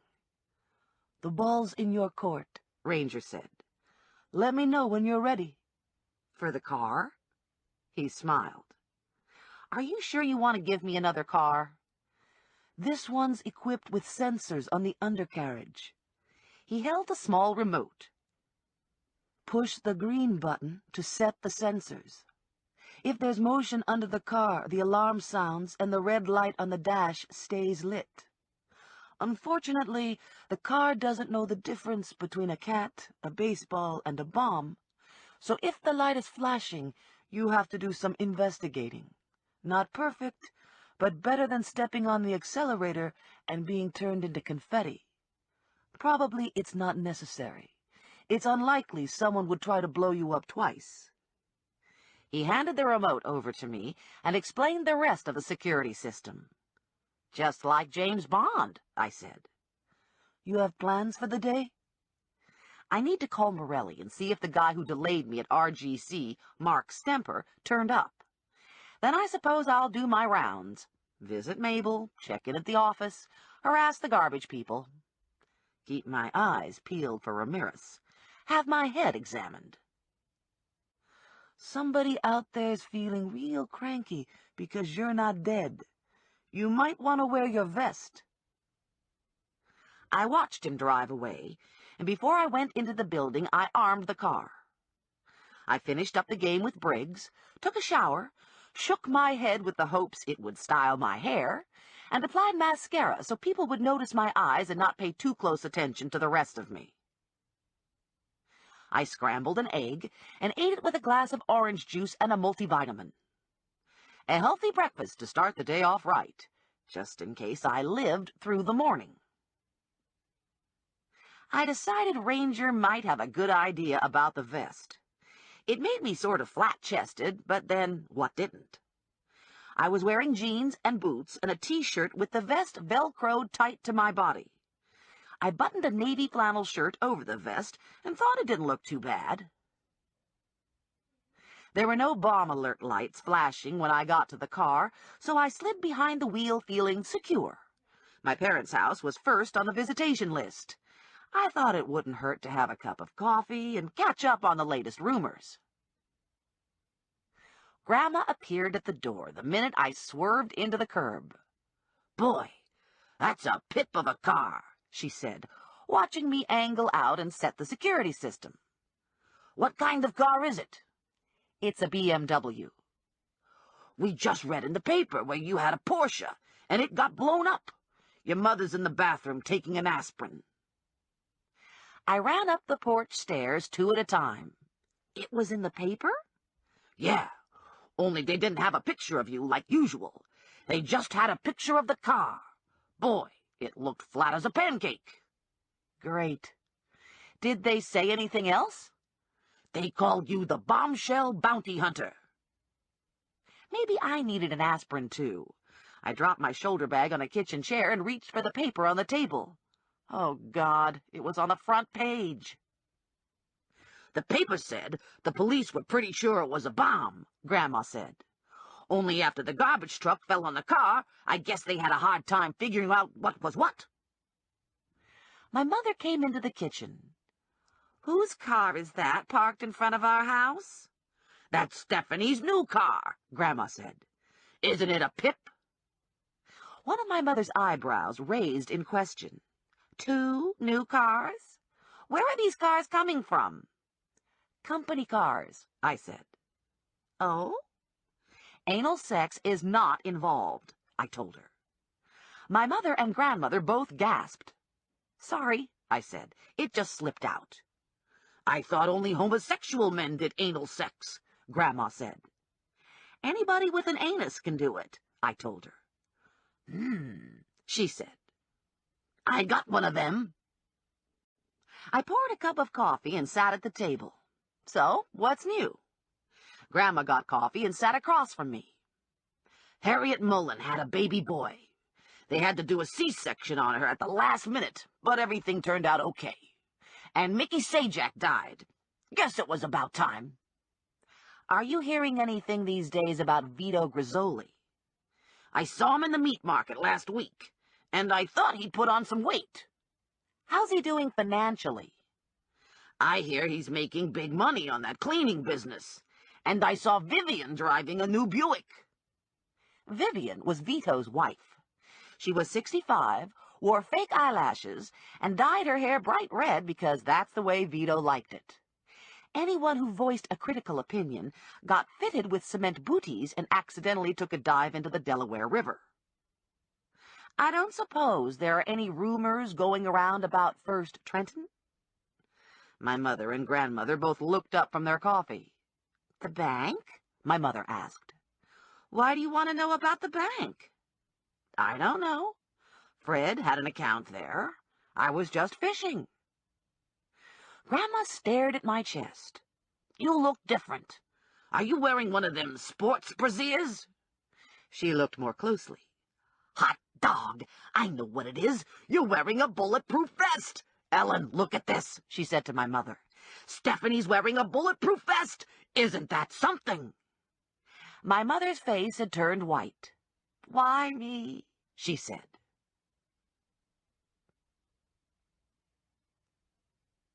Next stop was Mabel's house. Mabel opened the door and smiled. Stephanie, how nice to see you, dear. Would you like tea? I can't stay, I said. I just wanted to stop around and see how you were doing.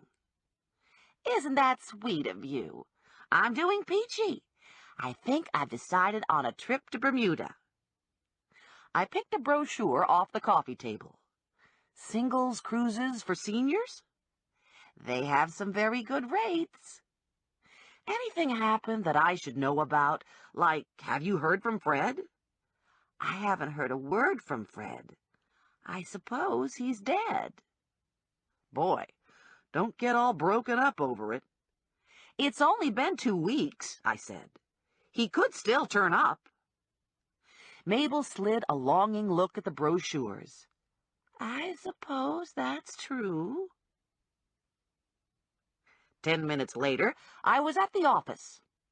Hey, girlfriend, Lula said. Did you see the paper this morning? You got a big spread. And not that I'm bummed or anything, but I didn't even get a mention. And I didn't get a cool name like Bombshell Bounty Hunter either. Hell, I could bombshell your ass off. I know that, I said. And that's why I was wondering if you wanted to ride along with me again today. I don't know. What kind of car are you driving? You back to driving that Buick? Actually, I have a Beamer. Lula rushed to the front window and looked out. Damn Skippy! Way to go! Vinny stuck his head out of his office doorway. What's going on? Stephanie got a new car, Lula said. That's it at the curb. Anybody hear about anything funny going on at First Trenton? I asked. Anybody shady work there? You should ask the little guy we talked to yesterday, Lula said. I can't remember his name, but he seemed like a nice guy. You don't think he's shady, do you? Hard to tell who's shady, I said to Lula. Actually, I thought shady would be a step up for Shemsky. Where'd you get the car? Vinny asked. It's a company car. I'm working with Ranger. Vinny's face creased into a big oily smile. Ranger gave you a car? Ha! What kind of work you doing? Gotta be good to get a car like that. Maybe you should ask Ranger, I said. Yeah, sure, when I don't want to live anymore. Any new FTAs come in? I asked Connie. We got 2 in yesterday, but they're chump change. I wasn't sure you wanted to be bothered with them. Seems like you got a lot on your plate right now. What's the profile? A shoplifter and a wife-beater. We'll take the wife-beater, Lula said. We don't allow no wife-beaters to just walk away. We like to give the wife-beaters personal attention. I took the file from Connie and sifted through it. Kenyon Lally, age 28, unemployed, long history of spousal abuse, 2 DUI convictions, living in the projects. No mention of Kenyon shooting any previous bounty hunters. Okay, I said. We'll take this one. Oh boy, Lula said. I'm gonna squash this guy like a roach. No roach squashing. No unnecessary force. Sure, Lula said. I know that. But we could use necessary force, right? Necessary force won't be necessary. Just don't beat the crap out of him like you did with the computer nerd, Vinny said. I keep telling you, kick them in the kidney where it don't show. Must be scary being related to him, Lula said, looking over at Vinny. Connie filled in my authorization to apprehend and gave the file back to me. I dropped it into my bag and hiked my bag higher on my shoulder. Later, Connie said, and watch out for garbage trucks. I beat the alarm off, and Lula and I got in the Beamer. This is cushy, Lula said. Big woman like me needs a car like this. I sure would like to know where Ranger gets all these cars. See that little silver strip with the numbers on it? That's your registration number. So, theoretically, this car isn't even stolen. Theoretically. Ranger probably had those strips made by the gross. I punched Morelli's number into the car phone, and after 6 rings, I got his answering machine. I left a message and tried his pager. Not that it's any of my business, Lula said, but what's going on with you and Morelli? I thought that was over with you two when you moved out. It's complicated. Your problem is you keep getting involved with men who have lots of potential in bed and no potential at the altar. I'm thinking of giving men up altogether, I said. Celibacy isn't so bad. You don't have to worry about shaving your legs. The phone rang, and I answered it on the speakerphone. What number is this? Morelli wanted to know. It's my new car phone number. In the Buick? No. Ranger gave me another car. Silence. What kind of car is it this time? He finally asked. Beamer. Has it got a registration number on it? Yes. Is it fake? I shrugged. It doesn't look fake. That'll go far in court. Have you heard anything about Mark Stemper? No. I think he's probably playing rummy with your Uncle Fred. How about Laura Lipinski? Disappeared off the face of the earth. Left home the Thursday before your uncle disappeared. Perfect timing to get stuffed into a garbage bag. Thanks. That's all I wanted. Over and out. I pulled into the Grand Union parking lot and drove to the end of the mall where the bank was located. I parked at a safe distance from other cars, exited the BMW, and set the alarm. You want me to stay with the car in case someone's riding around with a bomb in his back seat looking for a place to put it? Lula asked. Not necessary. Ranger says the car has sensors. Ranger give you a car with bomb sensors? The head of the CIA don't even have a car with bomb sensors. I hear they give him a stick with a mirror on the end of it. I don't think it's anything space age. Sounds to me like they're just motion detectors mounted on the undercarriage. Boy, I'd like to know where he got the motion detectors. This would probably be a good night to rob the governor's mansion. I was starting to feel like a regular customer at the bank. I said hello to the guard at the door, and I waved to Leona. I looked for Shemsky, but he wasn't visible, and his office was empty. He's out to lunch, the guard said. Took it earlier than usual today. No problem. Leona was giving me the come here gesture anyway.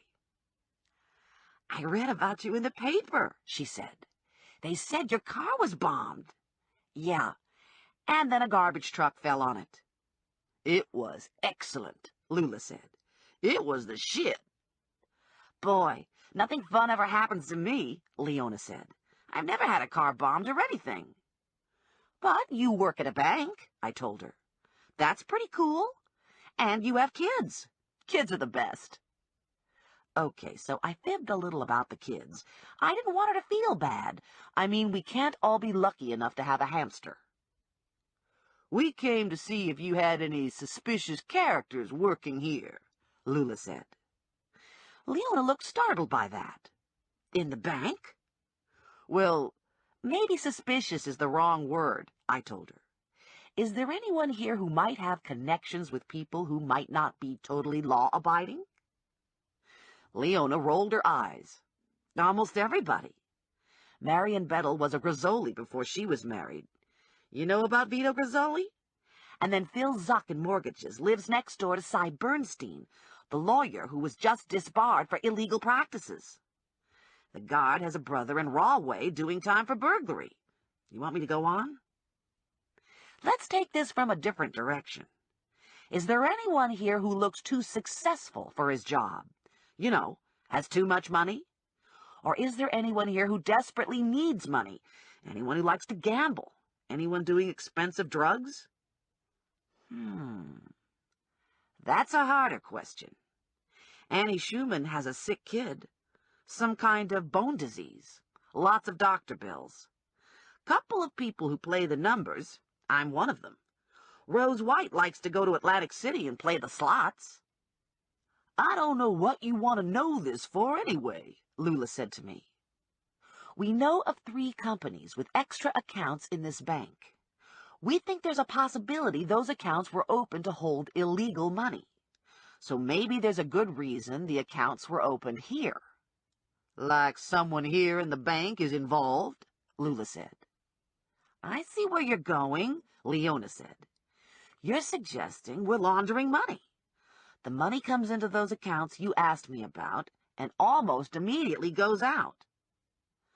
I don't know if it's exactly laundering, I said. Where does the money go? I don't have that information, Leona said. You need a bank officer for that. And probably they wouldn't tell you. I'm sure that would be confidential. You should talk to Shemsky. We hung around for another 15 minutes, but Shemsky didn't materialize.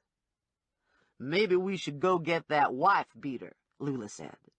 I bet he's sitting in his living room, drinking beer, being a jerk. I looked at my watch. Noon. Chances were good that Kenyon Lally was just getting up. Unemployed drunks were usually slow risers. Might be a good time to snag him. Okay, I said. We'll take a ride over. Gonna fit right in with the BMW, Lula said. Everybody in the project's gonna think you're a drug dealer. Oh, great. I know about the bomb sensors and all, Lula said after we'd gone about a half mile. But I still got the heebie-jeebies sitting next to you. I knew exactly where she was coming from. I felt like that too. I could take you back to the office if you're uncomfortable. Hell no, I'm not that freaked out. It just makes you wonder, you know? Anyway, I felt like that when I was a hoe too. You never knew when you were going to get in the car with some maniac. It must have been a tough job. Most of my customers were repeaters, so that wasn't too bad. The worst part was standing around on the corner. Don't matter if it's hot or cold or raining, you still gotta stand there. Most people think the hard part's being on your back, but the hard part is being on your feet all day and night. I got varicose veins from standing too many hours on my feet. I guess if I'd been a better hoe, I'd have been on my back more and my feet less. I took Nottingham to Greenwood, turned right off Greenwood, and crossed the railroad tracks. Trenton's subsidized housing always reminded me of a POW camp, and in many ways that's exactly what it was.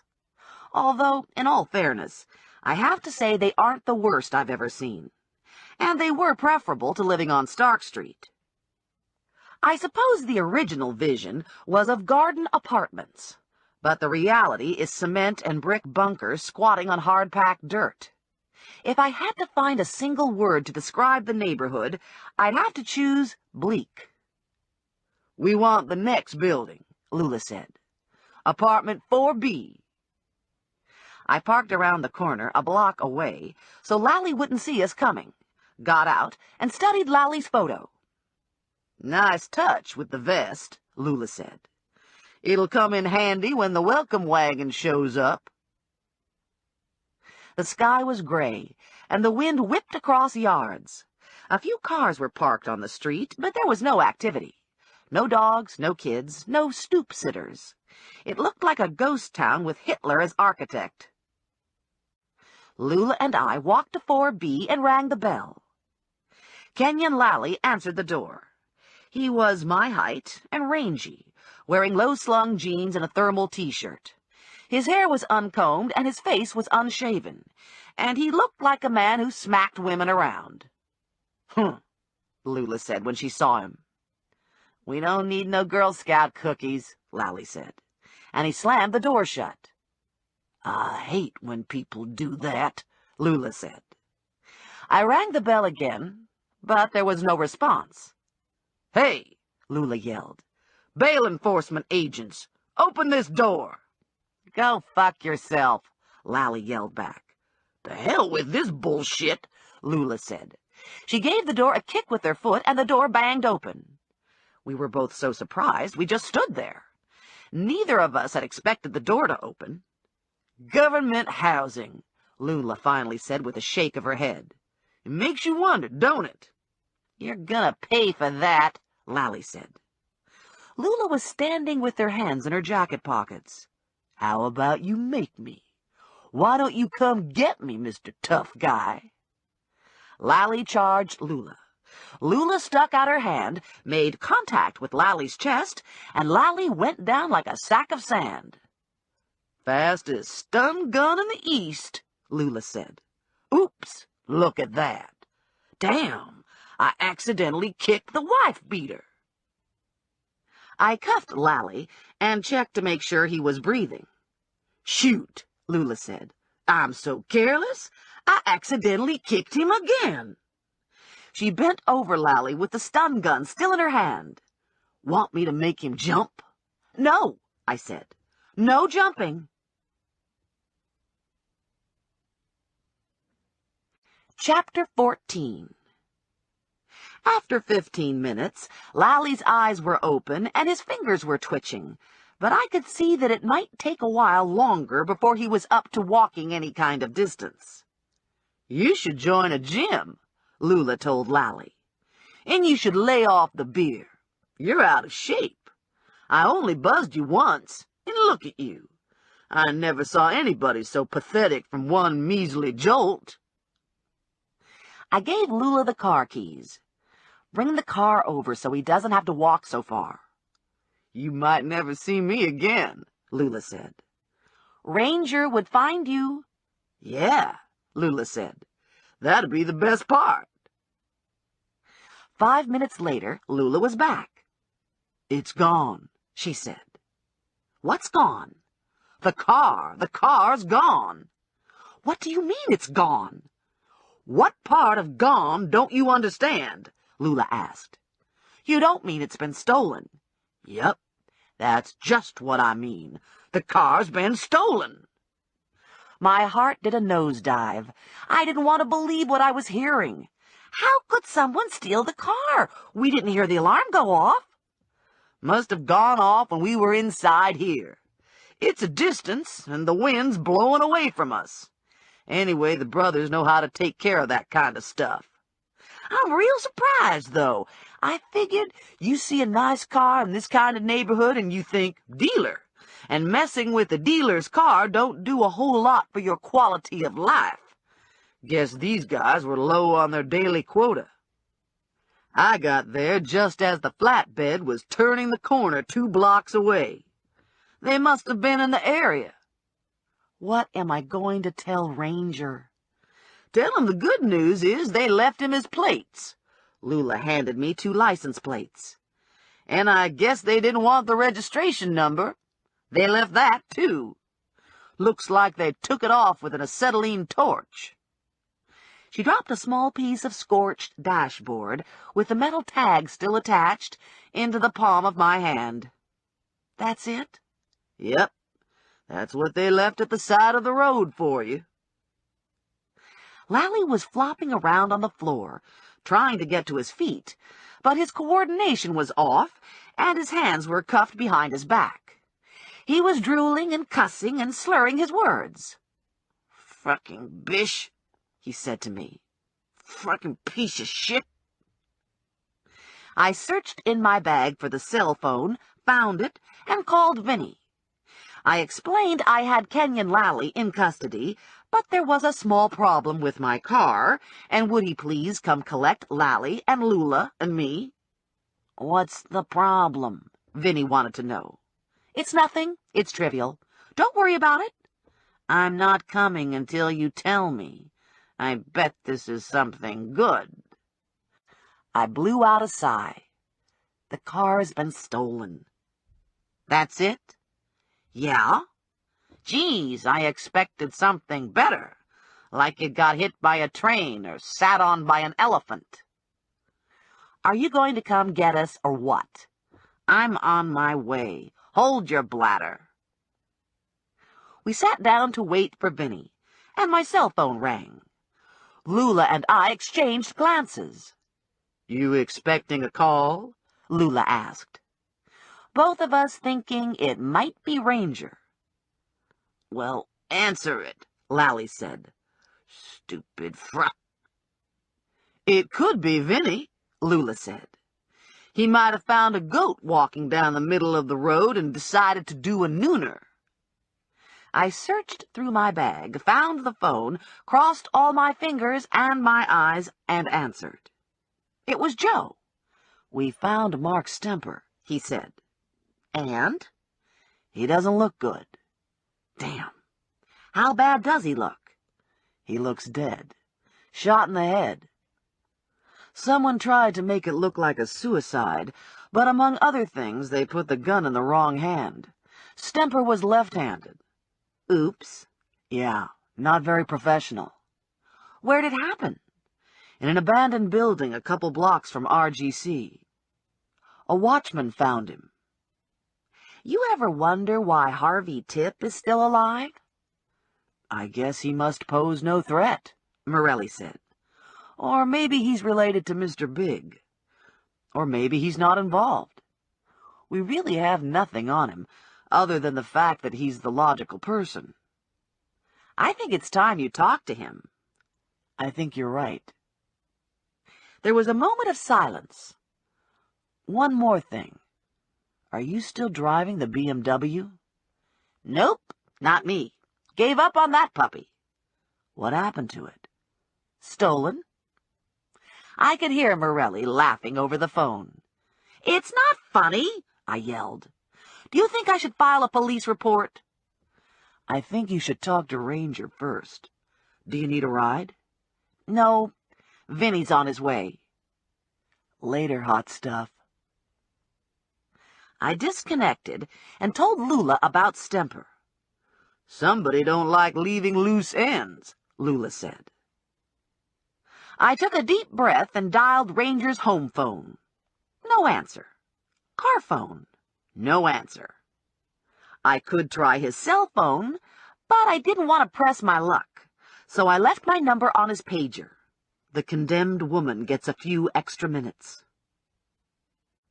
I'd been watching the window, and I saw Vinny pull up in his Cadillac. I thought it might be satisfying to delay Vinny for a half hour and see if his car disappeared, but dismissed it as being not practical. I'd only have to call yet another person to come collect us, and even worse, I'd have to spend time with Vinny. Lula and I dragged Lally out to the curb and waited while Vinny popped his door locks. "Scumbags sit in the back seat," Vinny said. "Huh," Lula said, hand on hip. "Who you callin' a scumbag?" "If the shoe fits," Vinny said. "If the shoe fits, you'd have your pervert ass in the back seat," Lula said. "Why me?" I asked. I realized I sounded like my mother and had a brief panic attack. I liked my mother, but I didn't want to be her. I didn't want to ever cook a pot roast. I didn't want to live in a house with 3 adults and only 1 bathroom. And I didn't want to marry my father. I wanted to marry Indiana Jones. I figured Indiana Jones was the middle ground between my father and Ranger. Morelli fit in there, too. In fact, Morelli wasn't too far off the Indiana Jones mark. Not that it mattered, since Morelli didn't want to get married. Vinny dropped Lula and me at the office and took Lally to the police station on North Clinton. "Well, that was fun," Lula said. "Too bad about the car. I can't wait to see what you get next." "I'm getting nothing next. I'm not taking any more cars. From now on, I'm driving the Buick. Nothing ever happens to the Buick." "Yeah," Lula said. "But that isn't necessarily a good thing." I dialed First Trenton, asked for Shemsky, and was told he'd gone home early with an upset stomach. I got his home number out of the directory and tried to reach him there. No answer. Just for the hell of it, I ran a fast credit check. Nothing unusual. Mortgage, credit cards, all in good standing. "Why are you checking on Shemsky?" Lula asked. "You think he's involved?" I keep thinking about the bomb in the Porsche. Shemsky knew I was driving a Porsche. Yeah, but he could have told people. He could have mentioned to someone you were going to the garbage company in your brand-new Porsche. True. "Do you want to ride someplace?" Lula asked. I shook my head no. "I could use some air and exercise," I said. "I'm going to walk home." "That's a long walk." "It's not so long." I stepped outside and turned my jacket collar up against the wind. The temperature had dropped and the sky was gray. It was mid-afternoon, but houses had lights on to fight the gloom. Furnaces were running. Cars rolled by on Hamilton, drivers intent on getting somewhere. There were few people on the sidewalks. It was a good day to be indoors, cleaning out closets, making hot chocolate, organizing a fresh start for winter. And it was a good day to be outdoors, scuffing through the few remaining leaves, feeling flushed from the cold air. It was my favorite time of the year. And if it wasn't for the fact that people were dying left and right, and I couldn't find Uncle Fred, and someone wanted to kill me, and Ramirez wanted to send me to Jesus, it would be a very good day. In an hour, I was back at my building, in the lobby, and I was feeling fine. My head was clear and my circulation was in top form. The Buick was sitting in the parking lot, looking solid as a rock and just as serene. I had the keys in my pocket, and I was still wondering about Shemsky. Maybe I should ride by and see him, I thought. Surely he'll be home by now. The elevator doors opened, and Mrs. Bestseller leaned out. "Going up?" "No," I said. "I changed my mind. I have more errands to run." "All ladies' accessories are 20% off on the second floor," she said. She pulled her head back and the doors closed. I recrossed the lot and gingerly unlocked the Buick. Nothing went boom, so I slid behind the wheel. I started the car and jumped out. I stood a good distance away and timed 10 minutes. Still no explosion. Phew, big relief. I got back in the car, put it into gear, and drove out of the lot. Shemsky lived in Hamilton Township, off Klockner, behind the high school. Typical suburban development of single-family houses. 2 cars, 2 incomes, 2 kids per family. It was easy to find his street and his house. It was all clearly marked. His house was a split-entry frame, white with black shutters. Very tidy. This ends Disc 7. High 5, Disc 8.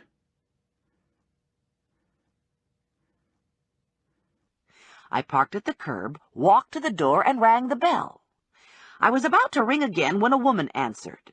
She was nicely dressed in a brown sweater, matching slacks, and rubber-soled loafers. Her hair was cut in a short bob, her makeup was Martha Stewart, and her smile was genuine. She was the perfect match for Alan.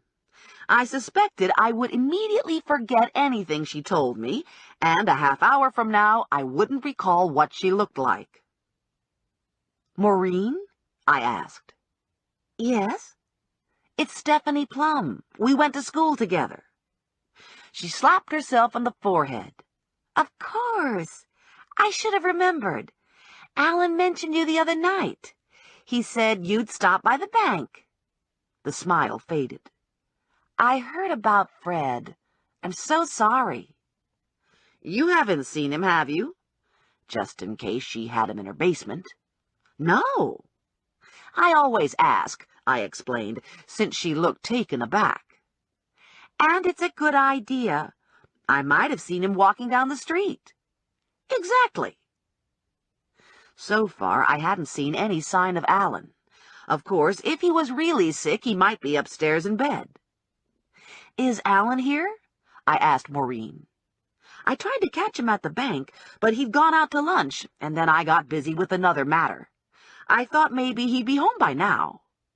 No, he always comes home at 5. The smile popped back in place. Would you like to come in and wait? I could make some herb tea. The nosy part of me would have liked to snoop through Shempsky's house. The part of me that wanted to live to see another day thought it wise not to leave the Buick unguarded. Thanks. Maybe some other time, I said to Maureen. I need to keep my eye on the Buick. Mom, a kid yelled from the kitchen. Timmy's got an M&M stuck up his nose. Maureen shook her head and smiled. Children, she said, you know how it is. Actually, I have a hamster, I said. Hard to get an M&M's up his nose. I'll be right back, Maureen said. This will only take a minute. I stepped into the foyer and looked around while Maureen hustled off to the kitchen. The living room opened off to the right. It was a large, pleasant room done in tones of tan. An upright piano stood against the near wall. Family photos covered the top of the piano. Alan, Maureen, and the kids at the beach, at Disney World, at Christmas. Lots of pictures. Probably one wouldn't be missed if it happened to jump into my purse. I heard a kid yelp, and Maureen chirped that everything was hunky-dory and the bad M&M was bye-bye. I'll be right back, Maureen said. The kitchen television was clicked on, and in the blink of an eye I snatched the nearest photo, dropped it into my bag, and stepped back into the foyer. Sorry about that, Maureen said, returning. Never a dull moment. I handed Maureen a business card. Maybe you could have Alan give me a call when he gets in. Sure. By the way, what kind of car does Alan drive? A tan Taurus, and then there's the Lotus. Alan has a Lotus? It's his toy. Expensive toy. It was necessary to pass by the strip mall on my way home, so I did a short detour into the lot and checked out the bank. The lobby was closed, but the drive-through window was open. That didn't do me any good. Alan wasn't going to be doing drive-through duty.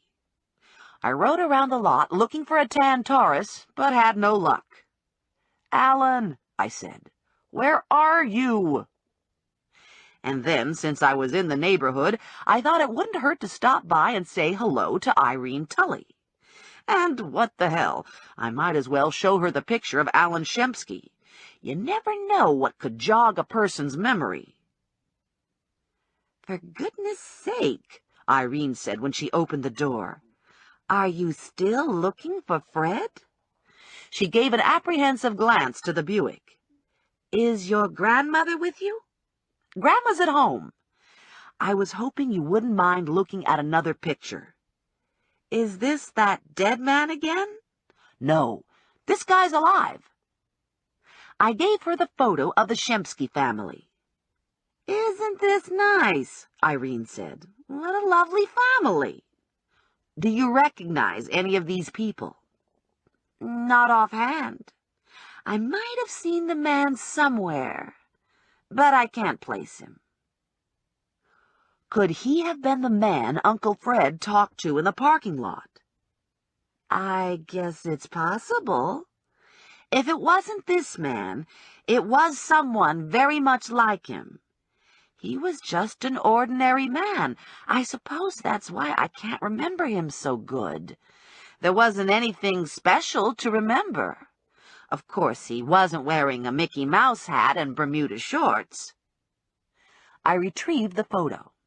Thanks. You've been very helpful. Any time, she said. You always have such interesting pictures. I bypassed the street that led to my apartment building and continued down Hamilton to the Burg. I'd been thinking about the bombing, and I had a plan. Since I wasn't going anywhere tonight, I'd lock the Buick up in my parents' garage and bum a ride home from my dad. Not only would it keep the car safe, but it had the added advantage of getting me dinner. I didn't have to worry about the garage being in use because my father never put his car in the garage. The garage was used to store jugs of motor oil and old tires. My father had a workbench in there along one wall. He had a vise attached to the workbench, and little jars filled with nails and things lined the back of the workbench. I never saw him work at the workbench, but when he got really fed up with my grandmother, my father would hide in the garage and smoke a cigar. "Uh-oh," Grandma said when she saw me at the door. "This don't look good. Where's the black car?" "It got stolen." "Already? You didn't even have it a whole day." I went into the kitchen and got the garage keys. "I'm going to put the Buick in the garage overnight," I said to my mother. "Is that okay?" My mother put her hand to her heart. "My God, you're going to get a garage blown up." "Nobody's going to blow up the garage. Not unless they were sure I was in it." "I have a ham," my mother said. "Are you staying for supper?" "Sure." I put the Buick in the garage, locked everything up nice and tight, and went into the house to have ham. "It's going to be 2 weeks tomorrow since Fred's been missing," Grandma said at dinner. "I thought for sure he'd have turned up by now, one way or another. Even aliens don't keep people that long. Usually they just probe your insides and let you go." My father hunkered down over his plate. "Of course, maybe they started probing Fred and he croaked. What do you think they'd do then? You think they'd just pitch him out? Maybe their spaceship was over Afghanistan when they tossed Fred and we'll never find him. Good thing he isn't a woman, what with landing in Afghanistan and all. I hear they don't treat women so good over there." My mother paused with her fork halfway to her mouth, and her eyes darted to the side window. She listened like that for a moment, and then resumed eating. "Nobody's going to bomb the garage," I said to her. "I'm almost sure of it." "Boy, wouldn't it be something if someone did bomb our garage?" Grandma said. "That'd be a good story to tell at the beauty parlor." I was starting to wonder why I hadn't received a call from Ranger. It wasn't like him not to get back to me right away. I set my shoulder bag on my lap and pawed through the clutter, looking for my cell phone. "What are you looking for?" Grandma asked. "My cell phone. I've got so much junk in my bag I can never find anything." I started pulling stuff out and setting it on the table. Can of hairspray, hairbrush, zippered makeup pouch, flashlight, mini binoculars, Ranger's license plates, bottle of nail polish, stun gun. Grandma leaned over the table to take a better look. "What's that thing?"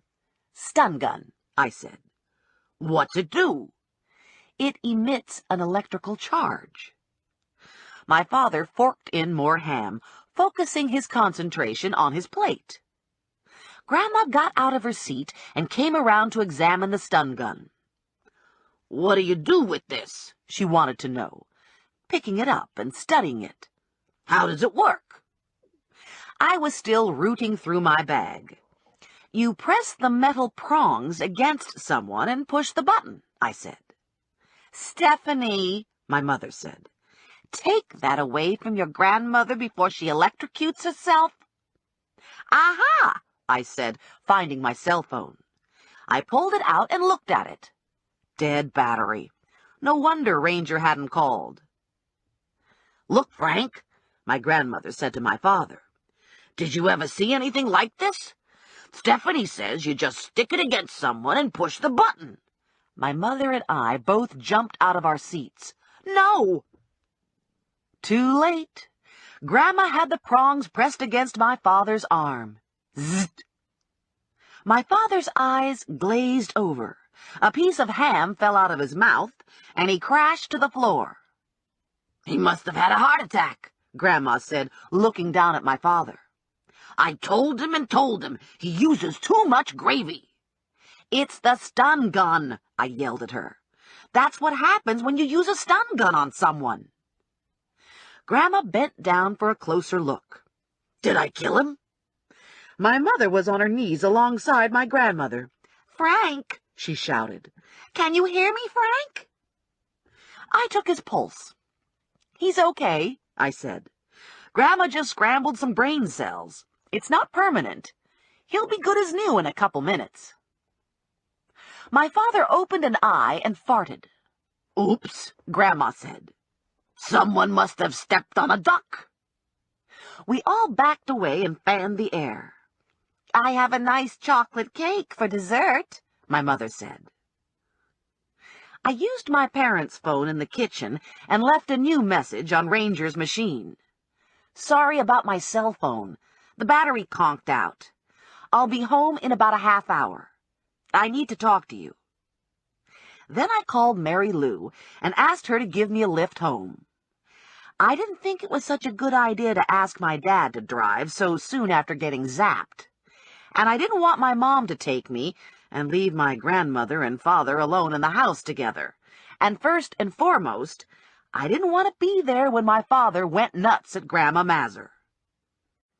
"I've been dying to hear from you," Mary Lou said when she picked me up.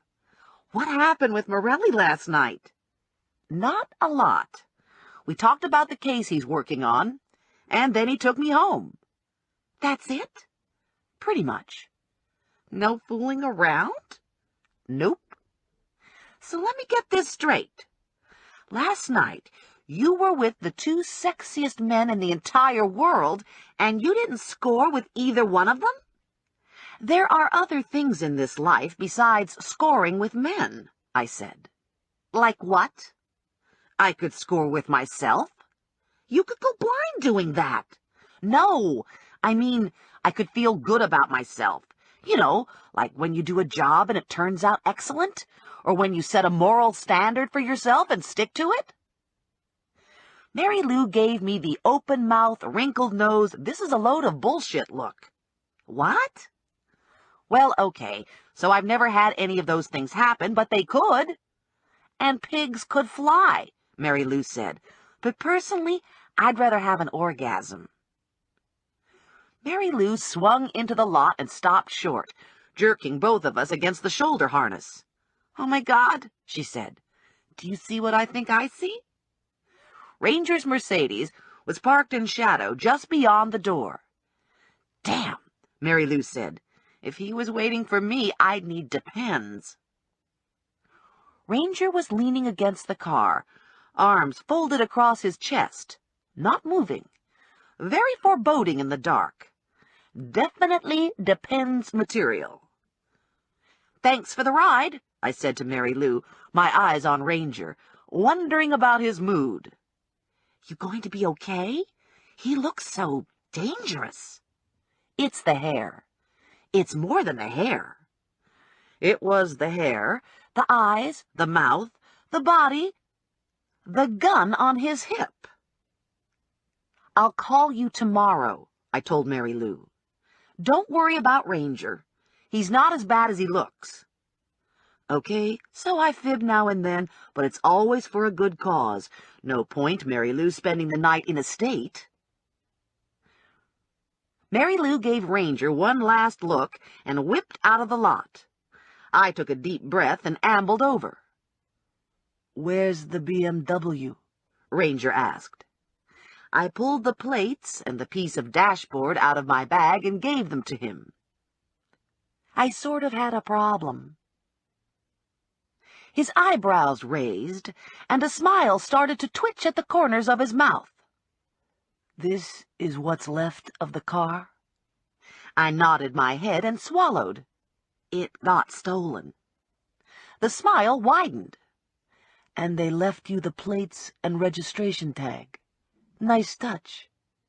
I didn't think it was a nice touch. I thought it was very crappy.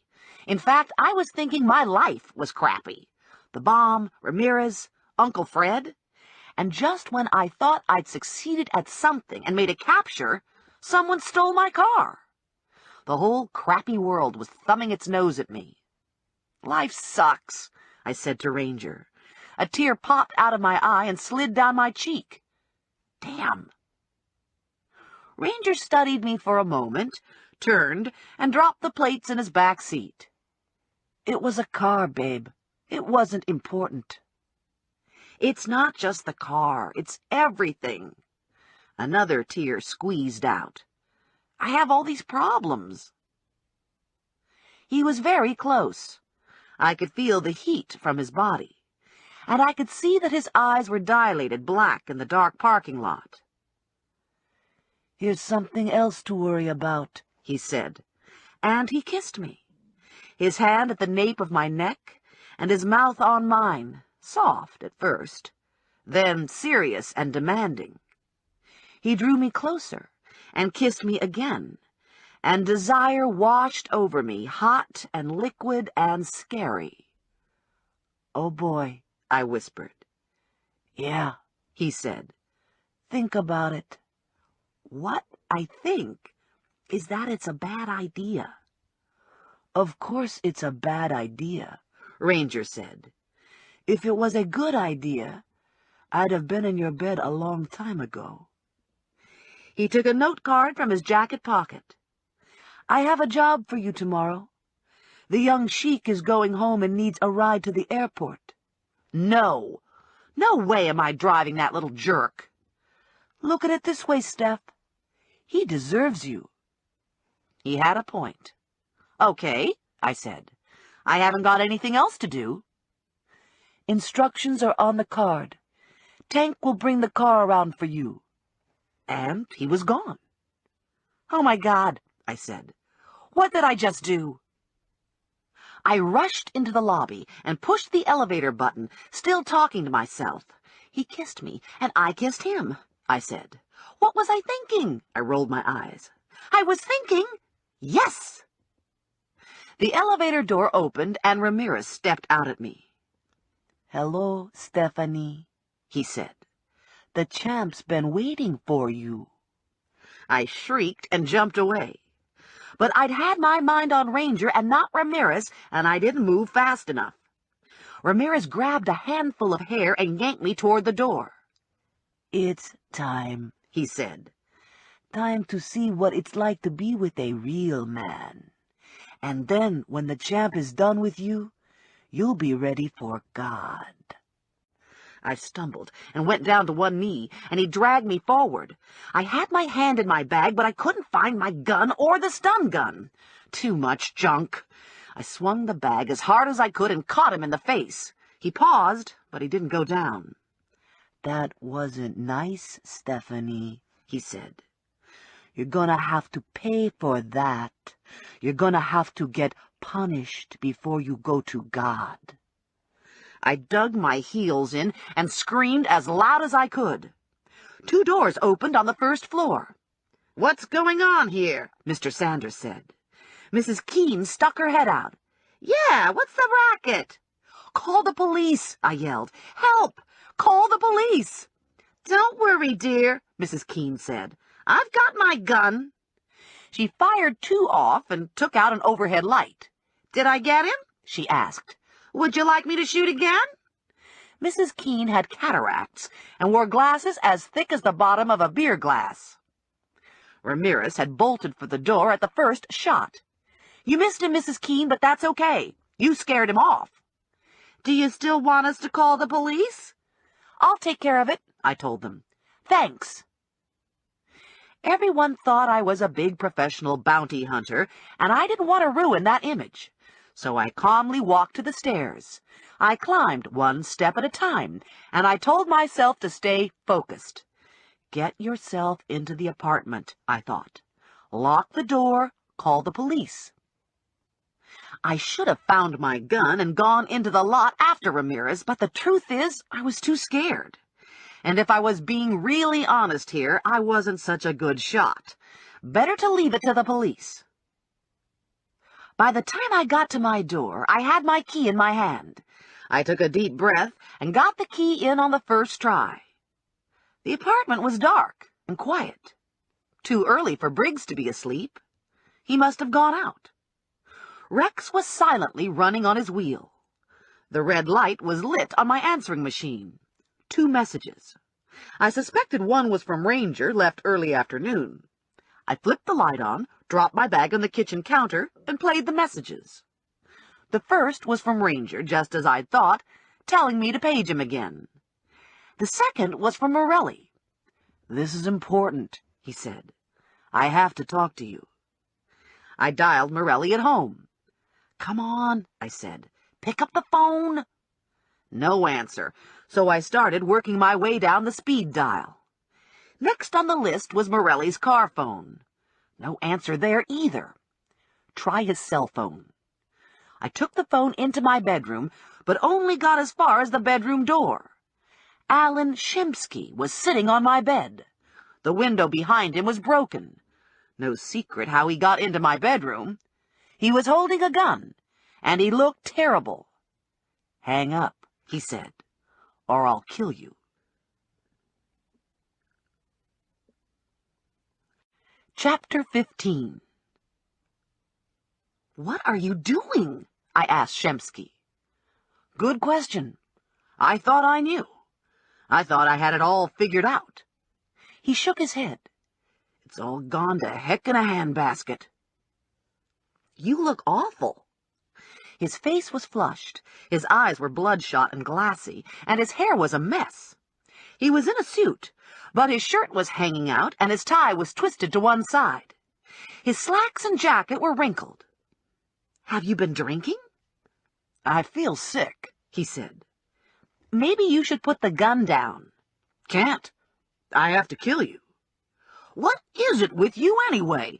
Anyone else would know when to quit. I mean, no one even liked Fred." "Where is he?" "Huh, another good question." I heard muffled noise coming from my closet. "It's the dwarf," Shemsky said. "He scared the hell out of me. I thought no one was in here, and all of a sudden this little munchkin came running in." I was at the closet in 2 strides. I opened the door and looked down. Briggs was trussed up like a Christmas goose, his hands tied behind his back with my bathroom clothesline, mailing tape across his mouth. He seemed okay, very scared and boiling mad. "Shut the door," Shemsky said. "He's quieter if you shut the door." "I guess I'll have to kill him too, but I've been procrastinating. It's like killing Doc or Sneezy or Grumpy. And I have to tell you, I feel real bad about killing Sneezy. I really like Sneezy." If you've never had a gun pointed at you, you can't imagine the terror and the regret that life was too short, too unappreciated. "You don't really want to kill Sneezy and me," I said, working hard to keep my voice from shaking. "Sure I do. Hell, why not? I've killed everybody else." He sniffed and wiped his nose on his jacket sleeve. "I'm getting a cold. Boy, I tell you, when things start going bad..." He ran his hand through his hair. "It was such a good idea. Take a few customers and keep them for yourself. Real clean. Except I didn't count on people like Fred stirring things up. We were all making money, nobody was getting hurt, and then things started to go wrong and people started to panic. First Lipinski, and then John Curley." "So you killed them?" "What else could I do? It's the only way to really keep someone quiet, you know." "What about Martha Dieter?" "Martha Dieter," he said on a sigh. "One of my many regrets is that she's dead, and I can't kill her again. If it wasn't for Martha Dieter..." He shook his head. Excuse my language, but she had a real stick up her ass about the accounts. Everything strictly by the books. Wouldn't budge on the Schutz thing. Even though it was none of her business. She was a stupid receptionist, but she wouldn't keep her nose out of anything. After you left the office, she decided she was going to make an example out of you and your aunt.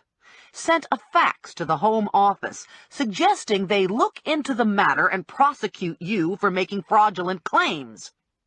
Can you imagine what that could lead to? Even if they just called to pacify you, it could start an investigation. So, you killed her? It seemed like the prudent thing to do. Looking back, it might have been a little extreme, but like I said before, it's really the only way you can be sure of keeping someone quiet.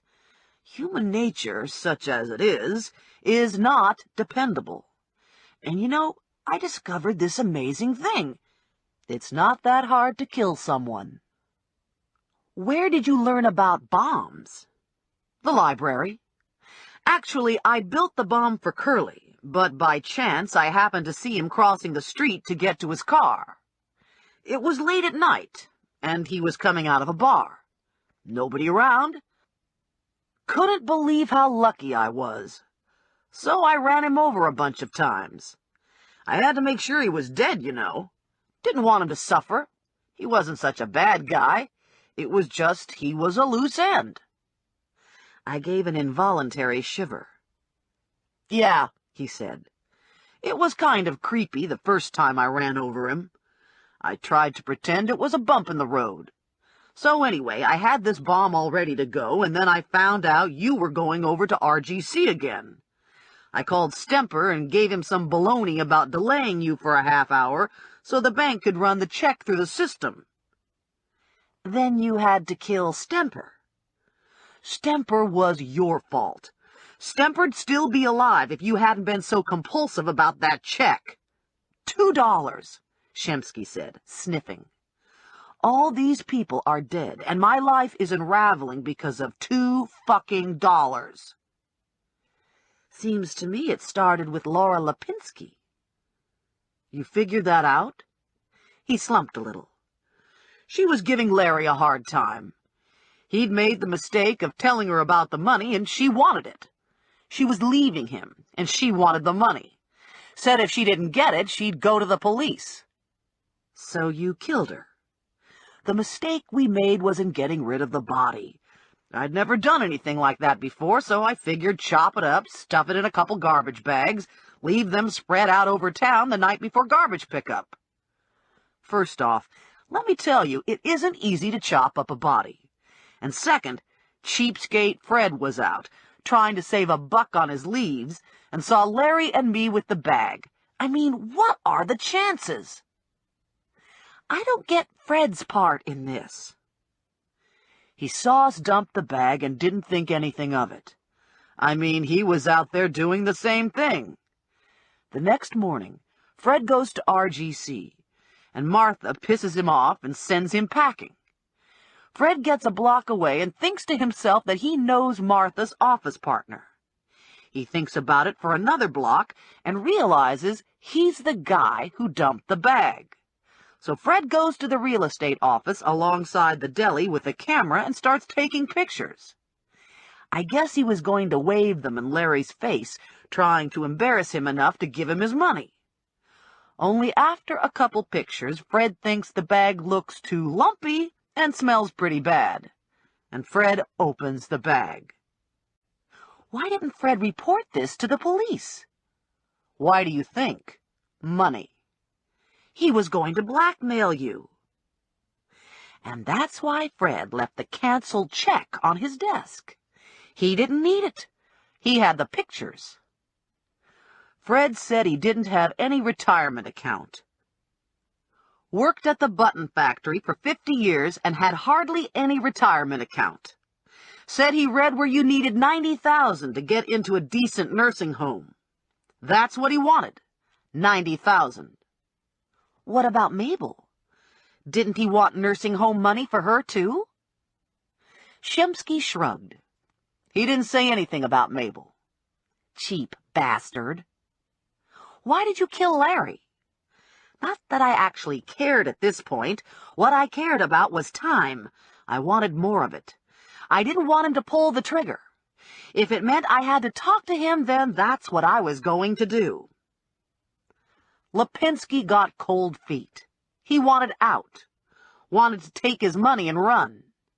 I tried to talk to him, but he was really freaked out. So I went over to see if I could calm him down. You succeeded. You can't get much calmer than dead. He wouldn't listen, so what could I do?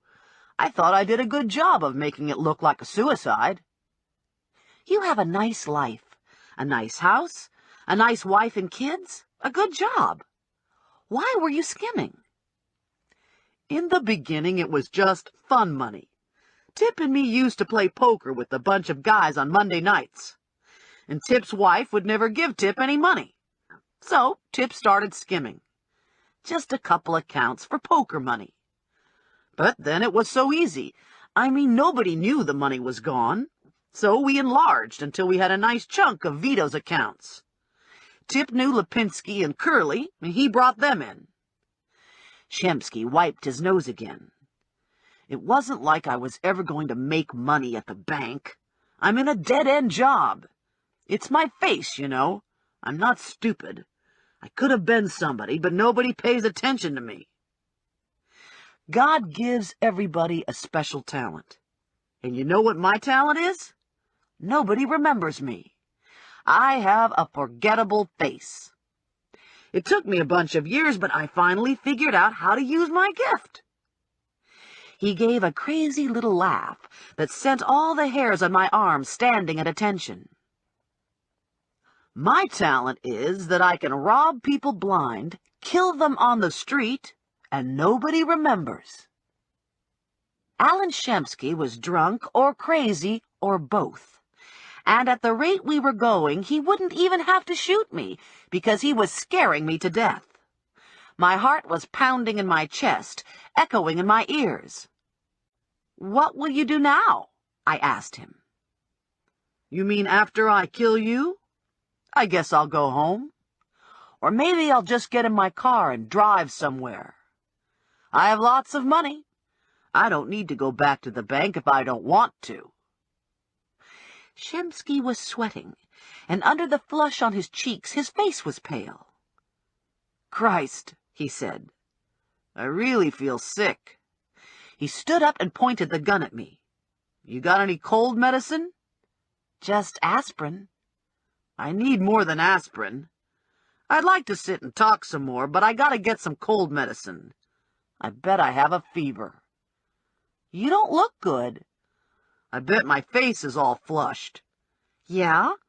And your eyes are glassy." There was a scraping sound on the fire escape outside my window, and we both swiveled our heads to look. We saw only darkness beyond the broken pane. Shemsky turned back to me and cocked the hammer on his revolver. "Now hold still so I kill you with the first bullet. It's better that way. There's a lot less mess. And if I shoot you in the heart, you can have an open casket. I know everybody likes that." We both took a deep breath, me to die, and Shemsky to aim. And in that instant the air was pierced with a blood-curdling roar of rage and lunacy.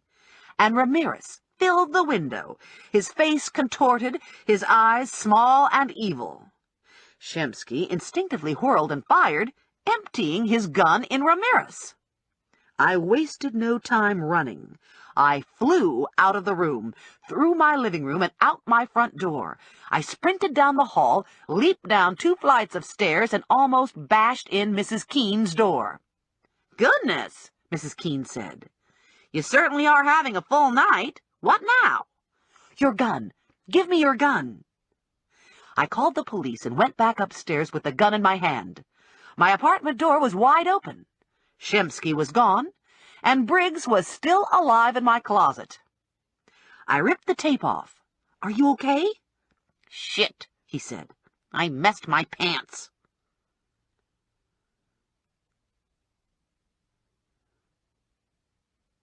The uniforms came first, then the paramedics, and finally the homicide detectives and the medical examiner.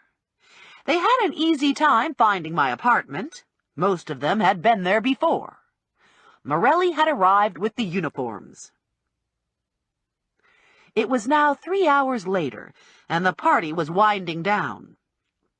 I'd given my statement, and the only thing left was to get Ramirez into a body bag and haul him off my fire escape. Rex and I had set up camp in the kitchen while the professionals did their thing. Randy Briggs gave his statement and left, deciding his apartment without a door was safer than living with me. Rex still looked perky, but I was exhausted. I was all out of adrenaline, and I felt like my blood level was a pint low. Morelli wandered in, and for the first time all night we had a moment alone together. "You should be relieved," he said. "You don't have to worry about Ramirez anymore." I nodded. "It's a terrible thing to say, but I'm glad he's dead. Any word on Shemsky?" "Nobody's seen him or his car. He didn't go home." "I think he's flipped out. And he has the flu. He looked really bad." "You'd look bad, too, if you were wanted for multiple murders. We're leaving a uniform here tonight to make sure no one comes in through your window, but it's going to be cold in your bedroom. Probably you want to stay someplace else. My vote's for my house." "I'd feel safe at your house," I said. "Thanks." The gurney with the body clattered over the hall floor and rolled out my door. My stomach lurched, and I reached for Morelli. He pulled me to him and wrapped his arms around me. "You'll feel better tomorrow," he said. "You just need some sleep." "Before I forget, you left a message on my machine that you needed to talk to me." "We brought Harvey Tipp in for questioning, and he squealed like a pig. I wanted to warn you about Shemsky."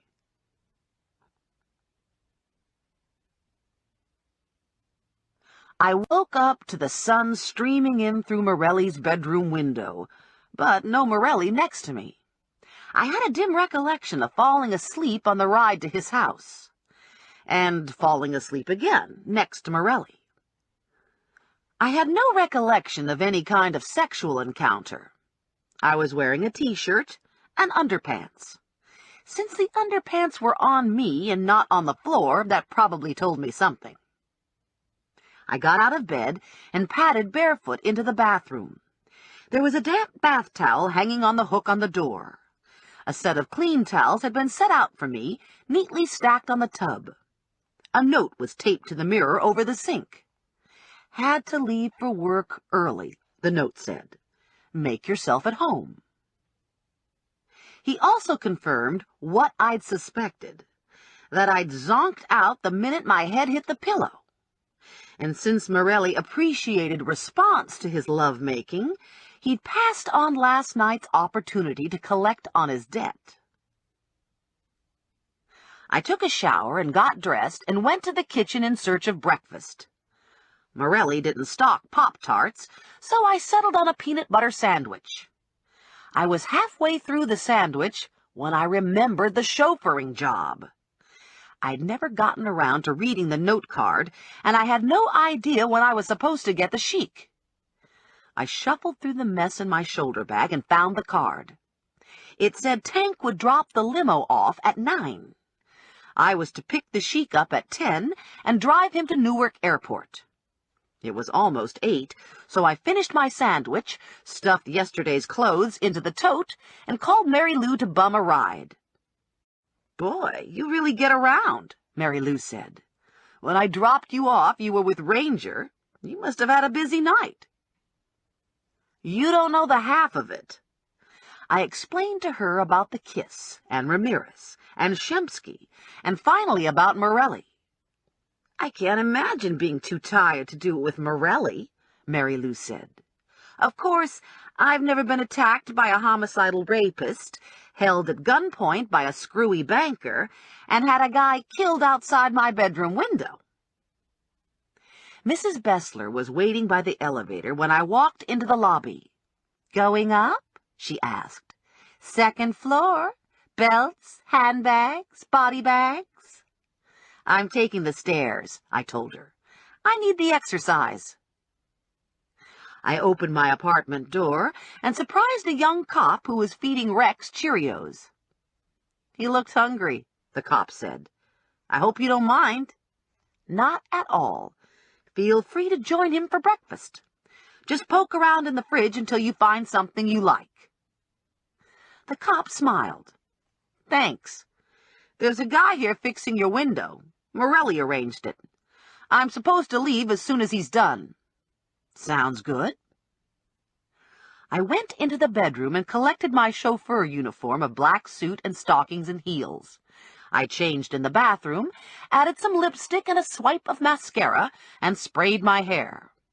When I came out, the window man was gone, and my window looked sparkly clean. The cop was gone, too. I grabbed my shoulder bag, said goodbye to Rex, and hustled down to the parking lot. Tank was waiting for me when I swung through the back door at 9 o'clock sharp. He had a map and directions. "Should take you about a half hour from here," Tank said. "Does he know I'm driving him?" Tank's face creased in a wide grin. "We thought it would be a nice surprise." I took the keys to the town car and slid in behind the wheel.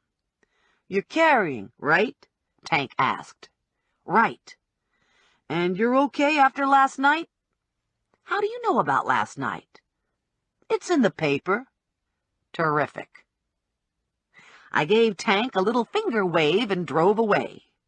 I got to Hamilton and turned right. I drove several blocks and turned into the burg. I had no intention of destroying another black car.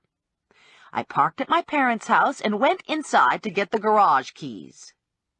"You made the paper again," Grandma said. "And the phone's been ringing off the hook. Your mother's in the kitchen ironing." My mother always irons during times of disaster. Some people drink, some take drugs. My mother irons. "How's Dad?" I asked. "He's out at the store." "No problems left over from the stun gun?" "Well, he wasn't the happiest person I ever saw, but aside from that, he's doing okay.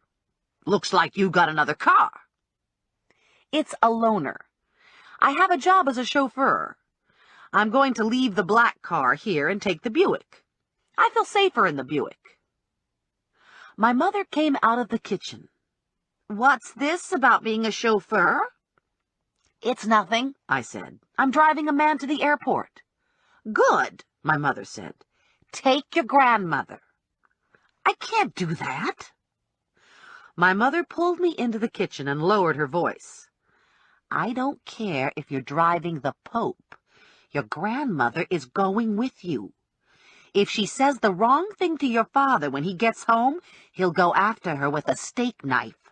So unless you want more bloodshed on your hands, you will fulfill your obligation as a granddaughter and get your grandmother out of this house for a few hours until things calm down. This is all your fault anyway." My mother snapped a shirt onto the ironing board and snatched at the iron.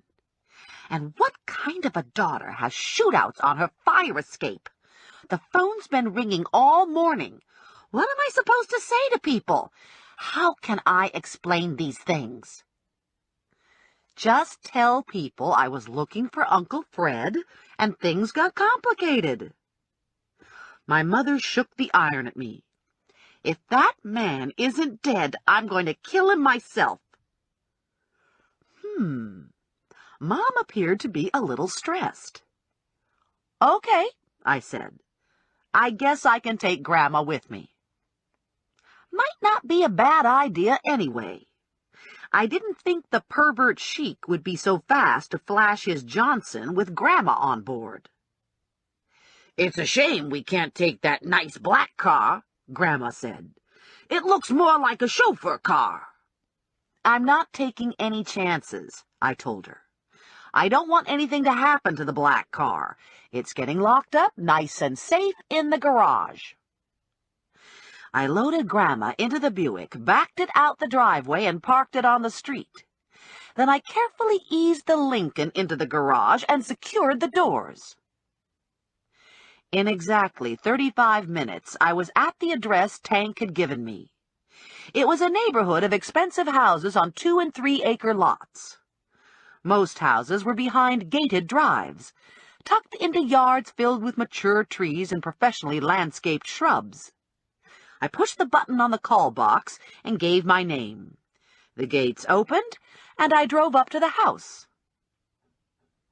"I guess this is pretty," Grandma said. "But they aren't gonna get many trick-or-treaters up here. I bet Halloween is a big bust." I told Grandma to stay put and went to the door. The door opened, and Ahmed looked out at me and frowned. "You," he said. "What are you doing here?" "Surprise," I said.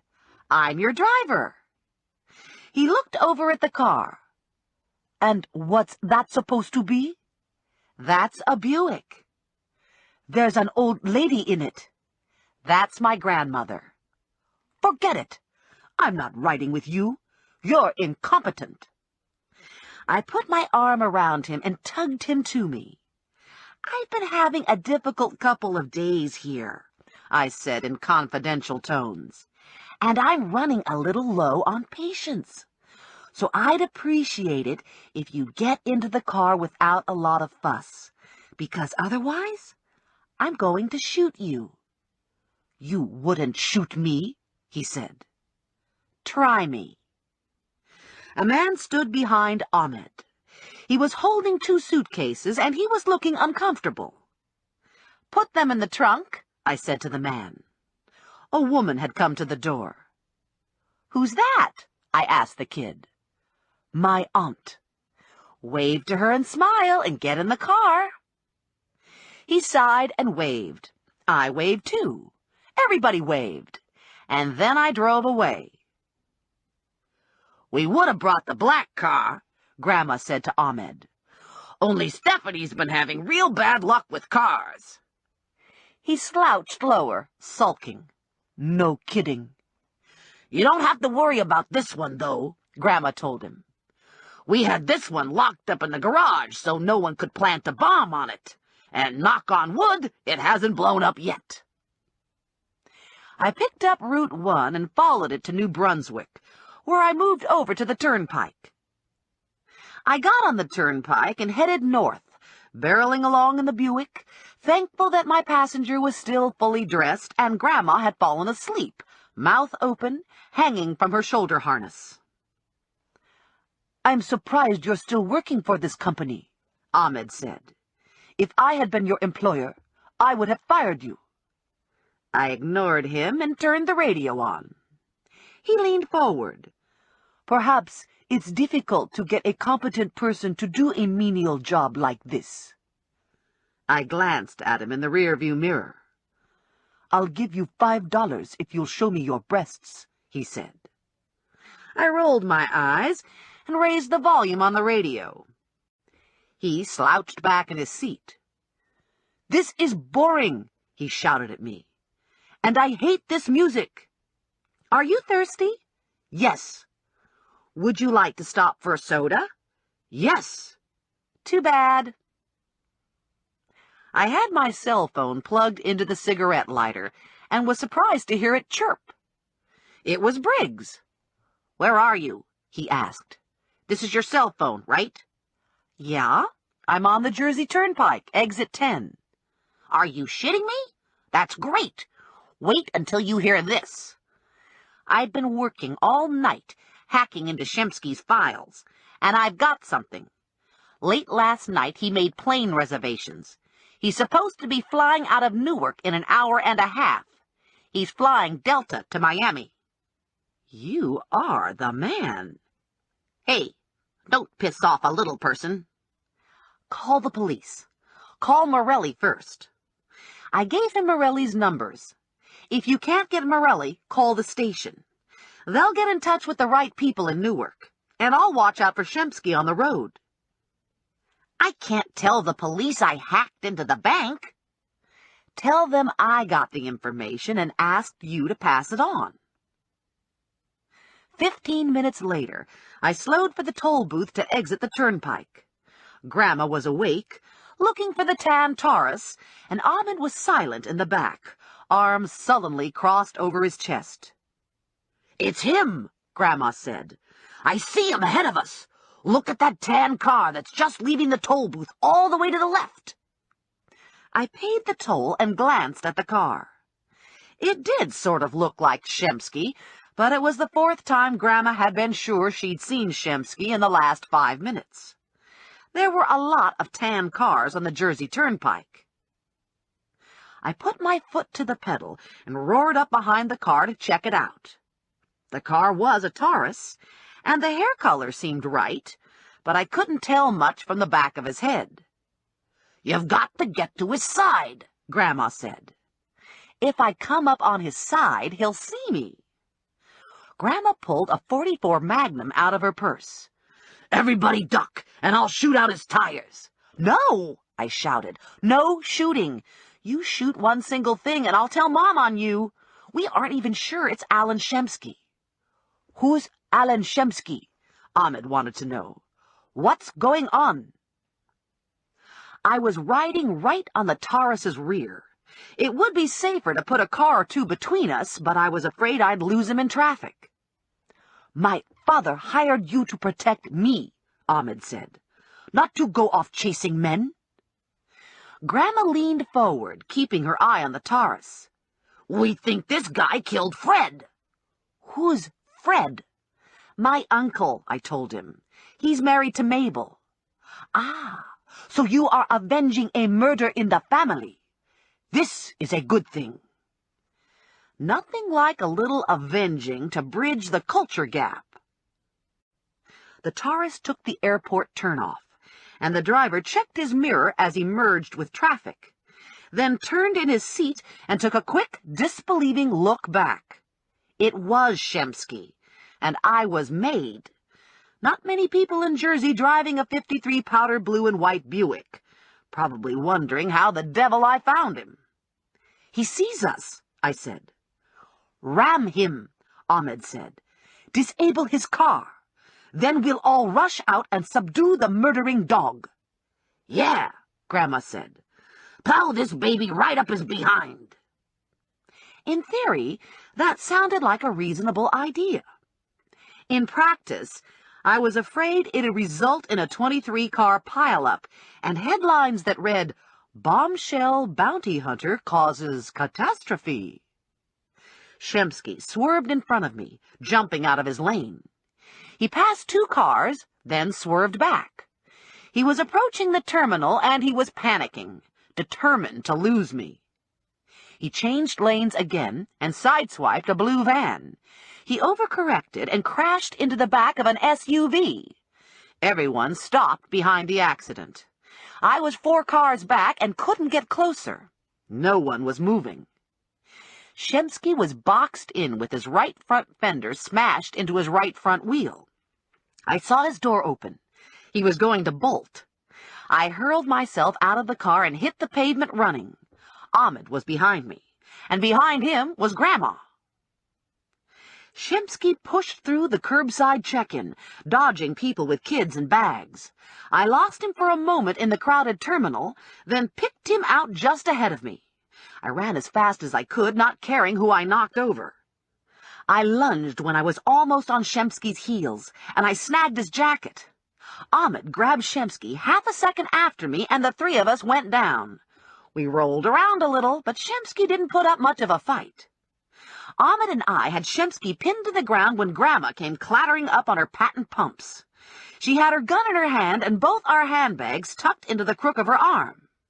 "You should never leave your purse in the car," she said. "Do you need a gun?" "No," I told her. "Put the gun away and give me my cuffs." She searched through my bag, found the cuffs, handed them to me, and I clapped them on Shemsky. Ahmed and I got to our feet, and we all did a high five with each other.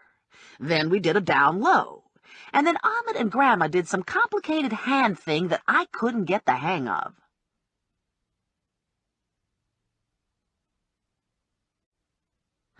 Constantine Steva stood at the entrance to the viewing room, keeping a close watch on the casket at the far end. Grandma Mazur and Mabel stood at the head of the casket, accepting condolences and making apologies. "We're real sorry," Grandma Mazur said to Mrs. Pettucci.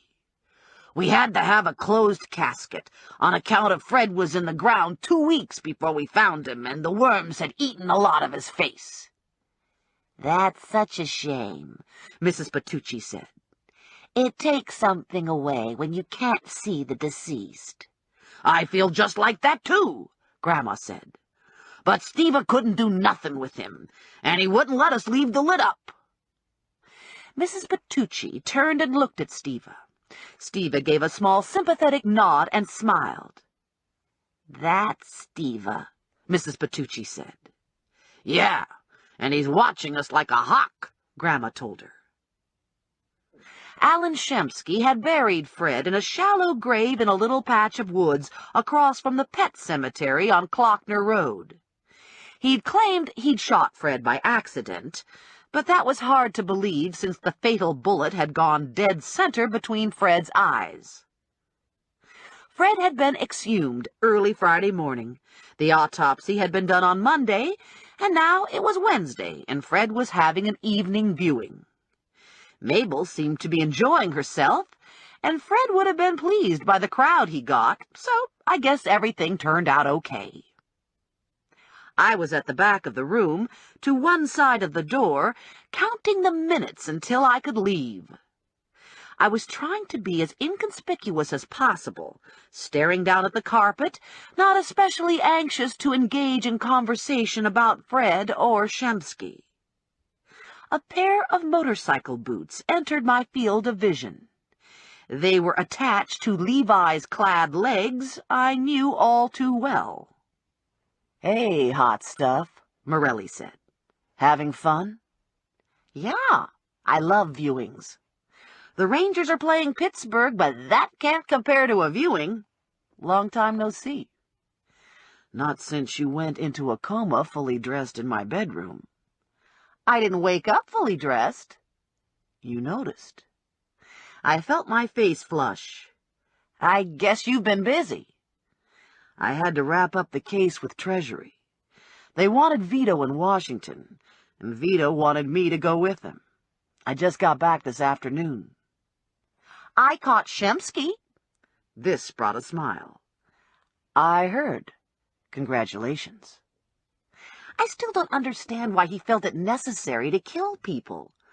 Wasn't he just doing his banker thing by opening accounts for clients? He was supposed to pass the money through to a bank in the Caymans and establish tax-free accounts. The trouble was, Shemsky was skimming the skimmers. When Lipinski and Curly panicked and wanted their money, the money wasn't there. Shemsky hadn't told me that part. Why didn't Shemsky just replace the money? He'd spent it on venture investments that didn't pay off. I think it was just something that got away from him, and it got worse and worse until it was so bad it was out of control. There were a couple banking irregularities, too. Shemsky knew it was dirty money. I felt hot breath on my neck. Morelli looked at the person doing the breathing and gave a grunt of disgust. It was Bunchy. "Nice collar, cutie pie," he said. His hair was cut and clean, and his face was freshly shaved. He was wearing a button-down shirt, crew-neck sweater, and tan slacks. If it wasn't for the eyebrows, I might not have recognized him. "What are you doing here?" I said. "I thought the case was over. Don't you go back to Washington now?" "Not all of Treasury works in Washington. I happen to be a Jersey Treasury guy." He looked around the room. "I thought Lula might be here since you two are such good friends." I raised an eyebrow. "Lula?" "Yeah. Well, you know, she looked like she might be fun. Listen, just because she used to be a hooker. He raised his hands. Hey, it isn't like that. I just like her, that's all. I think she's okay. So, call her. You think I could? I mean, would she hang up on me because of that tire thing? I dug a pen out of my bag and wrote Lula's number on the back of Bunchy's hand. Take your chances. How about me? Morelli said when Bunchy left. Do I get a number on the back of my hand? You have enough numbers to last you a lifetime. You owe me, Morelli said. A thrill skittered through my stomach. Yes, but I didn't say when I'd pay off. The ball's in your court, Morelli said. I'd heard that before. Grandma was waving to me from the other end of the room.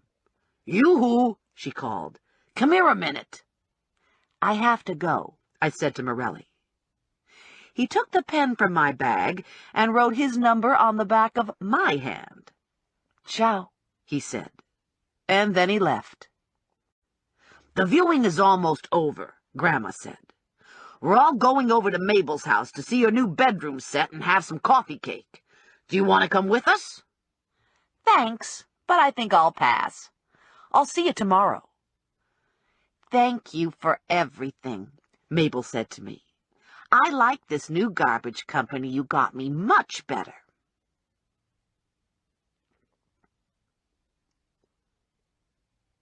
I parked the Buick and took a moment to enjoy the night. The air was crisp and the sky was starless and black. Lights were on in my building. The seniors were watching TV. The bombers and rapists were gone, and this little part of Trenton felt safe again. I walked into the building and went to the bank of mailboxes to collect my mail. A credit card bill, a dental reminder, and an envelope from Rangeman. The Rangeman envelope contained a check for the chauffeuring job. A note was included with the check. It was handwritten from Ranger. Glad the Lincoln survived, but locking it in a garage is cheating. I remembered his kiss, and I got another one of those skittery thrills. I ran up the stairs, let myself into my apartment, locked the door behind me, and took stock. My apartment was nice and neat. I'd spent the weekend cleaning. No dishes on the counter, no socks on the floor. Rex had a clean cage, and the pine shavings smelled foresty. It all felt welcoming, and safe, and private, and intimate. I should invite someone over, I said to Rex. After all, the apartment's all cleaned. I mean, how often does that happen, right? And my legs are shaved, and I have this great dress that I've never worn. Rex gave me a look that told me in no uncertain terms he knew exactly what I was after. Okay, I said. So what's the big deal? I'm an adult. I have adult urges. I thought about Ranger again and tried to imagine what he'd be like in bed. And then I thought about Joe. I knew exactly what Joe was like. This was a dilemma. I got 2 pieces of paper, wrote Joe's name on one and Ranger's on the other. I dumped the 2 names into a bowl, closed my eyes, mixed them up, and picked one. Let God decide, I thought. I read the name and cracked my knuckles. I hoped God knew what he was doing. I showed the paper to Rex, and he looked disapproving, so I covered his cage with a dish towel. I did the speed dial thing before I lost my nerve. I have this dress I'd like your opinion on, I said when he answered. A beat went by. When would you like this opinion? Now? I suppose there's a time and place for everything, and this was the time for the slinky black dress. I tugged it over my head and smoothed it out. The fit was perfect. I shook my head to fluff up my hair, and I sprayed some Dolce Vita on my wrist. I slipped my feet into the sexy ankle-strap heels and retouched my lipstick. Bright red. Yow! I lit a candle on the coffee table and another in the bedroom. I dimmed the lights. I heard the elevator doors open down the hall, and my heart jumped in my chest. Get a grip, I told myself. No reason to be nervous. This is the will of God. Baloney, a voice whispered in my head. You cheated. You peeked when you picked. Okay, so I cheated. Big deal. The important thing is that I picked the right man. Maybe he wasn't right forever and ever, but he was right for tonight. I opened the door on the second knock. Didn't want to seem overly anxious. I stepped back and our eyes met, and he showed no sign of the nervousness I felt. Curiosity, maybe, and desire, and something else. Maybe the need to know this was what I wanted. Howdy, I said. He looked amused at that, but not amused enough to smile. He stepped forward into the foyer, closed the door, and locked it. His breathing was slow and deep. His eyes were dark, his expression serious as he studied me. Nice dress, he said. Take it off. The end. You've been listening to High Five by Janet Evanovich, narrated by C.J. Critt. In the weeks prior to the publication of High Five, author Janet Evanovich paid a visit to Recorded Books to talk about the creation of her books. That interview will be found on the last disc. If you've enjoyed this book and this performance, Recorded Books recommends these other titles narrated by C.J. Critt: The Bean Trees by Barbara Kingsolver, and Hope's Cadillac by Patricia Page. You'll find a wide selection of titles in the Recorded Books catalog, including bestsellers, mysteries, classics, histories, and more. So to order another recorded book, or for a copy of our latest listing, please call us using the telephone number on the back of the book. You can order by phone with any major credit card, or by writing to us, or by faxing us. Don't forget to ask about easy 30-day rentals by mail. On our website, you can browse the catalog, hear about the latest releases, place orders, or tune into narrator profiles and author interviews. So visit us there at www.recordedbooks.com. And thank you for being a Recorded Books